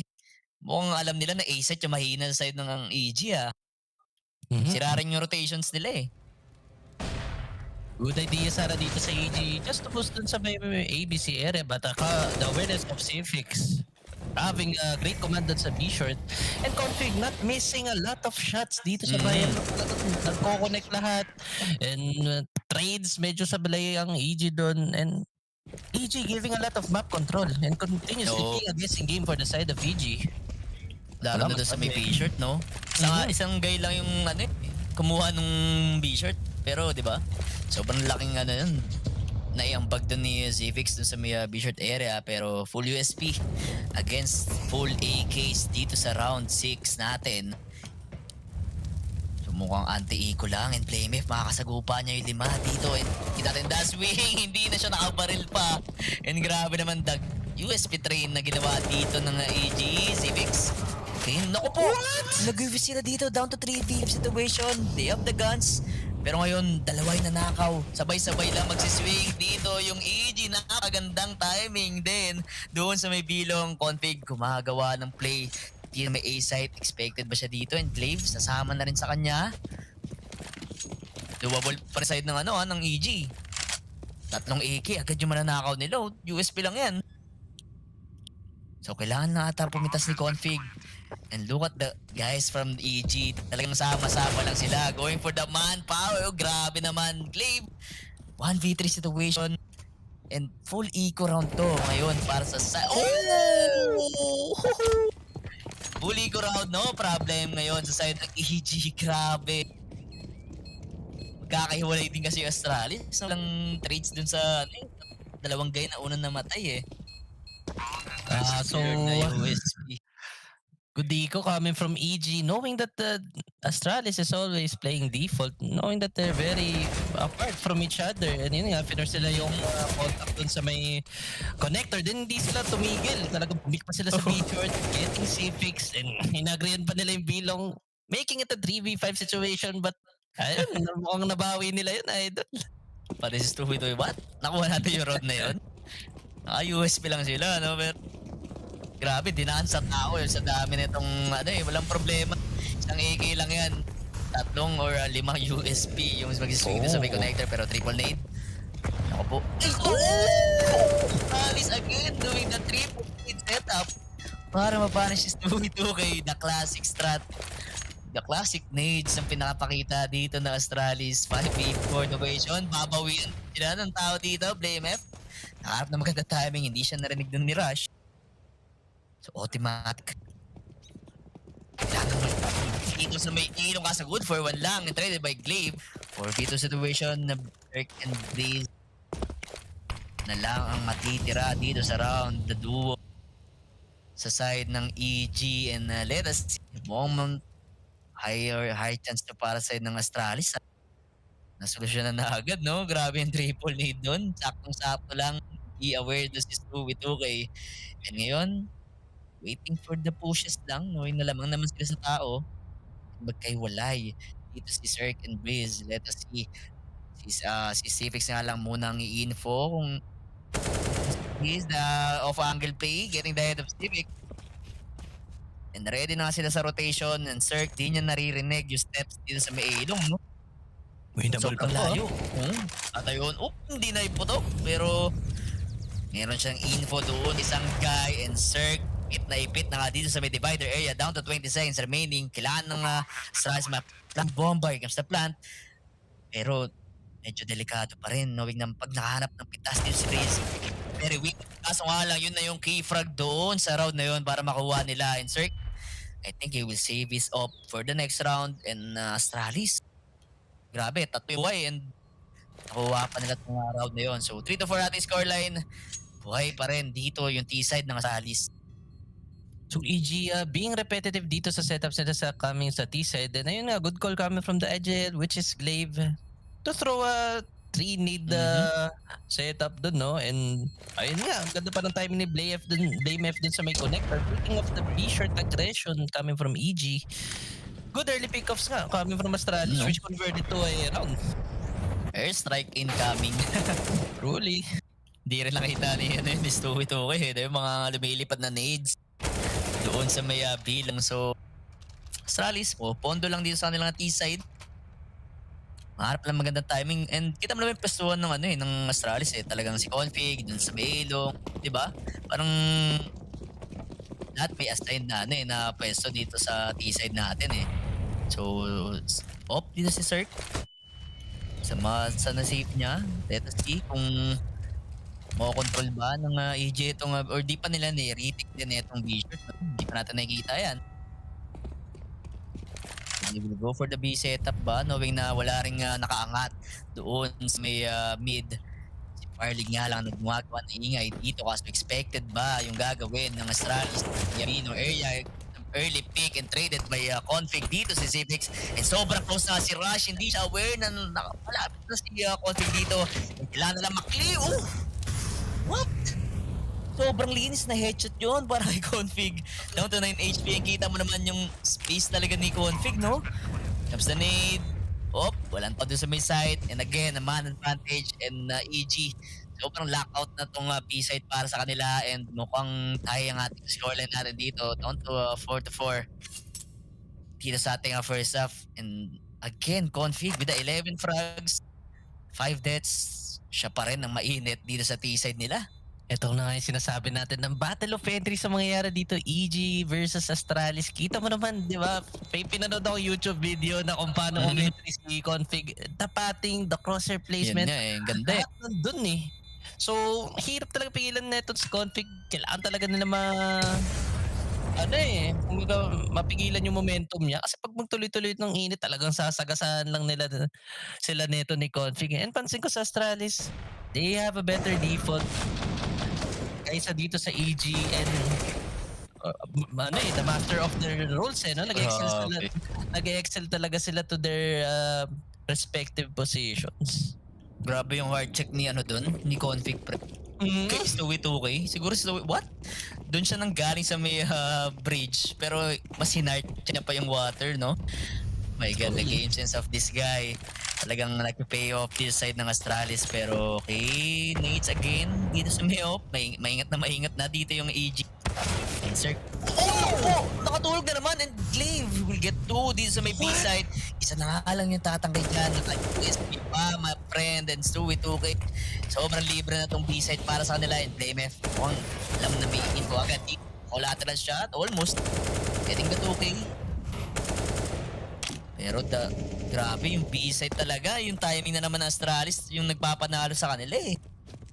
So si Cirque medyo parang nakatulog doon. Good entry coming from Glaive. Good entry kills and wala, parang na-timing lang tong EG and Cirque, napaka-unlikely nun para makatulog, no? Since wala naman masyado nangyayari sa map, wala masyado kung siguro nagaganap doon and medyo questionable yun yung gapang ni Glaive doon, then hindi na pitas ni Cirque.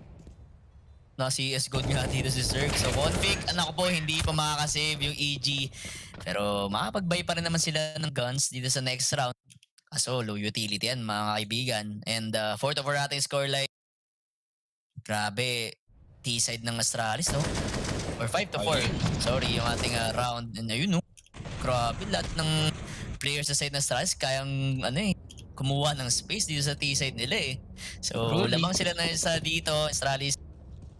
Sila naman ang lalamang dito sa kanilang T-side. 5-4 ating scoreline. And let us see, Far League mapapa-op na rin dito sa kanilang T-side. And the EG will get their decent guns. Kaso nga lang, famas lang hawak dito ni Rush.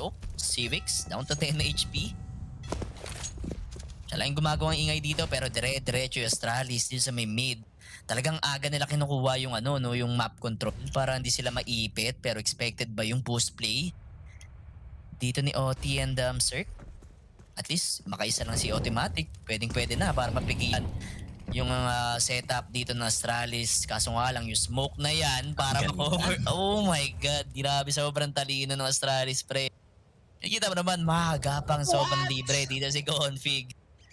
So, again, with the map control, 1 minuto pa lang nakalipas. Here comes the molly. And medyo, nag-aalangan dito yung and also Config getting 1. Expected ata dito si Cirque. Okay, the flash, good. Grabe yung counter utility ngayon. 50 seconds na dito sa ating round. And here comes the molly. Mapaparepo dyan, kapatid. Si Cirque, hindi na niya alam kung saan siya pepesto. And stupid way, kailangan niya na talaga makapitas dito sa mid-track. Okay, getting 1. Taking down Config and also Glaive. Mamatay dito sa may A-side. Down to 3v4 situation and 30 seconds. Ang dami pang time na Astralis, no? Kaso dalawa yung tatangkay dito sa may side and also Far League missing yung shot. Civics pa kayang nakauna doon and Stewie with the trade. Okay, tamang mamba out lang. Ibibigay nila yung side and they will go for the take. Knowing na hindi nila kailangan palagan. Lamang sila sa tao and Far League with the plant. So magandang timing lang para kasi dito sa retake. Wala silang kit. And also a smoke to cover up the diffuser dito. Far League with the equalizer, 2v2 situations. 2v2 kayo. Oh! The headshot. And feel ko, alam nila, expected nila tong isang guy ng si Breeze. Good cross for setup lang para sa ng Astralis. And what a recovery play para kay Fire League yun. And leave for Zipix. Grabe. 6-4 ating scoreline. And a tactical timeout. Ano nangyari doon, no? 2v4. Then, buwa pa ng Astralis.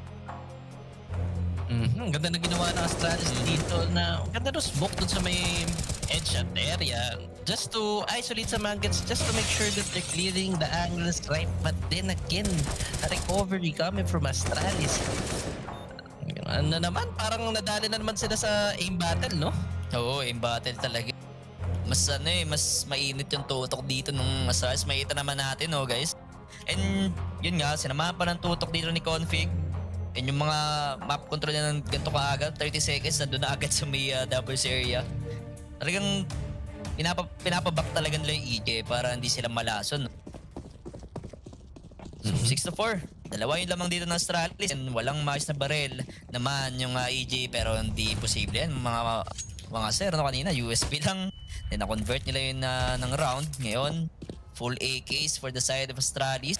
Parang mas feel ni Farlick na mag-rifle lang muna, no? Kanina nag-off siya eh. Kasi hindi gumana. So may clear ba dito si Automatic sa may gas? Dalawa sila dyan ni Cirque. Pero look at the smoke and Molotov. Ang ibabato dito ng Astralis. Also para mababak yung dalawang guy na gustong lumason dito sa may WC. Sakto-sakto lang. Alam nila na nakadigas lang ngayon yung EG. Walang info plane na nagaganap sa city sobrang passive and Cirque with the off angle getting the head of Cliff kaso makakuha rin siya na isang AK malolow rin dito and the trades are good for the side of Astralis and Config. Ito na lang kailangan niya expect mas nakita ka talaga ni Config yun 4v2 situation and lagas na agad yung tatlo nag-hold sa may A site. It's gonna be Rush and Breeze na nga lang ang matitira ngayon with the Deagles. Sobrang hirap pa and grabe na the double dink para doon kay Fire League. Breeze ang matitira with this Deagle. Hirap, no? Parang okay, good for one pero ang bilis ng tricks kasi ng Astralis eh. Doon nagkukulang yung EG kanina pa since sa map 1. Spacing, positioning, timing sa pag-pick at pag-clear na angles in favor para talaga dito sa Astralis. And nakita ko talaga Astralis has better default compared dito sa EG. Kita mo naman, ganda ng map control nila. Kahit saan may B-short control, connector, walang nakukuha tong EG. Not taking a lot of grounds, not taking enough fights. Feel ko, kailangan masolusyonan to ng EG. Yup. Parang isang team kasi wala pang gumagawa sa nila yun. Nagkakapaan din sila kung sino yung unang i-info pero Breeze gets one. So wala siyang kit para ma-defuse tong bomba. So mukhang lalason na lang din siya dito. Guarding Fire League. Masyadong parang nag-overthink yata si Fire League doon na may kit dito si Breeze pero yung round mapupunta na naman sa side ng Astralis 7-4 and good for their T-side na to 7. And EG talagang hindi makahanap ng mga or at least magandang trade, di ba? Basta nakaisa yung guy dito ng Astralis. Wala dire-diretso na eh. Mukhang Mitron nga ang kailangan solusyon nito ng EG. And the duels talaga, kailangan mapanalon mo yung mga ganong klaseng duels. But ito na Fire League with an op. Tingnan natin kung gagana ito sa T-side. And feel kong mistake kung mangyayari dito or heavy B-short control. Heavy B-short control indeed ang ginawa dito ng Astralis. Grabe, hindi pa naman nila, no? Kasi kanina mo naman si Automatic. Sobrang timing, nag-info play dun sa mid. Wala siya nakita. So parang 1-4 setup to para sa side ng Astralis. Isang nag-iingay dun sa mid. And 4 yung magte-take dito ng B-side. Here comes the boost. Expected ba agad dito? Oh, rush, okay. Na-check na agad dun si Blame F. 4v5 situation. Ito na, lamang sa tao yung EG. So, tingnan natin kung makare-recover pa ng Astralis to knowing na si Glaive.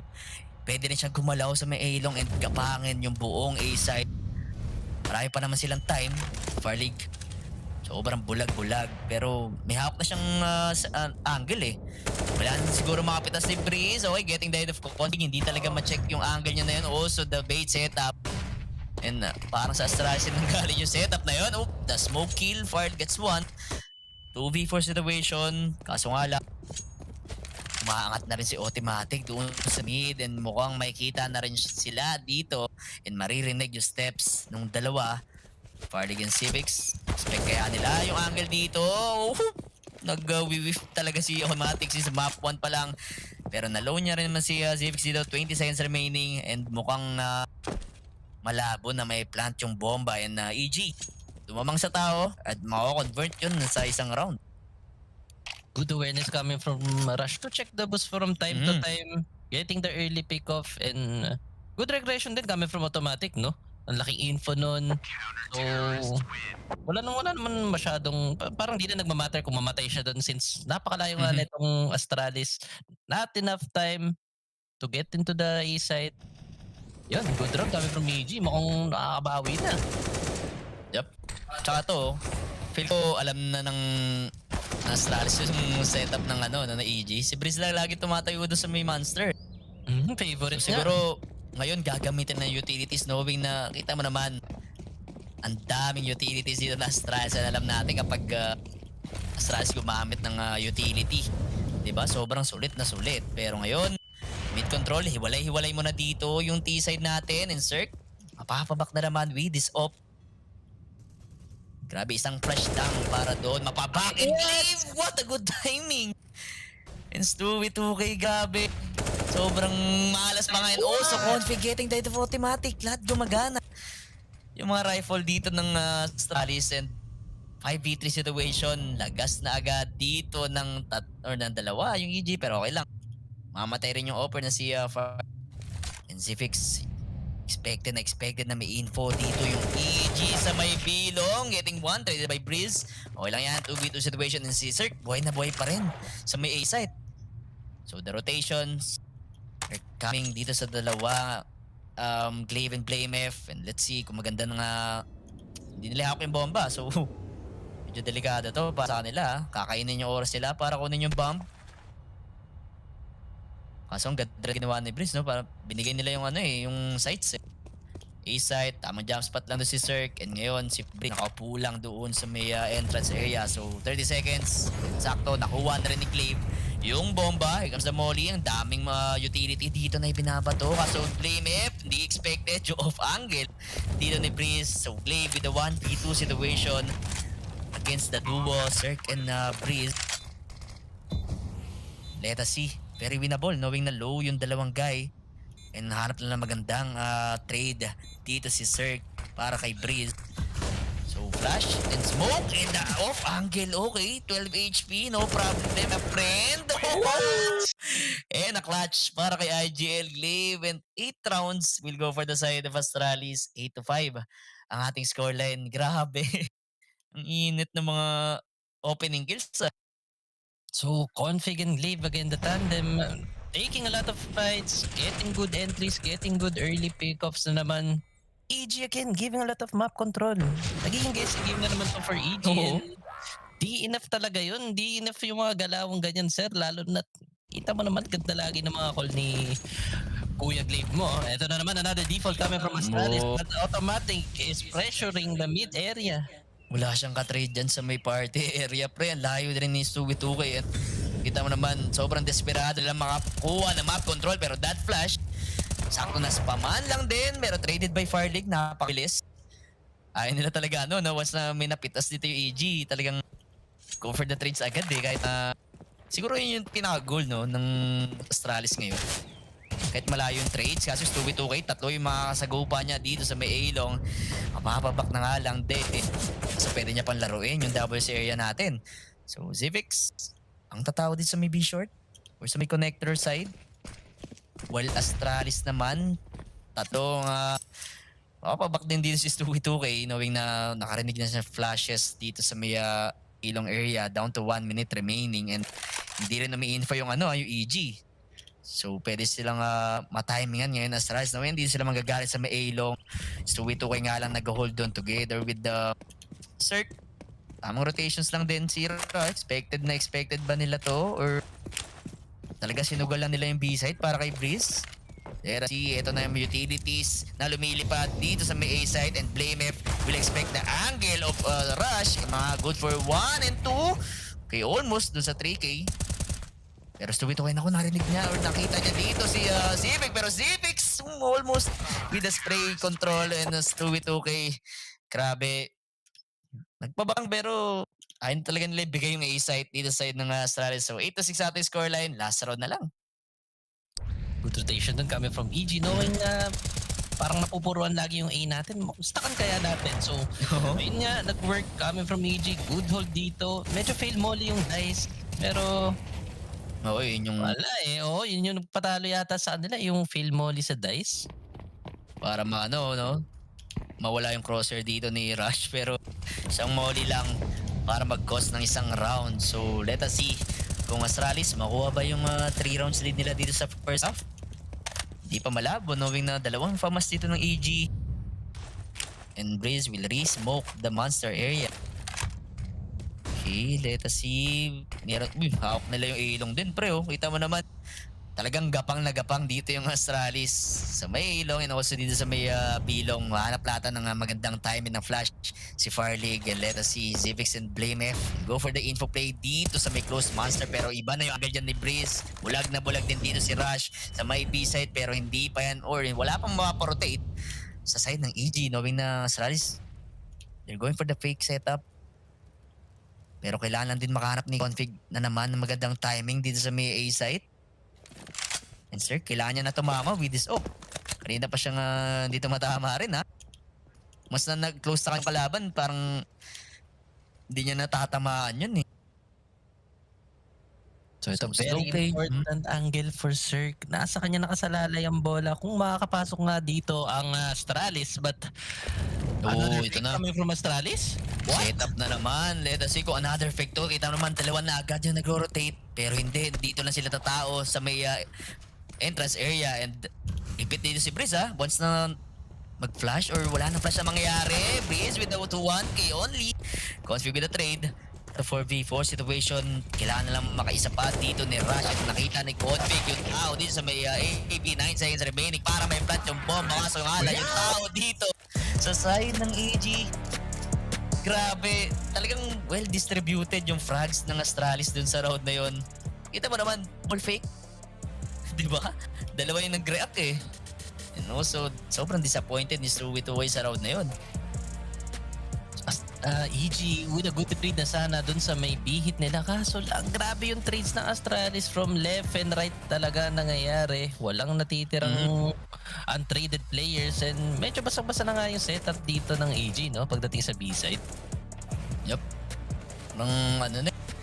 Diba, trinay ni Breeze na mag-repo. Kasi kanina pa siya dun sa may monster. Kaso nga, wala yung ganda eh. Naipit yung dalawang guy dun sa may entrance area and wala nang ka-trade doon si Breeze. Siya lang yung nakafamas and wala siyang magandang trade doon sa kanilang city side. Pero 9-6 ating scoreline. Siguro kung makuha ulit ng EG itong piso round, pwede pa na madigitan nila. Kaso nga lang yung pondo sa T-side ng Astralis, yung problema dito, pre, 9 rounds yan sa T-side nila, di ba? Alam naman natin. And utility rin ng Astralis sobrang ganda dito, no? Nung na-USP sila, di ba? Parang napaisip na si Glaive na, sige nga, bigyan natin ng sakit ng itong EG. They will go for the triple nade, the classic nades doon na ginawa doon ng Astralis. Pero yun nga, yung nagpa-punish. And then yung trade din siguro nung T-side kanina, sobrang ganda compared dito sa side ng EG. Cirque, talagang hindi gumagana yung op niya eh. Kahit saan siya pumesto, doon sa may B-side, diba? Sa may B-short, talagang nagapalan ni Glaive and look at the firepower ngayon ng Astralis, sobrang init nila lahat. And then Config, being a mechanical demon, taking a lot of fights and grabe calculated risk yung mga ginagawa niya eh. Ganda ng timing and really good default coming from Astralis. Kita mo naman kahit kalat-kalat sila, may trades pa rin na nangyayari, may map control na nangyayari. Grabe, napakagaling nila at their own roles eh, no? Lahat sila. Sige, ito gagawin mo ganyan. And then may mga once na may gustong gawin yung isang guide dito sa Astralis para okay, siya muna yung support, 'di ba? Quick adjustments, no? Oo, quick adjustment. Zipix and Blamef, 'di ba? Kanina doon sa may bilo. Isang flash lang yung hiningi nila doon and yun nga rin yung problema ng EG doon sa first rounds nila. Si Config, hindi talaga nila mapigilan. Kasi knowing Config, kahit saan siya pumesto, parang kayang-kaya niya i-control yung mapa dito ng nila, T-side nila di ba? Ilong man or sa may B-short, sa may bilong, kayang-kaya niyang kumuha na isang tas Pero ngayon sa EG, yung utilities yung pinaproblema nila dito, yung mga counter utilities sa mga site, di ba? Doon sila naiipit para hindi maka-forward dito yung Astralis. So siguro kailangan nila i-workout tong yung mga entry nila dito sa kanilang T-side. Medyo malamigan pa talaga kahit na, nakalipas na yung map 1, hindi pa rin ngayon maka-move on yung EG ngayon. And feel ko rin na EG is lacking a lot of map control. Lalo na sa early and mid round, napakahirap nga nun being a guessing game for them and not enough yung parang okay na nagpapainit na sila first half pero napakalaki ng pinondo ng Astralis doon, idol. Masyadong mahirap kabulin yan unless makuha nila yung pistol round and masil nila yung first 2 rounds nila.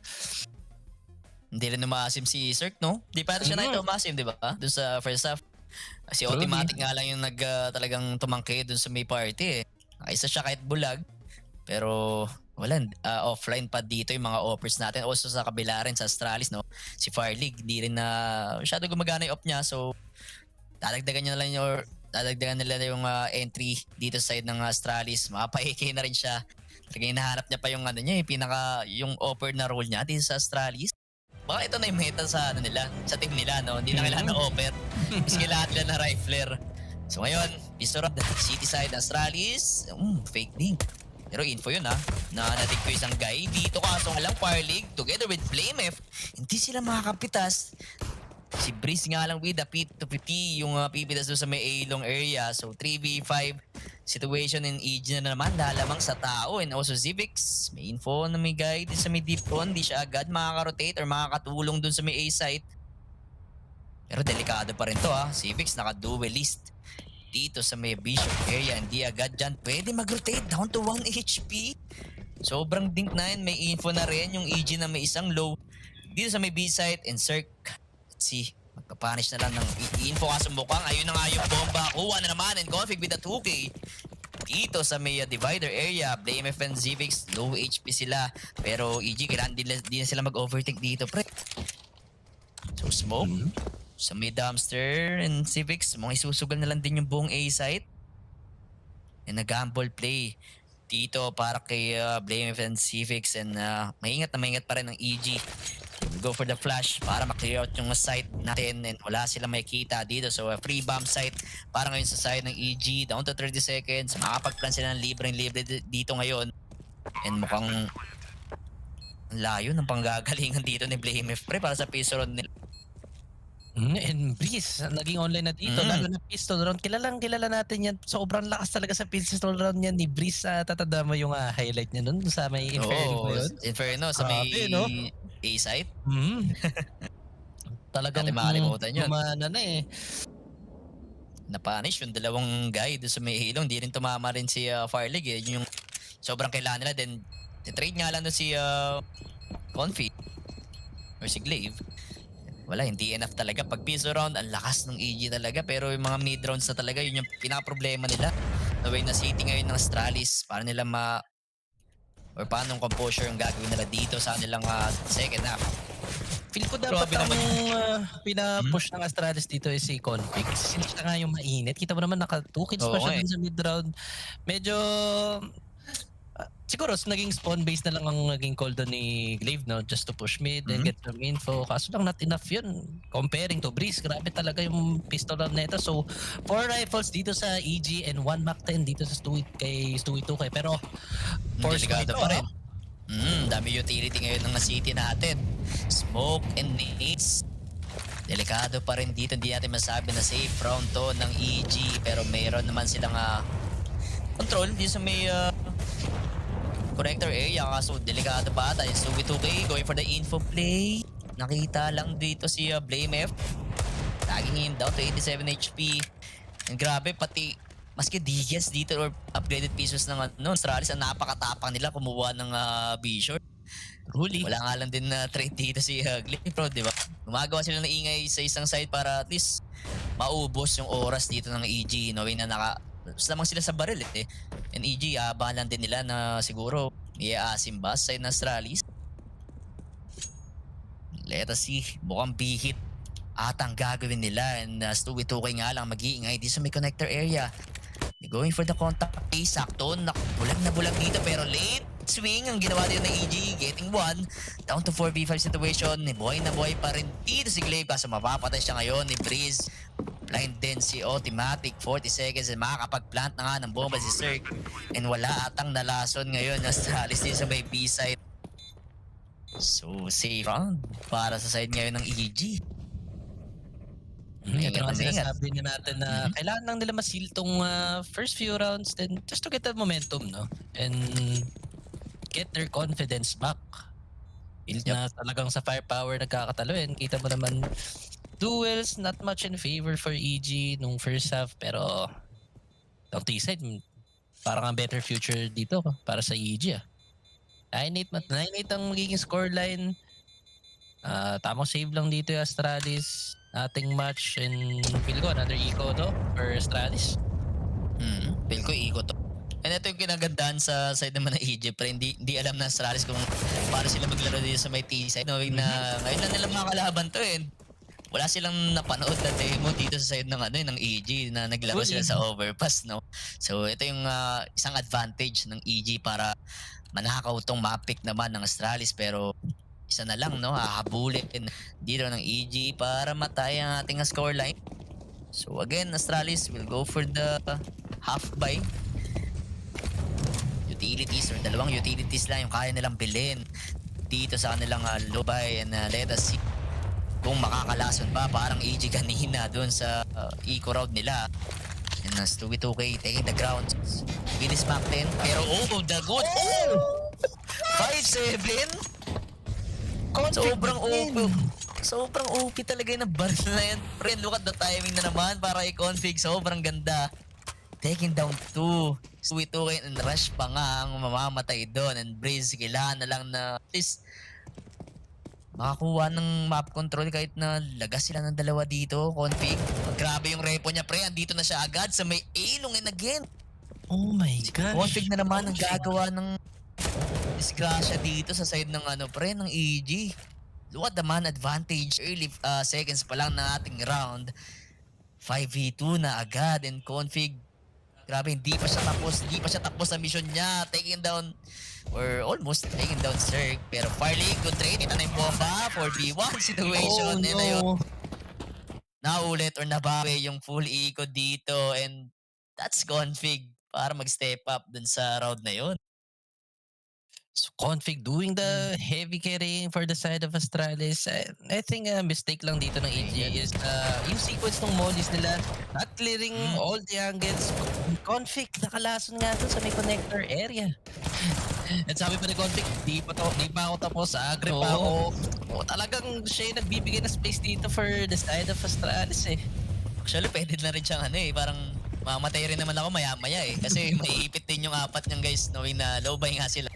And siya lang yung nakakuha ng galil doon. So sobrang tapang nga lang din dito ni Config. Hindi na kailangan ng trade. Walang problema yan kahit walang ka-trade dito si Config. He has 21 frags dito sa ating map.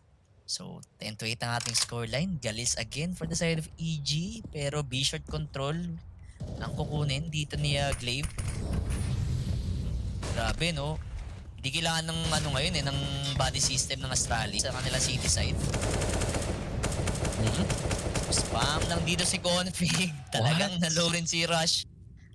Grabe yung talaga na ito, pre. Sobrang larong-laro ngayon si Config, no? Araw niya ata ngayon eh. So Firelink, one miss you die, my friend, dito sa may Long. And let us see kung sino ang unang may inip or magpapa-info dito sa dalawang to. Breeze and Firelink. Sabay galaw naman dito si Stewie-2K sa MWC. Good smoke. Trying to delay or trying to buy some time para sa side ng EG. Here comes the utilities sa may A side. Good counter naman para kay Config. Siya lang yung tatao dito sa may A. Pero nako, just in time. 200 armor dun ni Breeze.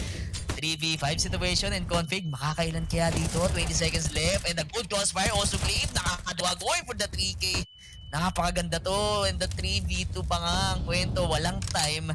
Dito yung EG para makapag-plant in automatic na ispatan lang si Config pero hindi yan enough. Oh, nainip na rin. 5 seconds. And ayun na yung round for the side of Astralis na naman. 11 to 8. Oras yung kalaban EG. So EG failing again to secure the A site and grabe 3v5 situation na yung nangyari pero ganda ng rotation ni Glaive just in time to cancel out the execution coming from EG. Nevertheless, good try coming from EG yun. Talagang di nila siguro expect yung track kagaya no? Sobra. Ganda rin ang swing ni Glaive. So siguro kay Glaive na rin yung round na yun pero totoo nga ba yung sinasabi ni Junior dun sa interview na sila yung best NA team ngayon? Oh no. Diba? Yung kita naman EG talagang hirap sila talaga makakontrol kahit na na vertigo T-side, diba? Walang nagmamatapang na mentry yung ginagawa ni Config dun sa T-side ng Astralis. So ngayon, Cirque will get his off. Kaso bulag na bulag siya dito at mas patan siya pre. Ito na nga yung spam. Naku po, sobrang ganda lang and fire. Oh. So talagang falling into pieces for the side of EG trades. Naman dito kay Stu with 2K pero 4v2 situation mga kapatid and meron na agad tumilikod. That's Config with the last on play doon sa may A-long and matatimingan ata dito yung bomber na si Stu with 2K. Sakto lang, low HP rin siya. So isa matitira 1 minute and hindi niya hawak yung bomba. Sobrang sandwich na siya dito sa may A-short area na yung nakagalil para kay Config to make it a 12 rounds for the side of Astralis. 12 to 6. Hindi pa nakakaisa or 12 to 7 na ating scoreline. Hirap pa rin yung ano dito. EG. 12 to 8. EG again having a hard time to contain the mechanical demon si Config, no? Napakakate. Grabe la. Game sense is on point. Timing is on point. Everything is really on their side, no? Yup. So wala na siguro mag-step up dito yung 4 na guys sa EG. Si Blaze lang halos lahat nakakakuha ng frags. Also Cirque, no? And the rest, medyo tulog. Dito sa kanila, naispatan na rin si Blame pero lalabanan niya pa rin dito si Cirque. No problem. So Glaive. Napakatapang with that nade. Makadraidan agad. Kaso ipet dito si Blame 4v2 situation. Grabe, Tigers against the Rifles para sa side ngayon ng EG. Sobrang hirap nito Diyos ko Lord, gumana na talaga yung Astralis pre. Parang, hindi pa talaga sila tapos Parang baril na baril lang lahat dito sa side ng Astralis. And let's see, Config, na timingan. Pero, habulin ba siya dito? Nag-iisip yung EG. Saan ba sila talaga magtitake? Makakanakaw ng A1S dito si Breeze. Kaso nga lang, the re-aggression para kay Config pre. Sobrang asim talaga. And alam ng Astralis na, okay, wala pa sila or hindi sila magpapa-B-site. Since yung problema lang din ni Civix yung B-short, no? Bukas doon sa may control sa may connector. Pero Fireleague getting the off shot and 2K para din sa kanya. 3-8 ang ating scoreline. And again, the aggressive play sa side ng Astralis. Hindi yun ma-check ng EG. Again, the aggression coming from Config. Sobrang dami talaga ng info.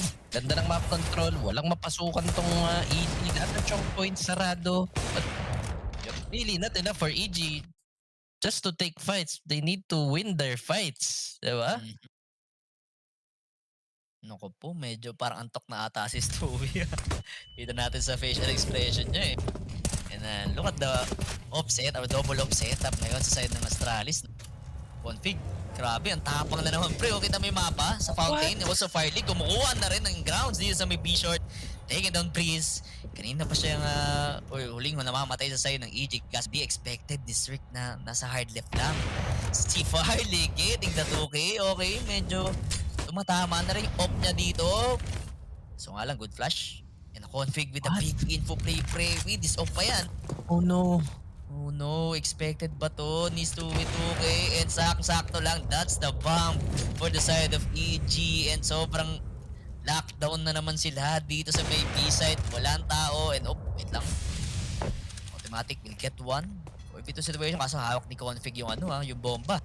Lockdown parang ECQ na to, idol. Parang ESL na para sa side ng EG. Diyos ko Lord, then si Rush na nga lang, kailangan niya mapitas daw si Config. Pero sobrang lalim kasi ng bombe, kakainin yung oras nila dito. Diyos ko Lord, kita mo naman, nakapasive lang yung dalawa, hintayin nila na at least makaisa man si Config dito ulit. Kahit mamatay siya, sobrang laki ng naitulo niya dito round eh. Kita mo naman, mapapabak na nga lang din siya. Grabe, sobrang sakop na yung buong mapa dito sa side ng Astralis and Config. Again, hitting those shots. Again, yung pa yan, pre. Siya lang nagmatapang dun sa mid. Basang-basa yung EG dito. And let's see. Automatic. Tagging Config down to 19 HP. Pero Zivix, mat na ng tulong. Pero no time to para sa side ng EG. At eto na nga. Namatay pa rin dito si Automatic sa 14 rounds. Parang ngayon side ng Astralis, mainit na mainit pa rin dito si Config. Talagang sobrang consistent niya. Map 1 pa lang and nadala niya dito sa map 2. Feel ko, yung ginagawa ni Config, feel ko, infectious nun for the team. And kita mo naman si Fire League nag-take initiative na nga doon sa B-short. So two offers being aggressive for the side of Astralis, taking a lot of info, getting a lot of map control. Really nowhere to go for EG that round. And Playmat naman pre, palit naman sila ngayon, si Config. Mag-miss yung offshot niya dito, pero si Playmef yung tatao sa may mid, taking down Stewie. Okay, talagang pinapatilt na nila si Stewie, no? Kanina pa talaga di siya makapatay eh. Ngayon, kita mo naman, man advantage for the side of Astralis, pero they will go for the B-hit. Maagang maaga, ipit dito si Zivix, pero ready sa swing. Si Clave and Freeze the trade. 4v3 situation, Galil para kay Freeze, taking down 2 guys, pero masyadong umigo pick ata doon si Briza. So, 3v2 situation. Rush, the timing! Mapapatay niya na sana yung low HP dito, kaso nga lang, bulag na bulag din si Config. Fire trade.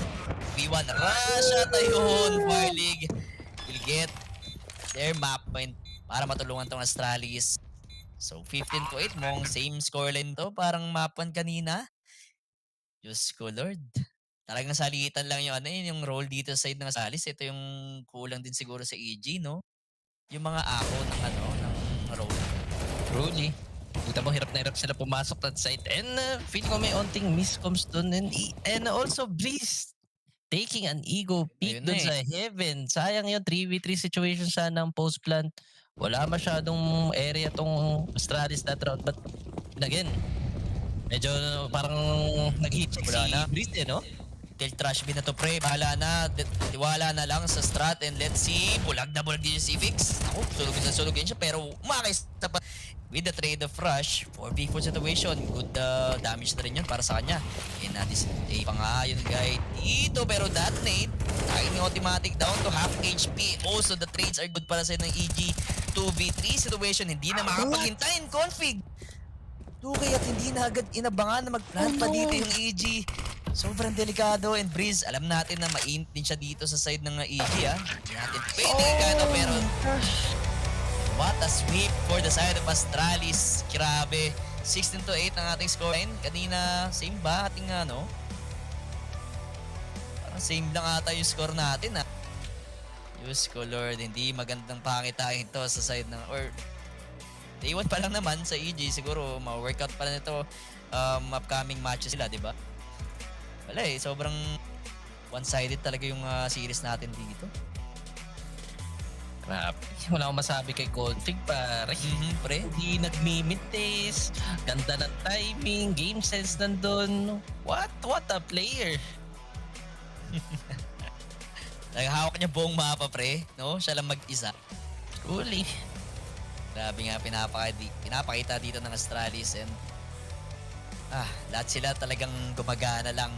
Lalo na to, yung 5-7 kanina ni Config. Yung importante nun, Dods. Alam mo yung kahit anong baril na ibigay mo dito kay Config, kaya niyang gamitin di ba? Lalo na to, yung last round nila. What? Pa rin nagpanalo nun to close out that series. 16-8, sobrang layo yun ng na score para dito sa EG. And talaga EG, hindi pa nila maharap yung magandang chemistry dito sa new lineup nila. Ito naman, yung slow start ng EG ang dumalis sa kanila. Maybe they got off the wrong footing and Since map 1, masyadong hirap na sila sa map control eh. Kundi lagas, ubos ang oras talaga. So, hindi nagiging guessing game coming from Astralis. Alam nila kung saan pupunta. Unlike dito sa EG, grabe, hirap na hirap sila. Wala silang makuhang space. Laging talo yung duel. So, wala talagang palag doon. Hindi man lang naka 2 digits sa isang mapa eh. Good start coming from Astralis dito sa group stage. Very promising roster. Also, Cirque, no? Hindi talaga siya mapitas with the op. So ngayon, pantay lang sila ni Fireleague kanina nung map 1. Ngayon, si Fireleague nag-step up na rin. Parang siguro nasabihan na ni Glaive, no? Talagang paganahin yung op niya. Also, huwag siya mag-AK para talaga mapainit niya yung op niya dito. Kaso, wala eh. Di rin na tumatama si Fireleague pero okay lang yan. Talagang parang one-man army lang din dito si Config sa kanilang city side. Pero nung T-side, napakagandang mga controller. Diba? Yung kanina, ikala ko yun na yung momentum para sa side ng ng EG, yung na-eco nila yung Astralis, pero hindi pa talaga enough yung firepower nila para mapigilan itong si Config, yung pinaka main problem dito sa side ng EG, no? Isang player lang eh. Oo, di nila na-contain yung mechanical demon netong Astralis. Kita naman na taking fights from everywhere, from anywhere in the map. Simula pa lang nung Vertigo, kita mo naman kung saan napupunta si Config. Di siya natatalo sa duels, nakakuha siyang malaking info, and wala, para sa Astralis talaga yun, feel ko eh. In favor, kumbaga pabor lahat ng ginagawa nila eh. Lahat ng timings, lahat ng rotations, the duels, pari, walang masabi kay Config talaga. MVP yan for sure. Oo, MVP yan natin dyan si Config. Tsaka yung mga, yung mga reaction ng yung ang bilis mag-react ng Astralis. Lahat ng rounds, di ba? Talagang kahit iwan nila si Config sa ibang side ng mapa. And once na namatay siya doon, yun ang info play. So go for the rotation agad dito yung Astralis, and good trades lang din lagi, or naging consistent lang yung mga tradings nila dito sa ating series. Pero yun nga yung kwento, 2-0, map 1. Nanakaw ng Astralis dito, 16-9 ang scoreline nun sa Vertigo, pero ngayon 16-8, hindi nagkakalayo yung mga score dito sa kanilang match, no? So mukhang 2-0 ang ating series, pero yun nga, plug muna tayo ng page dyan sa akin, Kenoit, Kenoit Gaming, also Twitter, Kenoit, and then kay Naufu. Naufu CSGO lang, sa fb.gg/Naufu CSGO. Yun. Since day 1 pa lang naman nating group D stage, hindi pa naman to tapos pa sa side ng ng EG, pero kailangan nilang i-workout yun, yung mga yung aim duels nila, natatalo yun, also the utility usage para sa side ngayon ng EG. Pero that's it. Maraming salamat sa mga nanonood dito sa Astralis versus EG. One-sided man yung ating match, pero meron tayo bukas. Abangan nyo yung mga matches natin dito na sa for Gaming. Again, we are the official Filipino broadcast of ESL Pro League Season 15, brought to you by Lupon WXC, The Armory, and Postfire Gaming.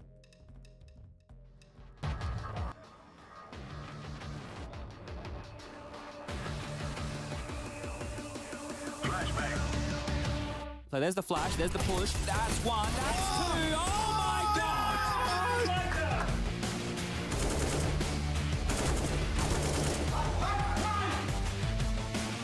What is going on? It's a quad calling it quad kill at the end. Oh my God! That is a very good read. Looking for more. That's the quad kill. He's already feeling really good about it. There's the ace.